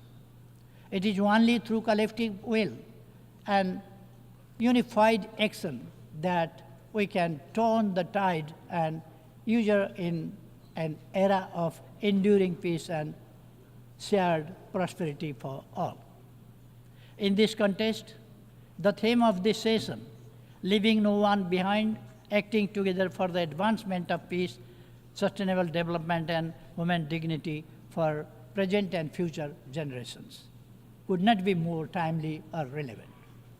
We have reaffirmed our commitment through the Summit of the Future to build a safe, just, and sustainable world for both present and future generations. This pledge is embodied in the three pivotal documents we have adopted: Pact of the Future, Declaration on Future Generation, and the Global Digital Compact. We must demonstrate our determination to implement these documents for the well-being of present and future generations. Mr. President, allow me to underline that the principle of leaving no one behind has long been the cornerstone of Nepal's approach to development across all sectors. This philosophy is enshrined in our Constitution, which upholds the values of democracy by guaranteeing inclusivity, equality, justice, proportional representation, human rights, and social protection for the most vulnerable sections of society. I am determined to lead my country with my deep conviction to comprehensive democracy. For me, comprehensive democracy ensures equal rights, equal access to opportunities, social justice, protects the vulnerable communities, and provides the security and dignity for all individuals. Democracy goes far beyond the right of the people to choose their leaders. It is about leading the people towards prosperity and happiness so that they could feel highest level of dignity. At the international level, sovereign equality and mutual respect constitute the backdrop of comprehensive democracy. These principles are essentially for building the frameworks of a just, inclusive, equitable, representative, and accountable global order. Mr. President, as a nation emerging from conflict, Nepal deeply understands the profound value of peace and political stability. Since the signing of the Comprehensive Peace Accord in 2006, Nepal has been firmly focused on completing the peace process at the earliest. Immediately after the formation of my government, Parliament passed a transitional justice bill to settle transitional justice issue once and for all. While we implement the law, we will uphold victims' rights, including truth and justice. We will also use reparations and reconciliation to heal the wounds and scars of conflict period. We appreciate support from international community, including the UN system, in this regard. The present government, formed by the collaboration of our two major political parties, is determined to secure stability while driving economic transformation for the inclusive and equitable prosperity to our people. At this juncture, stability and economic transformation are paramount to us than our periodic competition in elections. We have dedicated ourselves to realizing our national aspiration, prosperous Nepal, happy Nepali. Nepal will be graduating from its LDC status by 2026. We are diligently working towards achieving the Sustainable Development Goals, SDGs, by 2030 and aspire as become a developed country by 2043, despite facing significant economic headwinds. However, our path to achieving the SDGs remains fraught with difficulties. We are confronted with a substantial financial gap of about $24 billion to attain the 2030 agenda. In this backdrop, Nepal hosted the IDA 21 replenishment meeting last June, underscoring the crucial need for continued and enhanced support from the International Development Association along with other development partners. In this pursuit, we strongly reiterate our call for enhanced, predictable, and sustained international support. Mr. President, climate change has emerged as the gravest threat to our planet, people, and prosperity. My own country, Nepal, is particularly hard hit. We stand as one of the most vulnerable nations to climate change and are ranked as the 20th most disaster-prone country in the world. Of utmost concern is the alarming rate at which the pristine Himalayas, often referred to as the third pole, are losing their vast snow reserves. This loss threatens water availability for billions of people living downstream, extending far beyond the borders of my country. Nepal has usually been contributing to the health of our planet through its forests, mountains, and rivers. Yet, despite these efforts, we continue to bear the brunt of climate change. In this context, we call for climate justice. Our mountains play a crucial role in regulating the climate and ecosystem of oceans with their snow-fed rivers flowing down to the oceans. Nepal's Himalayas, as a natural climate stabilizer, help maintain a cooling system in a region situated in the hottest zone of the planet between the Tropic of Cancer and Capricorn. Given their significance, it is essential that the mountain agenda should receive the due attention in climate negotiations. Nepal is steadfast in its commitment to the Paris Agreement and aims to achieve net zero target by 2045, 5 years earlier than global target. As climate change is a global challenge, it demands global action and collaborative efforts to address its widespread and cascading impacts. Adequate climate financing, including loss and damage fund, is crucial to support climate resilient measures and infrastructure for adaptation in developing countries, not least in LDCs. Mr. President, Nepal's land is blessed with the wisdom of enlightened great sages from both the Hindu and Buddhist faith, particularly the teachings of Gautam Buddha. This profound legacy has shaped our worldview to seek global harmony, peace, and security.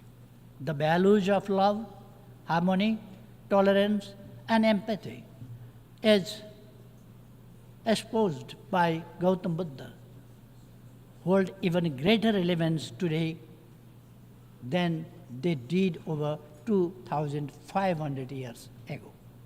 But to our deep dismay, the world is increasingly distressed by division, suspicion, hatred, and enmity. Nepal firmly believes that dialogue and diplomacy are the sole means to resolve conflicts, including in Ukraine and Middle East. It is through love and compassion that hostility and hatred can be overcome, paving the way for lasting peace. On the issue of Israel-Palestine conflict, we continue to support a two-state solution where Israel and Palestine coexist peacefully and securely within internationally recognized borders. in line with relevant United Nations resolutions. We must address the worsening humanitarian crisis in regions like such as Libya, Syria, Sudan, South Sudan, Yemen, and elsewhere. It is vital to uphold the principles of sovereign equality, non-interference as enshrined in the UN Charter, to ensure peace and stability.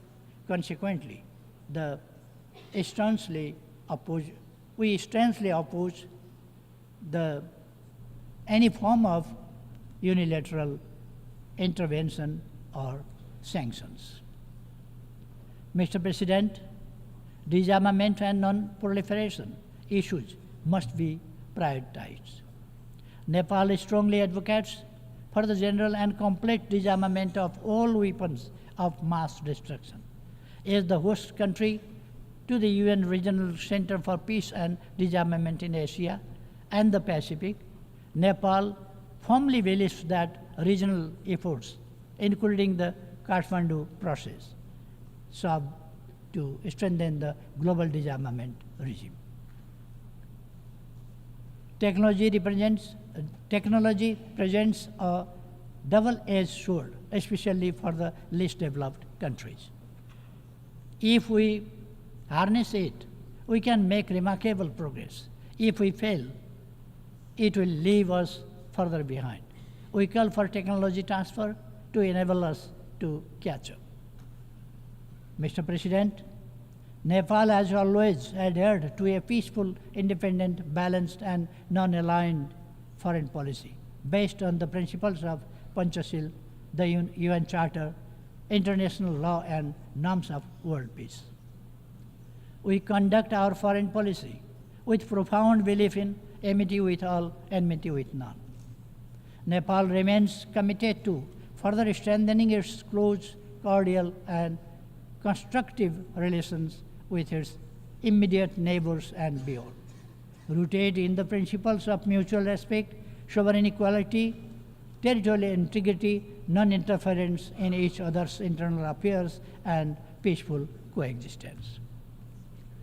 As the largest contributor of troops and police to UN peace operations, Nepal stands ready to further enhance its contribution to global peace and security. Nepal believes it is our rightful call for having commensurate representation in the leadership positions both at the UN headquarters and in the field, reflecting our significant contribution.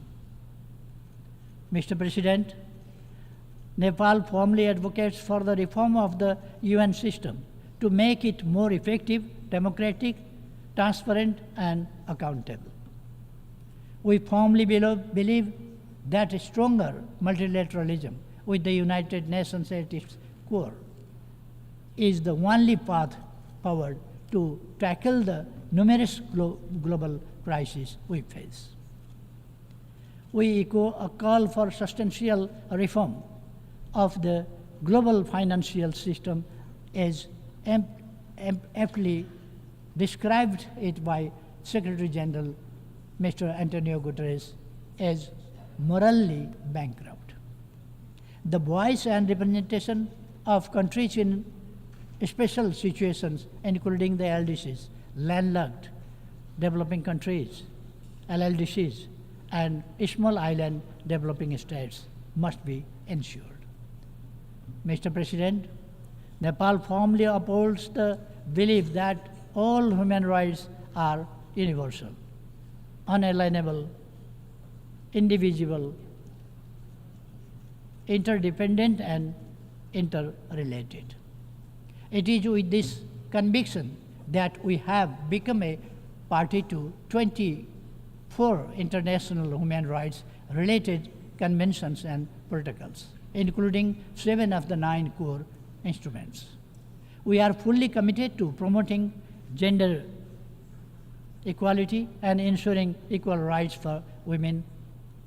Nepal is making necessary legal arrangements for the full realization of all human rights for women and girls, including their sexual and reproductive health, rights.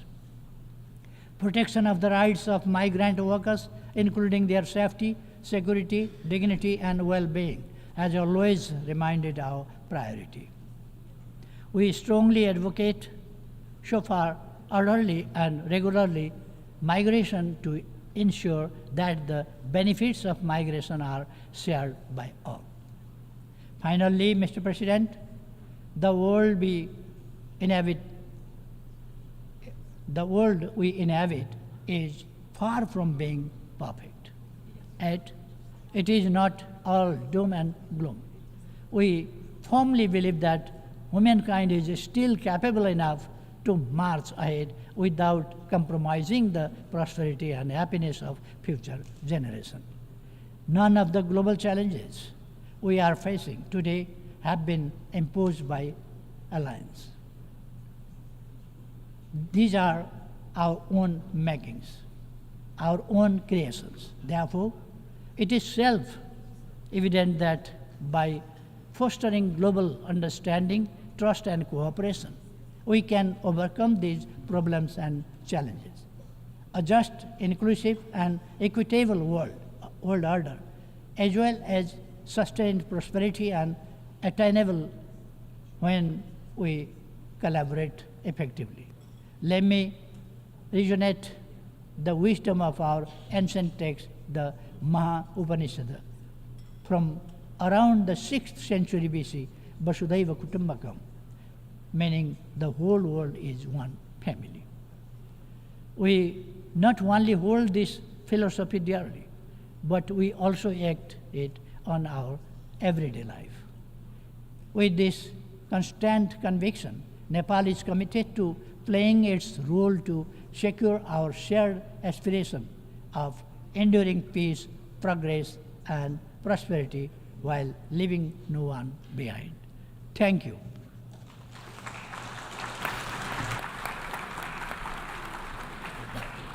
On behalf of the Assembly, I wish to thank the Prime Minister of Nepal.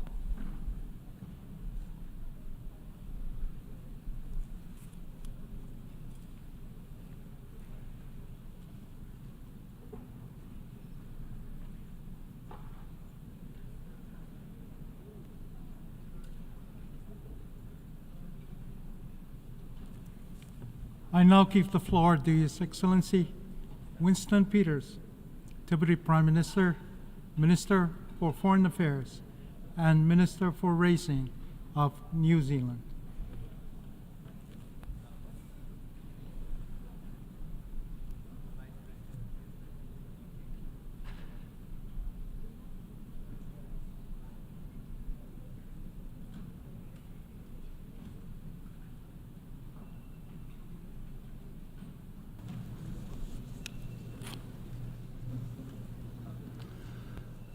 Mr. President, nearly 80 years ago, nations exhausted from the cataclysmic World War came together in San Francisco to create the United Nations Charter. Forged in the immediate aftermath of that war, then New Zealand Prime Minister Peter Fraser held the greatest hopes for the Charter's success, which he believed would be predicated on, quotes, the sincerity and moral determination of its members. But the beginning is a delicate time, and Fraser was a realist. He understood the Charter was imperfect. From the earliest debates in San Francisco, New Zealand fought against the veto rights bestowed upon the great powers. Fraser warned that, and I quote him, "The veto which can be exercised by one of the great powers, both in regard to itself and other nations, is unfair and indefensible, and may, if retained and exercised, be destructive not only of the main purposes of the international organization, but of the institution itself." Fraser knew that the United Nations Charter could only be secured with the great powers' agreement. And though he considered the Charter imperfect, he thought those imperfections could be overcome if the spirit of San Francisco is carried into the operation of the Charter. The spirit of San Francisco incorporated the hope that the great powers behave prudently, for as Winston Churchill said, the price of greatness is responsibility. But today, the spirit that created the United Nations Charter is sagging under the weight of its own potted history. Power waxes and wanes, so yesterday's great powers, today's permanent members of the Security Council, are challenged by periods of competition or worse, abuse of the veto. This has serious implications for all members and the conduct of our foreign affairs. While some permanent members exercise restraint in their use of the veto, others consistently and frequently abuse this power. When Russia, a permanent member of the Security Council, illegally invaded its neighbour, it did not just violate Article 2, Paragraph 4 of the Charter, it acted in utter contempt of the Charter. Russia then vetoed a draft Security Council resolution condemning its actions and calling for the immediate withdrawal of its forces from Ukraine. Not only does Russia lack the sincerity and moral determination required to make the United Nations work, but its delinquency should be a clarion call for long overdue Security Council reform. As Prime Minister Fraser said back in 1946, when referring to the veto's risks, quotes, "It is very bad if one nation can hold up the advancement of mankind," unquote. The world of 2024 looks very unlike the one of 1945. And so our collective institutions need to evolve and reflect contemporary realities. We need a United Nations Security Council that looks more like today's world. And we need veto reform. Tensions and imbalances between the desire for a rules-based international order that protects small states against aggression and the unjustified exercise of power by certain great powers have only grown these past 8 decades. Yet small states matter now as much as they did then. New Zealand holds the foundational belief that all states are equal and that our voices matter as much as the most powerful states represented here. It is the quality of our arguments and the principles of justice that inform them, not the size of our militaries, that should hold sway here. We smaller nations face many of the same challenges and share the same concerns. As my colleague from Singapore, Dr. Vivian Balakrishnan, put it at this year's East Asia Summit Foreign Ministers meeting in Laos, the problem for us is that every small state that wants territorial integrity to be respected, that wants its political independence to be guarded, that depends on the UN Charter to plan long-term, must view an invasion of a smaller neighbour by a larger neighbour as full frontal point of anxiety. We agree. We small states need today's superpowers to talk more, seek better understanding between themselves, and develop ways of compromising more, rather than a zero-sum game affecting better relations between today's great powers only enhances global stability, and that is what we, smaller nations, seek. The regional and global challenges we face are stark, the worst the world has faced since World War II. The challenges are complex and daunting. Across the globe, armed conflict is once more on the rise. Hard-fought development gains are being reversed.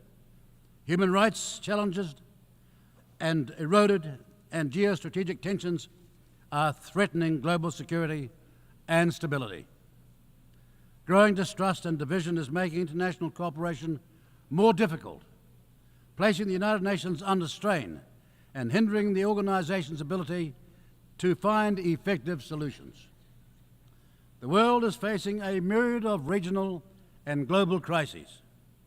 We see multiple intersecting and mutually reinforcing crises of conflict, climate change, and increasingly a crisis of trust in our institutions. So the challenges we face in the General Assembly are stark, indeed the worst in several generations. They also reinforce the truism that the global geostrategic and security challenges faced in one era do not remain static. The world has changed, and so must we. Indeed, each generation of decision makers confronts new challenges as economics, demographics, technologies, and societies evolve, as do the power calculations that accompany disruptive change. Old truths give way to new ones. The trick now, as it was then, is to have one's eyes wide open upon and about the fundamental shifts that are taking place and be nimble enough to adapt to them. The need to adapt to changing historical context is also important and incumbent on the United Nations and its organizations. The rise of many-lateral agreements is one sign of countries increasingly working together outside of the United Nations. Another is the cirrhosis around necessary veto reform.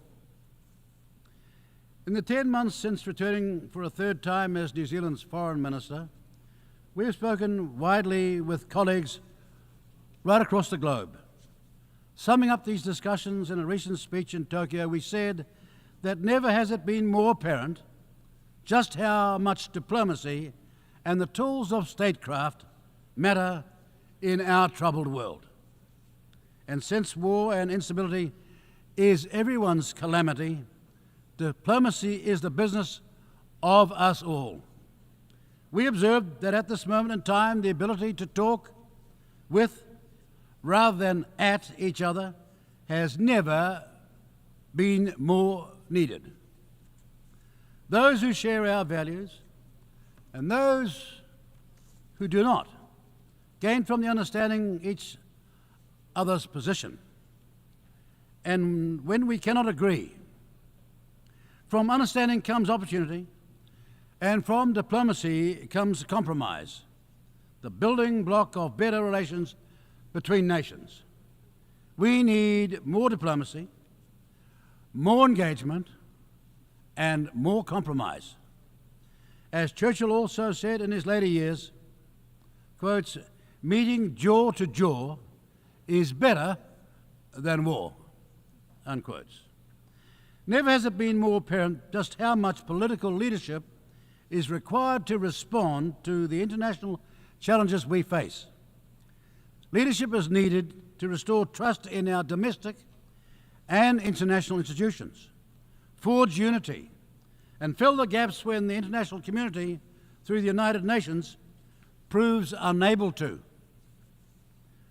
So, what does that leadership look like? It is leadership that can discern future opportunity while understanding but not being trapped by historical constraints.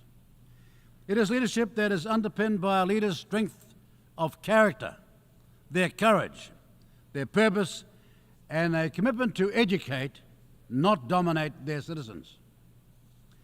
Given he will turn 100 years in the next few days, we recall with admiration such leadership exhibited by then President Jimmy Carter in 1978, in concert with Egypt's President Anwar Sadat and Israel's Prime Minister Yitzhak Rabin. They talked for 11 straight days at Camp David, from which emerged the Middle East peace accords between Egypt and Israel. That peace has endured, and New Zealand is proud as a foundational member of the multinational force and observers to have supported that peace since 1982. The accord reveals what is possible when leaders exhibit sincerity and moral determination, imbued by the spirit of San Francisco. We need more of this type of leadership and responsibility. Contrast that leadership with the catastrophic and ruinous path that has been followed in Gaza. This misery was caused by both Hamas' monstrous terrorist attack last year and now the overwhelming nature of Israel's response. We are most concerned about the generational consequences of this level of suffering and violence, with no end in sight, and which sees us on the precipice of an even wider conflict. Where is the sincerity and moral determination of today's leaders at the vortex of this unacceptable violence? New Zealand has sacrificed many of its young men to wars in faraway lands. Fully 10% of the total population of New Zealand fought in the Great War, and we lost a fifth of them. So every year on the 25th of April, we commemorate their loss at Gallipoli, the site of terrible carnage. This year, in a dawn address, we recalled that despite the horror of that war on the Gallipoli Peninsula, fraternal bonds were forged between warring nations. Countries who were once enemies became friends. New Zealand never wants to experience the catastrophe of another world war. We must never be at another San Francisco conference picking up the pieces after another descent into global annihilation and human suffering. So we must do more, demand more, and deliver more. We must reject and resist those who seek to conquer and control. We must always seek the path of peace, because the lasting victories of humanity are those of peace, not war. Finally, despite our frustration at the lack of political will required to adapt this organisation to fully meet the challenges of today, New Zealand's support for the United Nations remains unwavering. That commitment is unchanged from when Prime Minister Fraser expressed his great hopes for the Charter 8 decades ago. We believe effective multilateral diplomacy means taking responsibility for our obligations as member states. So to that end, we announced today New Zealand's intention as a voice for smaller states to campaign for a seat on the Security Council for the 2039-40 term.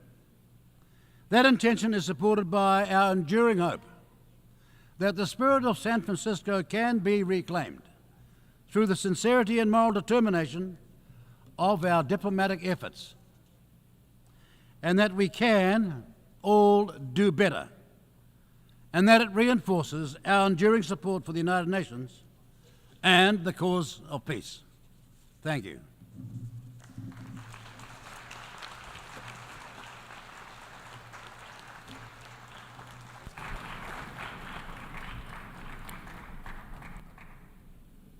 I thank the Deputy Prime Minister, Minister for Foreign Affairs and Minister for Racing of New Zealand.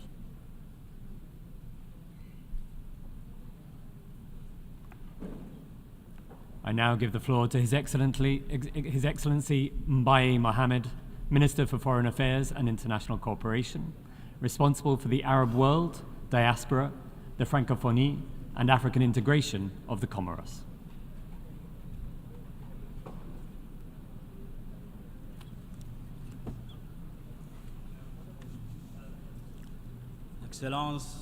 Excellencies, Mr. President of the General Assembly, Majesty, Your Highness, Excellencies, ladies and gentlemen, heads of delegation, ladies and gentlemen, Assalamu alaikum. It is my honor to convey to you the warm greetings of His Excellency, Mr. Azali Assoumani, President of the Union of the Comoros, as well as his wishes for every success in the conduct of this work which is of global significance. First and foremost, I wish to convey to the authorities of the United States, on behalf of our delegation, our warm gratitude for the warm welcome from you in New York during our participation during this 79th session of the United Nations General Assembly. I wish to also convey my warm greetings to His Excellency Philemon Yang on his election and we welcome his election to the presidency of the 79th session of the General Assembly. And I wish to tell him that we as Africans are honored by his presidency. I wish to pay a warm tribute to His Excellency, Mr. Dennis Francis, for his wise, skillful stewardship and his commitment to peace and development during his presidency of the 78th session of the General Assembly, the proceedings of which were steered by him. And lastly, on behalf of my country, I wish to thank His Excellency, Mr. Antonio Guterres, United Nations Secretary General, for his commitment to peace and development.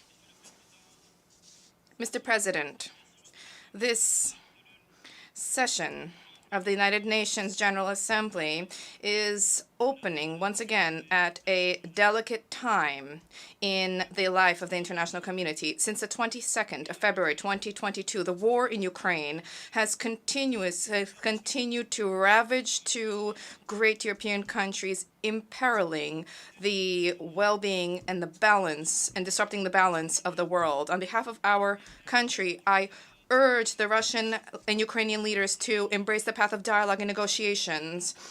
This is a wish from us to their peoples to ensure vis-a-vis the mark that will be left in history, but also we advocate a ceasefire. First and foremost, peace as well. These are prerequisites for peace, economic and social and food-related development for the entire world, in particular in Africa, which has been plagued by conflict. I now turn to Palestine. In light of the realities endured on a day-to-day basis, there is no doubt that we are not seeing legitimate defense. This war has been punctuated by disproportionate use of force, largely targeting innocent people. This is the purest form of genocide perpetrated by the Israeli forces in Gaza, which we condemn, and there's an urgent need to bring this to an end. The horrors endured by the people in Palestine have been reflected in our daily reality as we see the deaths of more than 40,000 people, including women and innocent children, more than 100,000 injured people, forced displacements of thousands of people under inhumane conditions, as well as the systematic destruction of hospitals and residential buildings. Our country reaffirms our full solidarity and our steadfast support to the fraternal people of Palestine. We beseech the international community to act for an immediate cessation of hostilities and for a rapid resumption of the delivery of humanitarian assistance. Furthermore, we call for a fair and lasting solution rooted in international law and the relevant resolutions of the United Nations. We specifically call upon the international community to work quickly to arrive at the two-state solution, that of two states, a sovereign Palestinian state with East Jerusalem as its capital, living side by side in full security with Israel. We applaud the admission of the State of Palestine as a full-fledged member of the United Nations, as well as its participation in the work of the United Nations, beginning with this session. I also wish to recall that the situation in the West Bank is also of great concern, and as has been stressed by Cardinal Pizzaballa, Latin Patriarch of Jerusalem, what is transpiring is a palpable and concrete example of how hatred, resentment, contempt have unleashed forms of violence that are increasingly extreme and increasingly difficult to contain. The situation in the Sudan is also a focus of our attention. We call upon the two parties to the conflict to exercise restraint, to shield their populations from the horrors of this war, which for fraternal peoples has lasted for far too long. I now turn to Western Sahara. The Union of the Comoros believes that the autonomy plan for this territory within the Sharifian Kingdom, submitted in 2007 by the Moroccan authorities, is the surest way to arrive at a lasting settlement to the anachronistic conflict. The perpetuation of this conflict runs counter to the interest of the peoples concerned and thwarts the economic development of the entire region. My country, therefore, calls upon the stakeholders to embrace this. We urge the international community to extend its support for this. On the other hand, I wish to stress that international law and openness to dialogue need to prevail with a grasp of the problems, but particularly political issues. The same applies to respect for the territorial integrity of states. And as for the question of the Comoran island of Mayotte, let us recall that Comoran unity is a reality based on ethnogeographic, linguistic, religious, and economic data, despite the fact that this is an island nation. And this is in addition to the country's commitment to the sacrosanct principles of international law and to the resolutions of the United Nations, which recognize the sovereignty of Comoros over the island of Mayotte. I therefore wish to take this opportunity, being present here on the rostrum of the General Assembly, eminent symbol of multilateralism, to reaffirm the steadfast desire of the government of Comoros to respect law, rule of law, and our openness to dialogue when it comes to this dispute pitting the Union of Comoros against France. And this is important to achieve a fair, lasting solution to safeguard the shared interests of our friendly countries.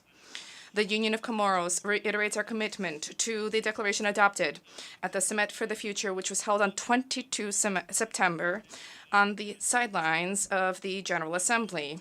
We advocate meaningful international cooperation to establish guidelines in order to shape legal tools guaranteeing development and equitable use of artificial intelligence in order to ensure that this helped to result in growth of productivity and knowledge throughout the world. This declaration ushers in, inter alia, promising prospects in terms of taking on board and tackling specific issues faced by small island developing states. In this regard, the SIDS-4 conference, which was held last May in Antigua and Barbuda, also was an important step forward in this universal awareness. And we call for stringent respect for the Paris Agreement, as well as meaningful and appropriate levels of financial and technical support. We anticipate with great interest, we eagerly anticipate the next conference on financing for development to be held in Spain in 2025. This conference will be an opportunity for states in the South to champion reforms in banks and multilateral development institutions, as well as to ensure a predictable framework for sustainable resources that are acceptable and accessible and predictable. To ensure the success of this event, we cherish the hope that countries concerned will unite to work together to set out their proposals. Peace and political stability are two critical pillars underpinning development initiatives. Following the elections on 14 January 2024, which resulted in His Excellency Mr. Azali Assoumani taking up the Supreme Magistrature of the country, Mr. Assoumani undertook to advance the noble mission of accelerating our development by 2030. Our head of state has adopted a commitment to accelerate the emergence and development of the country. This is reflected in the implementation of landmark projects, which are reflected in the Developing Comoros Plan, and they were presented during the Conference of Parties of Development Partners of the Comoros, and this conference was held in Paris in December 2019. The Comoros Development Plan also contains structural projects, including the development program for the blue economy. This is a critical, promising sector, which will be an engine for the economic and social transformation of our country. We recognize the crucial role of the blue economy, and we wish to stress the specificities of island states. My country, therefore, organized in Moroni in June 2023, under the Comoran presidency of the African Union with support from partners, the Conference of Ministers on the Blue Economy and Climate Action, and the theme was Island States and the Avant-Garde. There was participation during this conference from coastal and island states in Africa. The Moroni Declaration was adopted following this conference, and among other elements, there was an emphasis on those of a roadmap to implement in order to take into account the specificities and the vulnerability of these states by the international community. The next Oceans Conference will afford us an opportunity to present the Moroni Declaration, whose commitments converge with the global sustainable development goals. Mr. President, our government attributes particular importance to young people. We have a number of initiatives which are underway to generate entrepreneurship opportunities for young people, to provide them with job opportunities in various sectors, and to ensure that they play a leading role in the country's socioeconomic development. The promulgation of the One Youth, One Job law is a reflection of this intention. The President and the head of state of the Union of the Comoros is committed to the empowerment of young people, and he has placed great trust in young people in terms of their ability to generate new momentum as an engine for the country. And a few months ago, a government was put together comprised largely of young civil servants, and the challenge was undertaken to engage young people in the country's transformation as for the renewal of Comoros. Beyond these key areas, the head of state also highlighted sports, culture, art, and heritage in the 5-year agenda, thereby emphasizing his keenness to develop social sectors that contribute to shaping and enhancing our national identity. With respect to athletics, on behalf of the President of the Union of Comoros and his government, I wish to pay a vibrant tribute to our national team, the Coalescents, for their performances, which are a source of great pride for our people. We, as an international community, are faced with many challenges, and we need to pool our efforts to tackle them. This session has brought together the Assembly of Nations. It generates hope for peoples to see a highlighting of shifts in issues having to do with their anxieties and concerns. In behalf of in the name of the noble values which unite us, let us work to assuage these anxieties and concerns, transforming them into hope, especially by rising to the aspirations of our respective peoples. Thank you very much for your attention.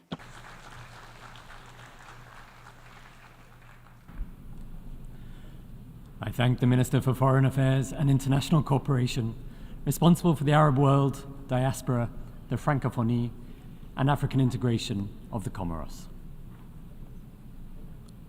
I now give the floor to Her Excellency Dominique Hassler, Minister for Foreign Affairs, Education and Sport of Liechtenstein.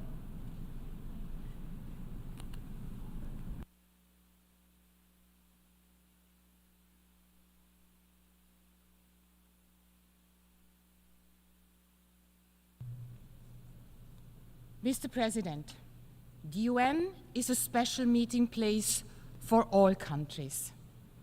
This is what our head of state said in his very first speech at the UN General Assembly when Liechtenstein became a member 34 years ago.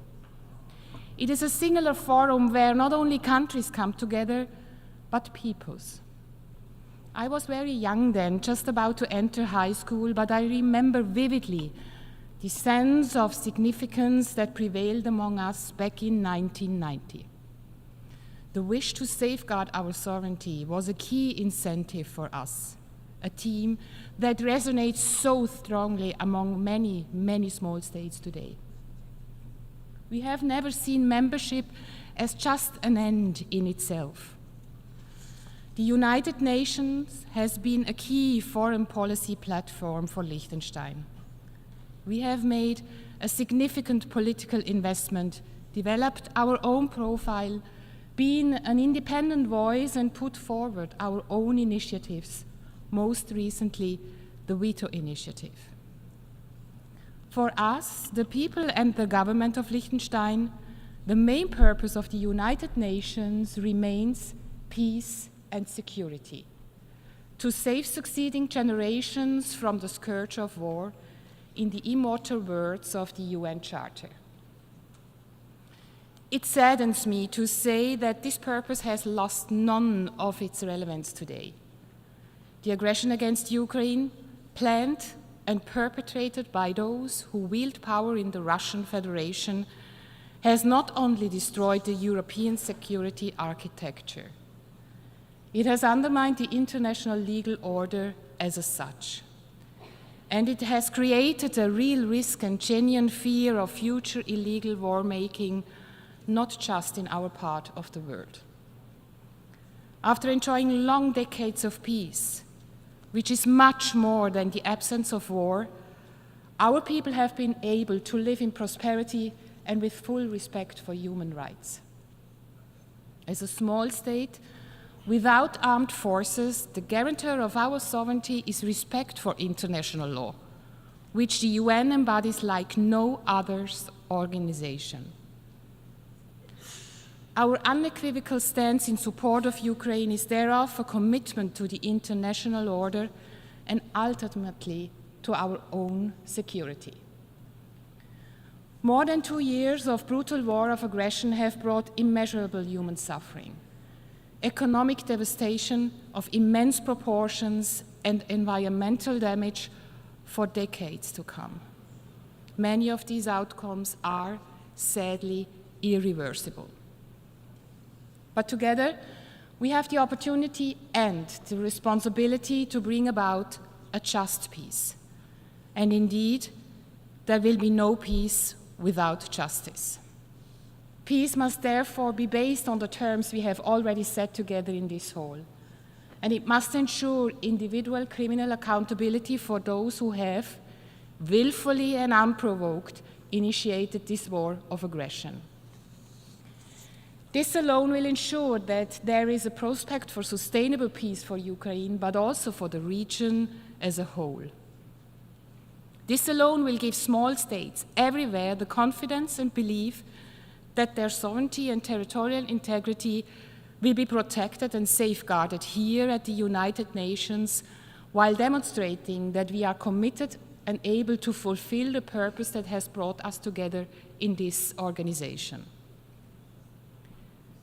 Mr. President, much of what we have done in recent years here in New York was driven by the belief that we must safeguard the role of the United Nations in maintaining peace and security. We support a strong Security Council, but see little indication that it will be able to come together in the way the current challenges require.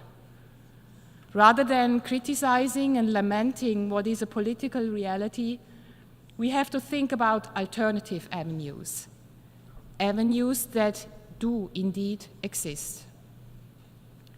This assembly is the key platform in this respect. It has taken the lead on Ukraine, and it has adopted important decisions on the Gaza war. And under the terms of the Veto Initiative, which has resonated so strongly in this hall, it is given the option to act whenever the Council is paralyzed by a veto.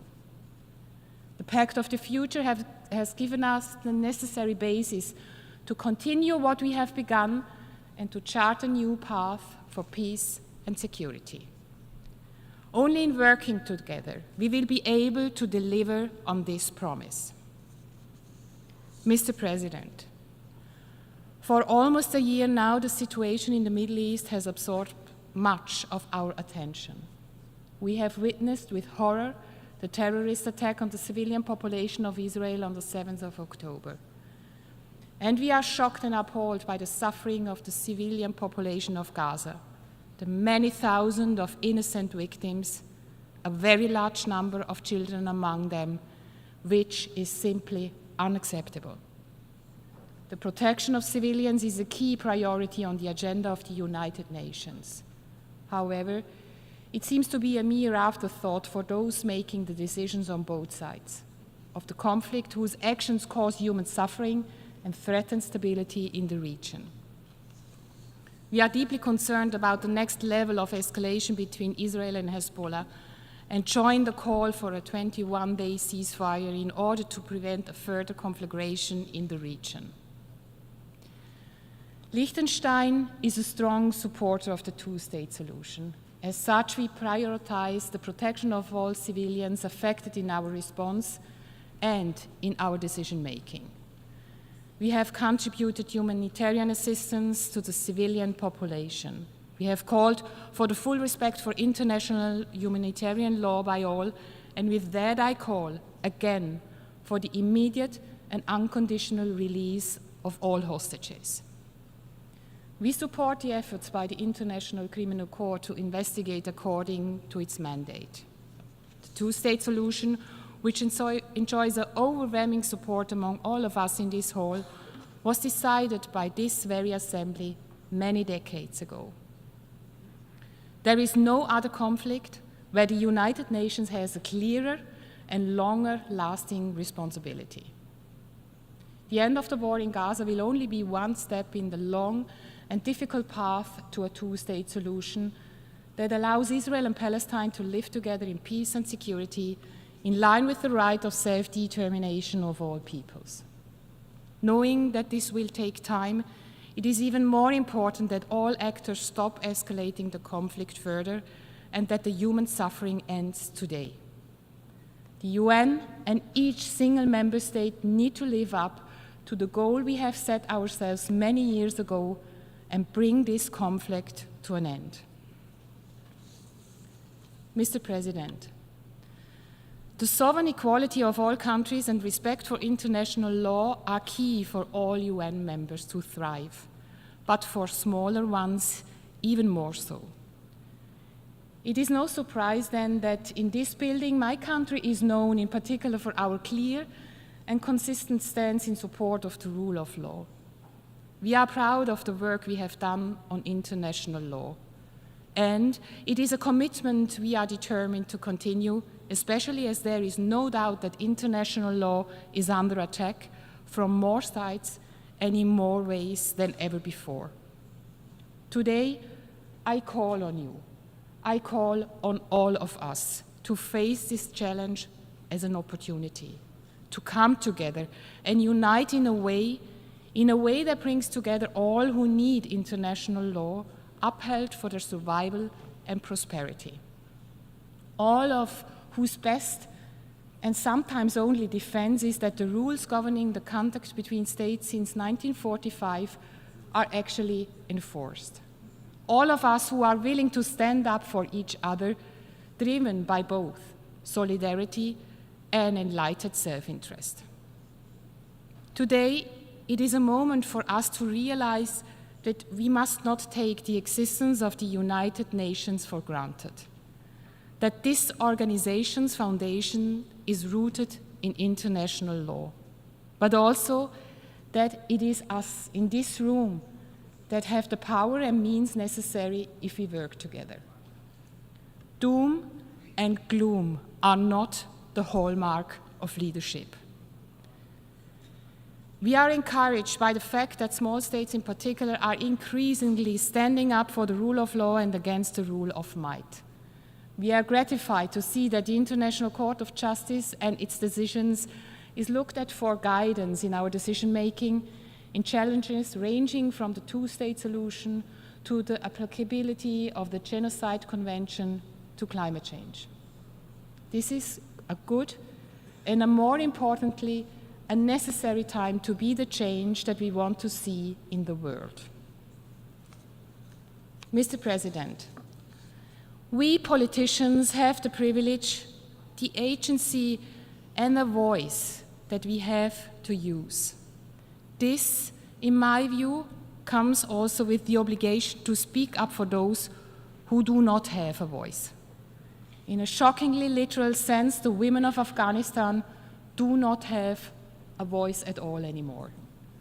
I therefore want to speak up for them from this podium.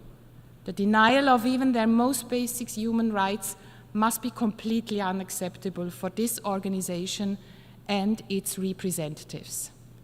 We will continue to demand that the United Nations lives up to its special obligation and supports action to fight this extreme case of gender persecution. We must also speak up against the brutal oppression of women in Iran.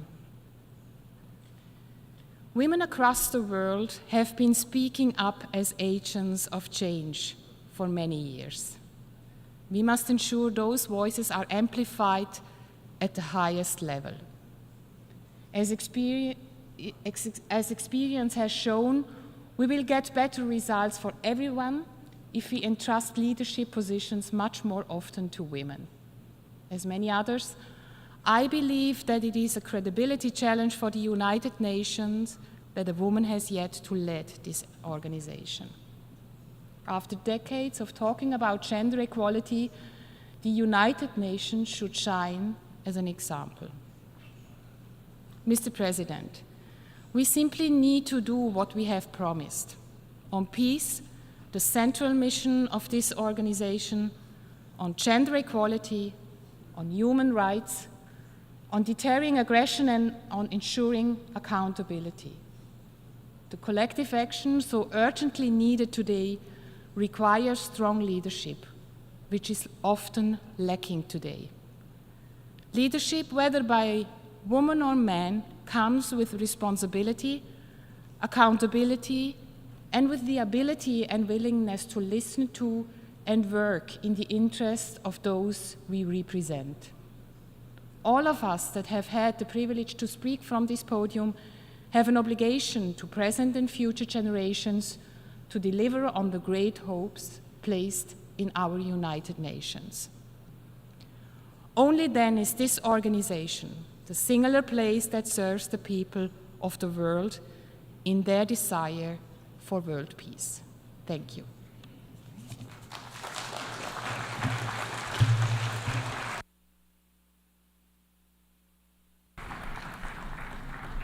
I thank the Minister for Foreign Affairs, Education and Sport of Liechtenstein. I now give the floor to Her Excellency Maria Malmer Stenergard, Minister for Foreign Affairs of Sweden.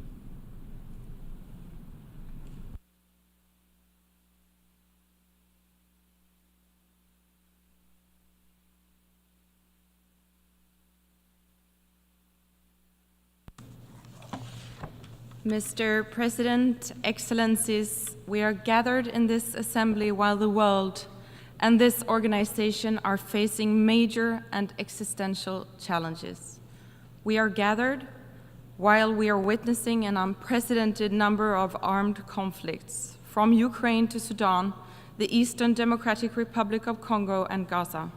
We are gathered while we are failing at our collective goal of maintaining international peace and security, of saving future generations from the horrors of war and from the disastrous consequences of underdevelopment and climate change. Mr. President, the UN Charter, the sovereign equality of all states, the peaceful settlement of disputes, the prohibition of the threat or use of force against any state is being challenged. We must stand by the Charter.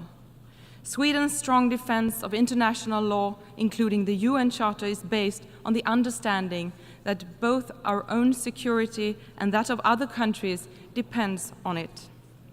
Ensuring respect for sovereignty, territorial integrity, and political independence of all states, both large and small, is in our common interest.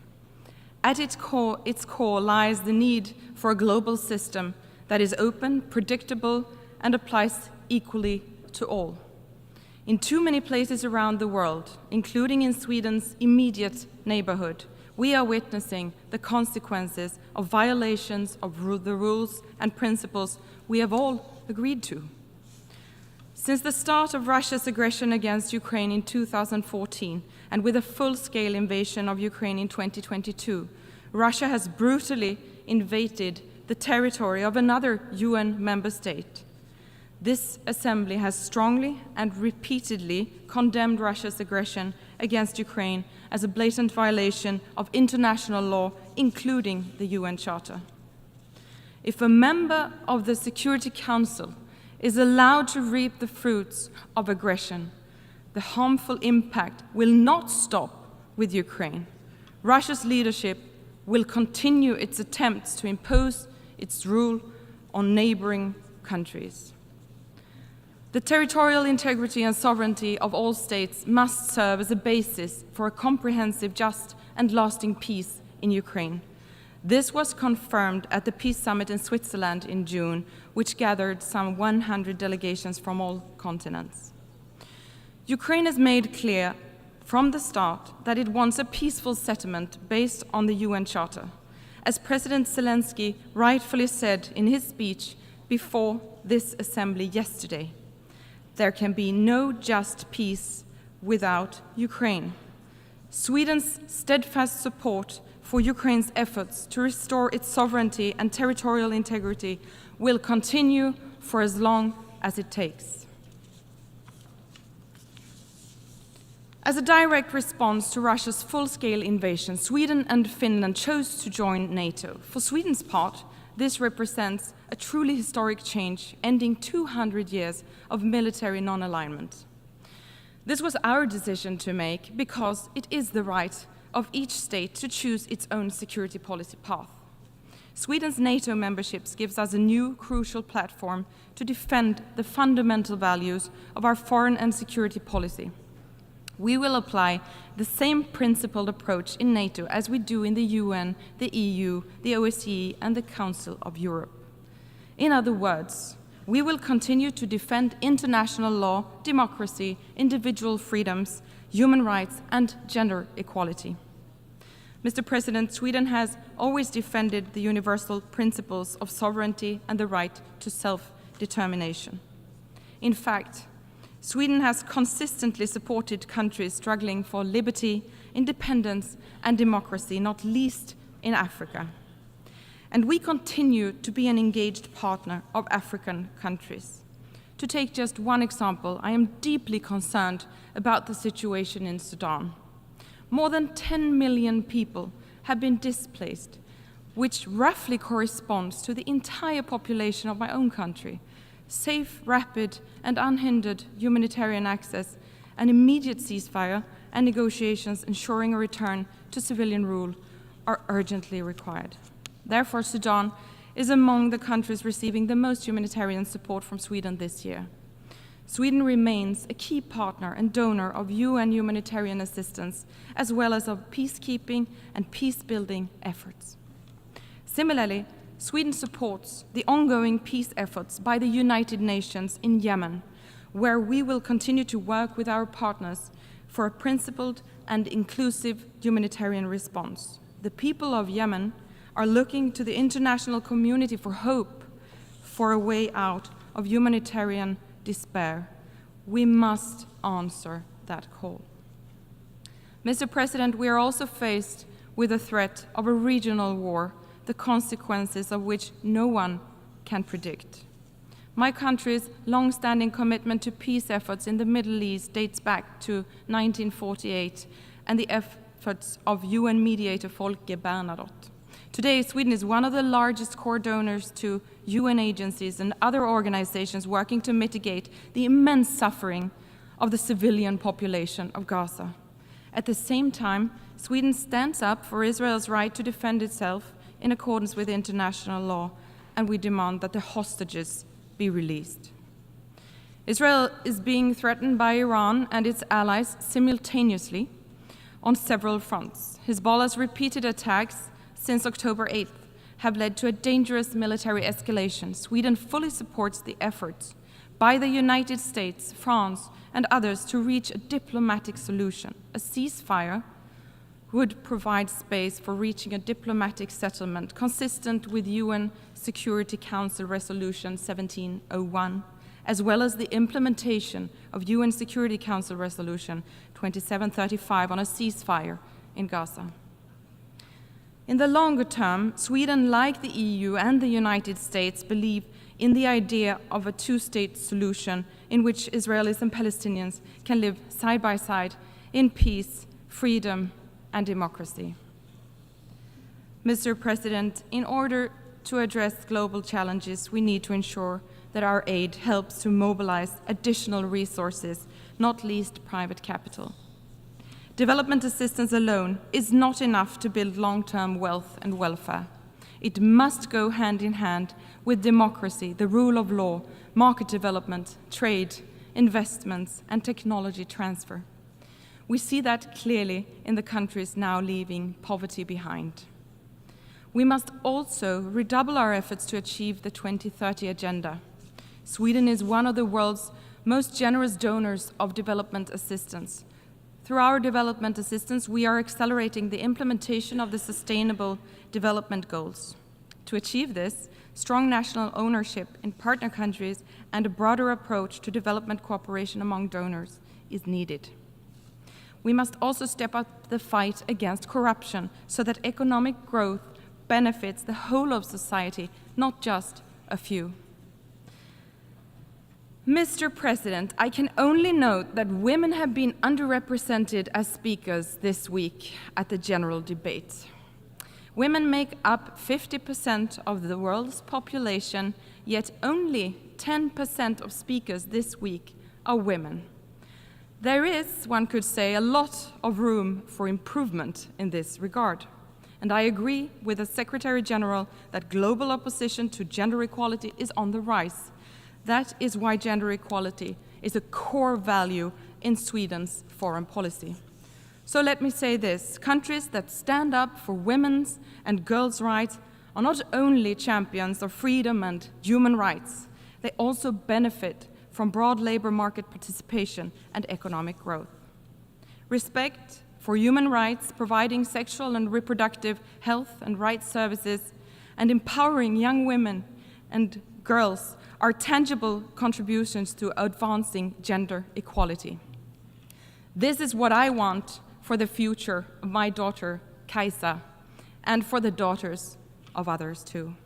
Simply put, our free society must stand up against those who wish to exploit our freedom to restrict the freedom of others.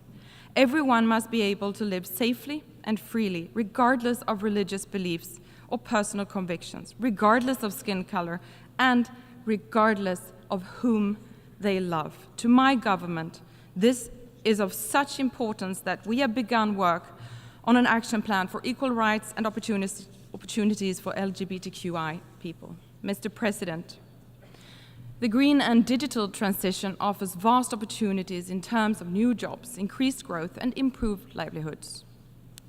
Sweden aims to become climate neutral by 2045 at the latest. As early movers, we want to show that it's possible to reduce emissions while maintaining economic growth. At the same time, global ambitions on climate action and climate financing must be raised. Here as well, we are increasing our support even further and enhancing its effect, advancing innovative financial models to mobilize more private capital. Mr. President, the many crises in our world today have shed a harsh light on the need for reforms of our multilateral system. We need global governance structures that can withstand the challenges of our time and that are resilient against malevolent attempts to undermine the UN Charter. Action, implementation, and follow-up must be our approach as we look forward and take stock of the Summit of the Future and the pact adopted there. The UN Security Council, the body entrusted with the ultimate responsibility to maintain international peace and security, must be effective, transparent, and accountable. Sweden supports a balanced expansion of the Security Council to better reflect current global political and economical realities. This can be achieved by such means as adding new permanent and non-permanent seats, including for African countries. Sweden also supports the ongoing reform processes in multilateral development banks to increase the effectiveness and scale of financing to achieve the Sustainable Development Goals and implement the Paris Agreement. Another area where strengthened global governance is essential is outer space. Modern societies are becoming more and more dependent on space services, and the space environment is becoming increasingly congested and contested. Sweden is strongly committed to preventing an arms race in outer space and safeguarding the use of space for peaceful purposes. This includes all states' full compliance with existing international law, including the Outer Space Treaty. We will continue to promote the development of norms and rules for responsible behavior in space. Together with Zambia, Sweden is proud to have co-facilitated the Global Digital Compact. Through this framework, all member states have committed to strengthen international cooperation to close digital divides between and within countries and to establish the governance required for a sustainable digital future, including on artificial intelligence. Rest assured, Sweden will continue to fulfill its responsibility and be an active, engaged, and constructive multilateral actor. We will continue to be a close and demanding partner to the UN. We will constructively demand more efficiency, more coherence, more impact, more innovation. This is how we will achieve our shared ambitions for the future together. Mr. President, this is a moment of major existential challenges, but we must not allow anything to stop us from defending the fundamental principles that form the foundation of this organization. It is true that there are areas where international law needs to be developed to meet new challenges. However, it is equally true that hundreds of millions of people have been lifted out of poverty based on the norms, the purposes, and the principles enshrined in the UN Charter. Global health and well-being have reached unprecedented levels. People across the globe are enjoying justice, peace, freedom, and prosperity at levels unimaginable to previous generations. It is a legacy to be proud of, one that we must do everything that we can to uphold. Thank you.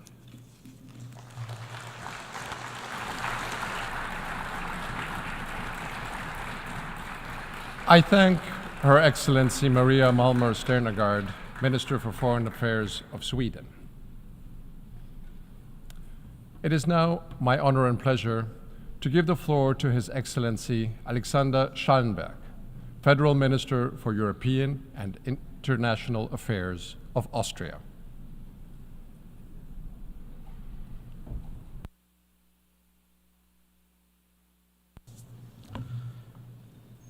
Mr. President, dear Axel, it's actually a rare occasion where the person presiding the General Assembly and the person here at the rostrum are both Austrians.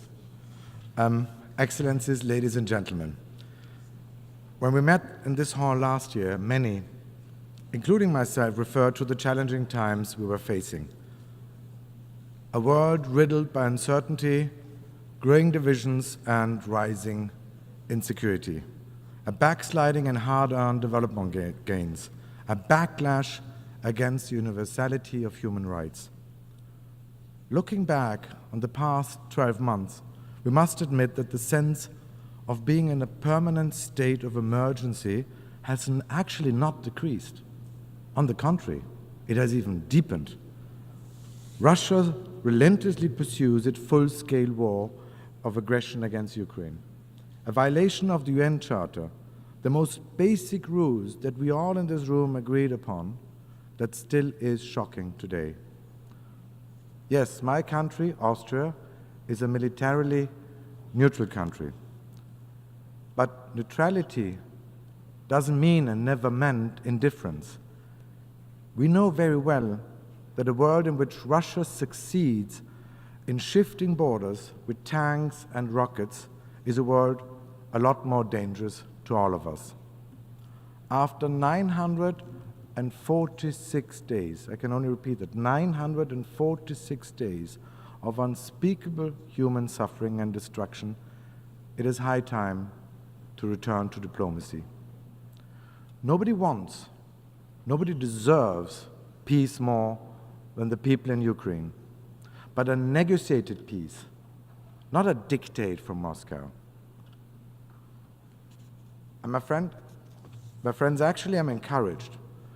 I'm encouraged by the conversations with many partners in this room I had over the last couple of weeks, some of them from far beyond Europe's borders. Encouraged that no matter where we stand, geographically, politically, or as far as ideology is concerned, we can all agree on the most basic principles of international laws, those principles enshrined in the UN Charter. They should be the bedrock of any negotiation leading to a comprehensive, just, and lasting peace for Ukraine. And let me be very clear, there cannot be and there shouldn't be negotiations on Ukraine without Ukraine.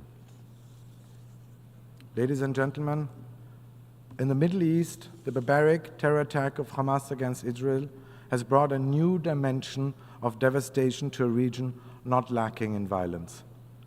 Israelis are traumatized by the slaughter, torture, and sexual violence of October the 7th. Hostages are still being kept by the terrorists, including an Austrian father of 2 small children. And Palestinians in Gaza are facing starvation and disease in what can only be described as an humanitarian tragedy. All of this is truly heartbreaking. International humanitarian law, to be very clear, is non-negotiable. It applies everywhere, at all times, for everybody. The protection of civilians has to be and must be paramount. We need a ceasefire. We need a ceasefire to get the hostages out of Gaza and humanitarian aid into Gaza. And we need this ceasefire now. What we definitely don't need is any side adding fuel to the fire. It is wishful thinking to believe that the full-scale escalation between Israel and Hezbollah could be controlled. The result would be a firestorm engulfing the whole region and beyond. And in the end, everybody would lose. I still believe that there are enough reasonable voices and forces in the region wanting to work towards a political solution, a lasting political solution, a solution enabling us to continue with the normalization between Israel and the Arab world, a solution where we can finally realize the two-state solution. In my eyes, the only feasible and imaginable solution allowing Israelis and Palestinians to live side by side in peace and security. Other crisis hotspots are equally disastrous, but they get too little public attention. In Sudan, famine looms for millions of people, but the generals care more about power than their own people. While in Haiti, stabilization is slow to come after a total collapse of the state. Amidst all of this, humanity itself is facing fundamental questions with accelerating climate change, environmental disasters, and the rise of artificial intelligence. Dear colleagues, there's no sugarcoating it. We are living in times of uncertainty, compounded by rising political, economic, and ideological tensions. We see shifts and cracks, bilaterally, regionally, and on multilateral level. I recently came across a statement that is very simple, but it is true. In the past, we actually believed that we knew our future. Well, my friends, this bubble of wishful thinking has burst once and for all. The pendulum is swinging from global integration towards global fragmentation. Isolation, protectionism, nationalism are on the rise, as zero-sum mentality is spreading, tempting us to divide partners and countries into either you're with me or you're against me, or even into ghosting or canceling others, as if foreign policy worked like social media. And around the globe, there are whole legions of doomsday prophets, forces at the fringes of the political spectrum, capitalizing on people's doubts and fears. The business model is quick fixes and apparent easy answers. Their agenda is sowing discord. And yes, Austria is no exception. Coming Sunday, we will have parliamentary elections in my country. And also in Austria, some political forces are offering tempting but false solutions, even deliberately echoing the narratives of those forces which are trying to weaken our open and pluralistic societies, which are working against a strong and united Europe. To counter this, we need a strong center. We need to keep our nerves. We have to stay on message. We need to make sure that this era of doubt and anxiety doesn't become an era of fear. Ladies and gentlemen, we all know that fear is a poor guide, especially in politics. And yes, our global order is changing. And yes, the world has become more complex. Some would even say it has become more frightening. But I'm deeply convinced that we have to stand up and defend the rules-based international system. And we have to defend it with all means at our disposal. We must not be afraid to take a clear stance. It is worth being defended because it is and remains the best, and I would even say the only guarantee for our security, for our stability, and for our prosperity. For countries like Austria, it is paramount. We are dependent on this system, a system that respects the rule of law, a system that respects international law, a system that honors the principle of pacta sunt servanda, a system where might does not make right. And it is an illusion to believe that there's anything to gain from demolishing or undermining the rules-based international system. If we lose it, everybody in this room will lose. I'm not denying that we are in the midst of a systemic rivalry. There are some actors who consider open and democratic societies not only as a challenge, but even as a threat. However, in the face of the turmoil and upheavals of the last few years, societies based on freedom, pluralism, and individual rights have proven themselves stronger, more adaptive, more flexible, and more resilient than most of us even believed ourselves. What we need most now, ladies and gentlemen, in this moment is trust and confidence. Trust in our own capacities. Trust in our own principles. So my appeal today is very clear. Let us be more confident in our own strength. Yes, Austria will always be ready to defend its own interests, its values, its principles. But at the same time, we will always have the courage to look for the middle ground, to search the compromise, because we know that defending our multilateral system, defending our rules-based international order, means to reform it. Our system of global governance is simply not delivering anymore. It is not inclusive enough. The Security Council as it stands now, reflects a world that is long gone. And I believe it's actually unacceptable that we are held hostage so easily by the will of a handful of countries. We, as Austrians, and the Austrian government, we commit ourselves to making the Security Council more effective, more inclusive, and more accountable, including through our candidature for the non-permanent seat at elections in 2026.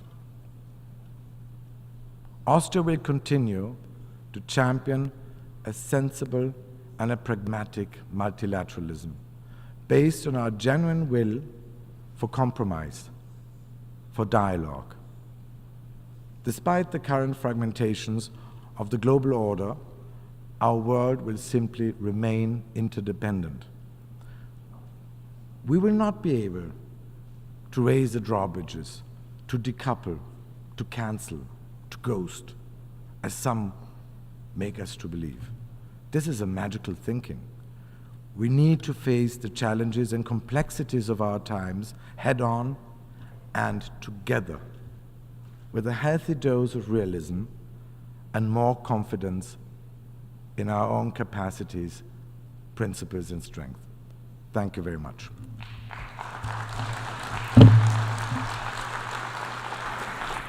I thank His Excellency Alexander Schallenberg, Federal Minister for European and International Affairs of Austria, and also for the kind words directed to the Chair. I now give the floor to His Excellency Arnoldo Ricardo André Tinoco, Minister for Foreign Affairs and Worship of Costa Rica.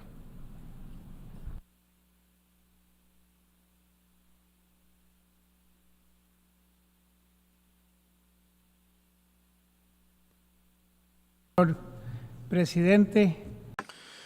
Mr. President, Excellencies, Costa Rica congratulates you upon your election to head up this General Assembly, and we reiterate our commitment to advance towards a more peaceful, fair, sustainable and inclusive world. We come to this session in the midst of the resumption of the arms race, an increase in geopolitical tensions and systematic violations of human rights and of the principles of international law. With these challenges, we have an expansion of violent conflicts from Africa to Europe and the Middle East, and on our continent, the growing presence of drug trafficking and international organised crime. We are also facing the triple planetary crisis and an increase in poverty, inequality, and widening gaps and asymmetries between countries and regions, and within countries and regions. Meanwhile, our collective responses remain timid, delayed, and insufficient. None of these challenges can be solved by a single state or by a small group of them. Only through multilateralism, as the central approach for cooperation, will we be able to address them and overcome these challenges. With multilateralism at the core, please allow me to share 4 points. First of all, democracy, the rule of law, and the respect for human rights are pillars for the effective functioning of the multilateral system. Democracy is the political system that embraces everyone. In it, every voice finds its echo, and every person finds their place. It is the natural expression of the rule of law. Venezuela cannot be considered to be a democracy. A democracy does not expel 8 million of its citizens, nor does it cause an unprecedented migration crisis whose repercussions are being felt across the entire Western Hemisphere.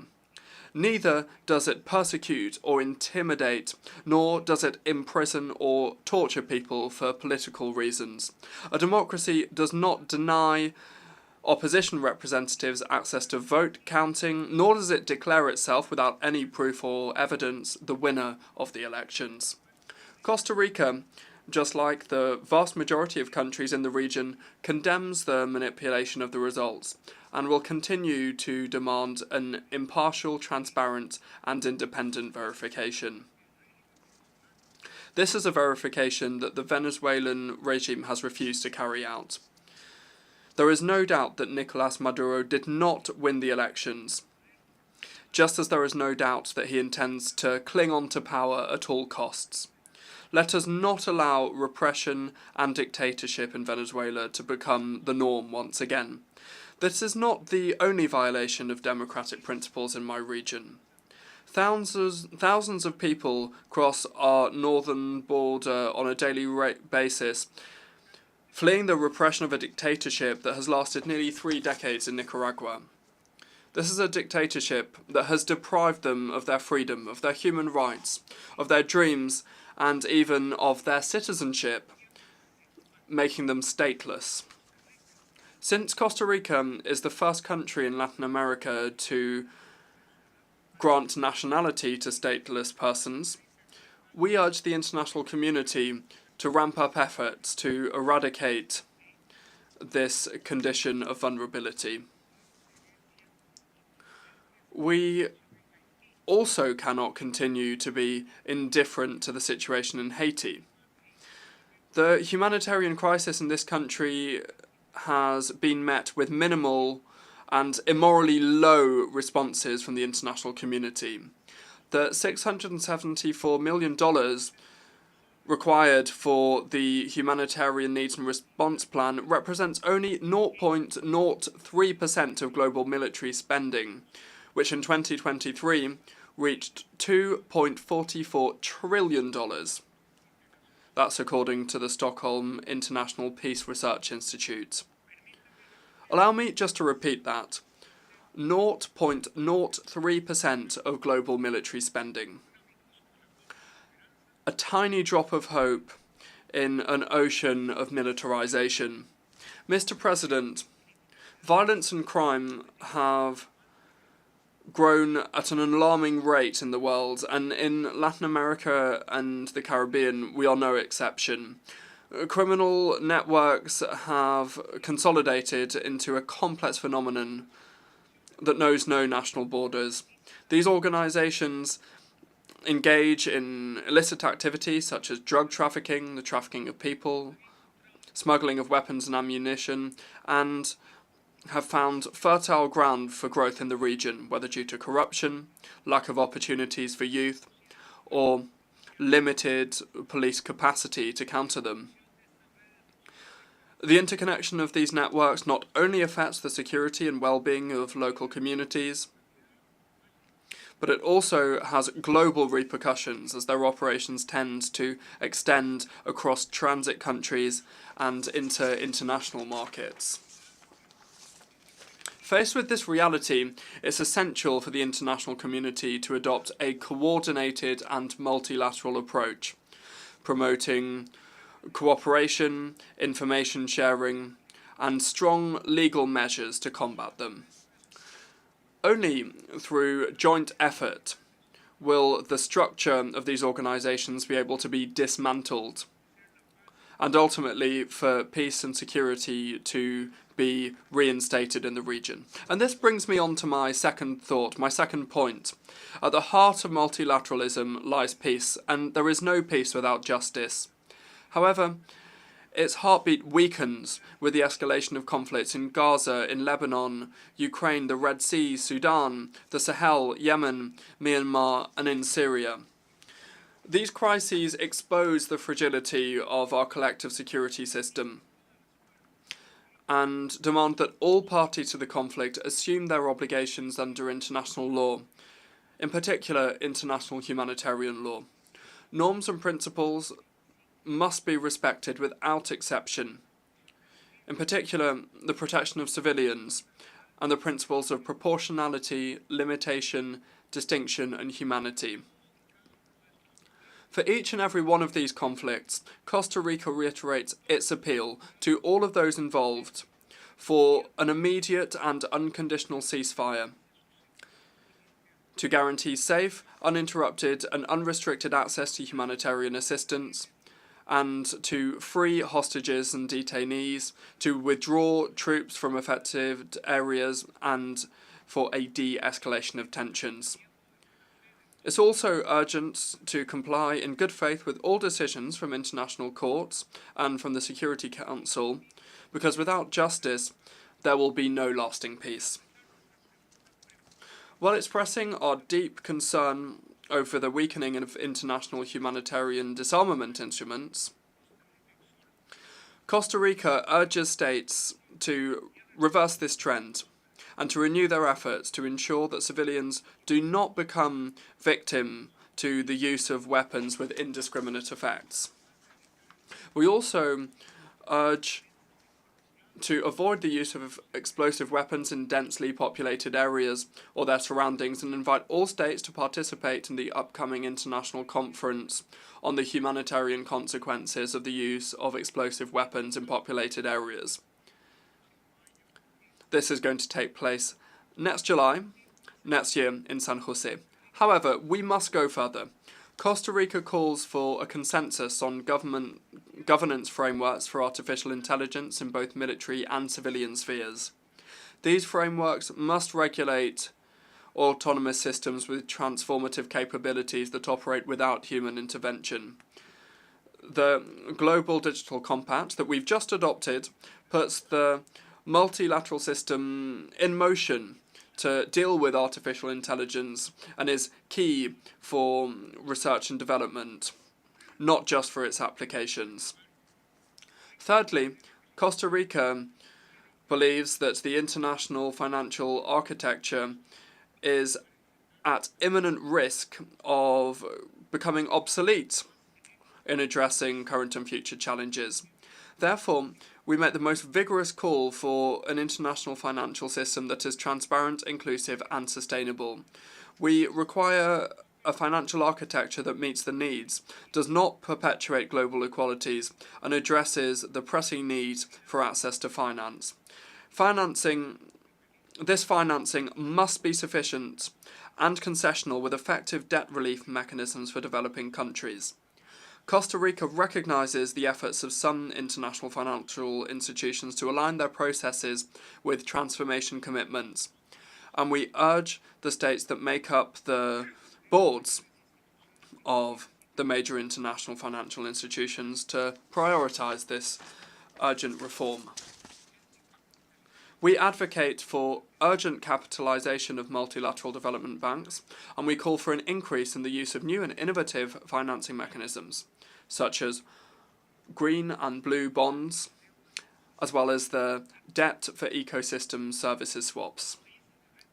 Middle-income countries and economies in transition, like Costa Rica, need the international financial system to provide finance tools for development. And these tools must be up to our specific needs and flexible and tailored to our fiscal and structural circumstances. We hope that the 4th International Conference on Financing for Development will bring about concrete agreements and will show the political will necessary. Fourthly, and in order to ensure the well-being of future generations, multilateralism must also be blue. Costa Rica has developed strong blue diplomacy that recognises the crucial role the ocean plays in the health of the planet.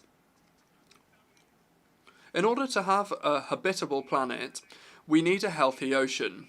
It produces 50% of the oxygen that we breathe and is the largest source of protein in the world. It's the largest carbon sink and regulator of the climate, and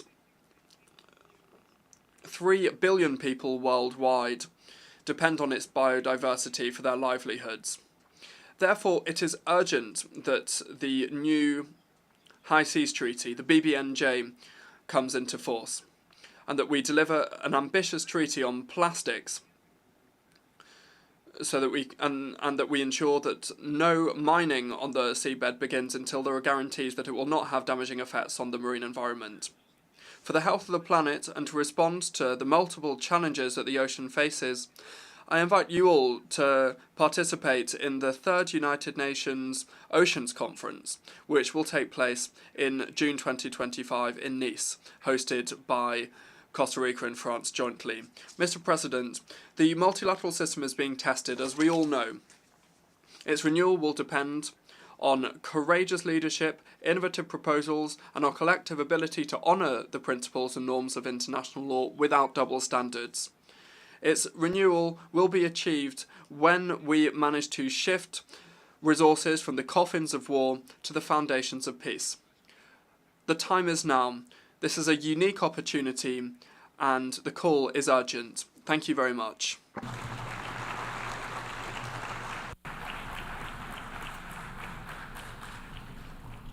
I thank His Excellency Arnoldo Ricardo Andre Tinoco, Minister for Foreign Affairs and Worship of Costa Rica. I now give the floor to Her Excellency Annalena Baerbock, Federal Minister for Foreign Affairs of Germany.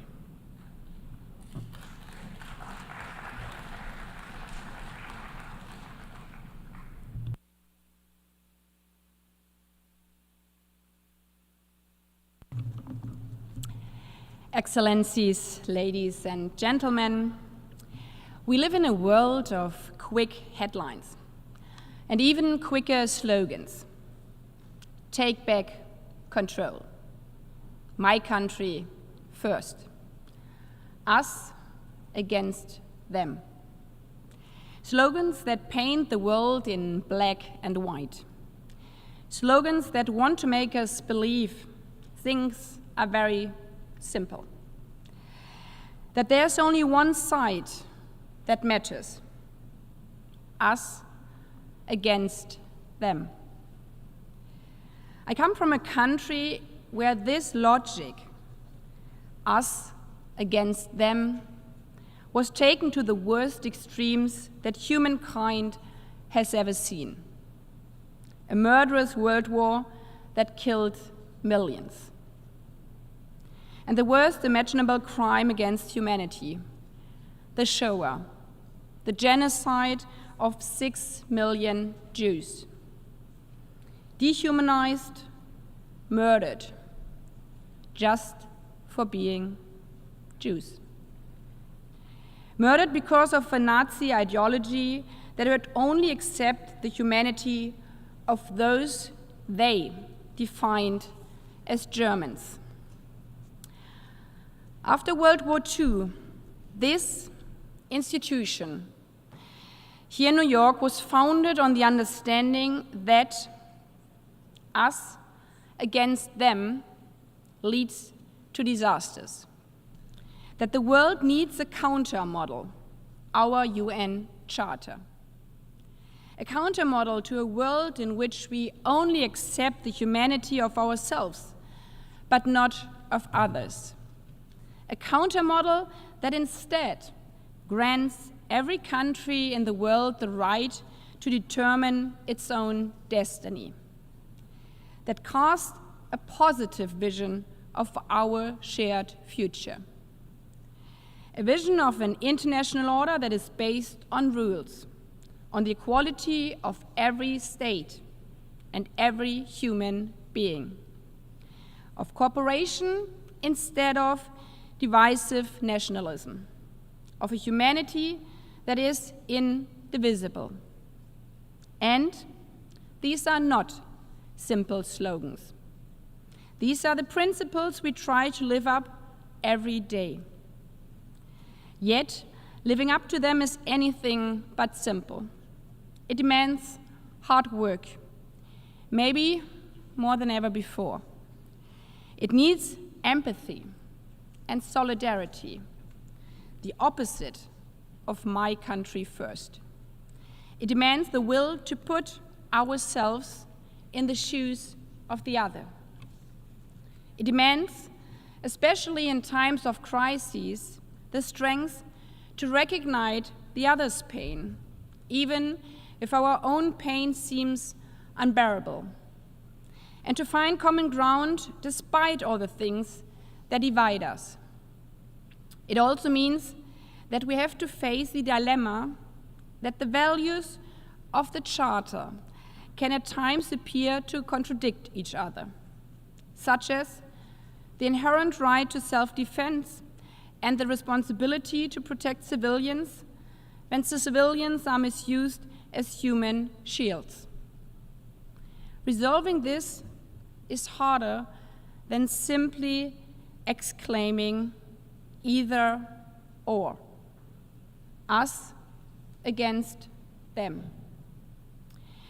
Especially in our days of social media, where simple TikTok truths seem to blur out all complexity and nuance, sometimes even facts, as we see regarding the war in the Middle East.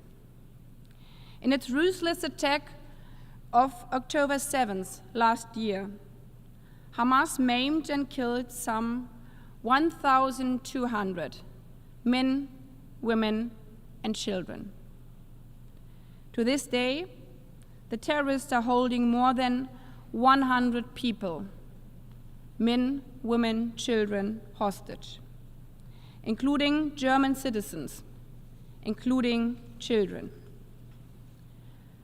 At the same time, in Gaza, hungry, traumatized children are wandering the ruins of what used to be their homes, desperately searching for their parents under the rubble.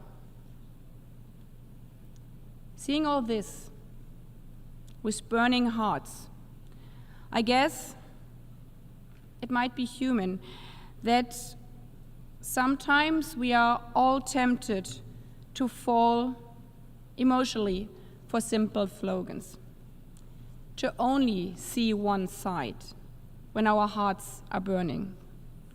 In addition, each of us is looking at this conflict from our own perspective and history. We need to respect that. But we must not stop there. Instead, we need to ask ourselves, what if this was me? If these were my children? In competition of pain, there can be no winners. This is how one of the hostage families put it. Humanity is universal.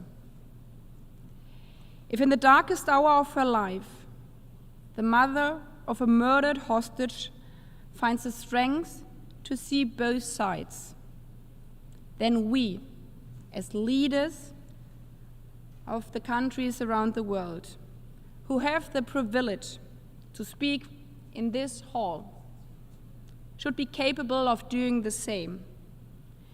Not to fall for quick slogans, but to rally around humanity in order to overcome this vicious circle of hate.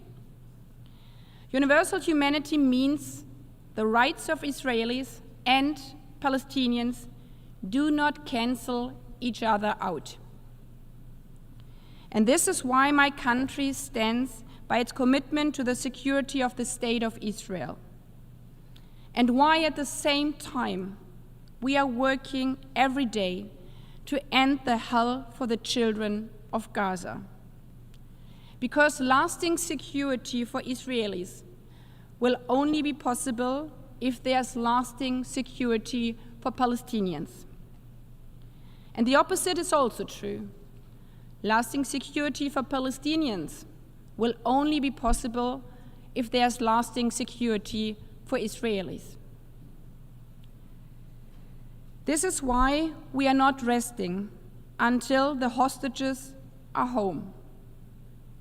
This is why we are working so hard for a ceasefire, the Biden plan which was endorsed by the Security Council.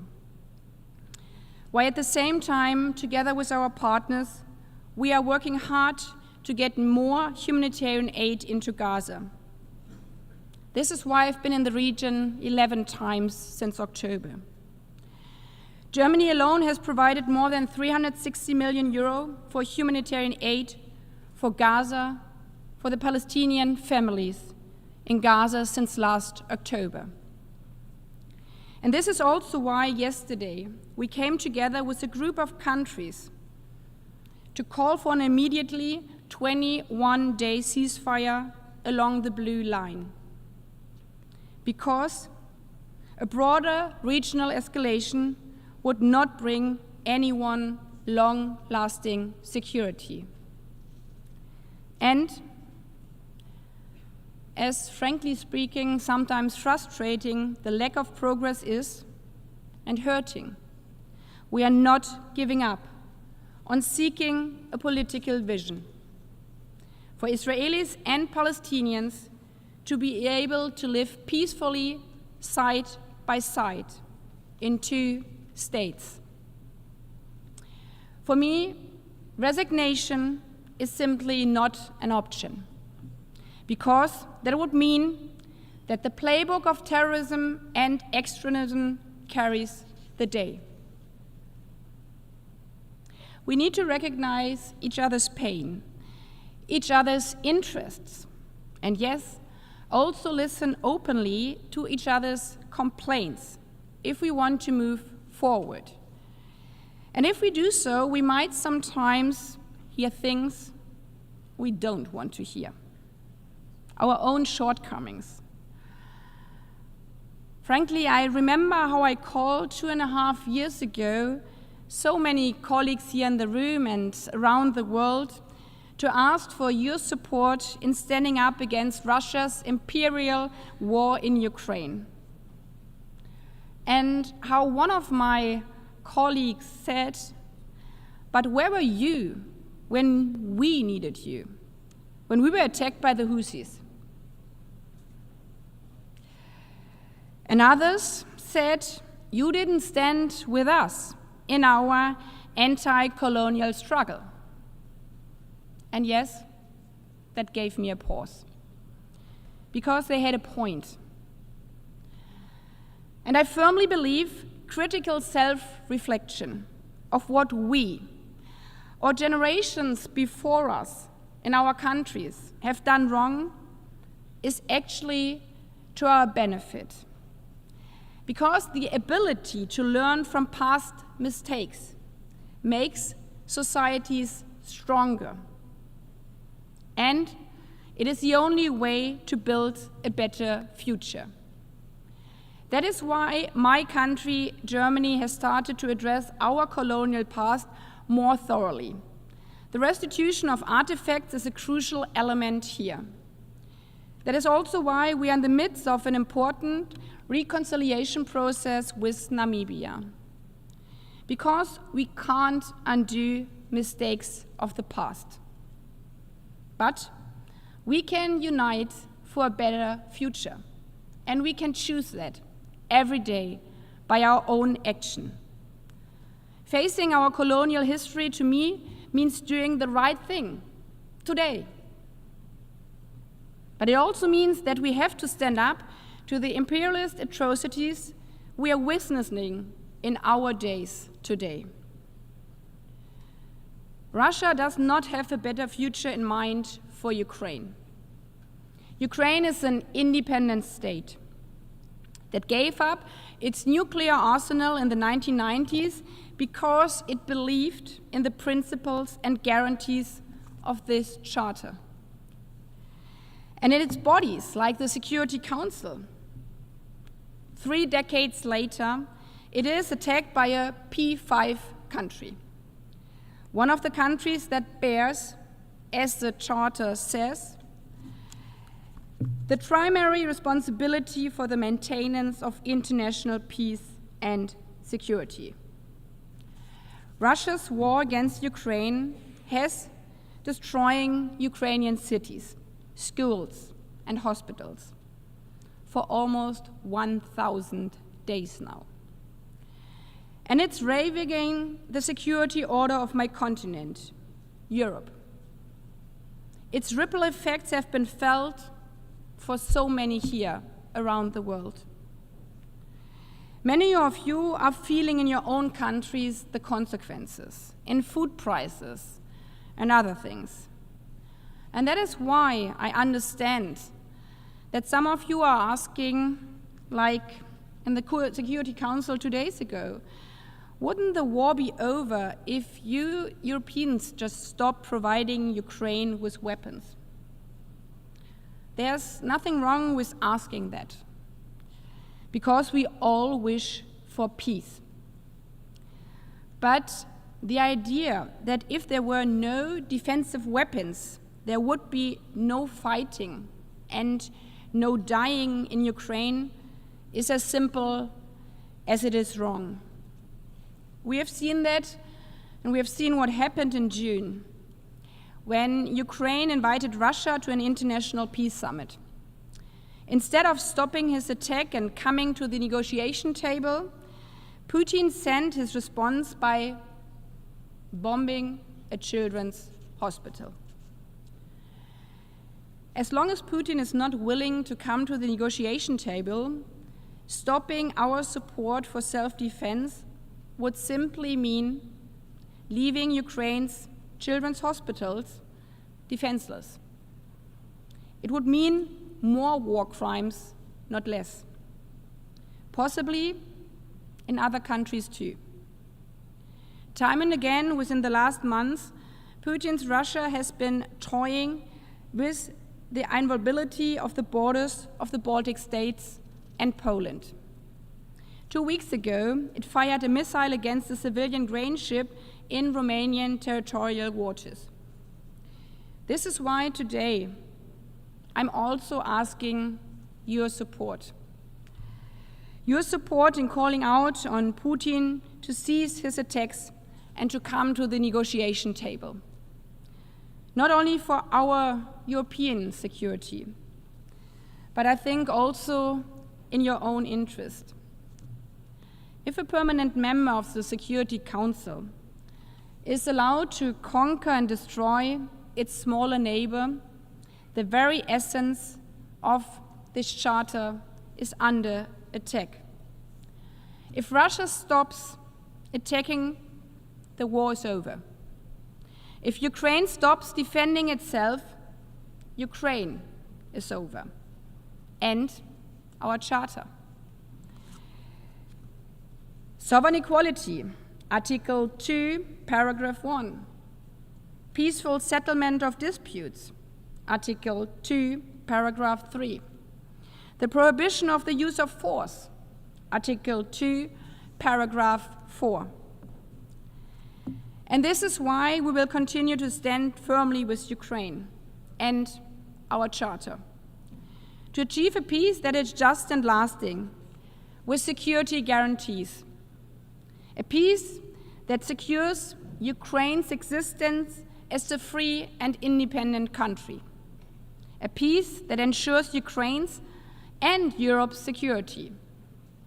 And by that, the security of all of us. Obviously, none of this is easy. For almost 1,000 days now, so many countries have been working for Ukrainian children to sleep in their beds again and not in air raid shelters. For almost a year, so many of us have been working to help end the suffering in the Middle East. In countless talks in the region, countless meetings in our UN bodies. And yes, sometimes I too feel like giving in to despair. But throwing up our hands in resignation, again, is not an option. Because then the logic of us against them takes over.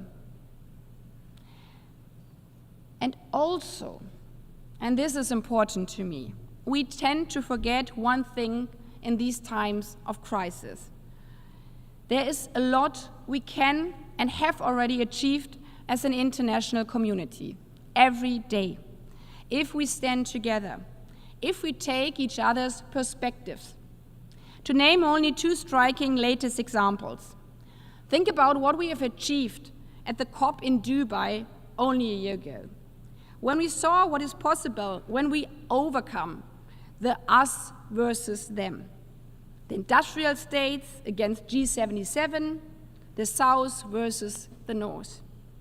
When we listened, instead, first of all, to those most affected by the climate crisis, to our SID partners, who have been telling us for decades that the climate crisis is threatening their very existence and is the biggest security threat in the whole world.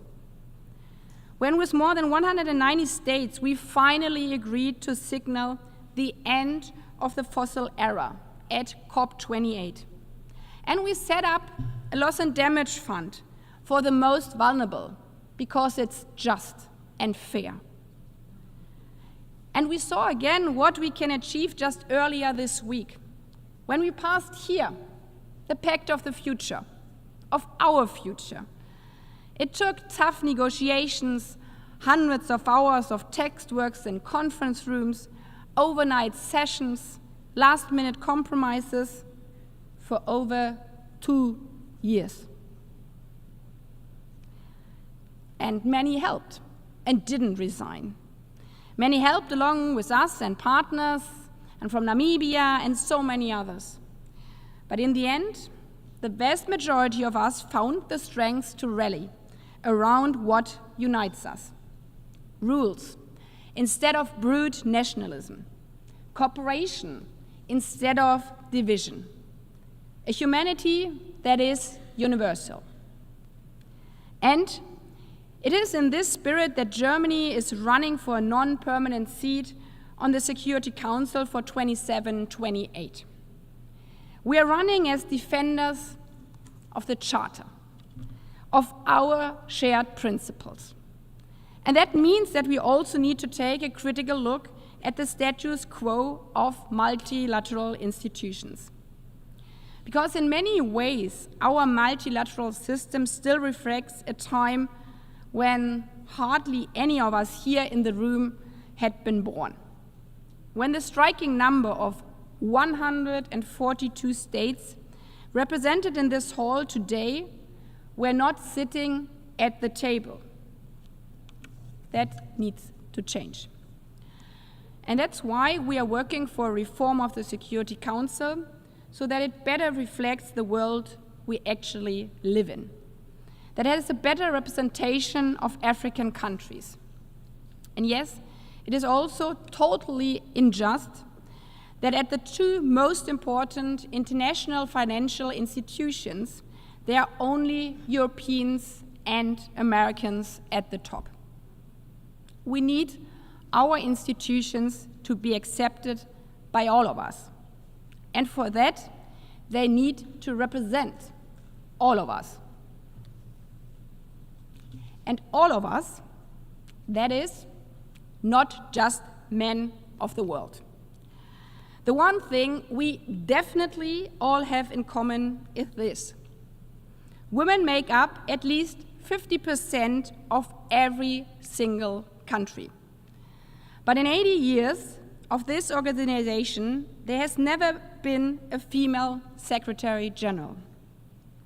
So if this organization calls for equality and justice in the world, it is long overdue for us to show it here in New York. So we probably all should already practice to say the words, Madam Secretary General, the floor is yours. Because the next Secretary General of the United Nations has to be a woman. Obviously, that alone will not immediately end all the remaining inequality for women in our own countries. In this General Assembly, we hail from all regions of the world, but none of us has reached full gender equality. And I think we can only achieve it together, by learning from each other and by speaking up for women's rights, not only in our own countries, but everywhere. Because women's rights are human rights, and nothing northern, western, eastern, or southern. They are universal. And none of us wants to be paid less than her male colleague for the same job. None of us wants to be raped. None of us wants to be arrested for showing our hair. No woman, and I would guess no men either. Because a life is a life. A Palestinian woman's life is a life, an Israeli man's life is a life. A Sudanese girl's life is a life, a Ukrainian boy's life is alive. Almost 80 years ago, the UN was founded for exactly that. On the realization that simple slogans, that us versus them, leads to disaster, that humanity is indivisible. Thank you.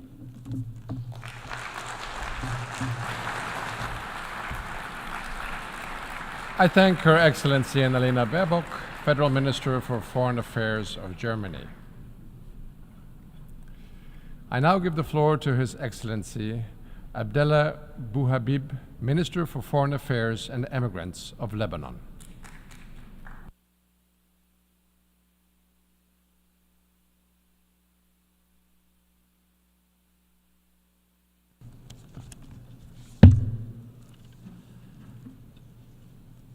Sayyid Rais. Mr. President, I wish first and foremost to congratulate warmly you upon your election to the helm of the 79th session of the General Assembly of the United Nations. We wish you every success, and we convey to you our full support for your agenda, unity and diversity for the advancement of peace, sustainable development, and human dignity for present and future generations. Mr. President, Lebanon is currently enduring a crisis which is threatening its very existence. The future of our people and our prosperity are imperiled. This is a situation that requires international intervention on an urgent basis before the situation spirals out of control with a domino effect, making this crisis impossible to contain. Just as it will be impossible to extinguish the flames of this crisis, which will transform into a black hole that will engulf regional and international peace and security. The crisis in Lebanon threatens the entire Middle East with the worst if this situation remains as it currently is, and if the world remains immobile. Mr. President, we welcome the declaration delivered yesterday by the United States and by France, as supported by a number of friendly states, offering the possibility of long-term calm, helping to ensure the restoration of stability along the border, as well as the return of displaced persons. Furthermore, we demand that all possible measures be adopted for this declaration to be implemented. What we are currently experiencing in Lebanon is a consequence of the absence of a lasting sustainable solution. It is not the cause of an absence of a sustainable solution. The cause is the occupation, and we wish to reiterate this explicitly. The cause is the occupation. To claim anything else would be a loss of time. So long as the occupation persists, there will be instability and there will be war. We have repeatedly, on numerous occasions through the United Nations, we have striven to resolve border disputes with Israel. However, Israel has continuously eluded the issue or disregarded the matter. This is a difficult situation which we are experiencing, and in light of this, we are increasingly committed to international law. We are seeking refuge in the decisions under international law. To that end, Lebanon has contributed to the drafting of the Universal Declaration of Human Rights through one of our children, Shalmalek. And despite the inability of the United Nations to protect us from the Israeli aggression up until now, we remain committed to the role of this organization as a front line of defense in the face of occupation, violence, devastation, and oppression. Today, we desperately need the United Nations to play its role as a refuge for small countries who have been victimized by aggression. These countries include my homeland, Lebanon. Since this tragedy which we've experienced has broke out, since this bitter reality, we have observed that dialogue is an alternative to the language of weapons to resolve conflict. We have demonstrated ability to be a reliable partner in building consensus, as was the case in October 2022, when the maritime borders were delimited between Lebanon and Israel. This is the best proof of our commitment to negotiations for peaceful dispute resolution. Furthermore, we proposed during 2 Security Council meetings, the most recent one was held on the 17th of June last, and this topic addressed was the situation in the Middle East. We proposed an integrated framework to achieve a lasting pacification in the border south of Lebanon, and we wish to reiterate today our call for a ceasefire on all fronts, for this to be an opportunity and a prerequisite towards the full-fledged implementation of Resolution 1701 of the United Nations Security Council, which has been effective in establishing a relative degree of stability in the south of Lebanon since the end of the July 2006 war up until 7 October 2023. We, moreover, are counting on the support of the international community, and specifically on the support of friendly countries in reinforcing the deployment of the Lebanese army in the south of the Litani River and delivering the necessary equipment and to ensure that troop levels can be increased in the wake of the launch by the state of a conscription campaign as part of a clear commitment to the implementation of Resolution 1701. In this regard, there will be no weapons without the consent of the Lebanese government, and there will be no other authority than that of the Lebanese government, as is stipulated in the above-mentioned resolution. Our demand to secure support is not merely a reflection of our commitment to honoring our commitments under Resolution 1701. This is also our confirmation of the importance, reaffirmation of the importance of cooperation and support from the international community to surmount security-related challenges in order to bolster peace and security in the region. We are all cognizant of the economic crisis that has been plaguing our country, and despite this, our government has taken a decision for 100,000 additional soldiers to be deployed to the south of the country, and this is not a mere detail. Quite the contrary, this is a clear political message to the international community reflecting the fact that Lebanon fully intends to implement Resolution 1701, to which we are wedded. And even at the worst times, including the present, we are not standing idly by. We are mobilizing our efforts at the highest level to protect our people, our national institutions, as well as our sovereignty. Mr. President, among the most significant provisions of Resolution 1701, emphasizing the internationally recognized borders of Lebanon delimited between Lebanon and Palestine in 1923. Reaffirmed in the Lebanese-Israeli truce agreement signed on the island of Rhodes in 1949 under the supervision of the United Nations. This will be achieved with the agreement on 13 points that are a source of discord. And pursuant to this, Israel will withdraw from all Lebanese regions that it has occupied and continues to occupy in the direction of the internationally recognized border. We wish to reiterate our commitment to the role of UNIFIL, the peacekeeping force which is active in the south of Lebanon. And since its inception, it has significantly contributed to stability and peace in the region. Up until 8 October 2023, there had been no grave incident threatening regional peace and security that had been recorded. And we wish to take this opportunity to thank UNIFIL for the tremendous sacrifice it has made in light of the tremendous challenges it has been facing, in particular over the past recent months, as well as specifically in recent days.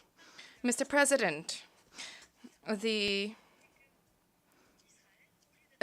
Israel, instead of focusing on incessant wars, Israel is continuously radicalizing. One of the gravest challenges Lebanon currently faces is this increase in aggression. The war has expanded and it spilled over into Lebanese regions. We are increasingly concerned due to the systematic destruction of Lebanese border villages, the collective punishment imposed on people, the setting of fire to agricultural lands with white phosphorus, thereby rendering these lands unusable for many years.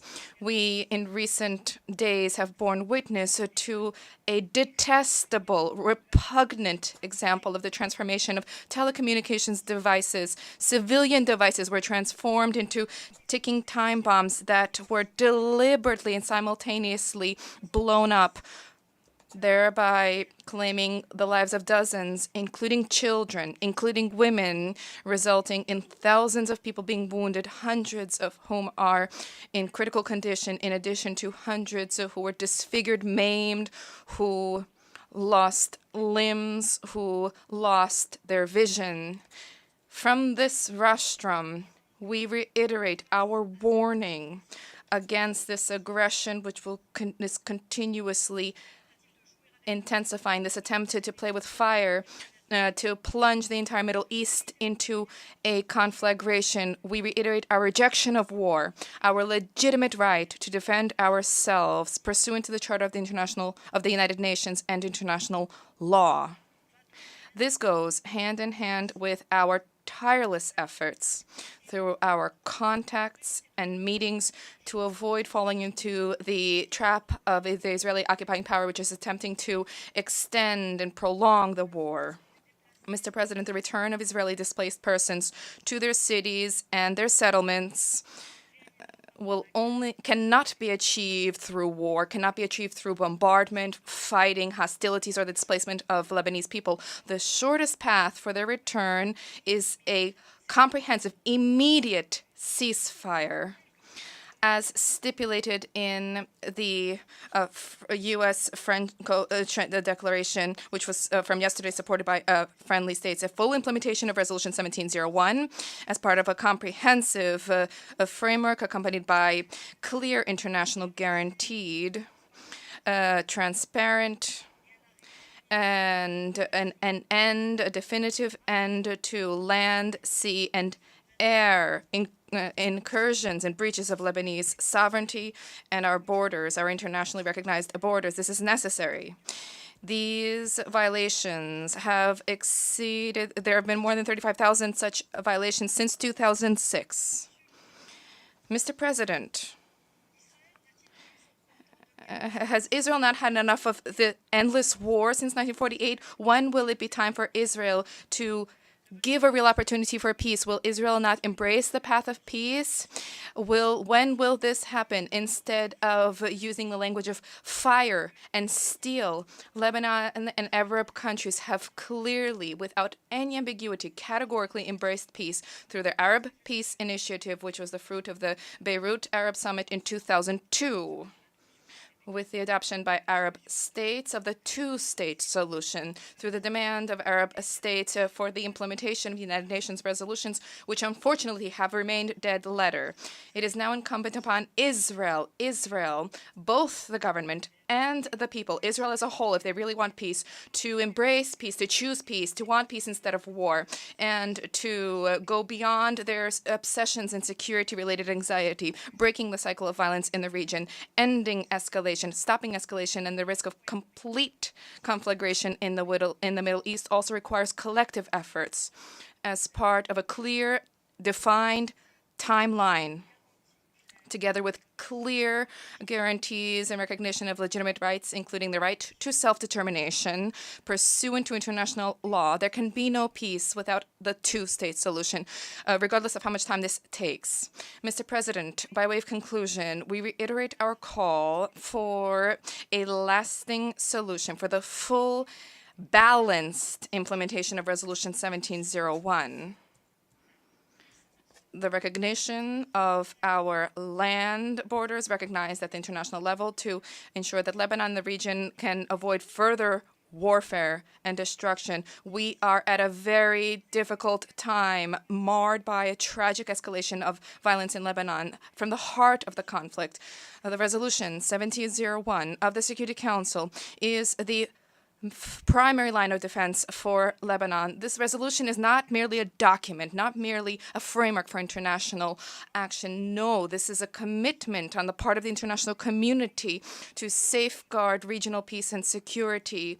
We cannot deviate from this process insofar as this is the legal diplomatic bedrock guaranteeing the protection of Lebanese and regional security.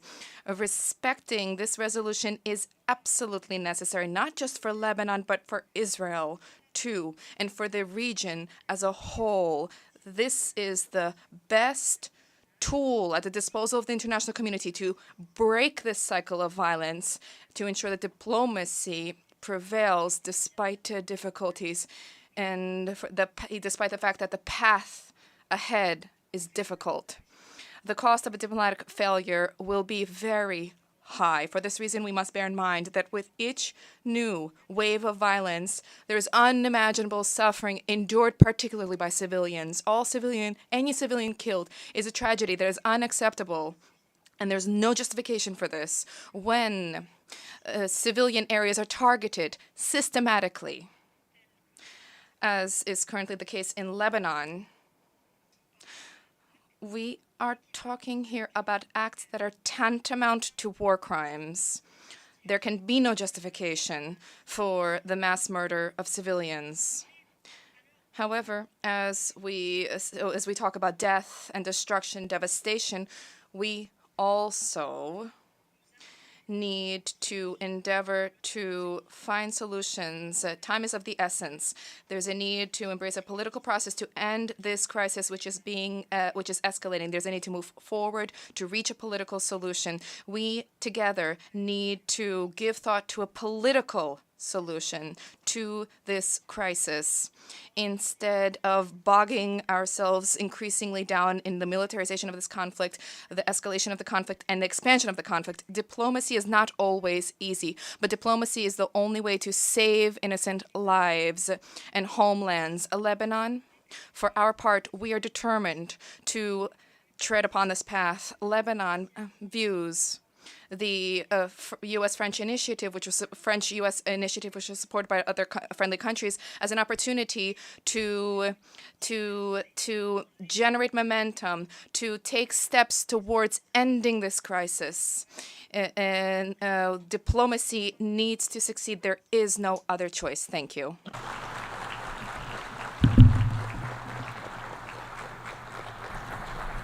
Muchísimas gracias al ministro de Relaciones Exteriores. I thank the Minister of Foreign Affairs and Emigrants of Lebanon, and I now give the floor to His Excellency Mr. Elmer Sciala Salcedo, Minister for Foreign Affairs of Peru.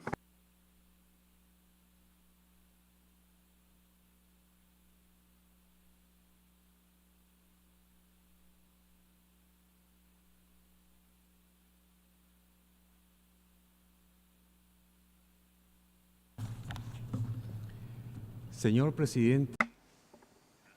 Mr. President of the United Nations General Assembly, distinguished delegates of the nations of the world, it is my privilege to take the floor here at the General Assembly, bringing you the particular and respectful regards of the Constitutional President of the Republic, Dr. Dina Boluarte Segarra, who would have liked to be here with you and speak to this august General Assembly. It is an honour for me to speak on behalf of my compatriots, to bring you their voice, the Peruvian people who through their daily endeavours aspire to a decent life and aspire to leave a promising future to their children. Peru, just like the rest of the world, has made tireless efforts to mitigate the harmful effects of political instability and those of the economic crisis caused by the COVID-19 pandemic. These things have claimed a high cost on Peruvian society, in particular in the most vulnerable sectors. Therefore, the government of President Boluarte is working tirelessly in order to recover our pace of economic growth and seeking to boost projects that had been stuck in their tracks and attracting foreign investment to develop large infrastructure projects with the ability to bring about decent and quality jobs. That way, we can contribute directly to our national development. Today, we can say that we are seeing the first results of these efforts, and that Peru has got back on track to growth and stability. We still, nevertheless, have a lot of ground to cover. Peru and all of the countries of the world face a raft of shared challenges that we can only overcome through international cooperation and by harmonizing our efforts. Therefore, Peru reiterates its commitment to multilateralism because it is the best tool that we have available to us to achieve through mutual agreement the conditions that we require to achieve sustainable development. The first of these conditions, without a shadow of a doubt, is peace. The countries that created this organization at the end of the Second World War did it in order to, and now I quote, save succeeding generations from the scourge of war, end of quote. The current reality is a testament to the fact that we are failing when it comes to this fundamental aspiration. Peru condemns all uses of force in international relations. Aggression and the grabbing of land by force is a violation of the UN Charter and of international law, and it also undermines the legitimacy and effectiveness of our collective security system. The paralysation of the Security Council when it comes to some conflicts and the applying of bias and double standards to other conflicts recalls the need to reform this body and to revise the prerogatives of its permanent members, mainly the right of veto. This is something that sometimes is used for political motivations rather than to address humanitarian matters. President, from this General Assembly, Peru will continue to engage in concrete actions for peace. We will continue to support disarmament initiatives and regimes, arms control and nuclear non-proliferation. We will continue to support the total elimination of nuclear weapons, and at the same time we reject tests and also the use or any threat to use nuclear weapons. Nuclear disarmament, we hope, will be internationally verifiable, and we launch an appeal to the countries that mainly have nuclear weapons to renew their bilateral commitments to reduce their respective arsenals, such as, for example, under the New START Treaty. On the ground, Peru will continue to contribute to UN peacekeeping operations, as we have done since 1958, contributing more than 10,000 personnel. Currently, more than 250 members of our armed forces and our national police are deployed in United Nations uniform, playing their role with a sense of professionalism, value and dedication. Furthermore, we have made available a rapid response force that is made up of 200 personnel, and that force is able to be deployed immediately whenever the UN requires it. Peru recognises the important role that women play in the peace and security agenda. Therefore, it is our pleasure to announce that we have largely exceeded the goals established in the National Gender Parity Strategy for uniformed personnel of the United Nations in 2018 to 2028, and that we will continue to increase the percentage of Peruvian women deployed in peacekeeping operations. President, the second condition required for development is a clean and healthy environment. Climate change, the loss of biodiversity, and pollution are interconnected threats that compromise the survival of present and of future generations. The high vulnerability of Peru to the adverse effects of climate change has led this to become a priority issue in our foreign policy. And that's also why, alongside other countries, we have called upon the International Court of Justice to rule on the international obligations of states when it comes to climate change. Last year, my country was affected by Cyclone Yaku and by the El Niño phenomenon. These things claimed losses of human lives and huge amounts of material damage. On that, I wish to express my gratitude to the UN system for supporting the actions of my government to provide assistance to the affected population. Aware of the increase in the frequency and the impact of these phenomena due to the climate crisis, my government, the government of President Boluarte, has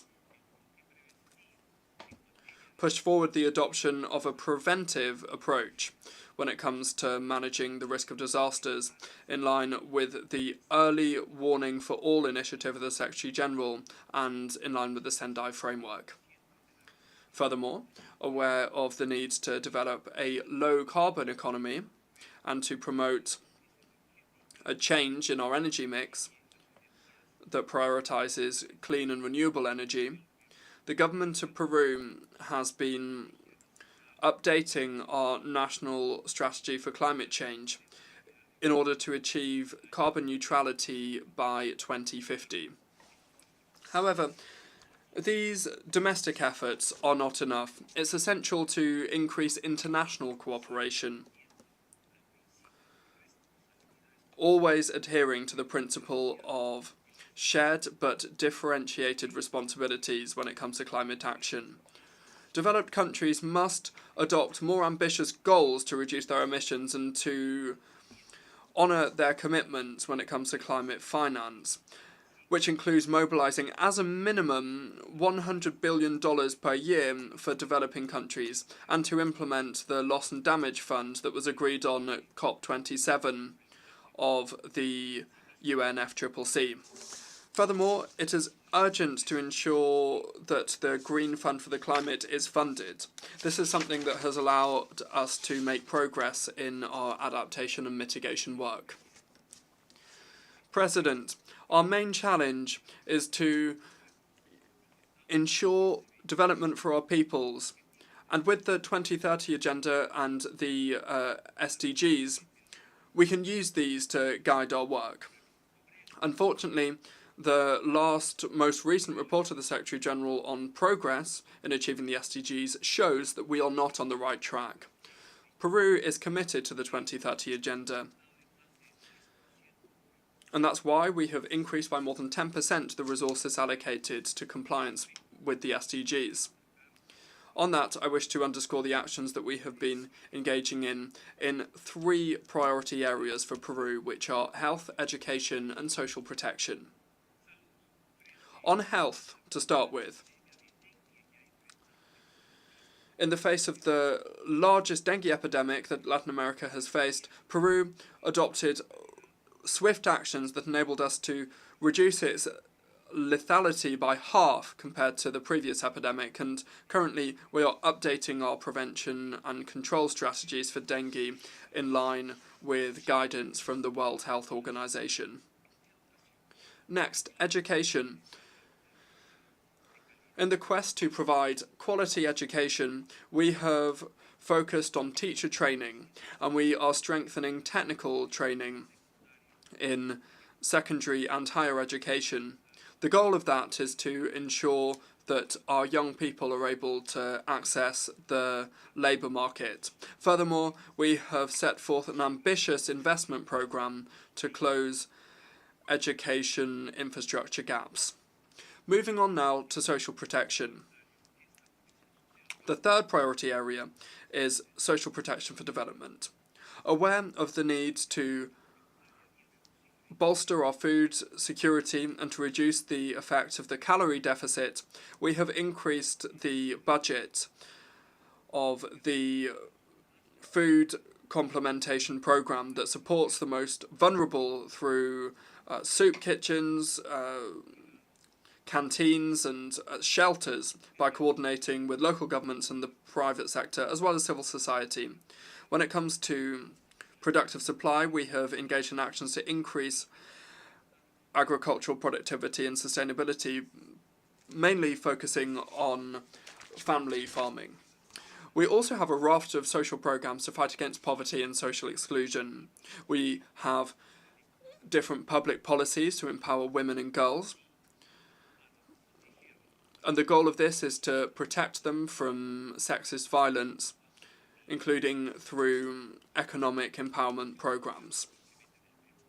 Social protection being implemented in Peru intends to fight against discrimination and racism, and also to guarantee the collective rights of indigenous peoples and Afro-Peruvian people, providing services with an intercultural approach, given the fact that we are a multicultural, pluri-ethnic and multilingual country.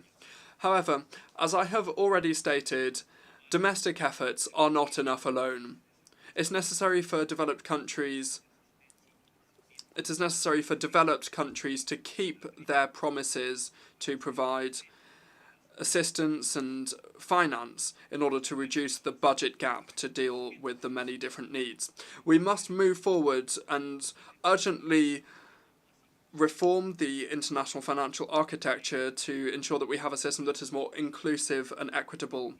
To do this, it is necessary to revise the way we measure progress, leaving aside GDP as the only way of measuring things.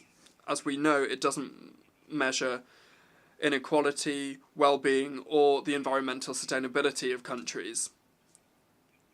Therefore, we welcome the inclusion in the Pact for the Future new measures to develop new multidimensional indicators of progress to channel more efficiently and more inclusively international cooperation, including to ensure flows to middle-income countries like Peru, rather than which are countries where we still see a persistence of pockets of poverty and exclusion. President, the fight against poverty in all of its forms and dimensions, including extreme poverty, remains the largest global challenge that we face and must be the absolute priority of all countries.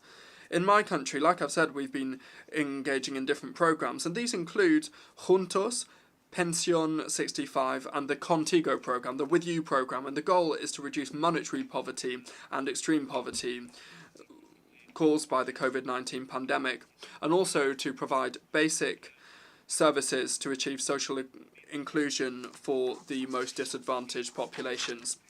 I wish to announce that Peru will present to the General Assembly, like we do every 2 years, a draft resolution entitled Human Rights and Extreme Poverty.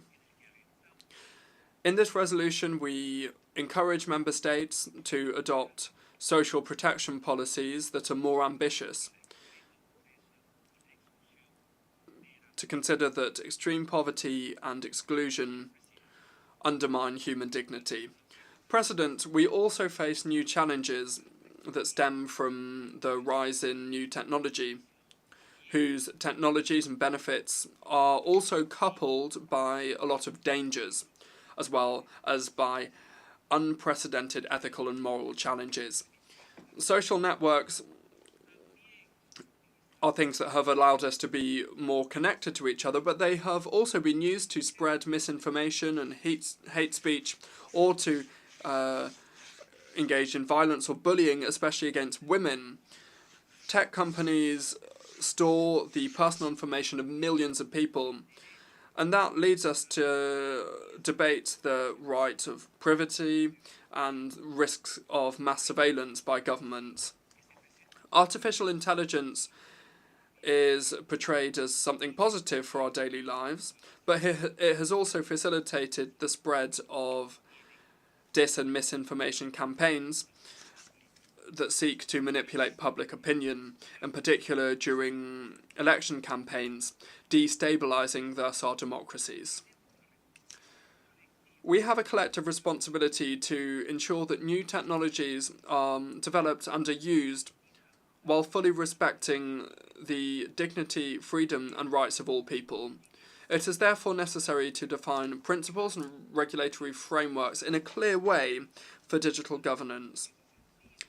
In this regard, we welcome the Global Digital Compact that was adopted at the Summit of the Future. Mr. President, Peru's commitment to human rights and democracy is unshakable. These are the fundamental values that support Peruvian society and that guide our foreign policy. Peru has a long tradition of respect and promotion of human rights, and this is seen in our participation in numerous international treaties and instruments on this. And it is also shown through our close collaboration with the United Nations and other international organisations who have come and visited our country. And we have also always welcomed this. Peru's strong democratic conviction and the conviction of the Peruvian people to this is something that firmly guides our foreign policy for representative democracy on the American continent and against any attempt to undermine the will of the people. Lack of freedom and democratic opportunities and political participation, in addition to repression and lack of opportunities, leads to massive migratory flows and flows of refugees and tensions and pressure, social pressure in the host countries, mainly if they don't have the economic ability to absorb these people. Therefore, we renew our commitment to the process to adopt a global binding instrument that facilitates safe, orderly and regular migration with a focus on human rights, a people-centred approach that provides predictability and protects migrants from transnational crime organisations that engage in the trafficking of people and smuggling of people. The pillars of Peru's foreign policy that I just described underscore the grave concern that we have regarding the situation in Venezuela since the elections that took place on the 28th of July last. The proclaimed results, the officially proclaimed results, have not complied with the legal obligation of Venezuela to show transparency and impartiality when it comes to these elections, and they therefore do not legitimately reflect the popular will of the Venezuelan citizens. This doesn't prevent Peru from recognizing official results. Throughout our history, Peru has maintained a foreign policy that is firmly committed to multilateralism, the defence of international law, and the peaceful resolution of disputes, which are the foundational principles of the charter of this organisation. This diplomatic transition explains our historic commitment to the United Nations, and we recall the contributions made by